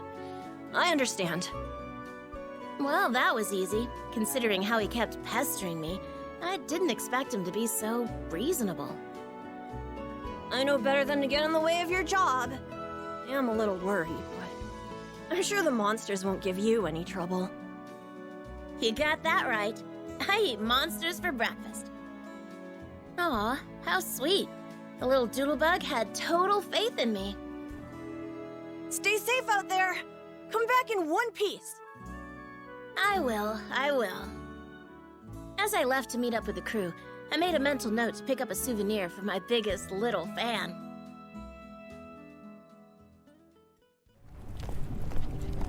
Sweet. I think that's everything on the list. Good, 'cause this heat's killing me. Let's get back to the ship.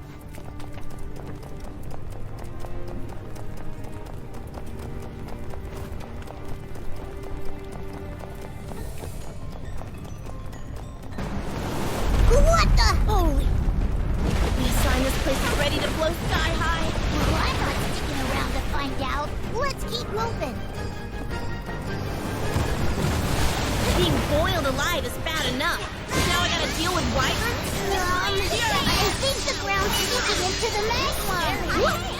Screw these flying lizards! Where's the exit? Can't go that way.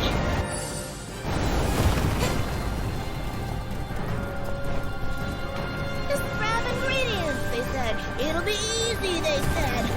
This fight. Fire spirit! I'm sorry I ever set foot in this oven. Yeah.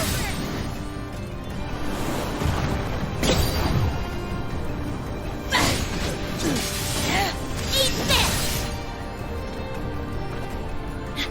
If we can get to that higher ground over there, that should lead us back outside.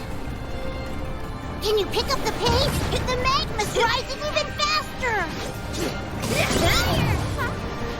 Don't move fast! Let the rain fall! Let's try. Yeah? Or a forest?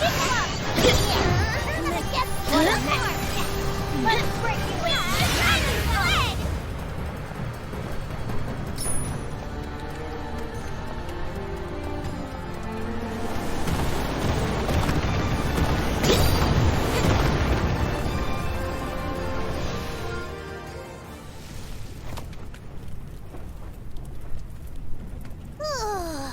I think we're safe here. Maybe. Man, I really worked up a sweat. At least we didn't lose anyone. Grand Cypher's just up ahead. Come on!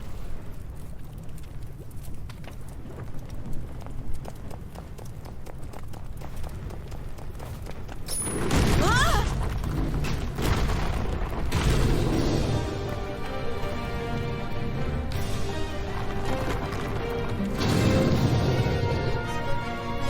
What are the odds of bumping into a golem in here? Who knew I had so many fervent fans?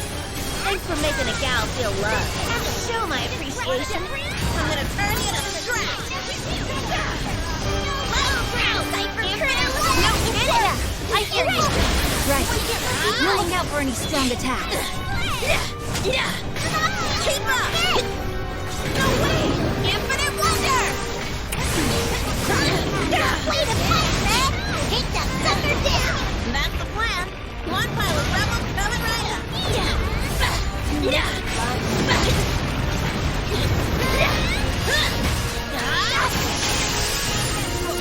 Show them our ferocity! Oh yeah! One more! Keep up! Okay, this definitely qualifies for hazard pay. Oh, who am I kidding? Probably won't even see an extra rupee. Infinite wonder! If they...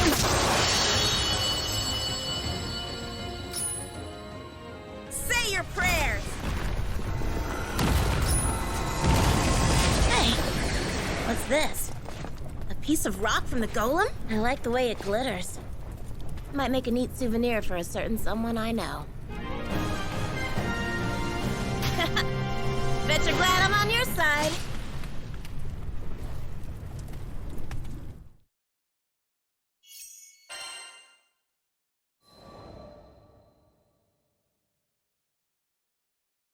Welcome back, Zeta! Vaughn was the first person to greet me when I returned to Seed Hollow. He ran over to me like an overexcited puppy. Here, I got you a little something for being good. Whoa! This rock is crazy! It's all shiny and stuff! I'm a pro at picking out gifts, if I do say so myself. After all, what kid isn't mesmerized by shiny objects? Vaughn wouldn't stop thanking me. I honestly didn't think he'd like it that much.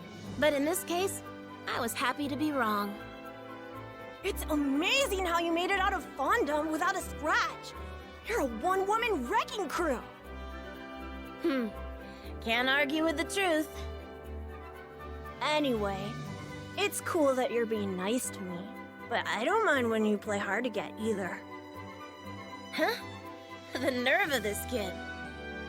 Are you blushing? What? His confidence was respectable. Admirable, even. But seriously, get real, little man. Ugh, talking to you makes my head spin. Does that mean you're falling for me? No, it means I'm worried about your future. Years from now, Vaughn's gonna be breaking hearts left and right. Mark my words.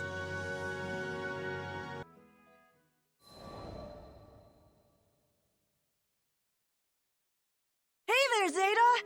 So glad I caught you again. How did he always know when I was in Seed Hollow? He was clueless to his clinginess, and it was testing my patience. Are you free today? I was thinking we could go on a picnic. I mulled it over for a bit. A picnic didn't sound half bad. It was a nice day, after all. Oh no. Is this a bad time? His puppy dog eyes bore into my soul. How could I say no to that? Kids just have this way of triggering your protective instincts. Not to mention they can be terrifyingly perceptive. You know what?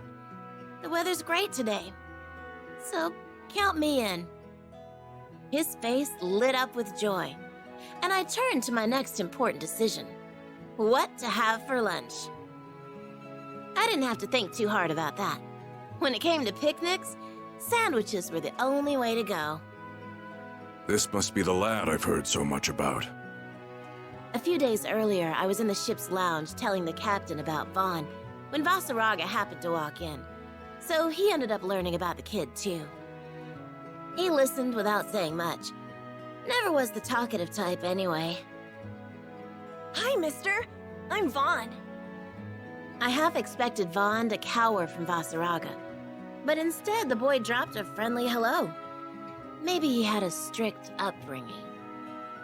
Call me Vaseraga. Vaseraga looked at me, then at Vaughn, then back at me again. What did he want? So that's how it is. Here, Zeta. Take these. I peeked into the bag he gave me and did a double take. It was stuffed with fruit sandwiches. These come highly recommended by Vern, Lyria, and the captain. You should split them with Vaughn. For the both of us. Huh. Call me crazy, but it almost sounded like he went out of his way to buy these for us. I rummaged through the goods and caught sight of one sandwich stuffed with melon slices and another with peaches. Nice. Those are my favorites. Hey, great pickups, Vaseraga. Can't wait to scarf these down. Go for it. Cha-ching! Jackpot! Vaughn and I said our goodbyes to Vaseraga, and we found an open bench in a park just outside the city. You look really happy. Are you a big fruit fan? I was jamming an ungodly amalgamation of fruit, bread, and whipped cream into my face. I think that counts as a yes. Yeah, more or less. I like anything as long as it's tasty. Ah, that's good to know. There was no chance in hell Vaseraga picked out these cute sandwiches all by himself. Absolutely none. Someone in the crew must have tagged along. The thought of him stomping through the aisles of a shop filled with cupcakes and cookies drew a chuckle out of me. So, are you and Vaseraga an item? Are we an item? Gross! Is that what it looks like to you? Look, he's just my coworker. I'm kind of stuck with him. Uh-huh. He opened his mouth as if he had more to say, but I guess he changed his mind. We ended up having a fascinating chat about bugs instead.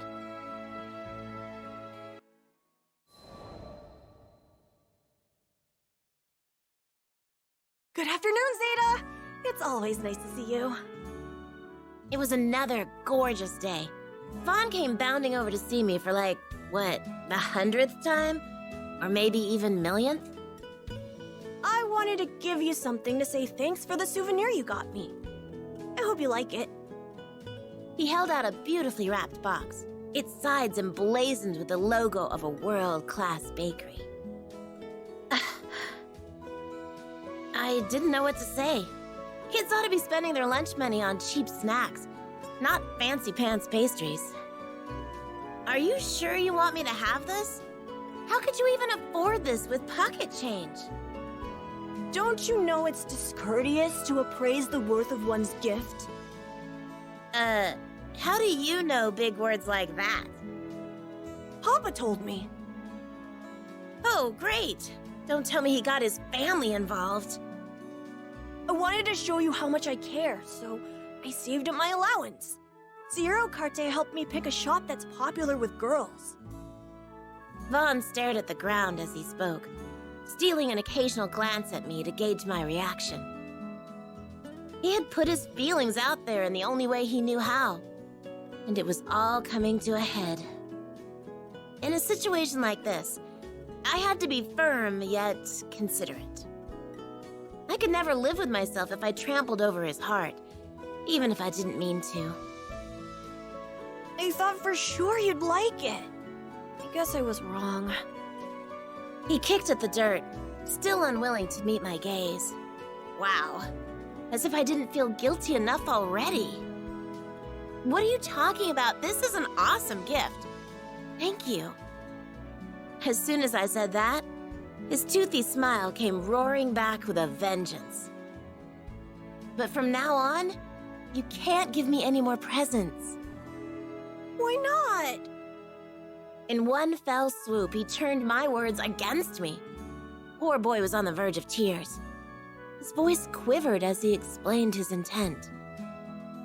He had seen how delighted I was with Vaseraga's gift of sandwiches, and all he wanted was to deliver that same joy. Oh, you sweet, darling boy. You've got a lot to learn, but your heart's in the right place. I'd hate to leave you jaded. I decided that honesty was the best course of action. No more tiptoeing around the issue. It's a lovely gift, but I'm worried you're not eating enough to grow big and strong. That's why I want you to spend your money on snacks for yourself, okay? Okay, got it. Way to go, Zeta. So much for being upfront with him. I'm glad you understand. Now why don't we dig into this yummy treat together? Sure, I'd be happy to feed you. Why, you conniving little... My hands work just fine, thank you very much. Phooey.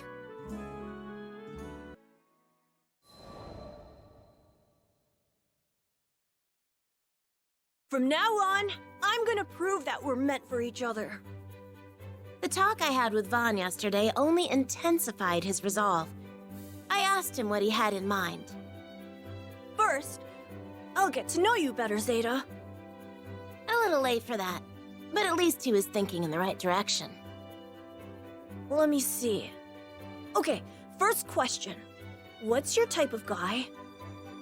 Subtlety wasn't Vaughn's strongest point. How to be compatible with your partner is something you should figure out for yourself. Huh? But I don't know how to do that. It's faster just to ask. This kid. Do you like strong guys? You could say that. I prefer someone who knows how to fend for themselves. Means I don't have to worry about them as much.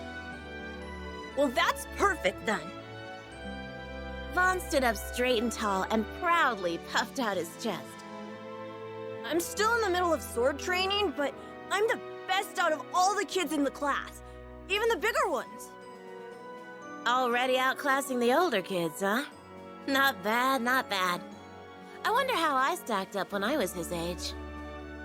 Now do you love me? Not even close. Phooey. His reactions cracked me up. There was never a dull moment with this kid. There has to be a way for me to win your heart. I'm sorry, but that was just too precious. I didn't mean to laugh, but his frustration caught me off guard. He was trying so hard against the odds to win me over. If we were around the same age, things might have been different. I don't care about being precious. I care about you. The more he sulked, the harder it became to hold in my giggles. Sorry. I patted his head in an attempt to lighten the mood, but he wasn't having it. Bahamut saved me. His kid was so sweet he was gonna give me cavities.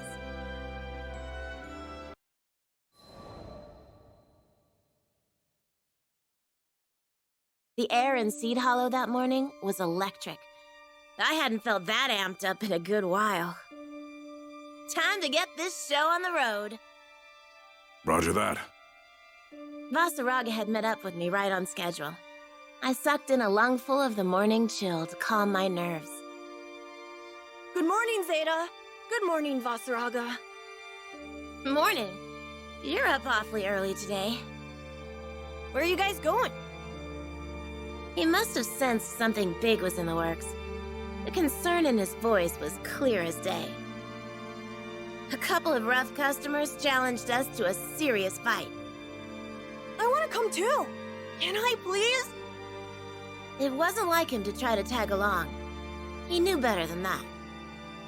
No can do, little man. This isn't a game. But I've been practicing my sword swings every day. I can help you beat them. Of all the days he could have picked to be fussy, why did it have to be today? Sparring and actual combat are worlds apart. Pride goeth before destruction. It was obvious from the frown on Vaughn's face that he wasn't going to take no for an answer. I need you to be good and listen to us, all right? We left Vaughn behind and made a beeline for Seed Hollow Castle. We stepped into its great hall, where Magliel and her sword veil were already waiting. Allow me to extend my utmost gratitude for taking the time to indulge my invitation. Can the formalities. I came here to throw down, not listen to boring speeches. I didn't think the castle would be okay with us doing battle within its walls. Well, no one else was using the hall. Let's just say those who helped with the castle's restoration are afforded special privileges. This woman, for all her pomp and circumstance, was no joke of a warrior. I was curious as to whether your weapons are deserving of their legend. My fellowship prides itself with collecting only the most prized armaments. Ha! I knew there had to be more to this call-out. I'll get straight to the point. We are interested in purchasing your seal weapons. Allow me to appraise their performance during our little skirmish. In other words, she was making us an offer we couldn't refuse. Even though this isn't a fight to the death, don't come crying to me when you get your asses handed to you. Magliel didn't respond. She simply smirked and an arsenal of magic swords materialized around her. I tightened my grip on our vest and took a deep breath. I thought back to all the times Vaseraga and I had cheated death. It made me feel invincible. This victory belonged to us. Let's do this, Zeta. Hell yeah! The words were barely out of my mouth before I was leaping into the fray.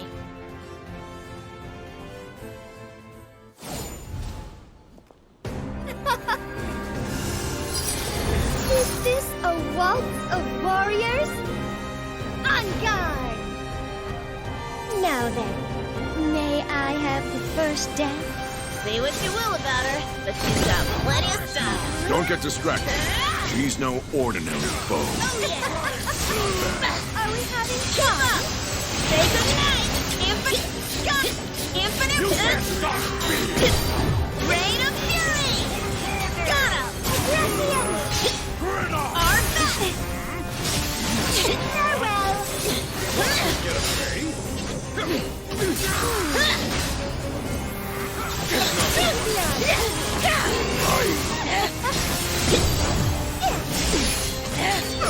through!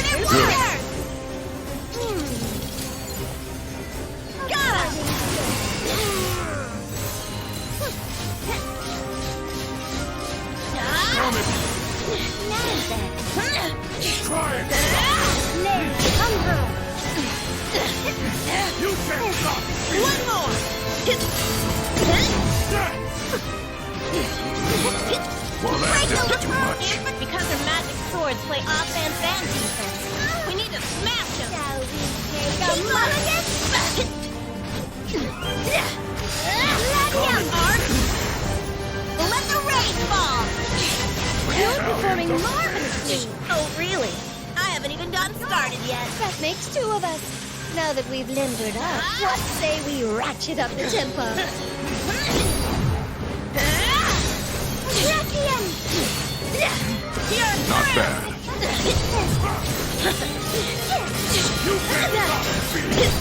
Infinite wonder! I beg your pardon! Artifact! Oh yeah! Oh, one more! Lights out!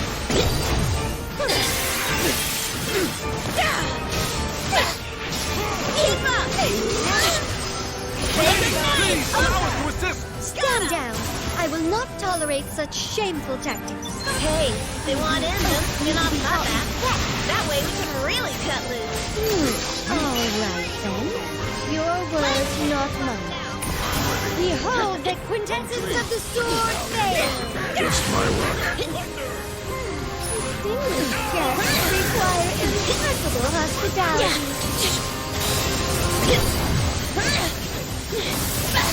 Eat this! Got it! Infinite wonder! No practice upon us! Sword Ultra! Over again! One more! You can't stop fear. Oh yeah! Got him! Come if you want. All right. Grow weary of this fight! Heed me! Glorious weapons of yore!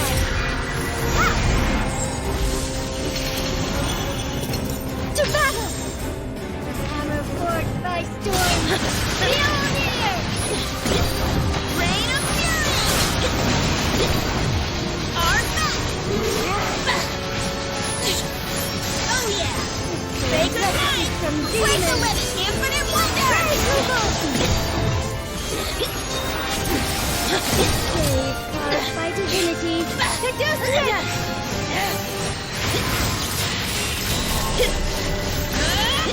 Got him! Infinite! Sharpened by legend! Got him! Skyborn!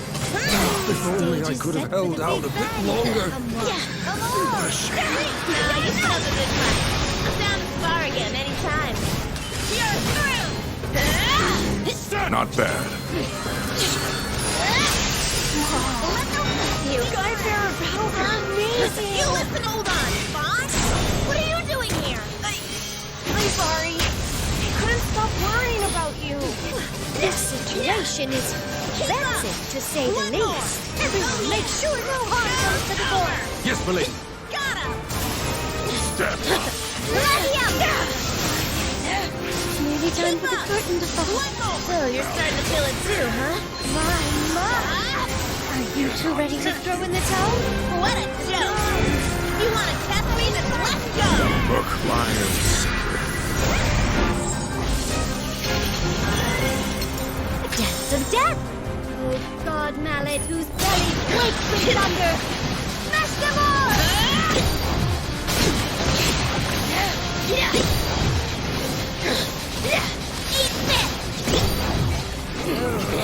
History is painted in red. You can choose! Say goodnight! Got him! Rain of fury! Divinity is made manifest! Unburden their souls!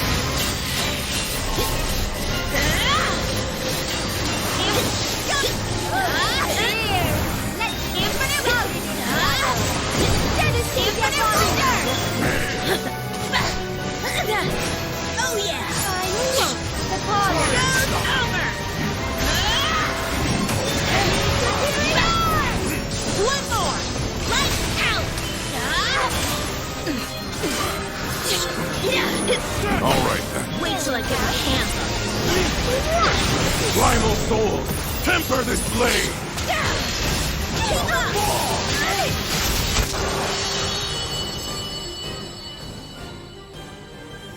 That was a sight to see. Thank you both for exhibiting the beauty of Arves and Gran. You're not so bad yourself.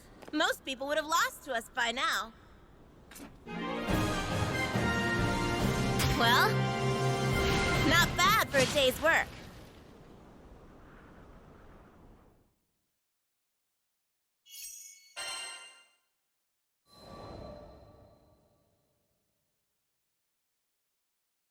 better have a good reason for sneaking in here, little man. I didn't want you getting hurt. That's all. Oh, why didn't you stay put like I told you to? I said this wasn't a game. There's no excuse for being a distraction on the battlefield. Every swordsman knows that, even rookies. Vaughn fell silent, realizing he couldn't argue back. He just stood there with his head hanging down. Crap. Was I too hard on him? But here's the thing about warfare. If you're all valor and no discretion, you're gonna end up in a coffin real fast. I messed up. I'm sorry. Vaughn looked so miserable. It was like watching a kid choke down bitter medicine. What could I say to soften the blow? You made a mistake, but your intentions were true. It takes courage to own up to one's error and apologize. Vaseraga gently clapped the boy on the shoulder with his rugged mitt. Vaughn quickly perked up after that. Vaseraga's like a giant teddy bear when it comes to kids. I can count on him to smooth things over when I get too preachy. No arguments there. Oh well, what's done is done. Me chewing you out isn't gonna change the past. Thanks, Vaseraga. I needed that save. Hold on, Zeta. Don't move. He reached up and applied a cool, damp salve onto my right cheek. I wasn't lying when I said I was worried about you. See? You did get injured. Hey, even the pros get banged up every now and then. It's not really an injury per se, more like a scratch. I'm amazed you even spotted it. Just so you know, this medicine was made from the ingredients you collected. The hospital director was really happy for your help. Sheesh. When was the last time someone coddled me this much over a tiny cut? I had to admit it felt nice. Thank you, Vaughn. I think we're about done here. Come on, Vaughn. I'll take you home. If I didn't know any better, I'd say Vaughn had taken a shine to the big guy.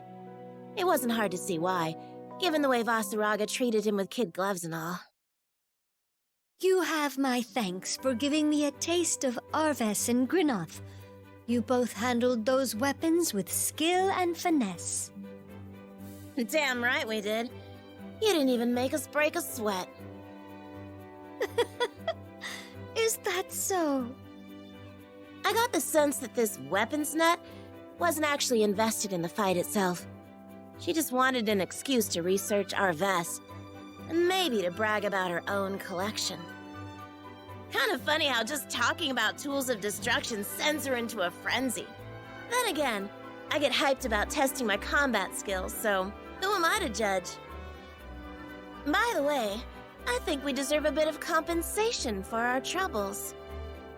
Oh dear, how silly of me. You're right. I must pay the price for losing the challenge. I suppose I could bid farewell to my precious, beloved Gaibolg. Oh, come on. Don't make me out to be the bad guy. How about this? Why don't you treat me to the tastiest dessert this Skydom has to offer? Magliel's frown vanished in the blink of an eye, and her tears dried up like magic, though I'm not even sure she was crying in the first place. Why, 'twould be my pleasure. Did you know there is a hidden gem of a bistro that serves pancakes topped with rare fruits right here in Seed Hollow? Shut up! What kind of rare fruits are we talking about? She was literally bouncing with excitement. Cultivated by only the greenest of green thumbs. Each luxurious piece of nature's candy is a crowning achievement of sweetness. The cream of the crop. You simply must taste it to believe the capital's best-kept secret. Huh. So you do have other hobbies outside of weapon collecting. Alrighty, you're on. I'll be in touch about dates and stuff. As I left the castle hall behind, I saw that Vaseraga and Vaughn hadn't gotten much of a head start on me. I ran to catch up to them, all the while wondering, does Vaseraga like pancakes? And as strange as it sounds, out of all the missions I'd wrapped up lately, I hadn't felt a greater sense of accomplishment than in that moment.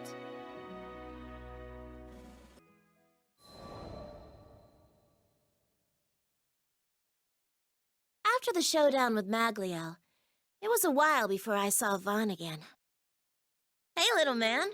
I was wondering when you were gonna pop in. How you holding up these days? His hair had grown out a bit since we last talked. I had no idea that much time had already passed. He seemed downcast, as if he had something heavy on his mind. Maybe I could get him to open up about it. Is there something you want to get off your chest? Yeah, how should I put this? I like you, Zeta. He was trying to keep his embarrassment at bay, but the way he fumbled his words betrayed his emotions. Thanks. Is that all you wanted to tell me? No, there's more. I'm gonna get stronger. As strong as you and Vaseraga. He had a deadly serious look in his eye. Kid must have thought long and hard about this. Is that so? Here was a side of Vaughn I had never seen before. More earnest. More mature. I felt a swell of pride as a smile crossed my face. Yup. That's why I'm calling off all marriage proposals for now. Oh? Why the sudden 180? I just think it'd be better for us to stop seeing each other for a while. Huh. It's going to be tough on me, too. But I think we both need time apart. I did not see this coming. No, don't talk like that. I refuse to let anyone get the wrong idea about us. But I can't marry you yet. There wasn't gonna be a wedding anyway. My point is you and I were never. I'm sorry, Zeta. It's not you. It's me. Stop! Don't even think about saying another word. He wasn't listening to me anymore. He'd already written his own headcanon. But you know what? It was sort of nice to be doted on. For what it's worth, I like to think I taught him a few life lessons, too. I'd forgotten what it was like to view the world through the innocent eyes of a child. Hanging out with Vaughn took me back to a simpler time. Thanks for jogging my memory, little man. Funny thing is, dwelling on the past isn't my style. Not at all. Living in the now is my MO. But one thing's for sure. I'll never forget the time I spent with Vaughn.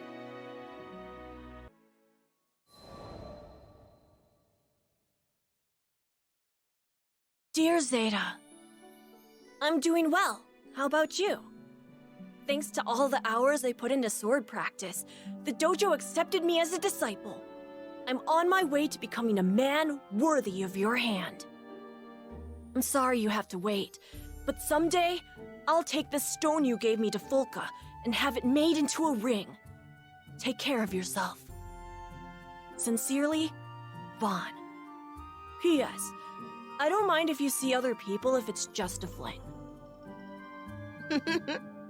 You cheeky little brat. You just keep doing your thing, Vaughn. It's funny how you don't miss someone until they're gone. Regardless, I was happy to hear that Vaughn was doing well for himself. It's okay to see other people, huh? That's a good one. It's such a nice day today. The breeze was subtle, and there wasn't a cloud in the sky. Just as I was beginning to take in the morning calm, a lone figure appeared on the deck of the Grand Cipher. Greetings, Zeta. Are you ready for the best pancakes of your life? You better believe I was ready.